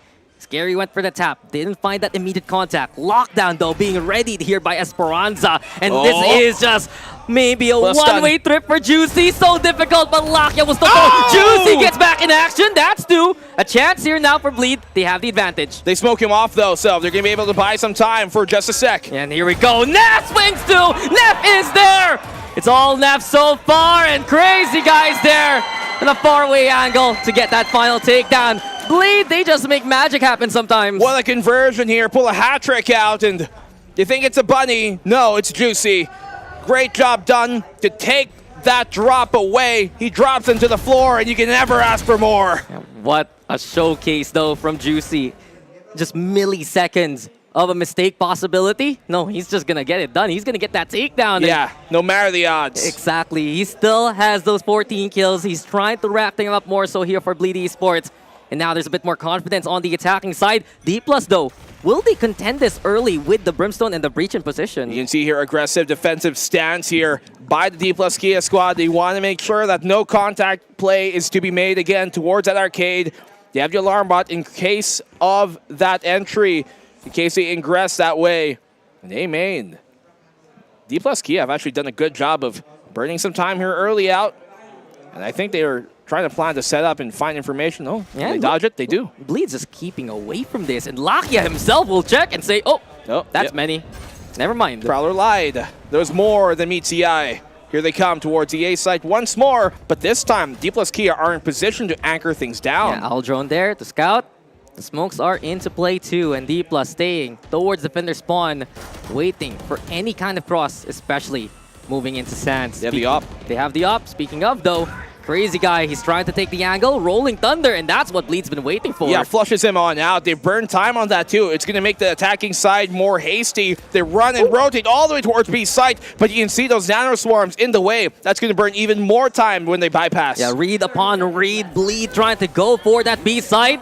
And Scary, maybe a different plan. He's the one picking up the spike. There's the lockdown too, just to force D+ out and allow. He wants to be the hero of this story. Staying on side, looks for Juicy, but Bleed will still clear them out anyway. No way! For Bleed, this site is theirs. No way Bleed are still going to be able to convert around like this. It became so peculiar with the time left, but Bleed able to shoot themselves out of a bad situation. One of the best in doing that exactly. And DK. D+ Kia forced on the save. Isn't that the problem for D+ Kia? Welcome to APAC Korea. Welcome to all of these different regions. The plan was sound. The hold was solid. From A to B, they were prepared for it. Allow was just willing to go for that initial contact. But Bleed is just absolute marksmen in their own rights. Yeah, Allow just wasn't able to hit the shot there on Juicy, who was being super maneuverable in his execute. Just evading the evasion that he had in that fight made it so much more difficult for Allow to connect, and the rest of the squad as well. Smokes dropped, they win all the duels that they had to. You know, sometimes, Zax, it's not about who can put themselves in a great situation. It's about who can shoot themselves out of a bad one, and that's what Bleed did. Shoot heads, win game, basic, right? And look at Neff go. We've been hyping it up even more so now, but he's been incredible with these impact frags. Second most fragger for his team. He has the Rolling Thunder too, and it's going to be instrumental for another clear courtesy of Bleed. Hey, any classic action movie, any classic cowboy flick has one where they're able to shoot themselves out of the bad guy's lair, and that's what Bleed were able to do right there. So the recovery by Bleed, when they're down, when we doubt them the most. We saw that versus Scarz yesterday, another East Asian team, and they're showing that same tenacity here today. Yeah, it's just, this has been an incredible match so far. Yeah. Already. Map number 1 coming to, well, our expectations. Everyone has been hyping up Bleed versus D+. When they looked at the teams that came into the group stage, this was the expected finals for many. And maybe right now, they're trying to prove it. The problem is, though, for D+, this is much more must-win for them. The standings are not on their side, and as of right now, it's going to be even difficult too if Bleed has the tools to open up these sites. I mean, you have to wonder, is it a scalpel or is it a hammer? I'm not a surgeon. I wouldn't know. I'm not asking you that. Oh, okay. Otherwise, I would have called someone else here in the desk. I probably, have a better career if I was surgeon. Yeah, you'd probably make a lot more people happy. But now you make us proud. And now Bleed have been making the SEA standard proud as well. The way that they've been playing, taking this lead. Operator out for Allow. See how that comes on in. Locky has made the contact. He knows, they can feel that it's going to be a B-side hit. Yeah, and Allow's ready with his op. It got saved for the last round. A great scan, though, for Crazy Guy. And it's been such a strength here for Bleed Esports. Just with an initial dart, it forces DK away. Rolling Thunder to the call. Lakia wants to hold close, but Crazy Guys realize the situation. Bleed now with 3 immediately. The funnel of kills going their way, and that flurry is their advantage. 2v4. Allow with the op, not the best weapon for a retake. Alarmbot spots him out as well. Esperanza with a mere Bucky. That's all he can really work with. Has to hope that they're going to push his angle, push his way, play close. Otherwise, I don't hope too much for his sake, but Bleed making sure that these type of rounds are ones they convert, nothing for free, giving up, only to take. Yeah, they have to save this. They want to keep this operator for the next round. And maybe Bleed can actually hunt for Allow. Esperanza, though, is keeping the cover on the exit, and well done versus Neff. Juicy now, still waiting, does get the takedown, a 3K for him before the round ends, but this might be a big pick. But look at Scary, and he will fall. Allow now with extra speed to get the hell out of there. D+ at least save the op. Yeah, he's able to just find himself an opening, keep that operator here for round 23. And how many times have we seen Bleed in this situation, right? So they save the op. They come into this round with, I think, a few ults to utilize. Might even be a Rolling Thunder if I caught it before the early point, but Bleed, when they get the steam of ahead of steam rolling, they're just so difficult to stop. And look where this momentum has brought them, to match point station. 12-10 scoreline now. They want to prevent an overtime from happening here. You can see for Bleed, they also want to go for that initial punish. They realize that DK, they go for these trips to try and go for the initial clears, and Bleed is just playing patiently. Yeah, you can see them trying to anticipate here a potential push from the defense from D plus Kia. But that's not going to come. D plus Kia trying to go for a different option. Maybe a lurk, maybe just clearing out with a Prowler. They spotted that though. Yeah, they know. They know that D plus is looking for them and just waiting on the opposite end. Bleed. They actually can't play the timer this time around. Hide and seek? Yeah, since we see D plus playing defaults instead, these are lesser numbers. Exi though, setting up the smokes. There's the pain shells now to allow perhaps a push towards tower. Juicy here in position. Boombot for the intel as well. And while Bleed takes Arcade, all eyes are on Esperanza. But the fault line's there, and the Arbo Strike will keep them at bay. Bleed having to back on out. 35 seconds left. They only have really a single execute left in them. Yeah, the clock is ticking here. Bleed, they have to make a move. It's Esperanza who drops the spike off of Scary. That's huge. They have to pick that up. They have to go for tower now, and Juicy leading the charge. Exi, though, holds it down. Esperanza is there, too. And well, for D+, they were ready. In a game of timers, it's D+ who is ahead. And in flawless fashion as well, too, here. That's great support coming in from Exi. A lot of times you see teams use that orbital to deny the plant or save it for the retake when it comes to flushing out that tower position, but in this case, he used it because he knew that Esperanza was trapped on site, stunned due to the fault line, and gave him an out and bought them time so that when the time is close, it makes Bleed more hasty, which means they're less steady, and that's where DK can punish. And they have less options to work with. Once you're committed, D+ has you in their snare. Allow now clearing out the north side. They go for that drop position, and they're waiting actually for a faster execute here from Bleed. I would have been expecting them to actually get the orb there. Well, final round of regulation. Big one here for DK to convert. Bleed to confirm this map. If they take it, they got the orbital. Hunter's Fury, crazy guy, has been insane with it. But Lakia is beaming down on them. He's the one with the op now. They've sent Allow elsewhere, and Lakia, he has to get away immediately. Yep, gives it up. Sees used up, has the haunt ready. Esperanza there yet again, smokes into play, and here comes Esperanza! An incredible push, but Juicy makes the trade. 4v4, Allow on top, and here comes Lakia as well. Danger Close still gets the takedown. It's 2v1, all up the Scary! And it's not enough! The will of the hometown crowd cannot get him that victory. We go to overtime. Map 1 shall not be won just yet. OT it shall be. And DK here down. That D+ Kia rather almost reverted back to their old name. Yep, been one that rolls off the tongue, but damn, they won that one. Incredible. The fact that they kept Lakia alive for so long and he still got that shot, and especially Allow going to that high ground. They were ready for it. It all started with Esperanza's brave and ballsy push, and it was just their victory to take. Great stuff here. Coming from both sides. The rally here on the retaliation response by D+ Kia is to shut the noise. For the meantime, we go another. Moving on forward, Bleed on the defense here for the opening overtime round.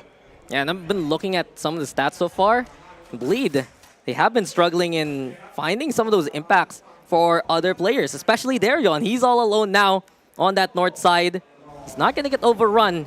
Instead, it is going to be D+ here trying to go for the attacking side rather. So it is Esperanza waiting there. They get spotted by the reconnaissance of the Aldron though. Yeah, it's information here gathered. They know that the brunt of the forces of D+ Kia congregated here towards that A main side. They want to coagulate this. They want to keep him in check. They want to trap them on that filter. But you can see here Bleed making sure they don't overcommit. The punish from Australia finding Juicy. Yeah, we've seen that happen for Juicy though. Overheats in overtimes. Feels like he needs to play the hero, and it was already a good paint shells. But against 3, it's too many to handle. Didn't have to dip too much. A bit crossing the line that was drawn there. So D plus Kia, the reset. You can see here the anticipation by Bleed, which is a good idea. What a decision for them to be made. Perspicacious in every way. Look at this call though from D+. They go for the fast lane, allow now using utility, and Australia still gets the takedown onto Neff. Oh. This opens up A site, and Bleed just falls for it. Hook, line, and sinker. And look at here now. Going to be difficult. They get the plant towards that A side. 3v5, crazy guy. He doesn't deny the plant, but at least gets a punish for the attempt. Maybe a chance here for Bleed, but they are at a disadvantage. The molly there for the initial stall. There you go with the Fade utility as well. And Scary, that's huge! That's a takedown onto Exy. Estrella, though, is the target of priority. Yeah, he has the Rolling Thunder. Crazy guy does it yet again. Lucky, though, fighting on the back. Oh, Allows Darion! there too. Darion dares, and Darion will do it. Bleed here in overtime. They will get themselves on match point. Darion breathing fire! The Dragon Rider! Keeping them flowing, flying high above adversity. And D plus Kia let it slip. They had the Rolling Thunder, Dax, but could not pull it out in time. Yeah, Darion ended it all. But that was a round courtesy of Crazy Guy. Insane read, an insane call to push just like that. And you can see the elation for Bleed. They got away with it. Wow, what a round from Bleed. They certainly do not let this stop here. D plus Kia, shaken and stunned. 5v3 thrown away. You talked about Dax, that one pick from Scary through the door, absolutely huge. They get the punish as well on Esperanza on the plant attempt, and that helped them equalize the odds. And when those odds are ever in their favor, Bleed know how to convert. Yeah, and Bleed is just willing to push that envelope more and more. They have redefined what it is to be an SCA team, looking to redefine what it is to be an 8-pack team to move into a session. And timeout here from D plus Kia. They are just shaken right now of what just happened. It was already such a good round for them. The play was solid. They got the space, they got the Rolling Thunder, but it just fell apart at the end. That should have been it. That should have been the upper leg in this overtime. But D plus Kia just struggling late in the game to get themselves going. They started spectacularly, but it's about how you end the round, not how you start. That matters. Yeah, the brains were there for DK. They need to prove a bit of that brawn too. Now then, Bleed, they're back on the attack.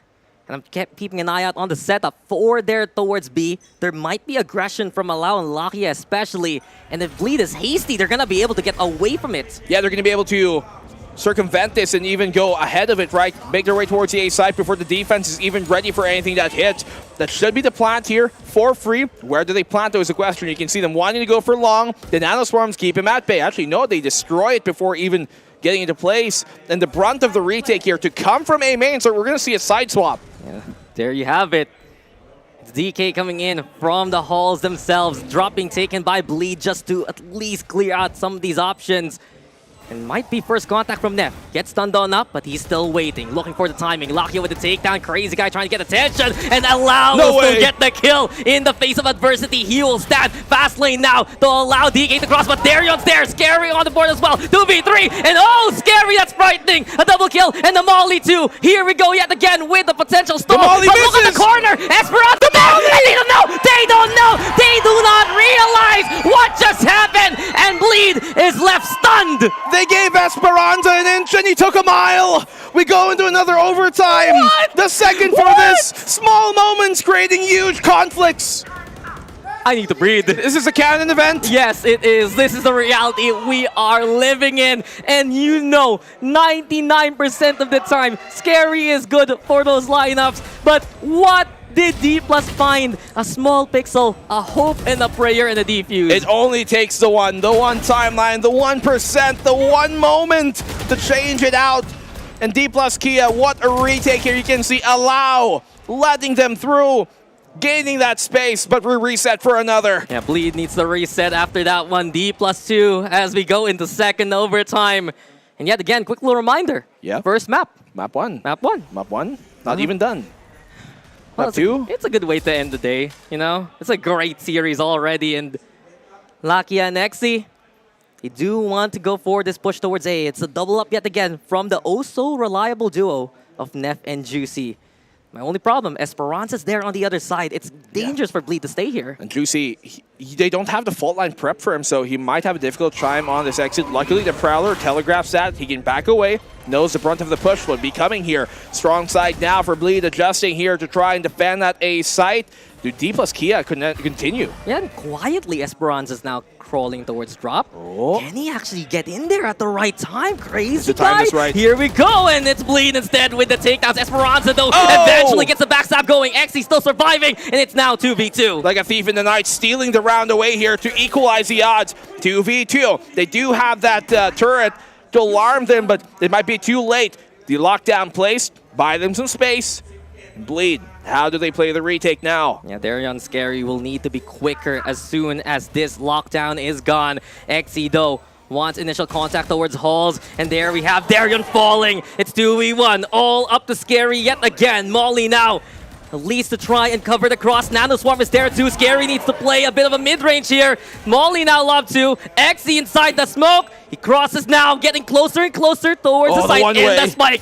Doesn't realize where Xe is as of yet. There's the tap. Scary now trying to bait him out. But Xe's buying so much time. And this is looking to be D+ with the win. What a round here for D+. Esperanza and Xe. That was a 2v5 at the end considering, right? And Esperanza able to get that 2 off the push from the drop. Xe as well getting the 1. Then a 2v2 just converting everything. So the wingman system here, they've got Hunter Killer. They find everything going their way. Nice attempt by Scary, but the time just working against him. Yeah, and what a stall from Xe. Huge flank, though, from Esperanza as well. And you noticed a while ago, the strong side making so much noise. The timing there from D+ yet again, and it's so solid on those rotations. Here we go, though, with Allow, denying Juicy of any kind of space creation. Bleed yet again, stifled at the start. Yeah, shut down immediately here, making sure they don't get too out of hand. D+ Kia, proper adjustments on their play. You can see Allow here. He's playing off of this contact, and when it does happen, you might expect Lakia to swing. Here comes out the stun. Perfect relay ball, but Neff doesn't care. Lakia is there. Bleed on the trade. And behind the smoke, now the Owl Drone, and the spray is enough from Australia. Advantage now here for D+. Spike also seen out in the open. Oh, this is disastrous for Bleed. It's gotten out of hand, quite literally. They don't have spike control. Scary wanting to push Sans just to give him a different option. They heard that, though, the doorway opening, and Esperanza now taking that position. It's still the anchors here of Xe in Australia. The 3 E's ready to enable D+ yet again. And Bleed is the one watching the timer drip drop in front of them. Flash out, smokes into play as well. Bleed. It's so difficult for them just to get towards the side. Nano Swarm into play too, but Australia's just holding. Australia's just waiting. And the rest of D+ are ready to collect one final member. What a first map, though, we have seen so far. And can Darion extend any kind of play? The turret, though, already broken. It's looking so unlikely here for Bleed. And there you have it. In the Clash of Titans, it's D+ Kia who draws first blood. And what a map for them to start on Bleed's own pick here on Fracture. I guess they had to have seen something. A small moment, and D+ Kia playing up to the expectations, playing to the level of competition. When they go up against the best is when you see them at their best. And it was very, very close between both sides. It went into overtime to that degree. But I feel like the edge there for D+ Kia. The tactics absolutely so sound. The rotations themselves incredible for both halves. Yeah, the way that they were able to make such informed decisions here, the perspicacity that they've been able to show and afflict upon Bleed was just way too staggering for them to, I guess, deal with. You see that there's a triple from Xe, getting that second half started. Well, we're gonna need a breather, and we're gonna break it down with Mac later on. We'll be right back, though, after this break.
at the world from the eye of the Horus. If you Alexander the Great, then I am the Porus. Coming straight from the mud like I am a lotus. So हाथियों का बल कैसे सकेगा तू मुझे रोक अब.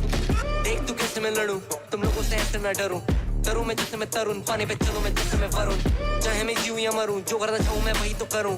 आता है तू ना करीब, तू बेटी चीप, जब तक कटे ना तेरी ये jeep. Better believe you're gonna bleed. Pick up a seat, get in your team. I'm the king of kings. Brother in arms in a battle. You all gonna die if you act like a vandal. Bring the realms to reality from every angle. This is the public service announcement from Mumbai to the rest of the world. I am a Raja. I am the Raja. भिड़ेगा तो उठेगा जनाजा ना. तू मेरी तरफ आना. आ गया तो होगा फिर तनाजा ना. ये भारतीय भाषा फिर दुनिया सुनेगी ये तराना ना. 'Cause I am the Raja. 'Cause I am the Raja.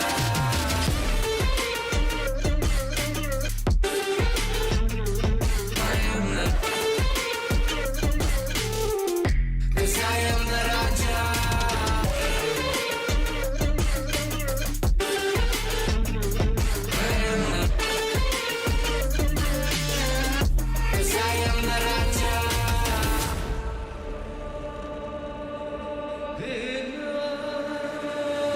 Look in my eyes, what do you see? I'm more than average, man. I'm a maverick, I can grow flowers on a barren land.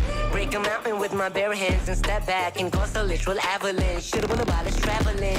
अष्टभुजाएं मेरी जैसे मैं tarantula. ना है कोई तोड़ मेरा जब से पूर्वजों का ज्ञान मिला. मेरे जैसा मिलेगा कोई ना तू और चाहे जो भी था सबकी कबर मैंने खोदी. क्या तुम लगाओगे बोलियां कम पड़े गोलियां. चंद्रगुप्त में मौर्य या किला दुलोरिया. Come to me and you just gonna die. That's really a given. I am invincible and you are invisible. See, that's really a difference. Get out of my way, I'll leave the world. The choice is yours. I don't kill my enemies, I play with them. That's what the toys are for. From Mumbai to the rest of the world, I am the Raja. भिड़ेगा तो उठेगा जनाजा ना. तू मेरी तरफ आना. आ गया तो होगा फिर तनाजा ना. ये भारतीय भाषा फिर दुनिया सुनेगी ये तराना ना. 'Cause I am the Raja. 'Cause I am the Raja.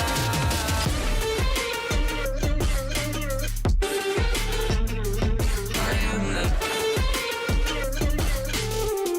'Cause I am the Raja.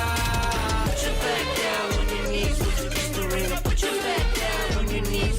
I am the. Put your back down on your knees. Would you just arena? 'Cause I am the Raja.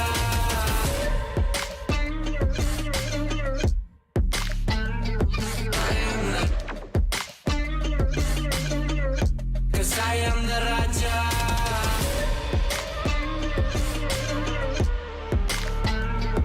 I am the. 'Cause I am the Raja.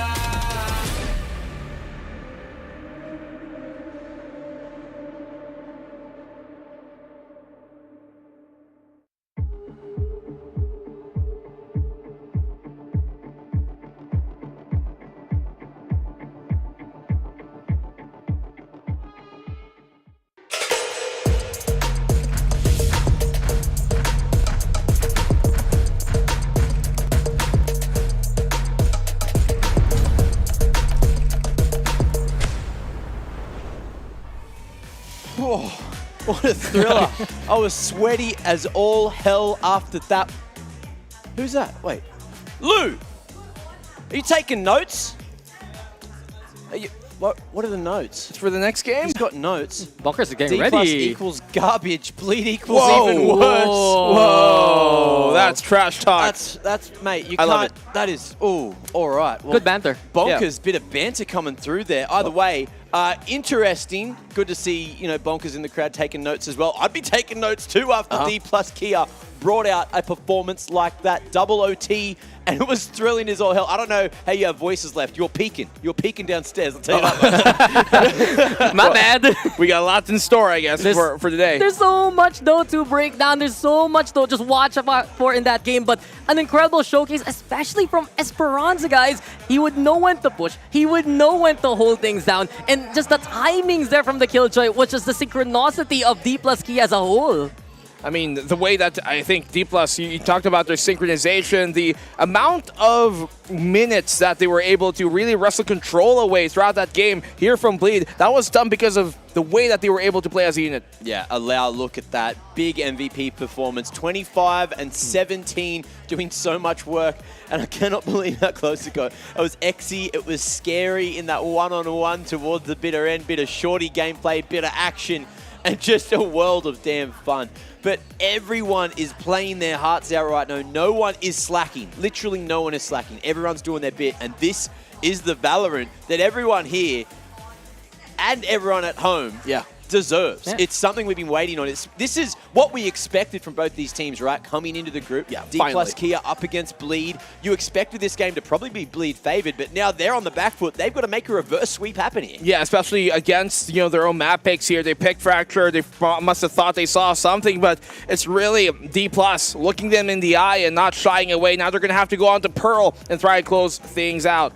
And they weren't afraid to take that space. It's courtesy of Allow. He was just so alive in so many of those fights, getting through despite what Neff and Crazy Guy would throw his way. And it's just incredible to see D plus Kia look so much more optimized this time around. That was their struggle against Bonkers. Bonkers was just out-clutching them, finding those kind of angles. This time around, it's D plus who out-clutches Bleed, and they're a lot more meticulous to what they need to check out for. We're looking at this, right? Esperanza, 7 opening kills, only 2 opening deaths, gone +5. That is impact. And that's not what we kind of saw from him the other day in that win. You know, we were looking at your Luckier, we were looking at your Australia, and even Exy as well. But Exy still finding insane impact, even in OT. The fact that he was able to dance around at the bottom of sight there and just play around the Sky Smokes, hold the shorty out and say, he's not peeking, he's waiting for me, but I'm waiting for you, baby. And he just locked it down. He had a one-way too. He had the one-way, yeah. Exactly. He was just holding it down, locking it down. And look, second map of the series, I cannot wait, because if we get anything close to a map like that again, it's just going to be so much fun. I'm expecting it. I mean, we saw 2 of those yesterday with Bleed versus Scarz, so maybe against this team, the matchup that was promised, they might just deliver. And then you're going to be going to, Lotus, where we did see Scarz and Bleed have such a close bout, and with D+ looking very much prime and ready, this is going to be such a big matchup. I do want to point out, though, here for Bleed Esports, some of the struggles we're seeing so far, they rely on, I'd say, assumptions that, okay, that's Gary's lineup. We're good for it. Oh, Juicy's going to get that first kill. We're good for it. And they're getting shut down, especially in that overtime. The usual things that Bleed do build their foundations on in clutch situations, it didn't work out to build them. I'm keen to see exactly what we find out from both these teams as we move towards Lotus. What are we expecting in terms of the agent comps? And another point quickly, storyline based. Orangutan and all their fans, the Ape Army are quivering right now because there's one map between Orangutan's last chance being gone.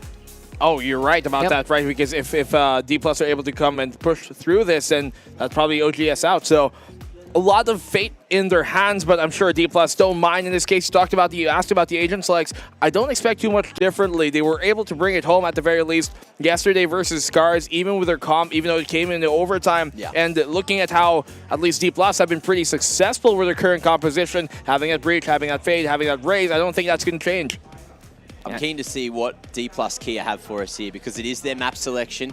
Bleed, of course, losing theirs. That can be crucial, but at least they will get their selection of the side. Yeah, and I'm looking forward to perhaps if Bleed can pick up the pace even more. So you're going to be getting that adjustment that we've seen in Pacific Ascension. Juicy actually playing the Jet instead. And we've seen so much space so far made, so much of the site taken all the way towards like A top, towards like the B upper, and you can even see it. Bleed is the only team that hasn't dropped a series as of yet, and they're still relying or banking on that win streak they've had from their local league to keep up that momentum. And this is the map yesterday that they managed to edge out over Scarz, but it did go to OT.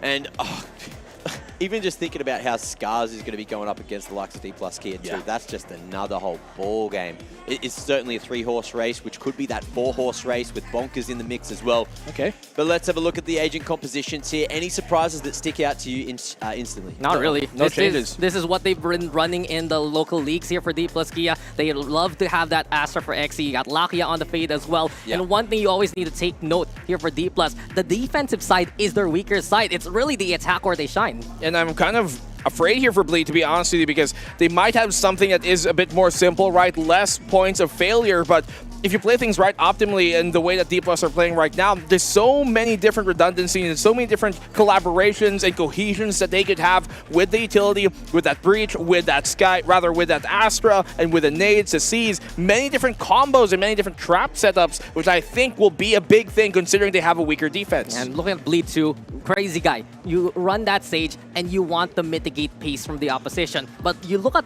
D+ Kia's composition, they're willing to stay back. They're willing to just go for that 5v5 retake and play later on. The thing is, we did see Crazy Guy have some pretty intuitive use of the wall yesterday. He was using it over towards one of the sites and just filtering them into a crossfire that they'd already established, right? And watch out for that again.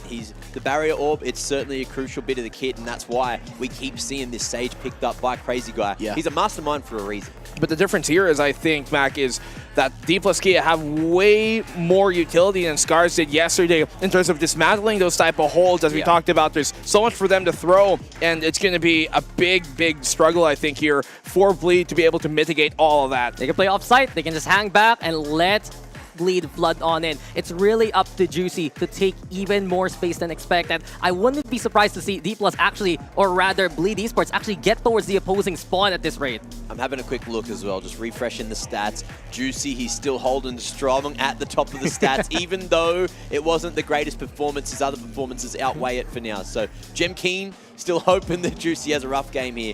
But Juicy, of course, keep your eyes on him. He's going to be the one trying to create a lot of space here this game. In terms of Australia, we could probably see a little bit more from him.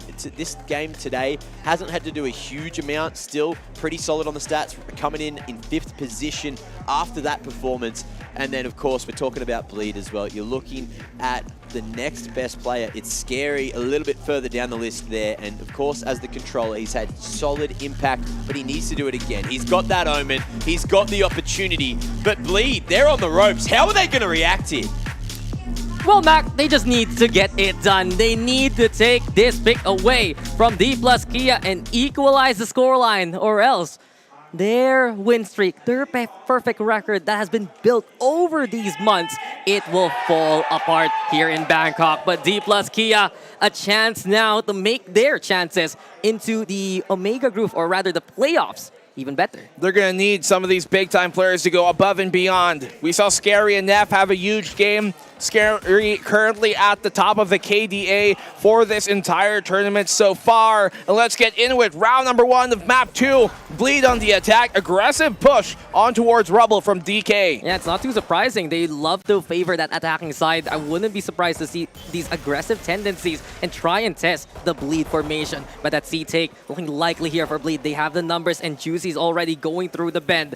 Nano Swarm for the stall though, and D+ will pull back. Yeah, D+ Kia here giving up the site. They know that retake is what they want to focus on right now. Not in position to anchor things down. They have lots of utility to throw. And Lakia coming in from the flank. The entirety, or actually the majority of the push is going to meet here towards Mound. Yeah, D+ have removed those options, and now they go for the contact area. Though, and Australia getting on the board 2 for 2 trade so far. And Australia using boxes just for cover. There's the flash though for the disengage. While this happens, it's now the double up towards the site itself. All up to Juicy to play on site. Australia and Scary now having a bit of a stand-up, but Esperanza on the defuse already. Here comes Juicy, but he will fall. DK know where they need to go, and they will win the pistol. Yeah, nicely done here by DK+.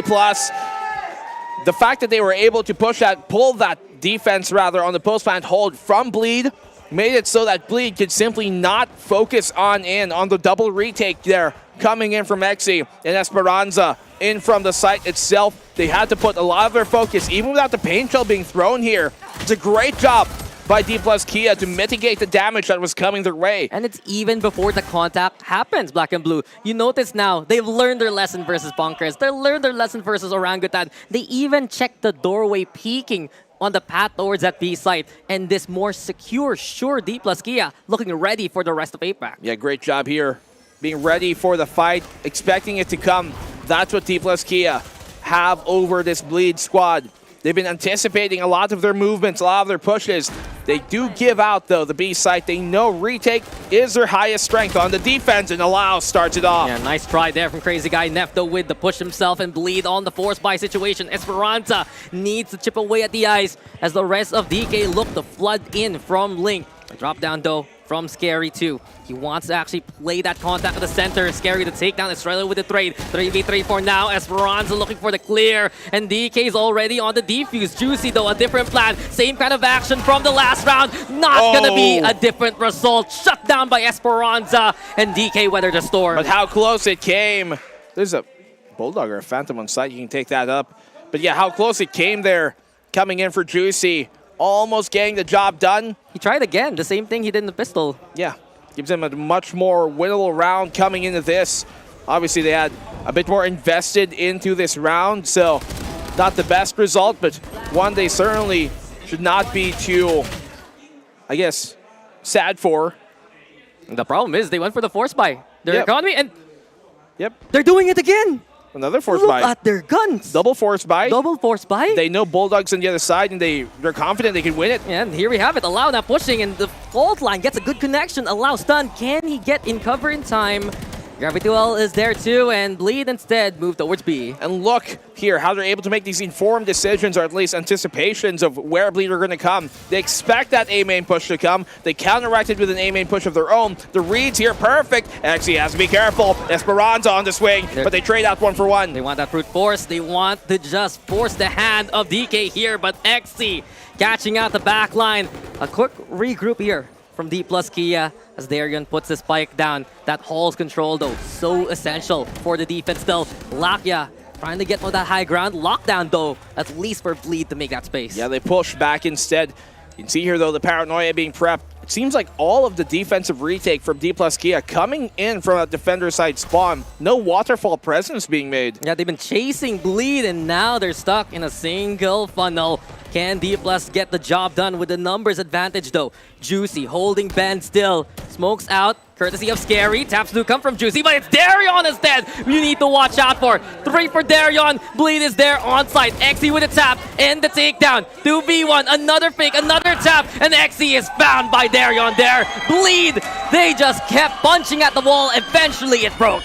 As long as it sticks, the force buy works. No problem at all here for Bleed, converting into post-bound lockdown as well, buying them the time for them to set, and the flank as well, rather the hold here coming from Mound, coming in big from Darion when they needed him to the most. A 4K for him in the round.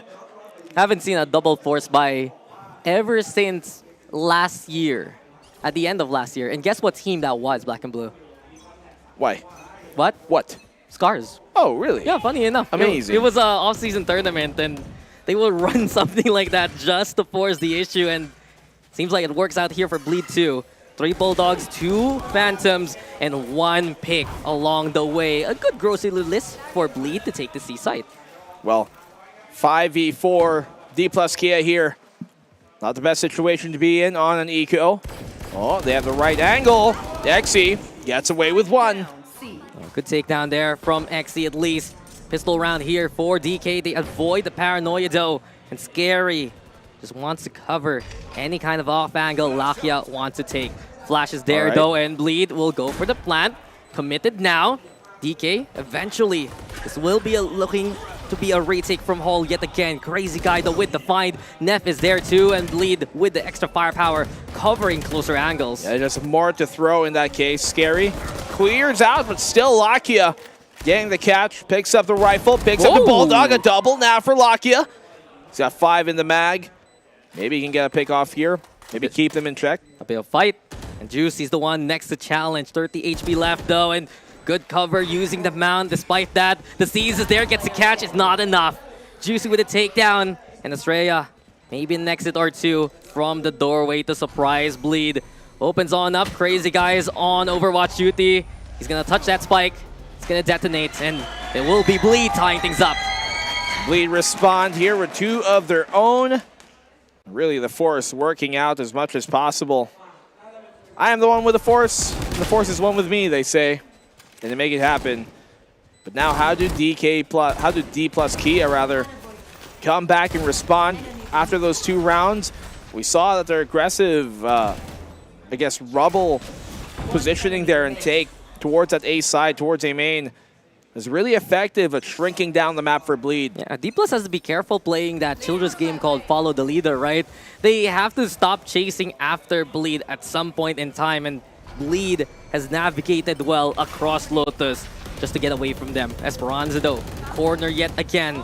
Alarm bot giving intel. Xe now watching for the cross itself, and Crazy Guy will fall. The blades though from Juicy. Make it a 1-for-1. On site now here for Bleed. Esperanza is pinched. Do they clear out door? Do they clear out 3? Esperanza still gets one anyway. And leads now to a 3v3 scenario. Yeah, good kill by Esperanza here to get value out of his life.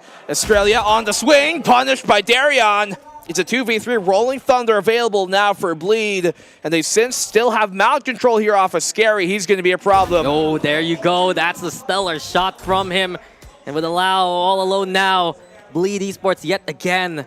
The way that they're able to take this site and get so much value out of those angles. Force D+ into fights that they don't want in the first place. That's their biggest strength on the attacking side. Yeah, I mean, the way that they are able to, as you said, force those fights when DK don't want to take it, when D+ Kia would rather be able to play on back and retake there as a full unit. Even if they're put in that position, it makes it difficult for D+ Kia to get their groove. Allow gets a kill. And they are absolutely elated to get that round in the lead. Yeah, Bleed now in charge. We see it yet again though for Bleed Esports. The way that they just go after a player or two. Quick little double swing there from Neff and Juicy. A stellar clear for any kind of angle that D+ Kia can actually try and play a rat position. And from that point on, it's just so crystal clear that all they need to do now is look forward and watch who else comes in for the rotation. Well, for the time being, timeout called. D+ Kia want to reset here, and one of their biggest strengths has been doing exactly that. Setting things back, re-establishing control and their, I guess, just composure of the situation. If you're D+ Kia right now, I think their more proactive defensive rounds are when they look the best. When they take that forward control, shrink the map, as I said, if like they did that on A main a while ago, could have had better favor out. Yeah, and this timeout is just for them to rethink their plans here on the defense. The fact that they picked it, despite having the struggles on the defense, it already means that they have been preparing. They've been watching the VODs here of Bleed Esports. And it does seem like when you look at the map pool itself, D+ Esports, they want to pick these kind of maps that haven't played by their opponents as much as possible. Just have that tape. Just have something for reference. And as of right now, well, it's Bleed who is writing all the notes. I mean, Bleed right now have been telling a story of one that is of incredible expectations and even higher results here. They do lose map number 1 though, which is something that I don't think most people were expecting, especially on Fracture. Lotus is a different story. This is the map D+ Kia rather have picked coming into this one. So round number 6 continues. They got the Cosmic Divide. That showstopper as well to reinitiate here after retake. That's a Rolling Thunder that Neff has been sitting on here for a while. I'm looking to see how Bleed utilize. It's a big gamble here for D+. 4 on A site. And here we go now with the wall, and Crazy Guy expecting at least a bit of that contact. Turtle shoots at him. Is it enough to try and trick Bleed? Juicy though says no. Lakia falls first and foremost. And over onto main, it's already Bleed creating a pathway for them to try and take the site. Nano Swarm though, pop to go for the stall. Darion actually gets in there at the very end. And as D+ Kia hold still towards the closer angles. Pain Shells now to keep Bleed away. This push is coming soon. Bleed waiting for the timing and the swing. Neff gets that takedown. Allow fights back, but it's an overrun here looking likely from Bleed. Xe all alone now. He's trying to at least get away from the action, but it's Bleed who disengages. I mean, they had the star ready, but just weren't able to prep the Gravity Well North stun in time. You can see, though, the flank here, positions by Crazy Guy. He's going to be a big thorn to D+ DK's rotation. Yeah, he's found his way in, and this is what we were talking about. Not the player we expected, though. We think it'd be Juicy to get in here instead. But this is perfect timing for Bleed Esports. Crazy guys just waiting for these two. Maybe a bit of trigger discipline as well. Goes for Exi first. Estrella is gone as well. And Bleed now. Those two will lead into a 2-round gap. Yeah, not a problem for Bleed at all in the round. As you said, big gamble. What a wager for them to take. Stack 4 in the A site, and the hold still doesn't work on out. So allow the player here like Crazy Guy to just bypass there the turret, as they did already take down Estrella. Rather, Esperanza allowed him to get within the flank, and now that they've got the gun round here, D plus Kia, they gotta start getting some rounds and stop the bleeding. Yeah, they have to be hyper aware of any kind of angles Bleed Esports can take.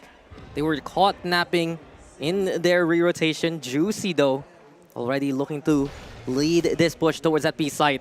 And you got Estrella, Lakia, some great utility to try and slow down this close quarter contact. That's why they run the fade anyway. Prowlers there, keep them at bay. Fault line 2 as DK swings. Great Cloudburst for the disengage, allows Bleed to just try and pack things up, but Darion still found. Good find here, yes, off the Aftershock.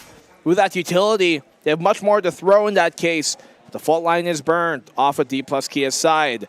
Now Bleed rotating here towards B main. Exi confirms their presence, and I think Bleed's going to commit to this. Yeah, they trade utility for a resurrection, basically, and now it's up to Exi to try and hold Juicy, though, getting in there. A stellar takedown from the Ben, another angle. What? The DK has to try and fight back, but there is just no fighting Juicy whatsoever. 2 down from the side of DK. Juicy and the rest of Bleed, but they do line on up. Dangerous angle to take, and they're punished accordingly. 2v2 now. Rolling Thunder of the fault line rather into play. The defuse, though, from Lakia. Was it because of the ultimate? No one heard it coming, but Crazy Guy checks it out anyway. Estrella with the 3K. He wants to get the defuse going, but it's too little, too late. Darion now. Look at him. What? How could you do this to him? But this is still a round for Bleed. I can't believe you've done this, he says, rubbing it in his face. And the lockdown there, they just did not have time due to the pickoff. And great timing, too. You talked about that Nightfall, and you can see here. No. Just because they had the timing, it just works out. Darion goading it in his face. Yep. You can't get away with that. You can't do that to us. And D plus Kia. A great endeavor and a great punish towards Bleed, who actually just decided to line up towards holes. But those are pretty much all the kills that they got in that round. Lakia, though, starts things off strong.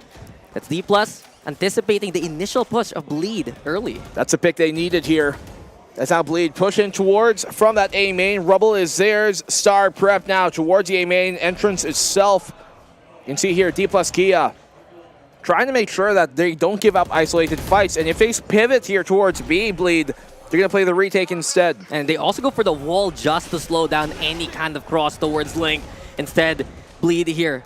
Moving on to B side, Esperanza has the lockdown, but this is such a lesser buy situation here for DK. Showstopper now, gonna get hurt. Allow, lets it rip. Esperanza is there too, and they're getting the takedowns, but Darion still holding things down. 3 for Darion. He's there. He's ready to fight. But DK still with the takedowns. They flood on in and find Bleed in the middle. Yeah, nice swarm here. And the fact that Esperanza was still able to get 1 kill in that fight when they were pushing him, when he wanted to place that lockdown, when Darion, I believe, Neff was crawling up on his position here, the fact that he still got that one made things so much more winnable here for the side of D plus Kia. That was the kill they needed, then the rest just fell into place.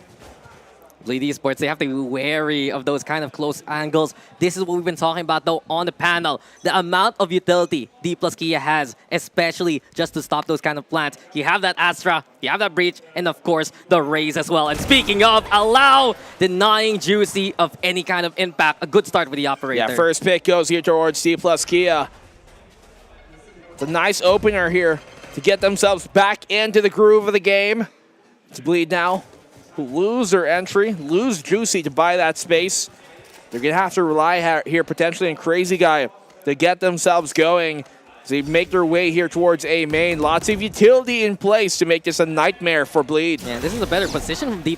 Now they're stalling with utility. They can stay offside and let them get in there. But Esperanza already saying no to Crazy Guy. Here comes the Rolling Thunder as well. But Darion still apparently stunned. It's just a mindset. Gets that takedown. Darion now found out. Lakia with 2. And it's all left to Scary in a 1v3. Allowed though, does he hold the angle? Check things out.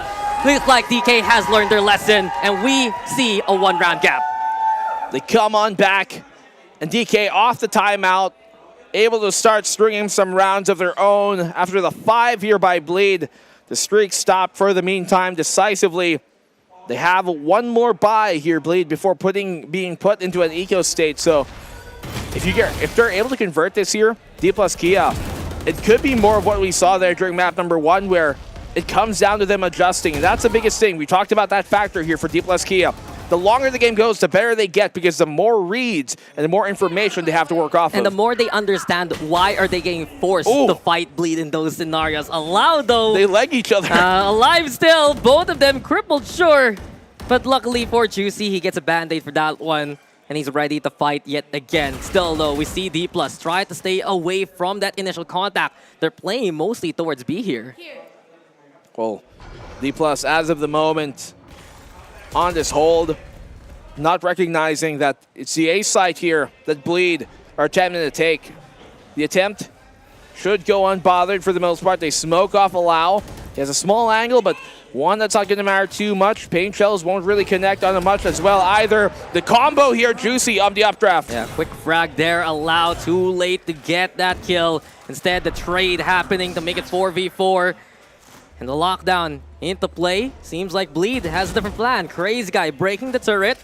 Does double back towards the site. Cosmic Knight gonna be there though. Lakia moving forward to lead the charge, and he wants to go for the defuse already. Rolling Thunder though, pushing him out. Darion's the one who will look for the swing. Alarm Bot's there, and Scary just knifes Lakia through the wall. He feels the pierce. It's all up to XC now in a 1v1. Darion's there towards the smoke. The wall now going on down as XC clears out the tree. And this is looking likely to be Bleeds. There's the kill from Darion too. He stepped up immensely. And it's a round for Bleed Esports. Huge round for Darion to come in clutch. And he has certainly led the way here, led the charge from that back line, if anything. Keeping them going, securing the equalized half at the meantime, at the very least rather. And you see here that when Bleed knew that the Cosmic Divide was going to be a big hurdle for them to have to hop on over, instead of doing that, they just simply circumvent it, going around through, knifing through it even there, Darion, and then using every piece of utility to push back with the Rolling Thunder. Yeah, they stabbed the man there. Lacerated, hurt, and Bleed Esports, they still keep this lead their way. Now the push, courtesy of Juicy again. Estrella lobbing utility just to try and stall the backline. Nightfall's there too. Lakia wanted to isolate Juicy, but eventually it's Estrella and Allow in position. A great catch here from D+ Kia, just stopping Bleed dead to rights. Shuts them down immediately. It's all on the Scary right now to try and make something happen. And how many times have we seen this where D+ Kia, they just shut down the Bleed push, leaving Scary in a difficult spot to try and retake something. And because Bleed do not have the intricacy of utility that D+ Kia bring to the table, the amount of, I guess, combos and cohesions that they can do, it just leaves them with less options in that case. If they aren't able to get a hard hit working, if they do not get site control for free with a plant or anything of the sort, they just lack the same amount of utility that D+ Kia have to throw for a fight. Yeah, and if you can't link up with Juicy right, what is the plan there? Lakia has been instrumental to actually stopping Bleed for the past 2 maps. Even though he hasn't been lighting up the scoreboard as much as we'd expect him to be, his Nightfalls have been on point, his Prowlers have been incredible as well, and of course, his mere presence alone kind of sputters out the Bleed approach. So, and from that point on, you have Estrella to get in there, you have XE on the Astra as well, something we already mentioned a while ago on the panel. Just the amount of stall potential D+ has, it's not just for the stall, but the separation.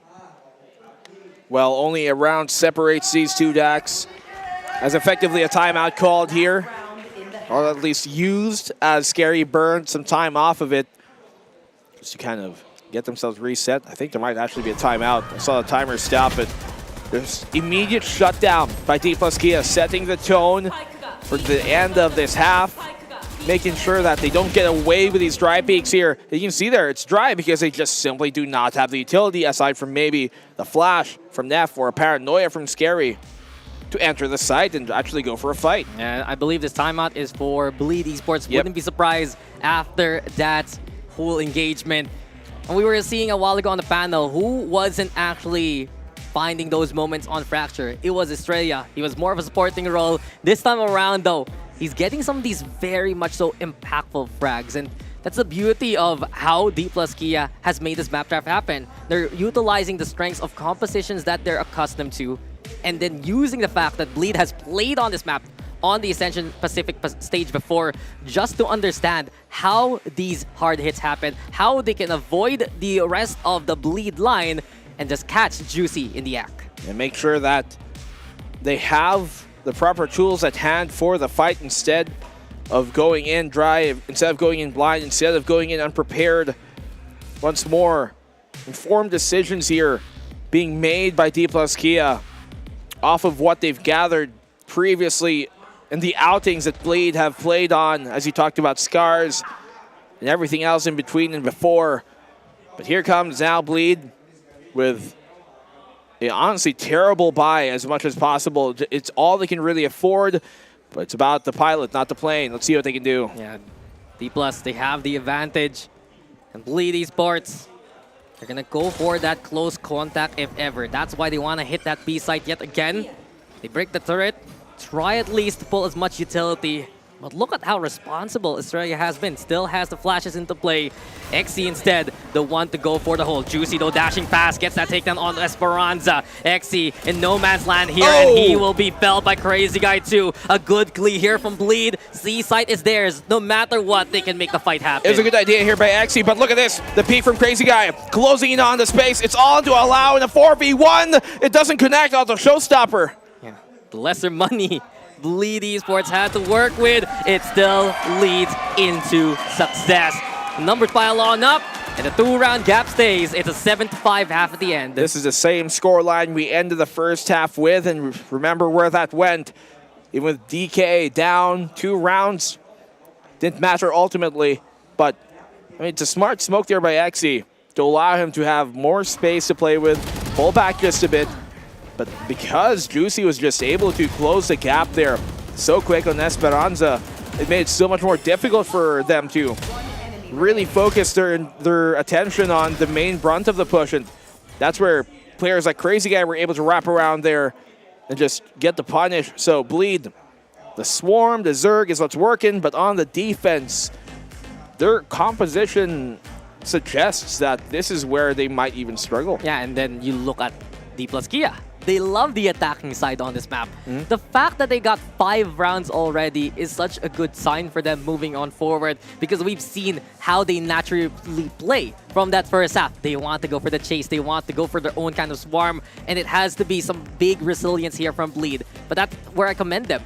Over the past few rounds, even though Juicy has been isolated, you find these moments where he'll still get the takedown. In that last round alone, he just dashes past. No care in the world. Doesn't care if Xe's there by bed. Goes after the backline instead. And that's just that intrinsic trust here for Bleed Esports. There is that synchronicity when they can link on up. Imagine here, D+, if they're able to close out this half, bring the series down to an end 2-0. What a statement that would be against the faithful rivals that we were expecting, especially with their earlier woes here. D+, they've lost already in their own group. And you're for sure going to expect that they do not want to replicate that. So second half of the second map of this series. And Bleed here, on the defensive side, what do they do differently that will keep DK Plus up? Because D plus Kia, they've got so much for the post plant. You trying to figure out how to say that name? I know, dude. Every time I want to say D+, just say Damn One Gaming. That's an old name. It's a new face and a new look for D plus Kia. Them on the attacking side, though, they put their presence towards the rubble area.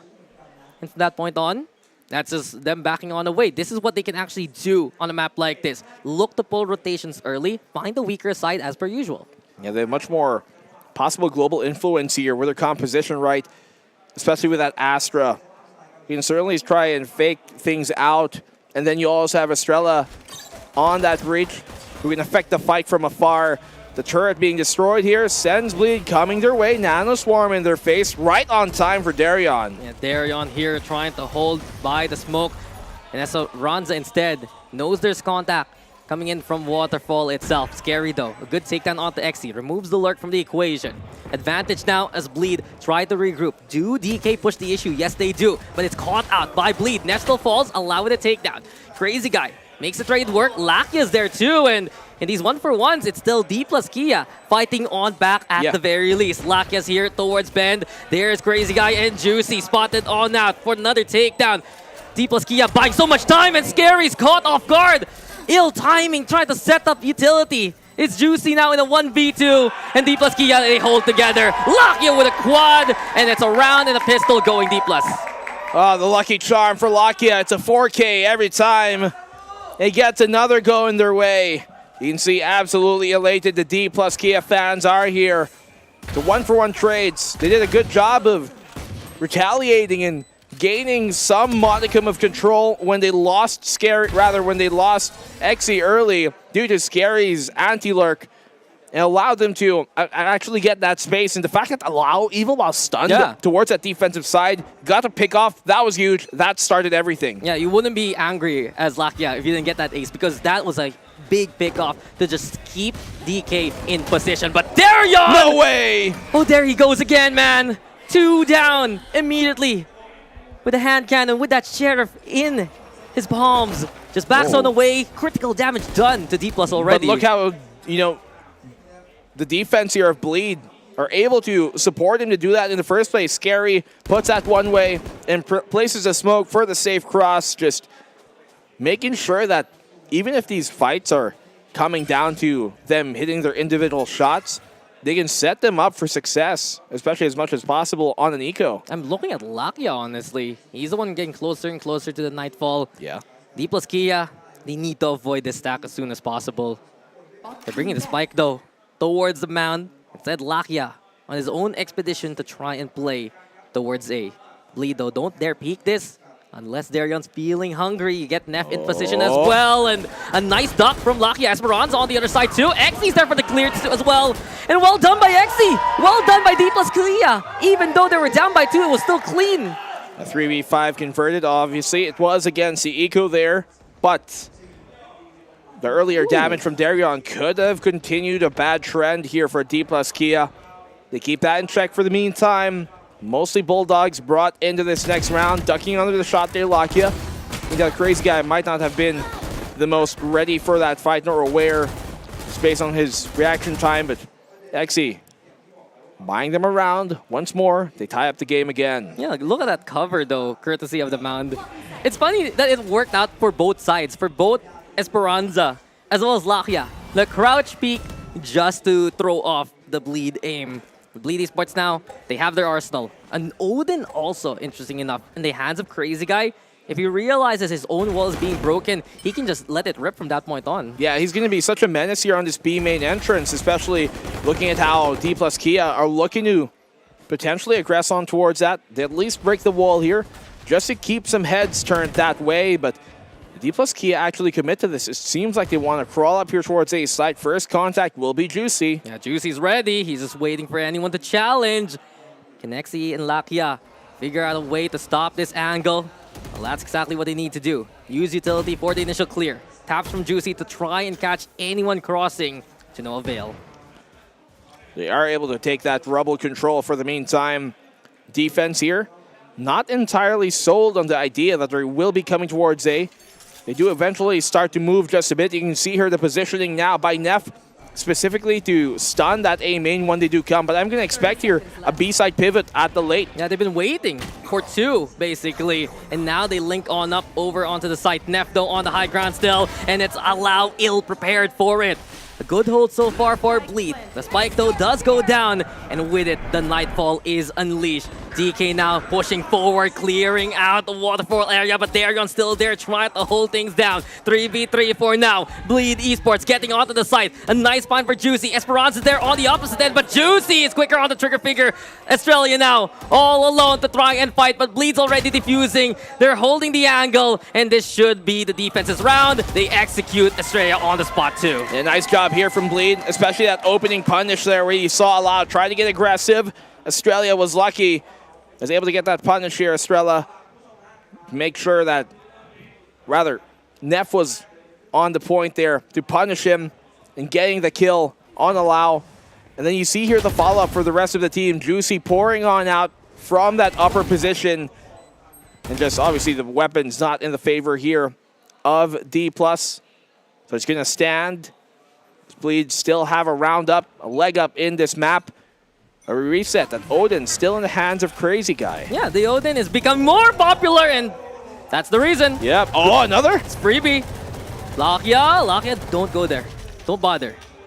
Okay, he's safe. That hurts. And I wanted to bring this up. We've seen the Odin a lot more in this tournament, and it has to be because of the new update. You have less bullets to spam with, and of course, in certain maps, you can go for wall bangs like that. But just right now, that suppressing factor, I wouldn't be surprised to see the Odin even more so in the past, or rather in the next few weeks. Darion, though, sees contact, and Bleed back away. Esperanza, nice timing, a good find, the Crazy Guy. Yeah, good shot there, a good pick off to try and equalize the odds back again. They lose that Odin, or at least Crazy Guy, at the helm of it. So moving on forward here, D+ Kia, they have an option to re-hit towards this A main side. They still do have Estrella packed towards C. And Juicy sees this. He knows the Prowler's coming and will just disengage instead. DK, they tried to go for the fake towards C, and from this point on, it's the same kind of plan. But Esperanza making the noise here instead. The hold off from Darion. Fake. He has stepped up immensely so far here for Bleed. 19 takedowns to his name. Waiting for a 20th to come his way. And D+ Kia looking to flood on in. Aftershock though, forcing him to play an aggressive angle. Gets the contact towards Estrella. He will fall, and D+ on site. Yeah, big pick here by Estrella. 4v3 now for them. Lakia low, but the retake for Bleed, it has to work out anyways. Juicy still has his dash, still has a tailwind to try and buy some space. Let's see how they isolate this fight now that they also have Paranoia up. In the nick of time there, but Neff setting up the Aftershock to clear the closer angles. Fault line 2 into play just to open up an angle here for Juicy.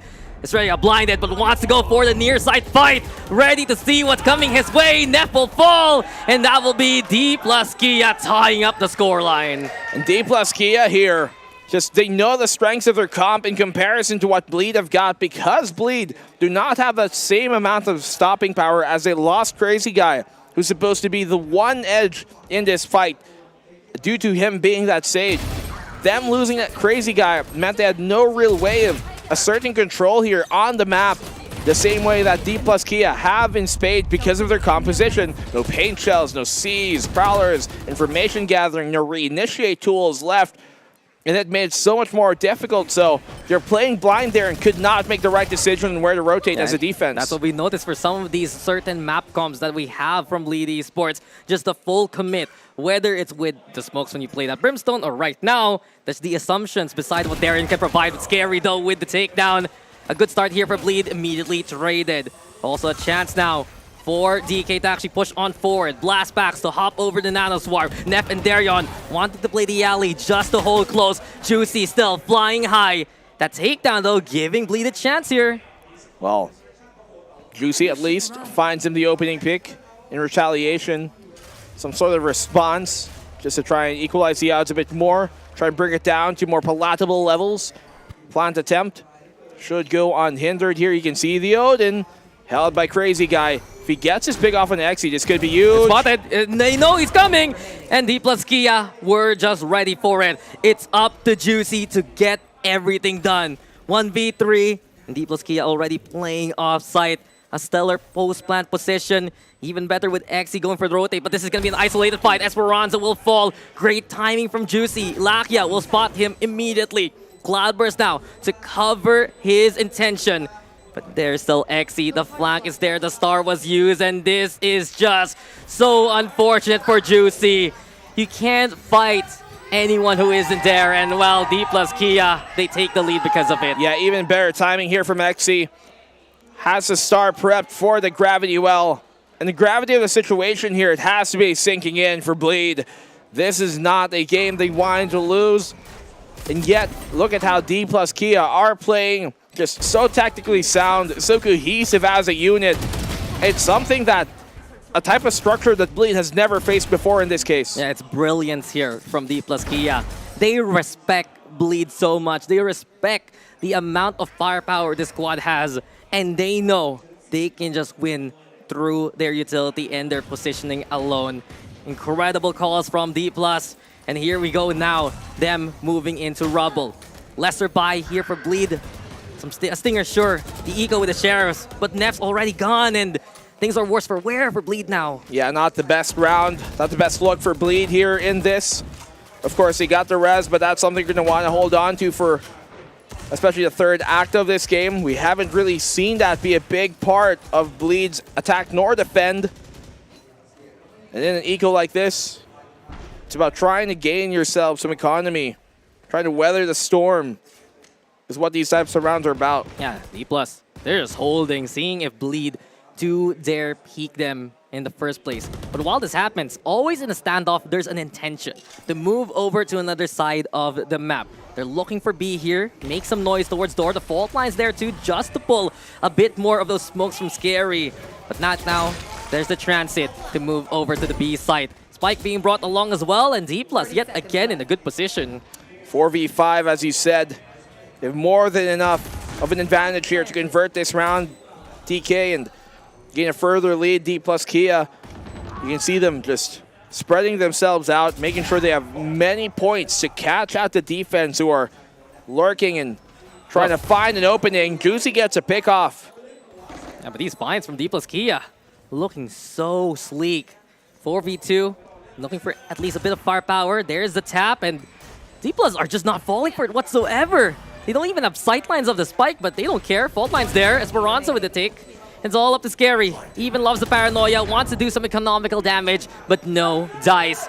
I wouldn't be surprised. Bleed need to call a timeout after this one. Yeah, this has to be. I think that's going to be their last timeout of this map specifically, at least in regulation. Bleed operator out for them. Look at the ultimates they've got. Rolling Thunder, the Res, and the Lockdown. Big ones to throw on out. And if you are DK Plus right now, you have to make sure that your attacking side isn't something that they're going to start to read at this point, because after the timeout, you expect something different from Bleed in retaliation. Yeah, but this is where they look so strong. You see how the side takes lead to Stellar Post plans. They know exactly what angles they can get away with. And as of right now, Bleed, they have the ult, sure, but they still need to stop DK and their push. Showstopper's there. Esperanza finds Darion. Oh, caught in the trap. No escape for Scary whatsoever. And D+ Kia, C-side is theirs yet again. Even with a shadow step, just not quick enough to get out of position there, to get back to safety. And DK Plus, D+ Kia, making it so difficult here for Bleed. You'll get one day. As difficult for me You'll get to one say day. the word. Just say their two letters, I got you. But D+ Kia, another amazing execute. And I gotta give big props to the squad. If I remember correctly, when they actually built this 5 for the East Asia LCQ, it was a struggle to really coordinate, which you don't usually see in a Korean team.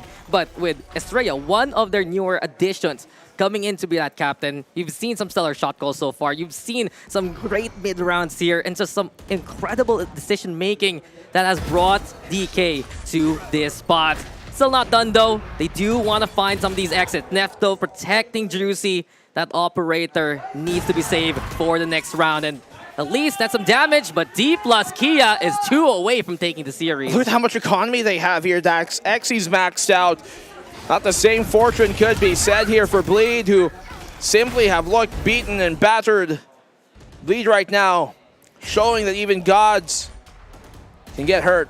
Wow.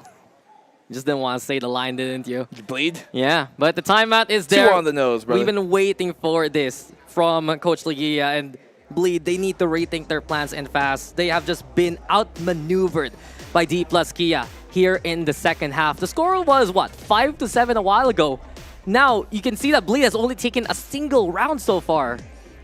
Only take a single more map to secure them, at least in place for what's to come for the most part. The real storyline for this team is the fact that a bunch of these guys have made it to the upper echelons of competition. The boys from Newturn and what they've been able to do in their first Masters Reykjavik appearance, that being Allow, a player like him, what he's been able to do. Lucky as well with him. Want to get back to that level of competition from Newturn, from Vision Strikers into DRX. All of that being part of his history. And then you have a player like Solo as well, who's now moved into a coach from that Newturn roster in the back line. And these guys on paper have the biggest accomplishments in this entire tournament, but they've been shunned away from the league, from the tier 1 level of competition, and they're fighting their way back through. The pedigree is there. The resume has been printed. Now it's time for them to try and seize this day. Can D plus Kia finish the job off in the next few rounds, or will Bleed still fight back? Juicy has the operator. The strongest gun in their arsenal, the strongest player indeed for contact, but yet again fended off by the Prowler. Awkward timing.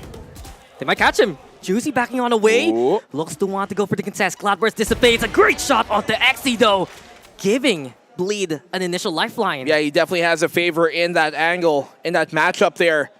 It's a good pick off for Bleed. Juicy still had his dash all throughout that, so could attempt those moments accurately. Yeah, I'm not too sure if actually Bleed, or rather D plus Kia, expected him to still hold the op in that kind of range. In the end though, the pick happens, and now we get the Rolling Thunder to Juicy evacuating immediately. Countered out by the side of Neff as well, and Scary takes advantage of the chaos. 2 down here for D plus Kia. They don't actually go for the plant yet. Stopped by the Aftershock so far. Crazy Guy 2.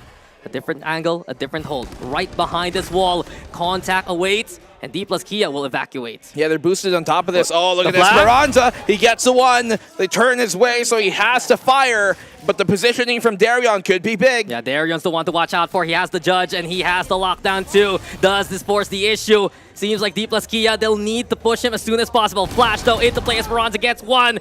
The lockdown almost there to detonate. The Nightfall in position. Lakia gets out of there though, and it's 2v2 now. D plus Kia keeping themselves alive in the round. And Australia's here with the angle yet again. Opportunity knocks, and D plus Kia comes to collect. Huge. It is match point for them. Absolutely huge round from Australia and from Lakia. They keep it rolling, and even with the difficulty of that positions that they were placed in, because they had those positions in the first place, forced Bleed to have to attempt a 50-50, and they're able to make the job done. So great recovery here, even after the opening pick found by Juicy. They pivot immediately into the B link, and they chain the rounds together still. You'd think this was a round for Bleed, right? As soon as those 2 picks happen. But no, Esperanza never gave up. Went for that push. Australia as well. Just having the angle. And of course, Lakia. Lakia, huge with the Nightfall. Getting out of there to keep his presence at least a threat. And D plus Kia, this is what we've been expecting ever since they set foot on Bangkok. And they get another kill too off of it. Allow here with the operator on attack, making sure that C-mount is going to be there as the swing. No. Esperanza on the punish, and the double for Esperanza, but Neff responds. Yeah, 4v3, and we see it yet again. Juicy trying to be the hero in these clutch scenarios, fended off by D plus Kia. It's match point, by the way. I'm watching for this angle though towards B. They might want to go for the resurrection, and that's something that Exy is looking out for alongside Allow. The peak might come here. They don't want to contest this actually, and instead it's Exy who falls. The advantage swings back in his favor. They bait him out for that peak there, so great punish by Neff. Now they have the advantage off the res. 3v4 in Bleed's favor. They should get the plant down. No big ultimates this time around for DK to throw out. Only the one here for Allow as Neff gets the third. Yeah, Neff is trying to save the day, and he will get the 4K. It's all up to Australia. Has the angle, waiting for the timing. Behind the smoke, behind the veil. Oh, he could have gotten a double there. Yeah, just didn't know what's going on the other side, waiting for the cross. No, lets it rip. The spray, though, gets no connections whatsoever. The flash is there, too, and Bleed just trying to secure this kill. But Australia! He still finds the spray down anyway. away. Has the reload now. Darion gets halfway on the defuse. And what a shot! And what a way to win! This is D plus Kia, and this is how they keep things going. A 2-0 victory over Bleed Esports. What a sweep here coming from D plus Kia. And they might have just shot up in the favorites in the standings of who could be considered the top dog of this tournament. Estrella at the end with an exciting round, a triple for him.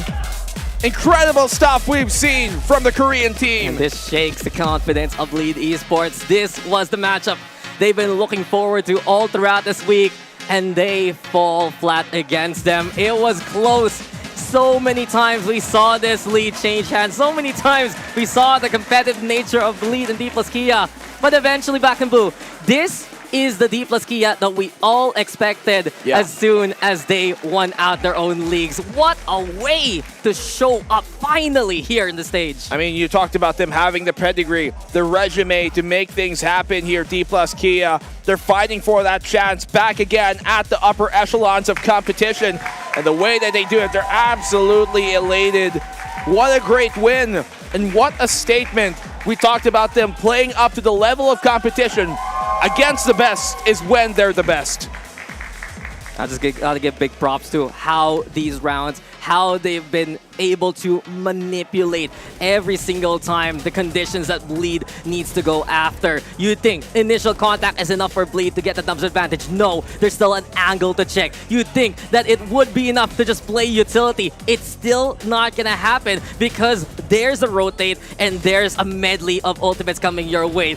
Big game here though. I'd say it's a big series overall for Lakia. Even though he didn't get all the top frag honors, you gotta give it to Australia. They got Esperanza for those clutch kills. His mere presence alone and his utility has defined the pace of the rounds in both maps. You know, with this win actually, D+ taking this game, especially 2-0, I think it might just put Orangutan in a difficult spot. Impossible right now. So that might have just been their last song.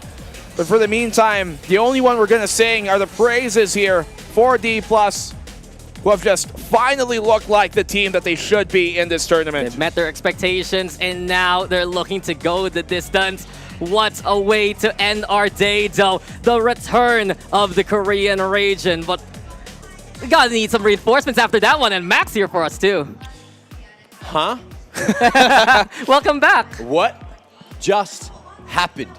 2-0 to D+ Kia. That is insanity. That is something. If you told me that at the start of the day, I was like, there's no way. It's not happening. Definitely not. Not up against Bleed. But Bleed just, they didn't look bad, right? It's just that D+ Kia played out of their minds. The acceleration that they've hit as well, coming from that first game against Bonkers, they looked like they were not even going to be a contender. But then they take on Orangutan, look pretty damn good. Then they take on Bleed and take them down 2-0. Their quality is just getting better and better with every single game they play here. They're getting comfortable, they're figuring things out, and I think Scarz should be extremely worried. Now, yes, you mentioned it. Orangutan, unfortunately, will now be the first team officially eliminated from Ascension Pacific. Need to touch on that point before we continue to sing the praises of Korea right now, because what a game that was. Estrella, Impact, insane. Look at him. Just look at him again here. He's gone 17-12 here. First map as well. Won so many rounds in so many little clutches, so many little 1vx scenarios, and he did it there again at the end. 3K to lock it down for them. Bleed, they looked lost, and they really needed to take Fracture. It feels like that was their entry into this series. Losing that in double OT did not leave much left in the tank. All I gotta bring up here, Mac, the 3 E's of DK. Excellent, exquisite, and elite. Australia, Exi, and Esperanza. Always in a pinch, you can rely on them. Many of those rounds were defined by the angles and the timings that they took. And did you see that second half? Shout out Black and Blue. Only one single round Bleed was able to take there. My goodness, just utter domination. They were able to really impose here over Bleed, and to dominate and impose over Bleed, that's a phrase that you would expect to say in this tournament. But after that map number 1, you had to believe that there was something in the waters here for DK, especially looking at how much more sophisticated their plans were coming into this map. What Vindication it is for a player like Estrella, who could have made it to champs last year, lost out in the grand finals of EDG, but Esperanza, I think we got to sing about. Yeah, MVP for this map for sure. 244 ACS and certainly deserving of it. But that's it, right? Koreans, you can never let them go, right? You can never fault them. And this is just one of those situations where they managed to just keep on turning these performances on their head. Bleed were coming in confident, but maybe it was overconfidence that let them fall down today, you know? Maybe they just thought that that first map was in the bag. D plus Kia pull the comeback and then keep that momentum moving into the second map of the series. Just insanity. Also, little update as well. You know, we've been driving that storyline of Juicy being the single individual best player here in the tournament in terms of the statistics. He's finally fallen from the throne, and Gem Keen going to be taking that top spot. They're almost tied on rating, but there's a couple of individual difference makers. Matt's been watching that race so much, and honestly, just to build on that point, it's been hard to watch Juicy in these very critical moments because you'd see him try to be that hero. You know he's good for it. You know he's an incredible shot, if not one of the best you see in SCA. But in Scarz alone, in that matchup in Pearl, he fell. Same thing for the past two maps in the overtime or in the crucial final round situations. And Bleed need to stop relying on those kind of factors. Well, I've heard we've got an interview ready up on the stage. Let's talk to our winners because, look, I need to keep catching my breath.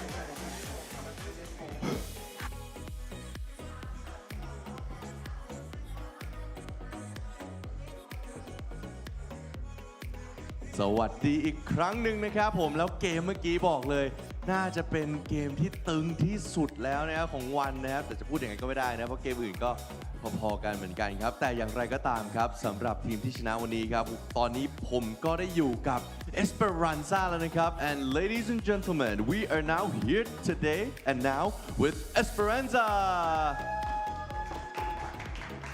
man what a game ผมเชื่อว่าหลายๆคนอยากรู้เหมือนกันนะครับว่าเขาเนี่ยคิดอะไรอยู่ซึ่งคำถามแรกของผมเนี่ยนะครับจะเป็นคำถามนะครับที่เกี่ยวกับว่าเรื่องของการเดินทางของเขาแพ้ทีมอย่างบองเกอร์สมาที่เป็นไวล์การ์ดเนาะแต่กลับมาชนะทีมบลีดได้เนี่ยอยากรู้เลยว่าตอนนี้เขารู้สึกยังไงนะครับผม so the first question is that you know after an upsetting loss from Bonkers who is a wild card and today you were able to win one of the toughest teams in your group, which is Bleed Esports. I want to know, you know, how does that have an impact on your mentality as a whole? 저희 첫 번째 경기는 와일드카드인 벙커스 상대로 패배를 하고 어떻게 보면 오늘 가장 어려운 상대 중 한 명이랑 우승을 했는데 기분이 어떠신가요? 일단은 오늘 지면 좀 플레이오프를 가기 힘든 상황에 있었는데 거기서 일단 이겨서 좀 플레이오프 가는 가능성을 열어둔 것 같아서 너무 기분 좋습니다. If we were to lose today's match, that would have directly affected our probabilities of going to the playoffs. So we really worked hard on getting this win, and glad that we won so that we have more opportunities and a better path to the playoffs.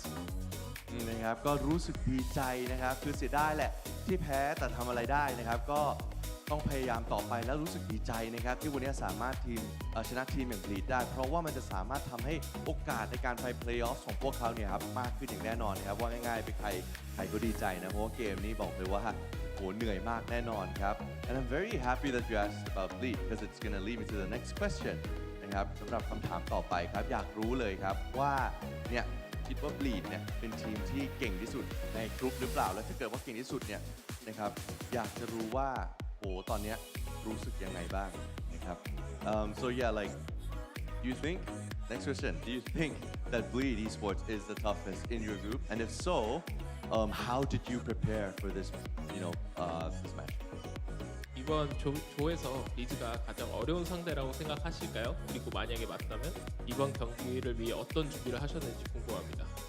네, 일단은 블리드가 저희 조에서 가장 좀 힘들 것 같다는 상대가 맞았고 그래도 블리드를 준비하면 다시 말할게요. 블리드는 이제 저희가 원래 하던 대로 해도 좀 충분히 이길 수 있다고 생각해서 저희 상대를 준비하기보다는 이제 저희를 좀 많이 다듬는 그런 준비를 했던 것 같습니다. I believe that yes, Bleed is one of the strongest opponent that we had in our groups, But rather on working on new strategies or stuff, we really thought that our game was enough to beat them. So we really worked on getting our game together and just polishing our game style. นะครับก็ถามไปนะครับอย่างที่บอกไปอยากรู้ว่าคิดว่าบลีดเนี่ยเป็นทีมที่เก่งที่สุดในกลุ่มหรือเปล่าแล้วถ้าใช่เนี่ยนะฮะเตรียมตัวยังไงนะครับซึ่งคำตอบนะครับก็ถือว่าดีมากเลยนะครับก็บอกว่าเราเชื่อมั่นแล้วครับผมว่าทีมของเราเนี่ยด้วยรูปทีมเนี่ยน่าจะสู้ได้อย่างแน่นอนครับแต่อย่างไรก็ตามครับเราก็ต้องพยายามทำให้มันเสถียรต่อไปเรื่อยๆแล้วก็คิดว่าวันหนึ่งมันก็น่าจะออกมาได้ดีซึ่งวันนี้ก็ได้เห็นผลแล้วจริงๆครับผมแต่อย่างไรก็ตามครับสำหรับวันนี้น่าจะหมดเวลาของเราเพียงเท่านี้ครับก็ต้องขอยินดีด้วยกับทีมDK นะครับแล้วก็โดยเฉพาะ Esperanza ด้วยนะครับผม But anyways guys that's it for the third match congrats to you and your team Esperanza you played amazing and we hope to see you guys here again soon but at this point in time we are done for today the 3 games were amazing but as of right now we're gonna send back to the panelists and I'll see you guys again soon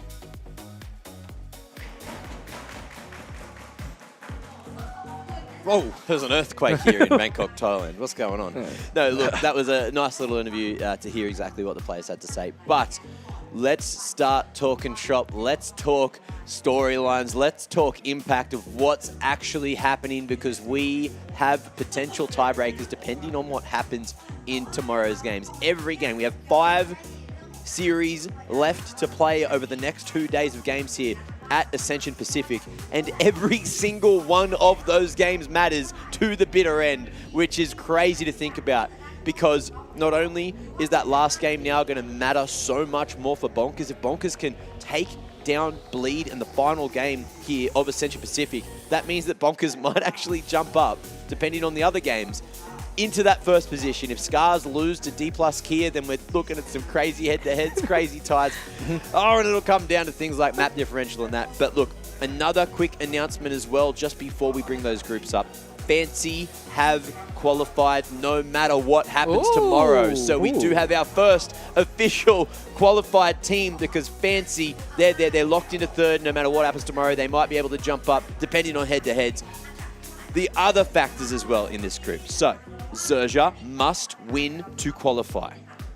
Same thing. They must win to qualify in that game that we're going to be looking at tomorrow. Naos only need 1 map to secure playoffs. So their game tomorrow can go either way. But Boom obviously need to win as well to qualify. So there's a lot that can go down in tomorrow's games. Bonkers, of course, at this point, it would be a good idea to try and beat Orangutan. But if they lose, that's when things can get curious as all hell. But if they do beat Orangutan, of course, there is a chance for them to make a step forward. I do believe there is...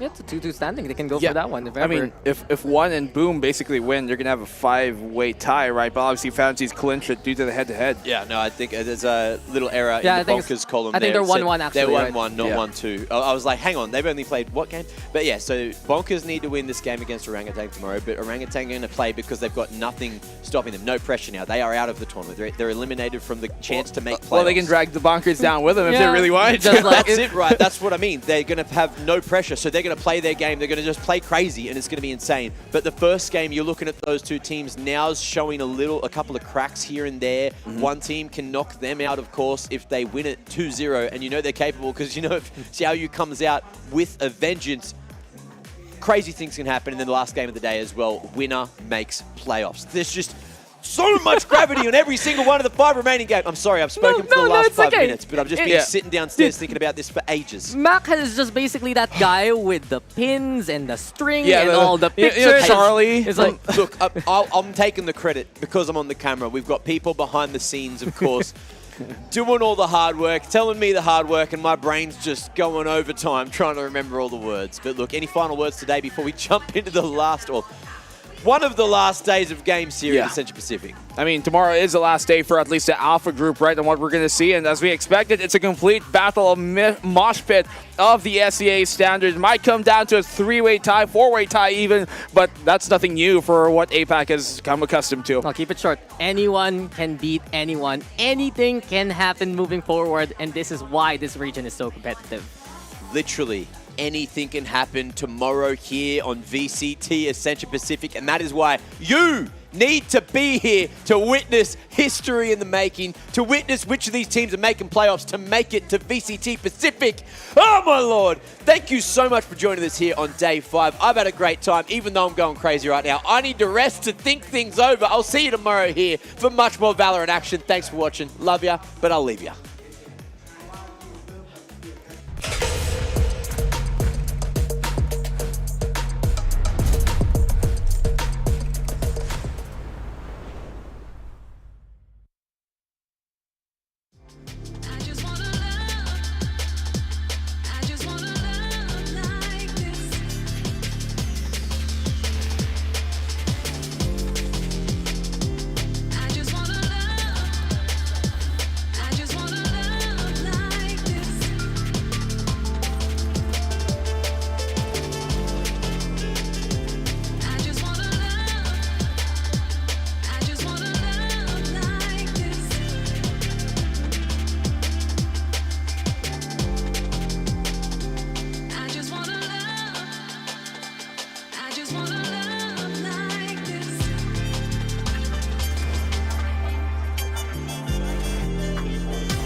I just wanna